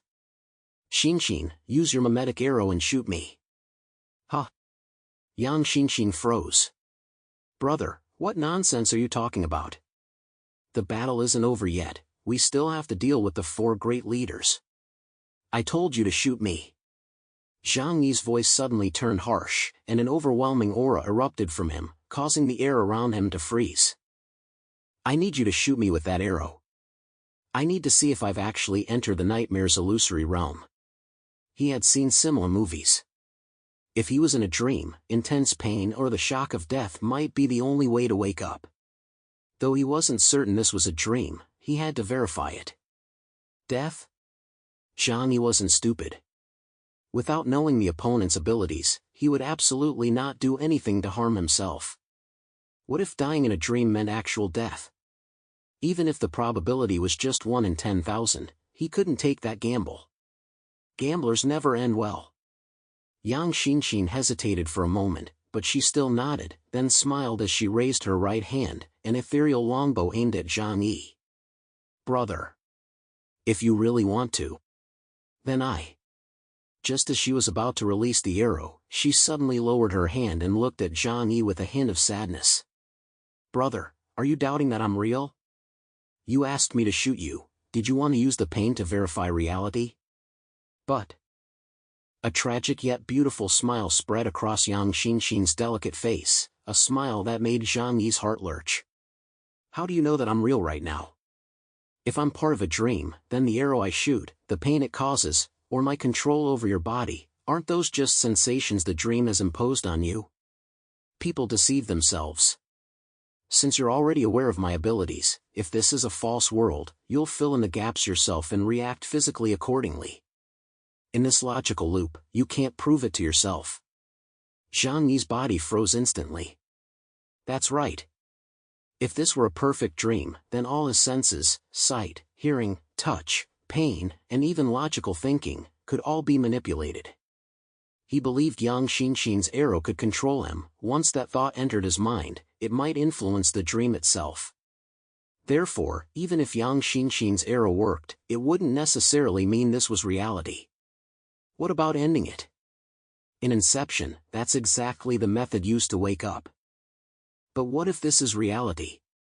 He had effortlessly slain Yin Yen with a single sword strike. That didn't seem like reality either, but he couldn't rule out the possibility that Yin Yen had deliberately created an illusion to make him doubt reality. And even if, for the sake of argument, he really was in a dream right now. Who knows? Maybe the rules here are like those in A Nightmare on Elm Street. If you're killed in a dream, you really die. Zhang Yi lowered his head and fell into deep thought. He dared not take that gamble. He was someone who valued his life above all else. Without 100% certainty, he would never risk his life. Huh. Zhang Yi exhaled deeply, the madness in his eyes gradually fading as he returned to that calm, almost cold, state of chaos. You're right. There's no way to prove it. He turned and looked at the 4 chieftains in the distance, who were so severely wounded they could barely put up a fight. Since we can't tell what's real and what's not, let's just finish what's right in front of us. Even if it's just a dream, I'll make sure these scumbags die without a proper burial. Swoosh! A sword flashed. The heads of the 4 chieftains flew skyward, their blood staining the heavens crimson. The sensation of warm blood splattering against his face, the resistance of the blade slicing through bone, it was all so real it was horrifying. Chapter 2747, Reality and Illusion, 1. The battle was over. The Huashu kingdom had won a resounding victory. Zhang Yi made a name for himself in a single battle, annihilating the 5 ancient civilizations and elevating the Huashu kingdom to a nation of mid-tier strength among the many civilizations of Earth.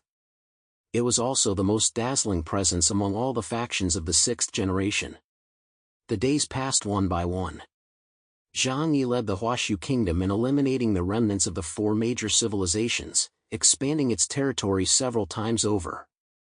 He and Zhou Qi held a grand wedding and lived a peaceful, luxurious life with their companions. Everything was almost too good to be true. 2 years later, the Starry Sky Passage arrived as promised. That massive, double helix structure, radiating a blue, eerie glow, stretched across the edge of the solar system, obscuring the starry sky. Powerhouses from all over the world went wild. They were convinced that within it lay the Omega Staircase and the secret to becoming a god. Zhang Yi stood on the bridge of the Dreamer, gazing at the magnificent sight, yet a lingering shadow of doubt never left his mind. 2 years. He murmured to himself. Over the past 2 years, he had doubted countless times that he was trapped in a dream. He had even tried minor self-harm to test it, but the pain he felt each time was painfully real. Yang Xinxin, Lu Karen, Zhou Qi. Every expression, every word from them matched his memories of them. Perhaps. I truly did kill Yan. Did I really win that battle? Big brother, let's go. Yang Xinxin pushed her wheelchair up behind him and said with a smile, the Starry Sky Passage has opened. This is our chance to ascend to a higher dimension. Let's go. Zhang Yi suppressed the doubts in his heart and ordered the fleet to set out. The process of entering the Starry Sky Passage went exceptionally smoothly. They witnessed countless powerful beings from ancient civilizations slaughtering one another in the struggle for treasures, and saw terrifying spirit entities roaming about. Zhang Yi slaughtered enemies left and right, not only obtaining the Starry Sky Clan's highest legacy but also feeling his power surging at an unimaginable rate. His ability index surged past 70,000, 80,000, 90,000. Until it neared the legendary 100,000 point threshold. He had become a true cosmic overlord, all races bowed before him, and even the Tyrannosaur clan lay crushed beneath his feet. On this day, Zhang Yi stood at the highest point of the Starry Sky Passage, clutching the source of God, a symbol of omniscience and omnipotence. What exactly was the source of God? It didn't matter. In any case, Zhang Yi knew it was something incredibly, incredibly powerful. Certain things didn't require analysis, his mind instinctively accepted it as fact. Zhang Yi knew that as long as he swallowed it, he would become an Omega, an eternal god. All his companions gathered around him, gazing at him with eyes full of adoration and admiration. Swallow it, big brother. You will rule over everything, Yang Xinxin said softly.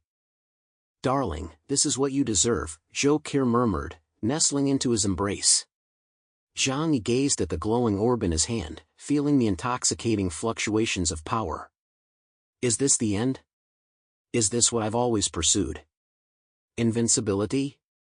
Zhang Yi's fingers trembled slightly as he slowly raised the orb to his lips. However, just as the orb was about to touch his lips, Zhang Yi's movement halted. He lowered his head, gazing at his own flawless hands, and at the faces around him, each radiating happiness and adoration. It's gone too smoothly. It's been far too smooth. From slaying Yan, to exterminating the 4 clans, to entering the Starry Sky Passage, this entire journey has felt like acting out a script. No matter what crisis arose, he always turned misfortune into good fortune. No matter what formidable foe he faced, he always broke through in the heat of battle. My life has never gone this smoothly. Zhang Yi's voice was soft, yet it carried a bone-chilling coldness. He recalled his entire life. The agony of being devoured by neighbors, the hardships of survival in the post-apocalyptic world, every step was like dancing on the edge of a sword, and every time he grew stronger, it was accompanied by bloodshed and betrayal. 9 out of 10 things go wrong, yet few can be spoken of. That is the real world. Filled with regrets, pain, struggle, and imperfection. And everything before him now was so perfect it made him sick. This isn't my life. Zhang Yi snapped his head up. His eyes, once clouded with confusion, were now deeper than the starry sky and colder than the deepest ice. Brother, what are you talking about? Yang Xinxin tilted her head, a look of confusion on her face. Stop pretending. Zhang Yi stared at her coldly, then at everything around him. Everything here is fake. The dream is shaped using my memories, so everything fits my logic. But Zhang Yi crushed the source of God in his hand. Even if you can simulate everyone's personality, you can't simulate the essence of this fucked up world, which is cruelty. This smooth sailing, like in a feel-good novel, only exists in dreams. Yin Yan. I know you're watching. Zhang Yi roared toward the heavens, his voice brimming with overwhelming mental will, the soulful roar of the Black Night. Break it. Though he didn't know what had ignited him, Zhang Yi was inexplicably consumed by a fierce passion. Crack! With Zhang Yi's resolute roar, the entire world, whether the Starry Sky Passage, his companions, or the endless cosmos, cracked like a shattered mirror, instantly covered in fissures. No, this can't be. How could you possibly reject such a perfect ending? From the void came Yin Yan's frantic, shocked voice. Because I am the most level-headed man in the world, and what I hate most is daydreaming. Boom! The entire dream collapsed completely. Accompanied by that roar, the perfect dream shattered like a mirror. A warm home, adoring gazes, and invincible power, all turned into mottled fragments of light and shadow in that instant, vanishing into the endless void. Zhang Yi felt darkness engulf his vision, followed by a violent sensation of weightlessness.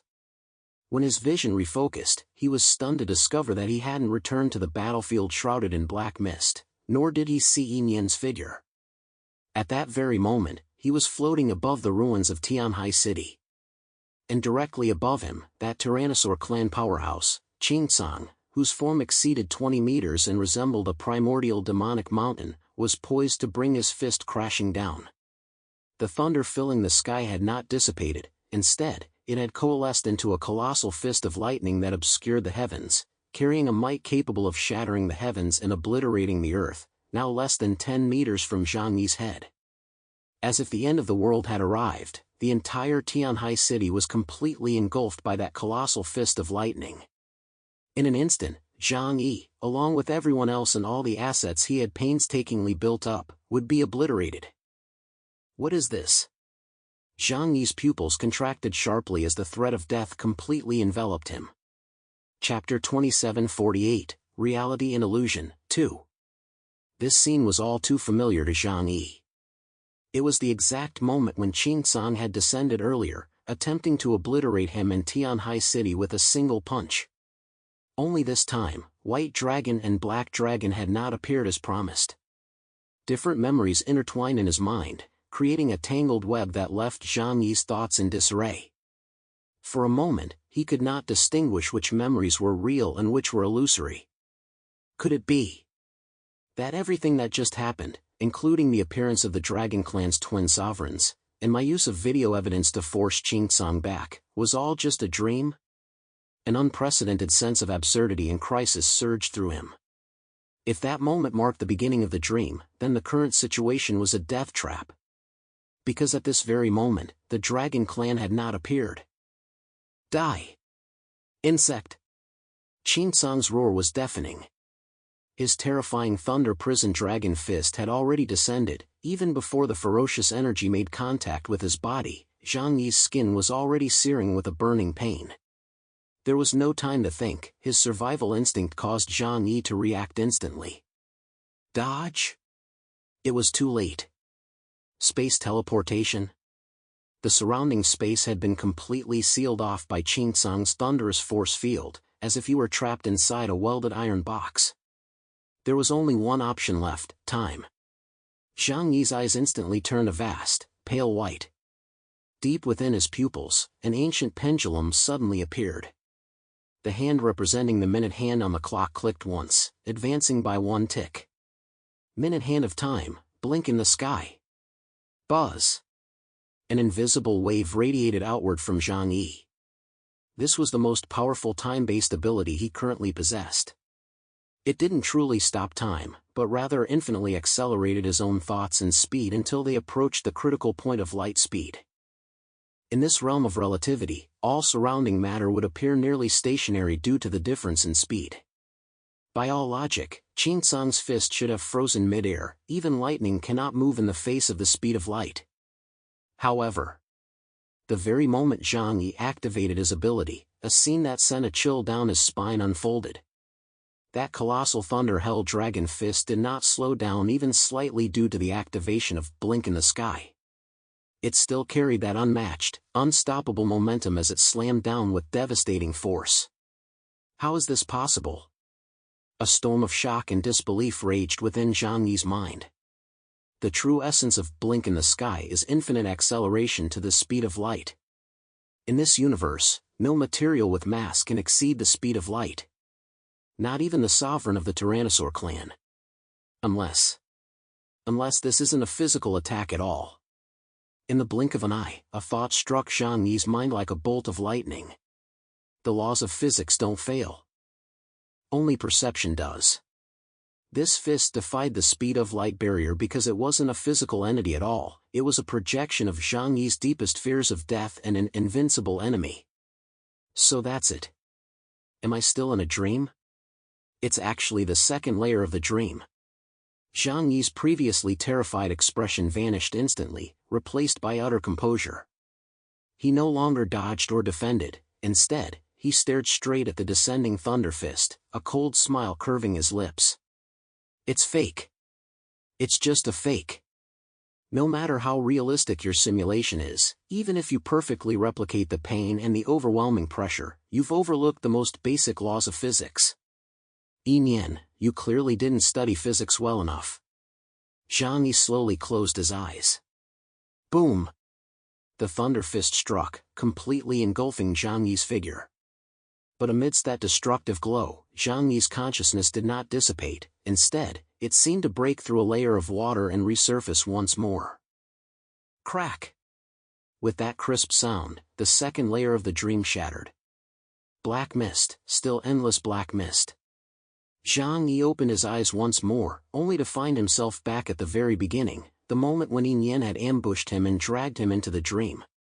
Less than 10 meters in front of him, the black mist churned and coalesced into a grotesque creature that would send anyone's sanity spiraling.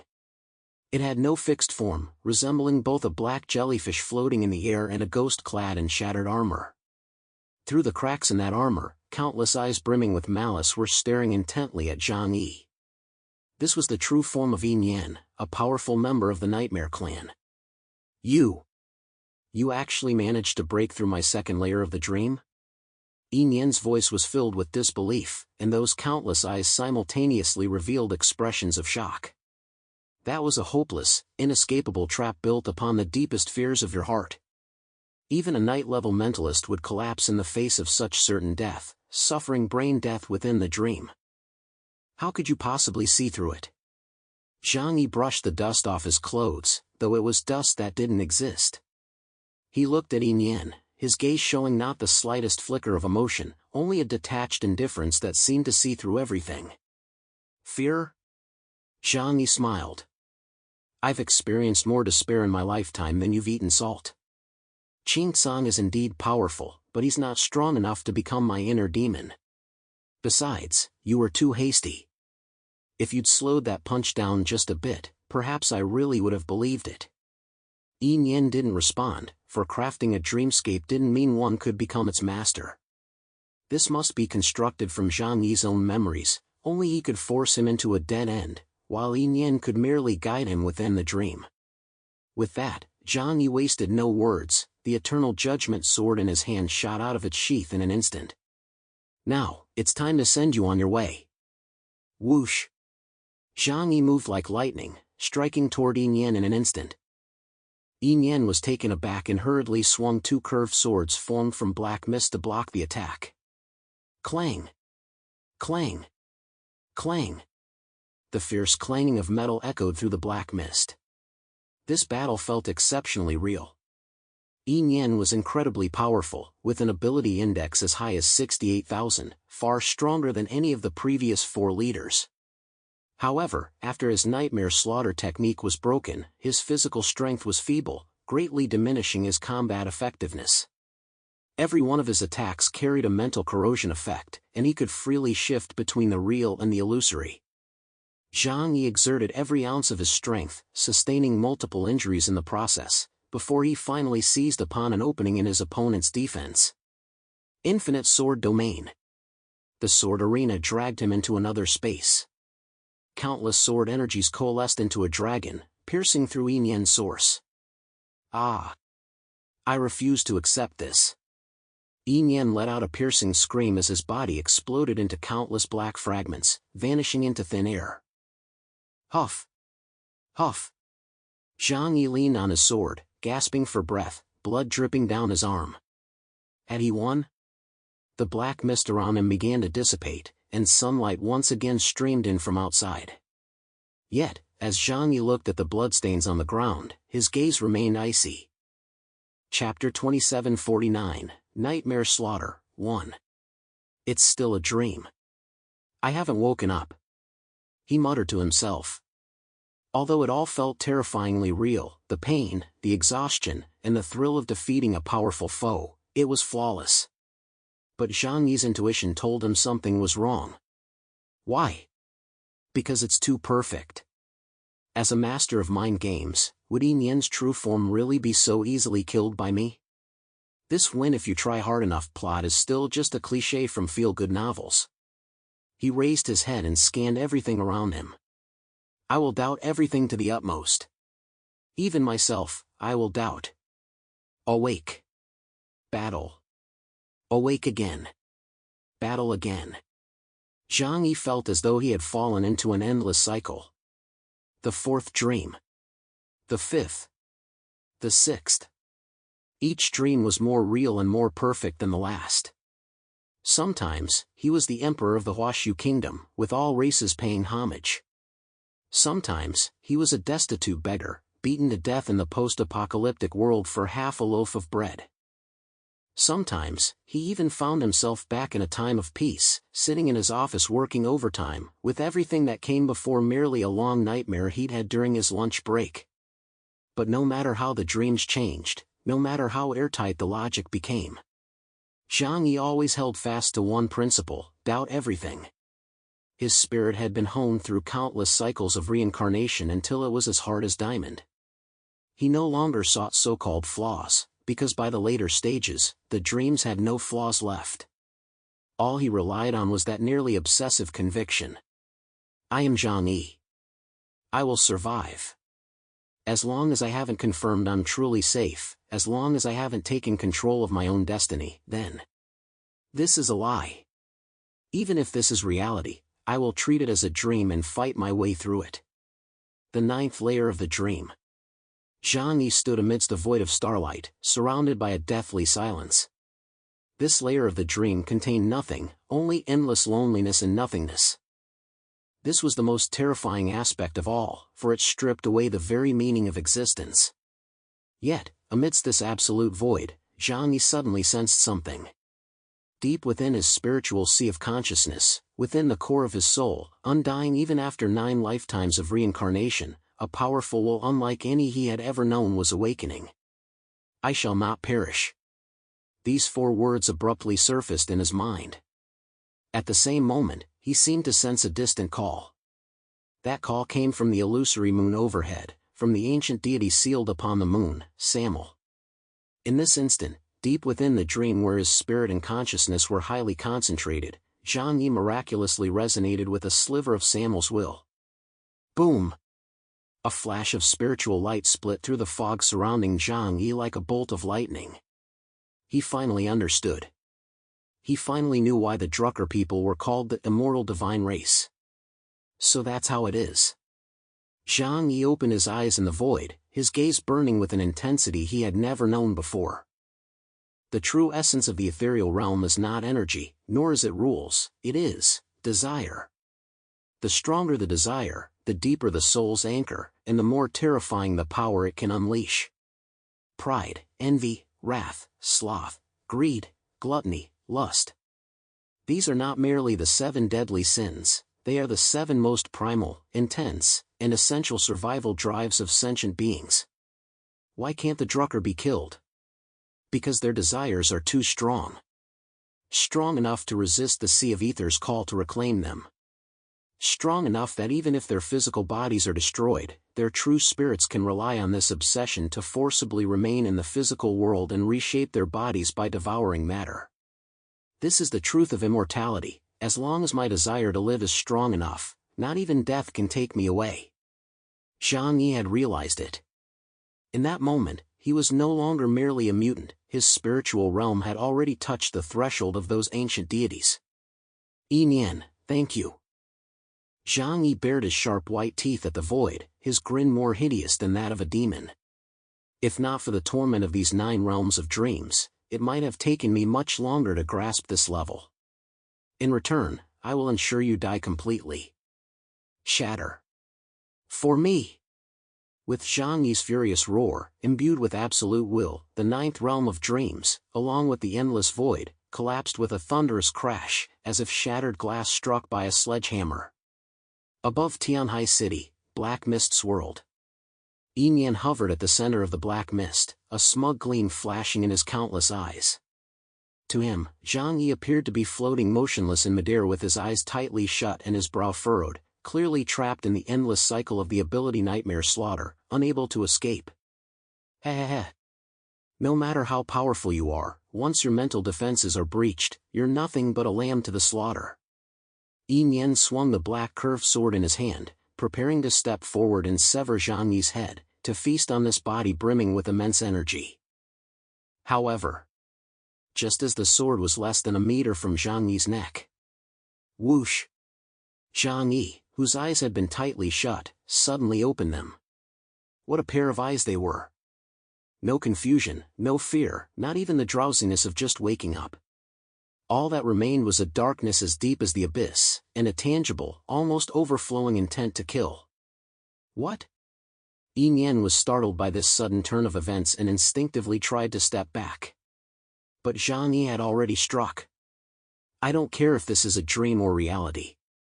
I know only one thing, I will survive. Whoever stands in my way, I will kill them. If killing them once isn't enough, I'll kill them 10,000 times. I'll kill until you never dare to show your face before me again. Boom! Zhang Yi's aura erupted. It wasn't a mere burst of supernatural power, but a terrifying aura infused with spiritual force and telekinesis. The sword of judgment in his hand was devoid of any flashiness, embodying only the purest power and speed. Clang! The sword blade collided with the scimitar. This time, Zhang Yi wasn't knocked back, instead, Yi Nian, suspended in midair, was sent flying by the monstrous force contained within that single strike. Impossible! You were hit by my Nightmare Slaughter. Even if you managed to wake up, your mental state should be severely weakened. How could you possibly have grown stronger? Yi Nian steadied himself and let out a terrified scream. He could sense it, Zhang Yi's mental power hadn't weakened at all, on the contrary, it had become several times more refined than before. It was as if a piece of scrap iron had been forged 9 times, transforming into refined steel. Thanks to you, my mental state is in top form right now. Zhang Yi grinned savagely and charged forward once more. The two engaged in a fierce battle within the black mist.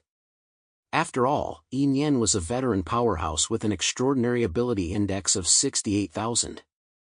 Although the failure of Nightmare Slaughter had damaged his core strength, his bizarre, nightmare-inducing techniques were still not to be underestimated. Chapter 2750, Nightmare Slaughter, 2. As Yi Nian swung his black curved sword, it unleashed wave after wave of black energy. Each ripple caused space to warp and minds to hallucinate. If this were the Zhang Yi of the past, he would certainly have been thrown into a panic facing such a dual assault on both mind and body. But things were different now. Having undergone the baptism of the 9 realms of dreams, Zhang Yi's resolve was as firm as a rock. The moment those illusions appeared, they were instantly crushed by his overwhelming will. His vision was obstructed, and his eyes could barely distinguish reality from illusion. So what?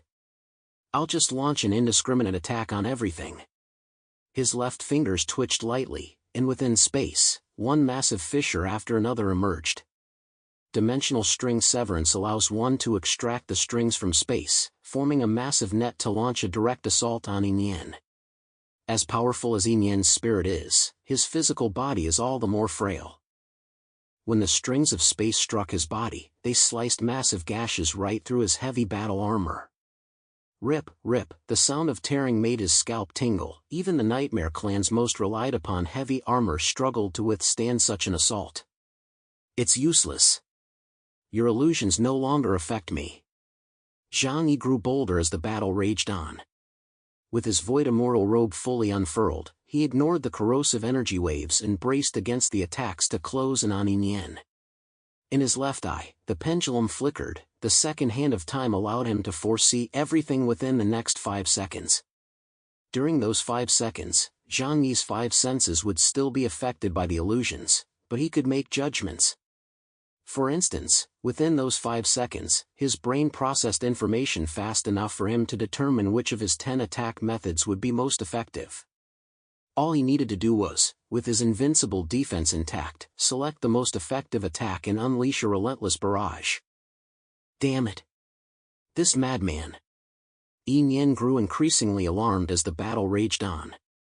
He realized Zhang Yi was fighting as if his life depended on it. That reckless, death-defying intensity sent a chill down the spine of even this ancient monster who had lived for countless years. This, however, was a misunderstanding. Though Zhang Yi appeared reckless, everything was actually within his calculations. He had avoided any future possibility that might cause him injury. Breakthrough. After failing to break through for so long, Zhang Yi finally played his trump card. The time god rune in his eyes lit up once more. Divine technique, blink in the sky. The world froze. Yin realized with horror that while his mind was still functioning, his body felt like a fly trapped in amber, utterly unable to move an inch. And in his field of vision, Zhang Yi's figure vanished. The next second. Thud. A sharp sword pierced through his prized nightmare armor without resistance, plunging deep into his source. Just an instant later, time began to flow again.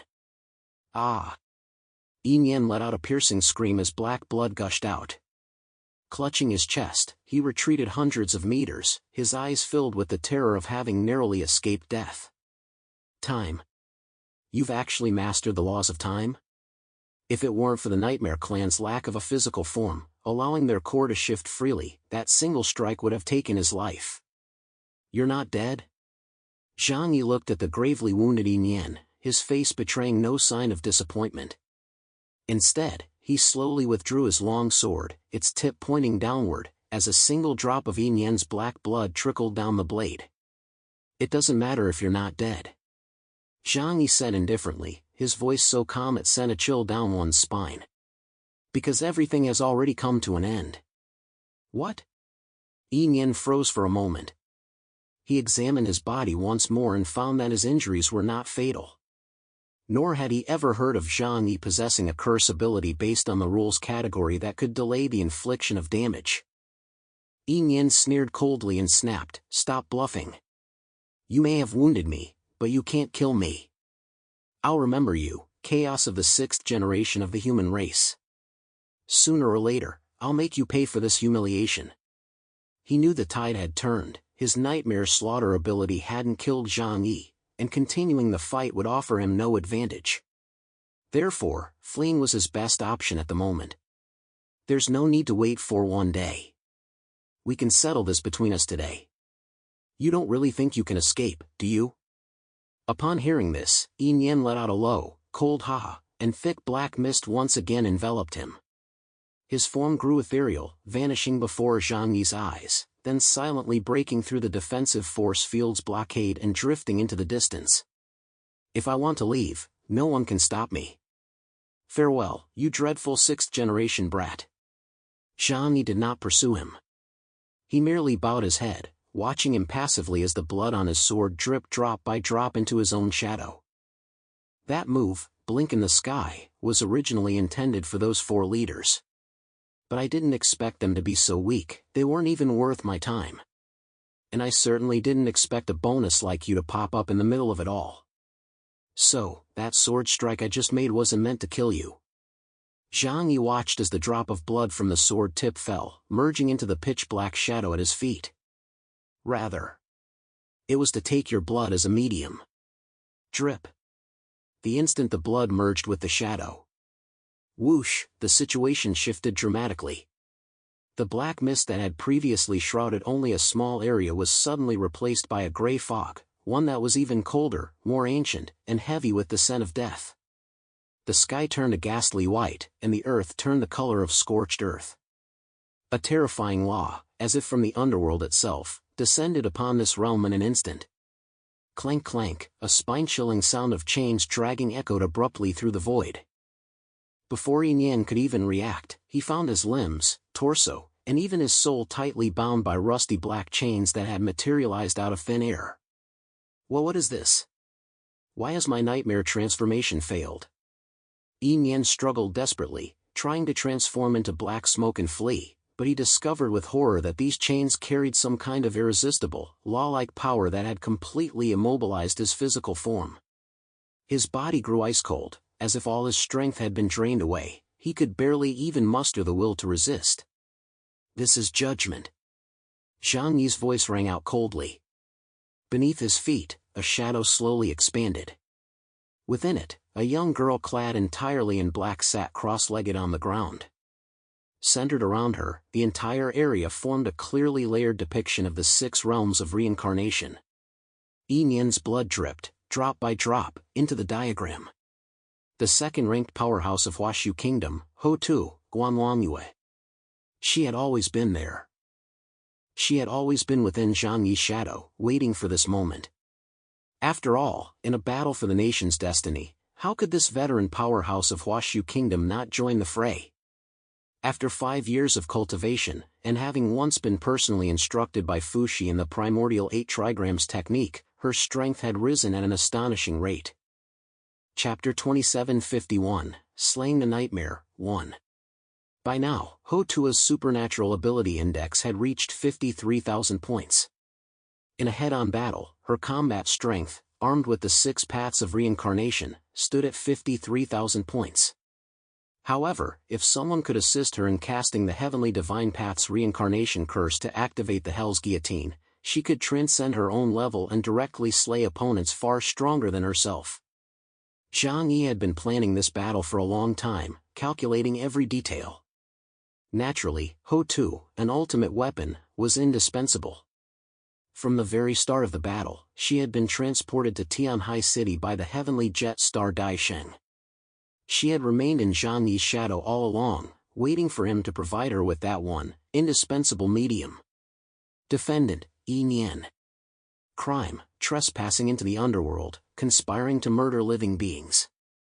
Ho-Tua's emotionless voice sounded like the Grim Reaper's verdict. Judgment, death. Boom! Under Yin Yan's gaze of utter despair, a massive guillotine, 1,000 meters tall and exuding a thick stench of blood and death, shattered the void and crashed down upon his head. Upon that guillotine stood 2 towering, ethereal figures. One black, one white. The black and white impermanence, reaping souls and claiming lives. Shibayan and Fan Wujiu, ethereal and insubstantial, held soul-reaping chains and mourning staffs as they coldly looked down upon Yin Yan before them. Clang, the chains tightened. No matter the distance, they had already bound Yin Yan, dragging him toward Hell's Guillotine. The gloomy yellow springs, the misty, vast underworld. Evil beings must be slain, the impermanents sever life.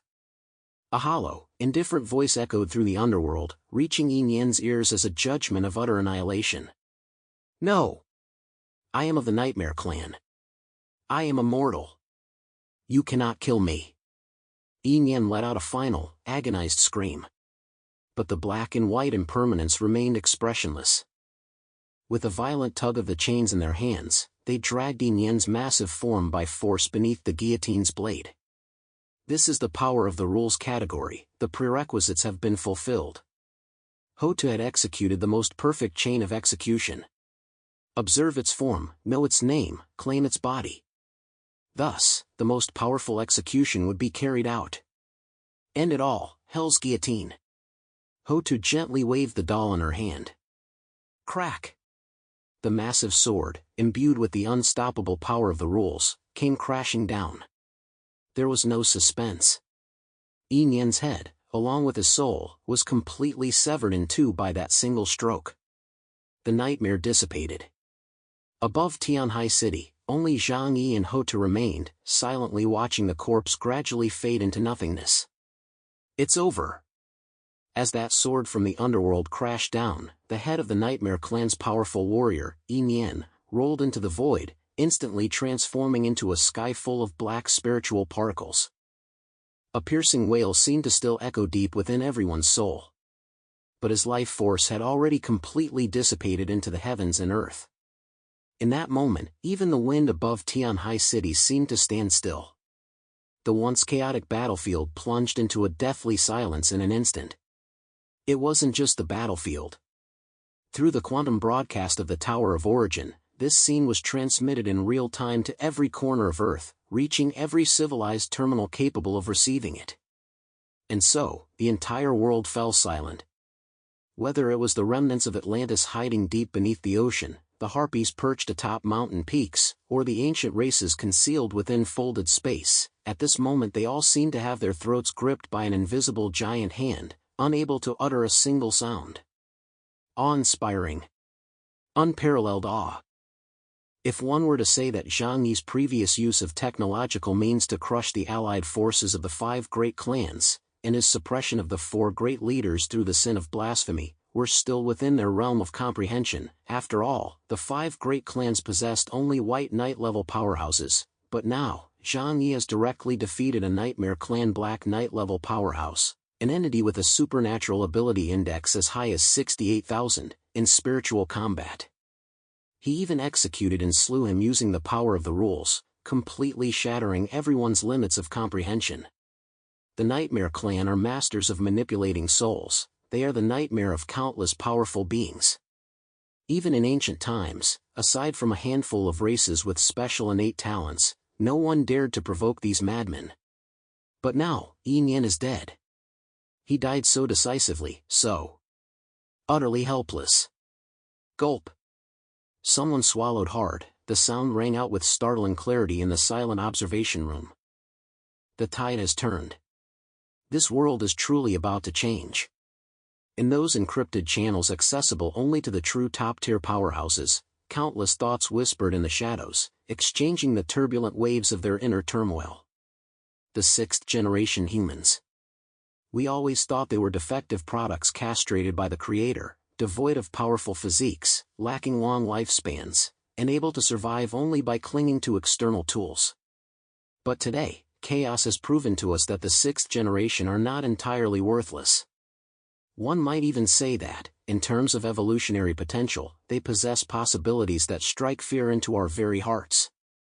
This battle not only cemented Zhang Yi's personal reputation as invincible but also forcibly elevated the status of Huashu Kingdom, and indeed the entire 6th generation, to a level on par with the ancient, powerful races. From this day forward, the 6th generation will have a rightful place among the myriad races of the world.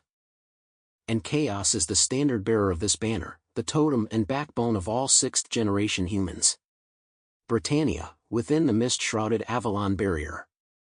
King Arthur had completely lost the composure he had possessed moments before. He rose slowly from his throne, his golden armor emitting a crisp scraping sound under the glow of the magical lamps. His hand gripped the hilt of Excalibur with such force that his knuckles turned white. Merlin. Did you see that? King Arthur's voice was hoarse, and in those eyes, which were always brimming with regal confidence, a hint of unmistakable apprehension now flickered. I see it, my king. Merlin stood behind him, the crystal at the tip of his staff flickering dimly, casting a glow upon his handsome, wise face. The Grand Mage's expression was equally grave. He's actually capable of slaying even members of the Nightmare Clan, a high-tier race. King Arthur took a deep breath, his golden curls stirred without a breeze. I had thought I had already greatly overestimated him. Little did I know my imagination was far too limited. He is no longer the promising prospect we once debated whether to ally with at the Round Table. He is truly the strongest. The strongest among 6 generations. I won't contest that title with him for now. Even a man as proud as King Arthur had to concede defeat at this moment. He sensed the vast chasm between himself and Zhang Yi. Chapter 2752, Slaying the Nightmare, 2. Merlin addressed King Arthur with authority. This is a good thing. After all, he is our ally. King Arthur stood tall and laughed. You're right. Although the pupil organization is just a loose alliance, it's still better than becoming his enemy. Lancelot, sitting beside him, lowered his head and pondered for a moment before suddenly saying in a grave tone, "Why don't we just ride his coattails?" Upon hearing this, Merlin and King Arthur exchanged a glance and nodded in approval. Brahma, on the banks of the Ganges. The golden dome of the Temple of Gold shone brilliantly in the sunlight, but the atmosphere inside the temple was oppressive to the extreme. Emperor Indra sat cross-legged upon the throne of the white elephant. The third eye on his forehead, which had just opened, was now streaming with crimson blood. Moments ago, in an instant of attempting to spy on Hotu as she slew Yin, he had tapped into the forbidden power of the heavenly eye, only to suffer a backlash from the laws of the universe. After all, the rule's category has perspective effects. Once the conditions of a rule are fulfilled, any attempt to intervene will result in a backlash. Yet he seemed utterly unconcerned by these injuries, staring intently into the void before him as he muttered to himself. The causal link has been severed. Yin's causal thread has been forcibly cut. How is this possible? The Nightmare Clan thrives on the fear of sentient beings. As long as fear endures, they will not vanish. How on earth did Chaos manage this? Emperor Indra knew all too well just how difficult this race was to kill. The very reason they had survived from ancient times until now was precisely because of that unique form. Beside him, Vishnu, the leader of the three-headed clan, sighed. All 3 of his faces simultaneously wore expressions of profound complexity. Emperor Indra, admit it. That era has passed. The ancient bloodline we once took pride in is no longer an advantage against a constantly evolving monster like Chaos. The Huashu Kingdom, from this day forward, will become the absolute overlord of the East. We must reassess our relationship with them, otherwise, the fate of the Zepan Kingdom will serve as a cautionary tale. Emperor Indra stared at Vishnu in astonishment. He could not imagine that one of the supreme deities of their Brahma mythology would utter such despondent words. The three-headed clan had, without a doubt, come to regard the Huashu Kingdom, represented by Zhang Yi, as an equal adversary. Columbia, Natural Sciences Research Center. The coffee in Morgan Freeman's hand had long since gone cold, yet he remained frozen in the posture of holding the cup, as if turned into a statue. Before the massive holographic screen, this group of elites, who controlled the world's greatest capital and technological power, now looked at one another in silence, not a sound to be heard. Is this his trump card? After a long while, Morgan finally spoke slowly, his voice as parched as if he'd been walking through the desert for 3 days and 3 nights. Da Vinci, did your data models account for this? Da Vinci, standing nearby, was frantically pounding away at the keyboard, the data stream in his mechanical eye moving so fast it was nearly burning out the processor. Uncalculable. Completely uncalculable. Da Vinci's voice carried a hint of excitement. His energy fluctuations don't conform to any known physical model. Oh, this is uncharted territory. If I can crack this, next year's Nobel Prize in Physics is mine, if that prize even still exists. Damn it. Morgan slammed his coffee cup onto the floor, sending brown liquid splashing everywhere. If I'd known, I would have paid top dollar to poach him back then. Send a congratulatory telegram to Chaos. Make it the highest level one. Tell him that Columbia will always be the Huashu Kingdom's most steadfast ally. Also, prepare a lavish gift. No, make that too. I'm going to Tianhai City myself. These capitalists are masters at shifting with the wind. When Zhang Yi demonstrated the power to overturn the chessboard, they would kneel without hesitation to lick his boots. Fremons, the far north ice plains. Amidst the wind and snow, a woman clad in black battle armor, stunningly beautiful yet as cold as frost, stood atop an icy peak. She was Morana, Empress of Fremons, and the mighty figure known as the Winter Goddess. She gazed toward the eastern sky, which was gradually clearing, a strange light flickering in her beautiful eyes. Chaos. Zhang-Yi. She extended her slender, gloved hand and caught a falling snowflake. It seems this long, bitter winter is finally about to welcome a true ruler. Perhaps I, too, should go and meet this new emperor. Meanwhile, in the distant west, in the theocratic nation of Vatican. Deep within the majestic St. Peter's Basilica, the newly appointed Pope George Wiggins gazed silently at the massive projection before him. The projection revealed none other than Zhang-Yi's cold yet handsome face.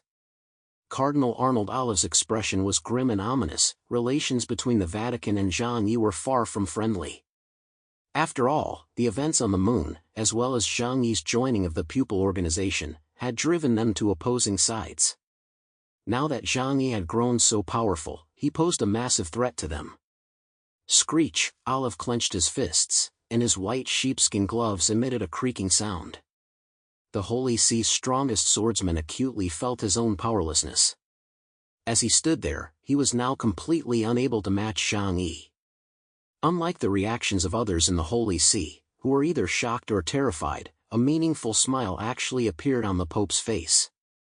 That smile was benevolent and gentle, yet on a face that looked only 16 or 17 years old, it gave off an indescribable sense of eeriness. His delicate fingers gently caressed the surface of the crystal ball, as if stroking a priceless treasure. At last. You have matured. George Wiggins murmured softly, his voice echoing through the vast hall. My long wait has not been in vain.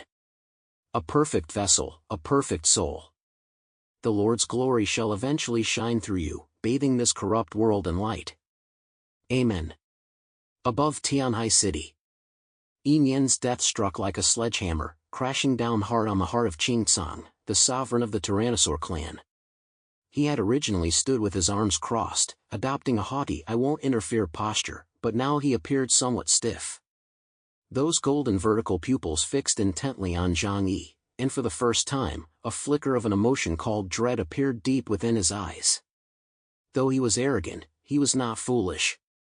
He was well aware of Yin Yan's strength. Even for him, completely eliminating that elusive nightmare would require considerable effort. But what about Zhang-Yi? Not only had he shattered Yin Yan's dreamscape in an instant, but he delivered a killing blow, leaving his opponent no chance to even flee. Even if he'd borrowed Hotua's power, the result was undeniable. Yin Yan had been eliminated. The growth potential of this sixth generation is, damn it, frightening. Chapter 2753, The Five Great Clans Are All Good People, 1. Qingcang feared no so-called powerhouse. After all, the Tyrannosaur clan possessed more than enough strength to handle any challenge. However, what truly sent shivers down his spine was a powerhouse whose growth was infinitely rapid, with virtually no limits. He couldn't fathom how a sixth generation could have risen from nothing to his current status in just over a decade. With that thought, Qingcang suddenly glanced at the Dragon Clan's twin heavenly sovereigns, who were watching him intently from the side. A hint of realization flashed in his eyes. Is this guy a special spearhead the Dragon Clan has cultivated? To invest so many resources into a sixth-generation cultivator, I really don't know what they're thinking. Qingcang felt that everything Zhang-Yi possessed must have come from the Dragon Clan, only that made sense. However, at this very moment, Qingcang knew the tide had turned. The outcome of this battle was already decided, and there was little he could do to change it. If blame was to be assigned, it lay solely with the five great clans and Yin Yan for being utterly useless. They hadn't even managed to eliminate Zhang-Yi. Therefore, now, his desire to annihilate the Huashu kingdom, or even simply to retreat safely with the four leaders, had become nothing more than a pipe dream. Humph. Qingcang exhaled a heavy breath. The thunder that had previously subsided around him now stirred restlessly once more, revealing the extreme turmoil within his master's heart. He glared at Zhang Yi with such ferocity that his gaze seemed intent on etching Zhang Yi's image into his very marrow. Fine. Very fine indeed.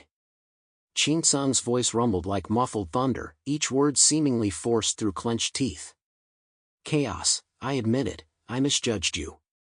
You are not a mere insect, you are a young dragon in the making.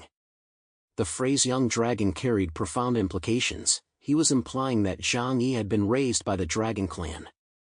The Tyrannosaur clan will remember this debt today. Zhang Yi held his long sword, facing the threat from this fifth-generation overlord, his expression utterly unruffled. It is an honor to have my name remembered by the Tyrannosaur clan. Zhang Yi replied calmly, his tone neither servile nor arrogant. However, I do not wish to cross swords with you on the battlefield in the future.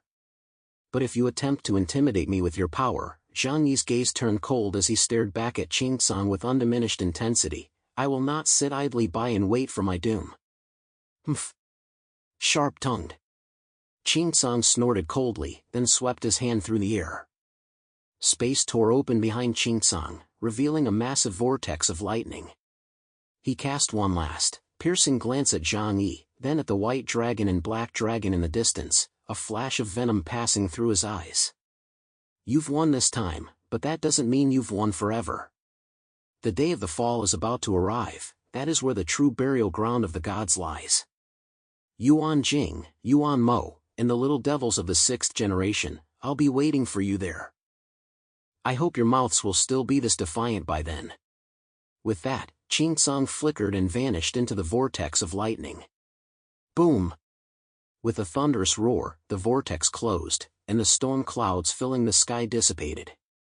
Sunlight once again bathed the earth, and the skies above Tianhai City finally regained their long-lost tranquility. Only after confirming that Qin Sang's presence had completely vanished from their sensory range did tentative cheers begin to rise from the air raid shelters and safe havens on the ground. He's gone. That monster is gone. Have we won? We've won. We've won. The cheers spread like wildfire, igniting the land in an instant. Starting from Tianhai City, they rapidly swept across the entire Huashu kingdom. On the streets and amidst the ruins, countless survivors poured out. They embraced, wept, and roared, giving vent to the ecstasy of having survived the catastrophe. This was a true comeback from the brink of defeat. Facing the joint assault of the 5 great ancient civilizations, and even the legendary powerhouses of the Tyrannosaur clan, they not only defended their borders but also fought to uphold the dignity of the Huashu kingdom. Long live chaos! Long live Huashu! The roar shook the heavens and the earth.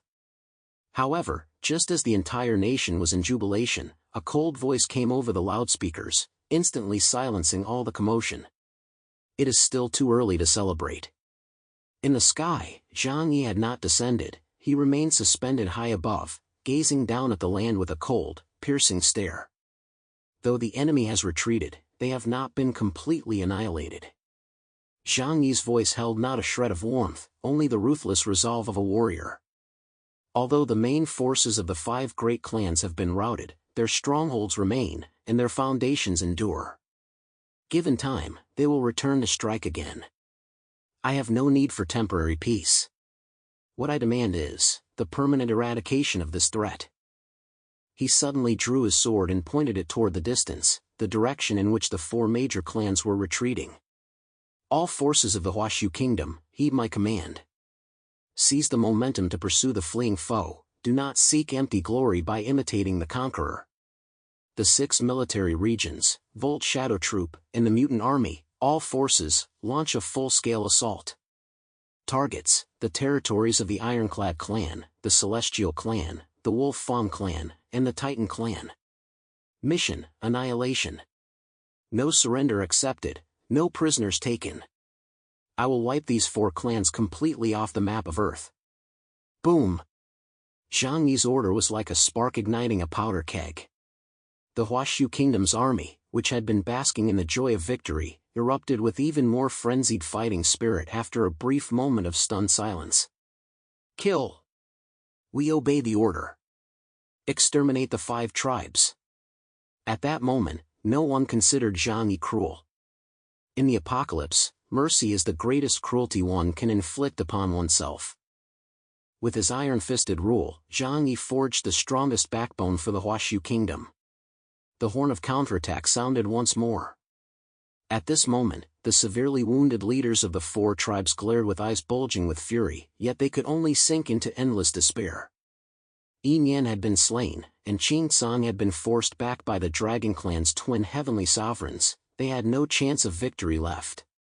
Zhang Yi, sword in hand, gazed at the four night-level powerhouses, gravely wounded and on the brink of death, and without mercy, directly unleashed the formless void realm. The four struggled in their death throes, roaring in fury as they attempted a counterattack, but Zhang Yi cut them down one by one with a single stroke, effortlessly slicing them into pieces. Another 4 portions of Origin Essence, nearly at the Black Knight level, were secured. Indeed, plunder and war are the fastest ways to gather resources. The 5 great clans are all good people. Zhang Yi couldn't help but utter this sentiment. This development spared him years of meditation and cultivation, or the search for ancient ruins. After arranging the pursuit, Zhang Yi finally descended slowly onto Yunque Manor in Tianhai City, also known as the Tianhai Fortress. Although the estate had suffered some collateral damage during the recent battle, the main structures remained intact under the protection of the Source defensive formations. He smoothed out the wrinkles in his battle armor and turned to look at the 2 figures that had been hovering nearby. White Dragon Yuan Mo and Black Dragon Yuan Jing. These 2 supreme powerhouses of the Dragon Clan showed no sign of resentment toward Zhang Yi's earlier issuing of orders. On the contrary, they had been watching him with admiring eyes the entire time. Chapter 2754, The 5 Great Clans Are All Good People, 2. Thank you both for your help earlier. Zhang Yi suppressed the killing intent radiating from his body, a polite smile appearing on his face as he bowed his hands in a gesture of respect. If you two hadn't arrived in time to intimidate Qing Tsang, Tianhai City would likely have suffered a catastrophe, and our Huashu kingdom would have been finished. This was the truth. Although Zhang Yi had his own trump cards, facing a devastating attack of Qing Tsang's caliber, he might have been able to save his own life, but he absolutely could not have saved this city, or the entire Huashu kingdom. You did very well. White Dragon Yuan Mo's figure flickered, and he appeared before Zhang Yi in an instant. His movements were as smooth as flowing water, devoid of any trace of violence. We are allies by nature, and partners who share both glory and disgrace. Since the Tyrannosaur clan has broken the rules, we of the Dragon Clan naturally cannot stand idly by. This decisive victory for Huashu Kingdom has greatly enhanced the Dragon Clan's prestige. In the eyes of other races when dealing with interstellar affairs in the future, the Dragon Clan's standing will rise, while that of the Tyrannosaur clan will diminish. Black Dragon Yuan Jing nodded as well. Though his expression remained stern, the coldness in his eyes had faded considerably. You've done well. The pace of your growth over the past few years has even surprised me. To receive such praise from a black dragon renowned for his combat prowess was an honor truly unmatched on Earth. This isn't the place for conversation. Zhang Yi gestured to the side with a smile and said to the 2, if you don't mind, please come to my home for a while. There are some matters we should discuss properly. That's exactly what we had in mind. The White Dragon readily agreed. A moment later. Yunque Manor, in the most luxurious VIP reception room. Outside the massive floor-to-ceiling windows, the mechanized forces were assembling, preparing to march out of the city and launch an assault on the strongholds of the 4 great clans. Inside, however, it was as warm as spring, with the aroma of tea wafting through the air. Zhang Yi hadn't assigned ordinary maids to serve them. Instead, he had Yang Xia and Zhou Keir, the 2 women closest to him, personally serve the tea. This was both a sign of respect for the Dragon Clan's supreme leaders and a display of his family's wealth to the Dragon Clan. Having his family meet the guests signified unreserved trust. Yang Xia, dressed in a tasteful cheongsam, poured the finest Dahongpo tea for the 3 of them with graceful movements. It was a top-tier variety that Zhang Yi had treasured from the dimensional space, a special supply item before the apocalypse. Fine tea. The White Dragon took a light sip and praised, I never expected to be able to drink such authentic ancient tea in this era. You certainly know how to enjoy life. The Dragon Clan and the Huashu Kingdom share many similar lifestyle habits, as these customs were passed down by the Dragon Clan. Tea drinking, of course, is no exception. In these chaotic times, being able to enjoy a cup of fine tea is indeed a blessing. After all, most of these tea trees have perished, and every can of good tea consumed is one less. Zhang Yi responded with a smile. The Dragon Clan's arrival was no accident, it was the result of Zhang Yi's long-standing plan. Before returning to Earth, in preparation for this battle against the 5 great clans, he had first made arrangements with the Dragon Clan. Only after obtaining the Dragon Clan's permission and securing their guarantee of military support did Zhang Yi launch his offensive. Otherwise, do you really think Zhang Yi would be so reckless as to believe himself invincible and start wars everywhere? In this era of the revival of all races, a single move affects the whole. Any conflict between 2 civilizations could trigger a massive global upheaval. Zhang Yi wasn't ignorant of modern history, he understood this much. Elders, the war is now essentially over. I was wondering if the Dragon Clan has any guidance regarding what comes next. Of course. The White Dragon set down his teacup, his expression turning solemn. Actually, even without the Tyrannosaur clan incident, we had planned to come find you. He looked deeply into Zhang Yi's eyes, as if trying to see through the young man's very soul. Zhang Yi, you've performed exceptionally well this time. Whether it's your personal breakthrough in martial prowess or the overall advancement of Huashu Kingdom's technology, both have far exceeded the Dragon Clan's initial expectations.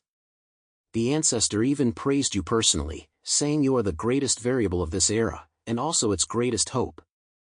The ancestor flatters me. Zhang Yi offered a modest reply, though he was secretly delighted. To be praised by that ancient dragon who had lived for 200 million years was indeed a source of pride. No, this is no flattery. Black Dragon Yuan Jing, who had remained silent, suddenly spoke up, his voice deep and resonant. You possess not only strength, but also intelligence and ruthlessness. Against those ancient relics, these qualities are far more effective than brute force alone. However, White Dragon picked up the thread, his gaze growing somewhat profound. Our primary purpose in coming here today is to confirm one matter. Regarding that Starry Sky Passage. At the mention of those 5 words, the atmosphere in the room grew slightly tense. Zhang Yi's smile remained unchanged, he merely set down the teacup in his hand. Please speak, Senior. In that holographic video just now, it seemed as though you accidentally revealed some information about treasures inside the Starry Sky Passage. White Dragon deliberately emphasized the word accidentally, his expression a mix of amusement and skepticism. Given how meticulous you are, such a rookie mistake would be impossible. So, you did it on purpose? Faced with White Dragon's interrogation, Zhang Yi showed not the slightest sign of panic, instead, he nodded openly. That's right, I did it on purpose. Hiss. Although he had anticipated this, hearing Zhang Yi admit it so bluntly still made the White Dragon involuntarily suck in a sharp breath. Do you know what you're doing? The White Dragon's tone grew serious. We of the Dragon Clan know better than anyone what the Starry Sky Passage is. It is the grave of a past civilization, a forbidden zone filled with the unknown and great terror. By spreading this news and luring all the races there, you're pushing them into a pit of fire. Doing this will easily provoke the wrath of the masses. Once the truth is exposed, you'll become the public enemy of the entire Earth Star. Public enemy? Zhang Yi snorted derisively, then shook his head. Senior, don't you think I'm already a public enemy?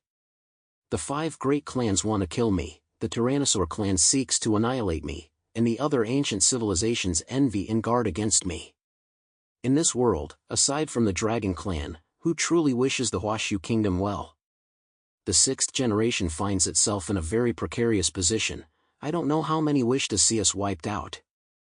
So, seizing this opportunity to eliminate some threats is only fair and reasonable. A cold gleam flashed in Zhang Yi's eyes, the gaze of a ruthless tyrant. Besides, I didn't lie. there are indeed Starry Sky Clan remnants in the Starry Sky Passage, and there may very well be treasures there. I didn't deceive them about that. Whether they go or not when the time comes is their own business. Chapter 2755, Returning the Favor, 1. Zhang Yi shrugged his shoulders, looking completely innocent. When the time comes, I'll issue a public statement telling the whole world, the Starry Sky Passage is fraught with danger, a near-certain death trap, those without the strength should stay away. As for whether they listen, that's out of my hands. Greed is an original sin. If they die in there because of their greed, they'll only have themselves to blame for their bad luck, they can't hold me responsible. Listening to Zhang Yi's brazen yet logically airtight remarks, White Dragon and Black Dragon exchanged glances, both seeing the helplessness and shock in each other's eyes. This move was too ruthless. It was an open scheme. A blatant, open scheme. Zhang Yi had exploited the countless races' thirst for power and their yearning for the Omega realm to weave a deadly trap for them.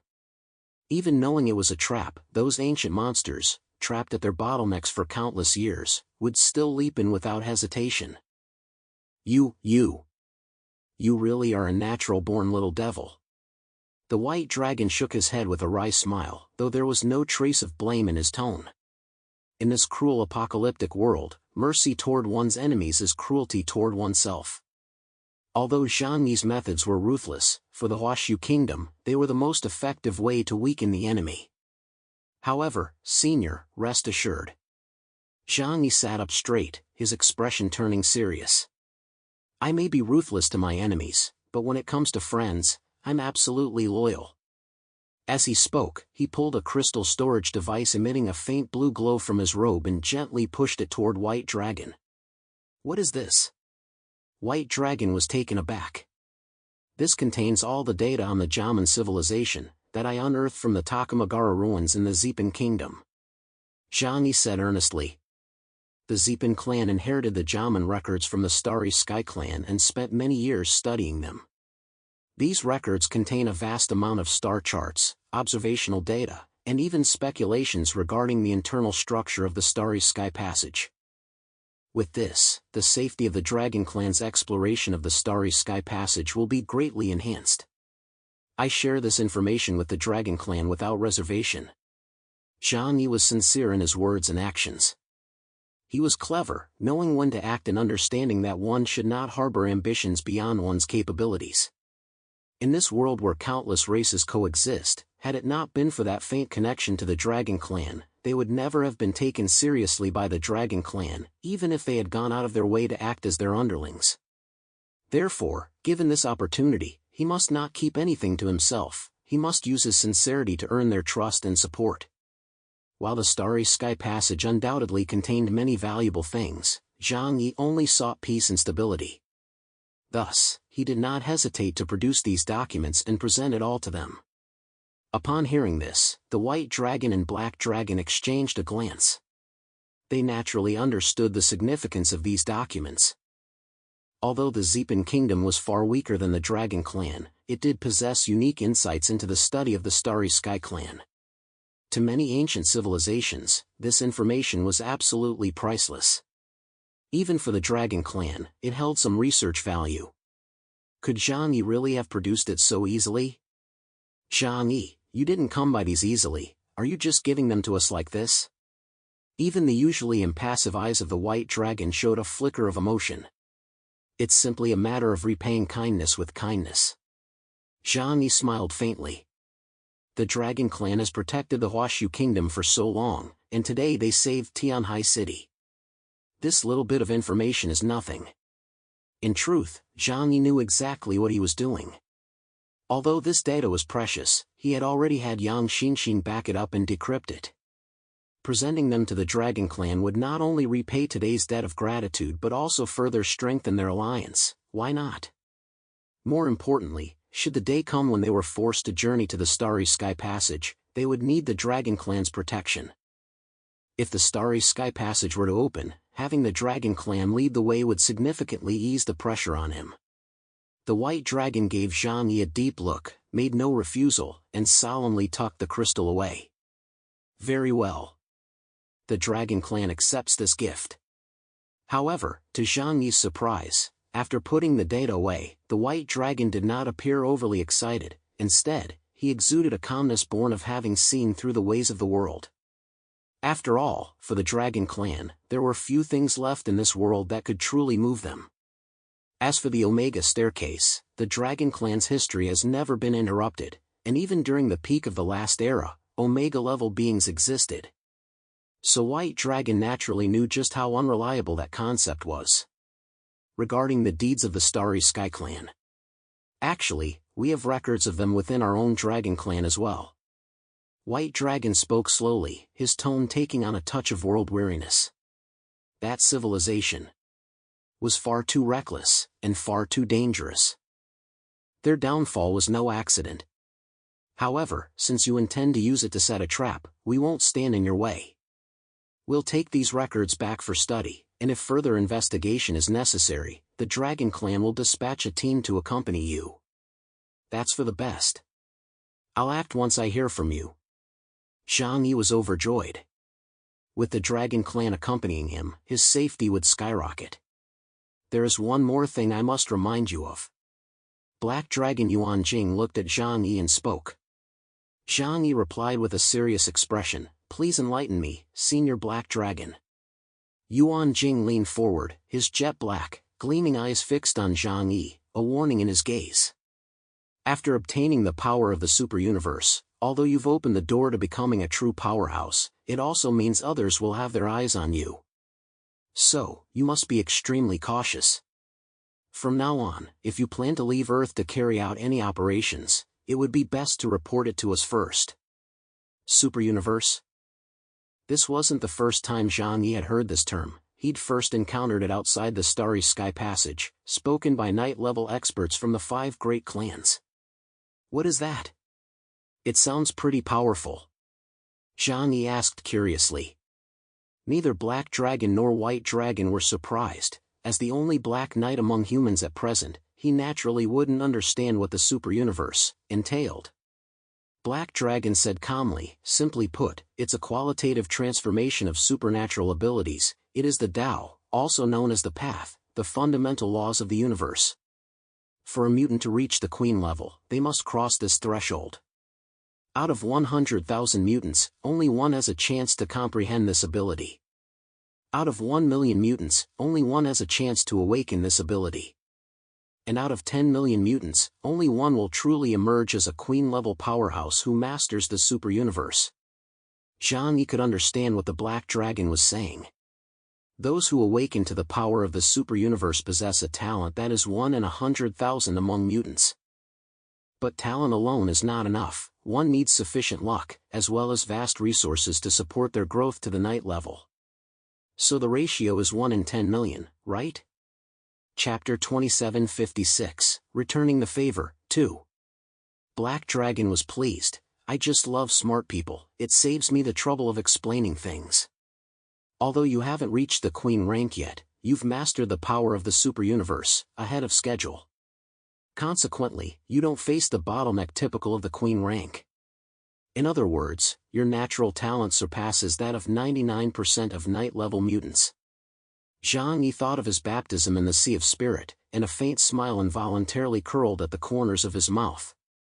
"However, you must not grow arrogant. Instead, you must be even more cautious." Black Dragon's expression turned serious. Zhang Yi quickly replied, "Please enlighten me, Senior Black Dragon." Black Dragon held up 2 fingers and said to him, "There are only 2 ways to ascend to the Queen level. First, a super genius.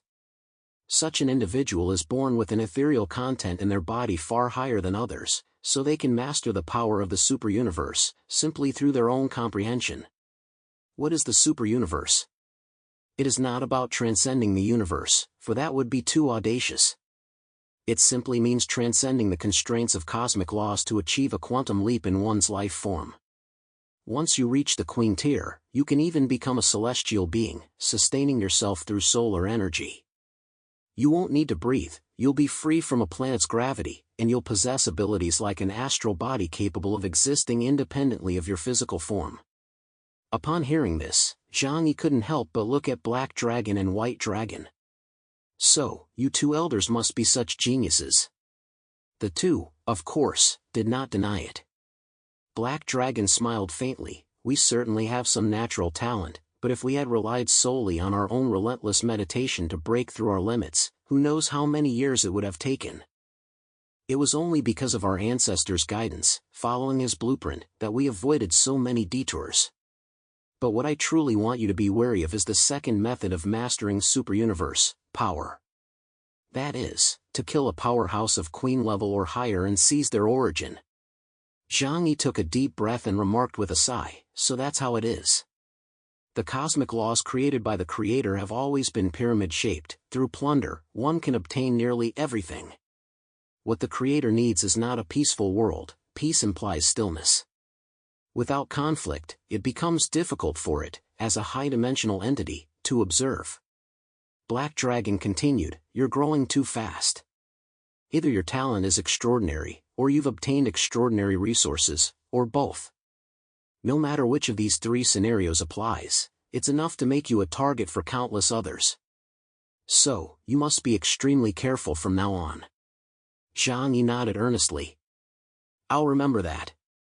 All right, we've finished our discussion. It's time for us to go. The Black Dragon stood up and patted Zhang Yi on the shoulder. Zhang Yi, remember this. A tree that stands out in the forest is sure to be blown down by the wind. You're attracting too much attention right now.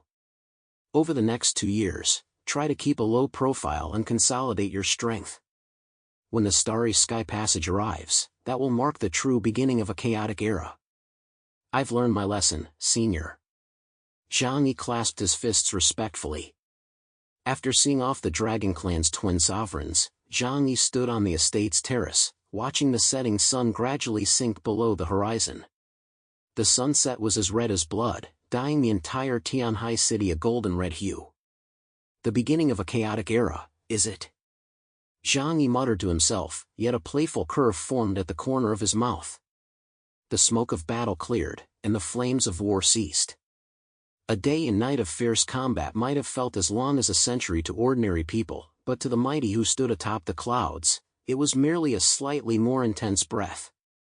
With the fall of the 4 great leaders and the annihilation of the Nightmare Clan in an instant, this war, which had determined the fate of East Asia and indeed the entire Earth, finally drew to a close. But for the Huashu Kingdom, the end of the war did not mean rest, rather, it marked the beginning of another frenzy, the harvest. All units, attention! Execute the plow the land policy. Liu Karen, piloting a modified heavy engineering mech, shouted excitedly over the communication channel. Take everything that can be moved. If it can't be moved, tear it down and take it. Scrape 3 layers of soil right off the ground. We don't produce resources, we're just nature's laborers. Under the personal command of Uncle Yu, Liu Karen, and Yang Xinqin, the Huashu Kingdom's mechanized forces swept through the battlefield like a swarm of locusts, swiftly taking control of the battlefields left behind by the 4 major tribes, as well as the territories they had once controlled. The wreckage of destroyed warships, high-tech weapons left behind by ancient civilizations, as well as special biological samples, and the rare mineral deposits and energy sources accumulated by the various clans over countless ages, were transported to Tianhai City in a never-ending stream. Although troops from the 6 major regions also participated, they dared not voice any objections to the open and above-board actions of Liu Karen and his group. To put it bluntly, they were merely bystanders in this war. The true deciding factors were the clash between the most elite warriors and the most advanced technology. And both of these were firmly in Zhang Yi's grasp. Even if some harbored gripes in their hearts, no one dared voice them. They could only wait for Zhang Yi to graciously share some of the spoils with them. We've struck it rich. This time, we've really struck it rich. Fatty Sue, gazing at the mountain of spoils, couldn't stop grinning from ear to ear. If we can fully assimilate the Ironclad clan's alloy technology and the Titan clan's bioenhancement fluid, our technological level will at least take a giant leap forward. Although the 5 great clans have fallen into decline, even a rotten ship still has 3 pounds of nails. they each possess their own specialized fields, some of which are even more advanced than those of the Sand Raider civilization. This was precisely why Zhang Yi had issued the order to dig 3 feet deep. Not a single piece of technology or resource was to be overlooked. Zhang Yi did not participate in the tedious work of moving supplies. He simply stood quietly on the terrace of Yunk Manor, watching as batch after batch of materials was stored away. The vast majority of the resources were stored within his dimensional space. As his abilities grew, his dimensional space expanded ever larger. At times, even he could not see its limits. He had the sensation that he was carving out an entirely new world. As a seasoned hoarder, the thrill of watching the stockpile in his warehouse skyrocket brought him even greater joy than defeating enemies. After this round of war and plunder, hadn't the comprehensive national power of Huashu Kingdom more than doubled? They had drained the lifeblood of the 5 great ancient civilizations, completing their transformation from defenders to predators. And the impact of this battle, like radiation after a nuclear explosion, rapidly spread across the globe. The leaders of the major ancient civilizations could no longer sit idly by. They began frantically poring over their ancient texts and excavating historical stone slates buried deep underground, desperately searching for even the slightest mention of the Starry Sky Clan and the Starry Sky Passage. Originally, Zhang Yi had been pondering how to discreetly fan the flames, spreading the news that the Starry Sky Passage held great treasures, to lure the myriad races into the fray. But then, something unexpected suddenly happened.